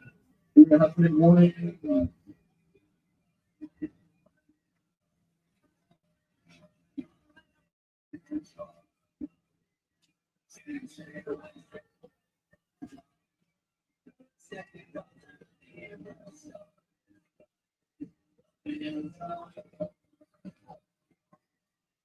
For those tuned in to the stream right now, Land number 10 commences in 3 minutes.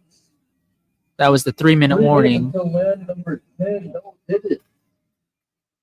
3 minutes till land number 10. For those who are tuned in, we will terminate this stream at 5:05. I will add the link to stream number 2, which will run from 5:30 till 10:30 tonight. And for that, we will have the start-finish camera for you, as well as street cam number 1. And we might have a special treat for you. Nadine might go out on course and show you some of that trail footage before we lose all of the daylight. Sunset is set for 5:18 tonight. And you can see athletes are starting to bundle up. Now the wind has picked up, so they are getting ready, bracing for the cold night ahead. We are still waiting for a few runners to get in now. 2 minutes till the start of land 10. Double-digit lands here at the 2025 edition of the Backland Last Man Standing, presented by Nature Nate's Honey Company and 903 Brewers.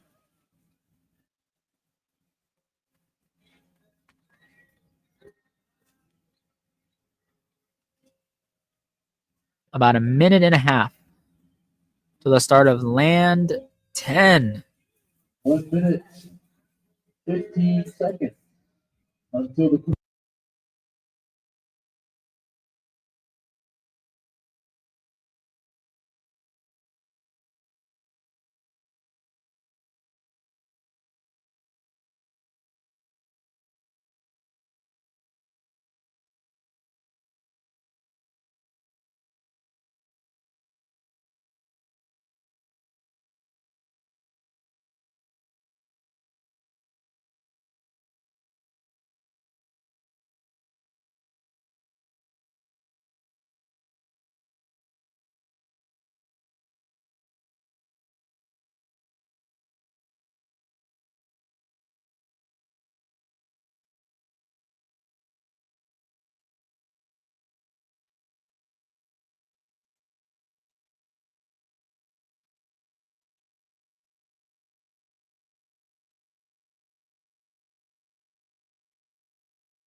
3, 2, 1. Land of a 10. Okay, be on. Oh, snap. Hey, dude.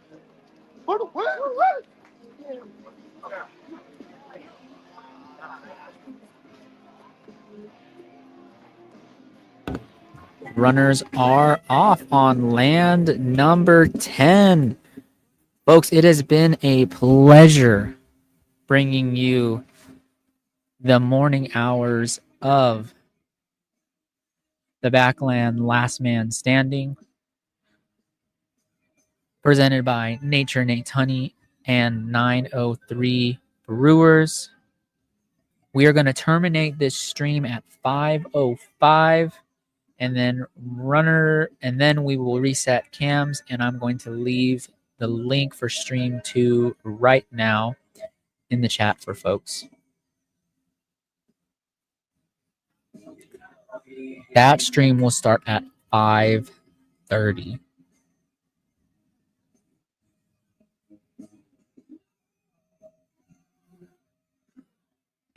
Toggling to street cam 1. Runners will be passing here shortly.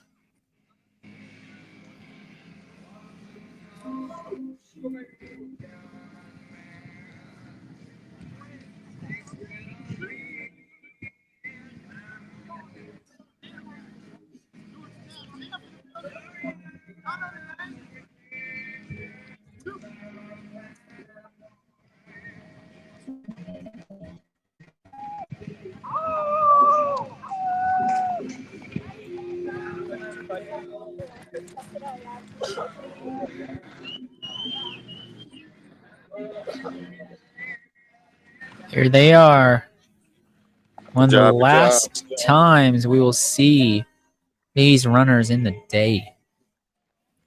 We are getting ready for it. The Backland at night.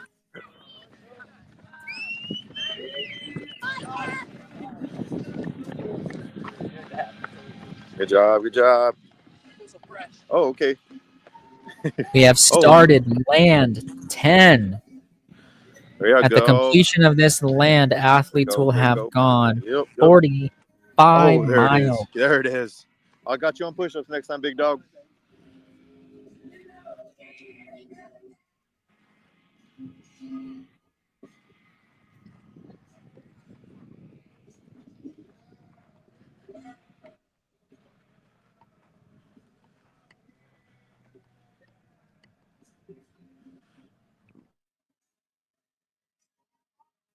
Here we have Nadine on our follow cam.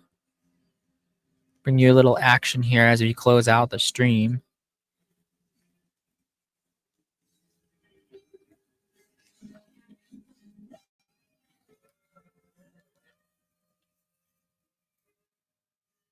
Here we go. She's running next to Will.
All right, folks. On behalf of Texas Outlaw Running, Nature Nate Honey Company, 903 Brewery, and everyone at the Backland, thank you for watching Stream 1 on the Infinite Endurance Network. My name is Philip J. Sebastiani, alongside Nadine Forrest. We will see you on the next land. Stream 2 will begin at 5:30 p.m. Central Standard Time. I have left that link in the comments. You can find the links for all the streams on our YouTube page at Infinite Endurance Network. You can find them on the Texas Outlaw Running event for the Backland. Thank you for tuning in. Have a good night.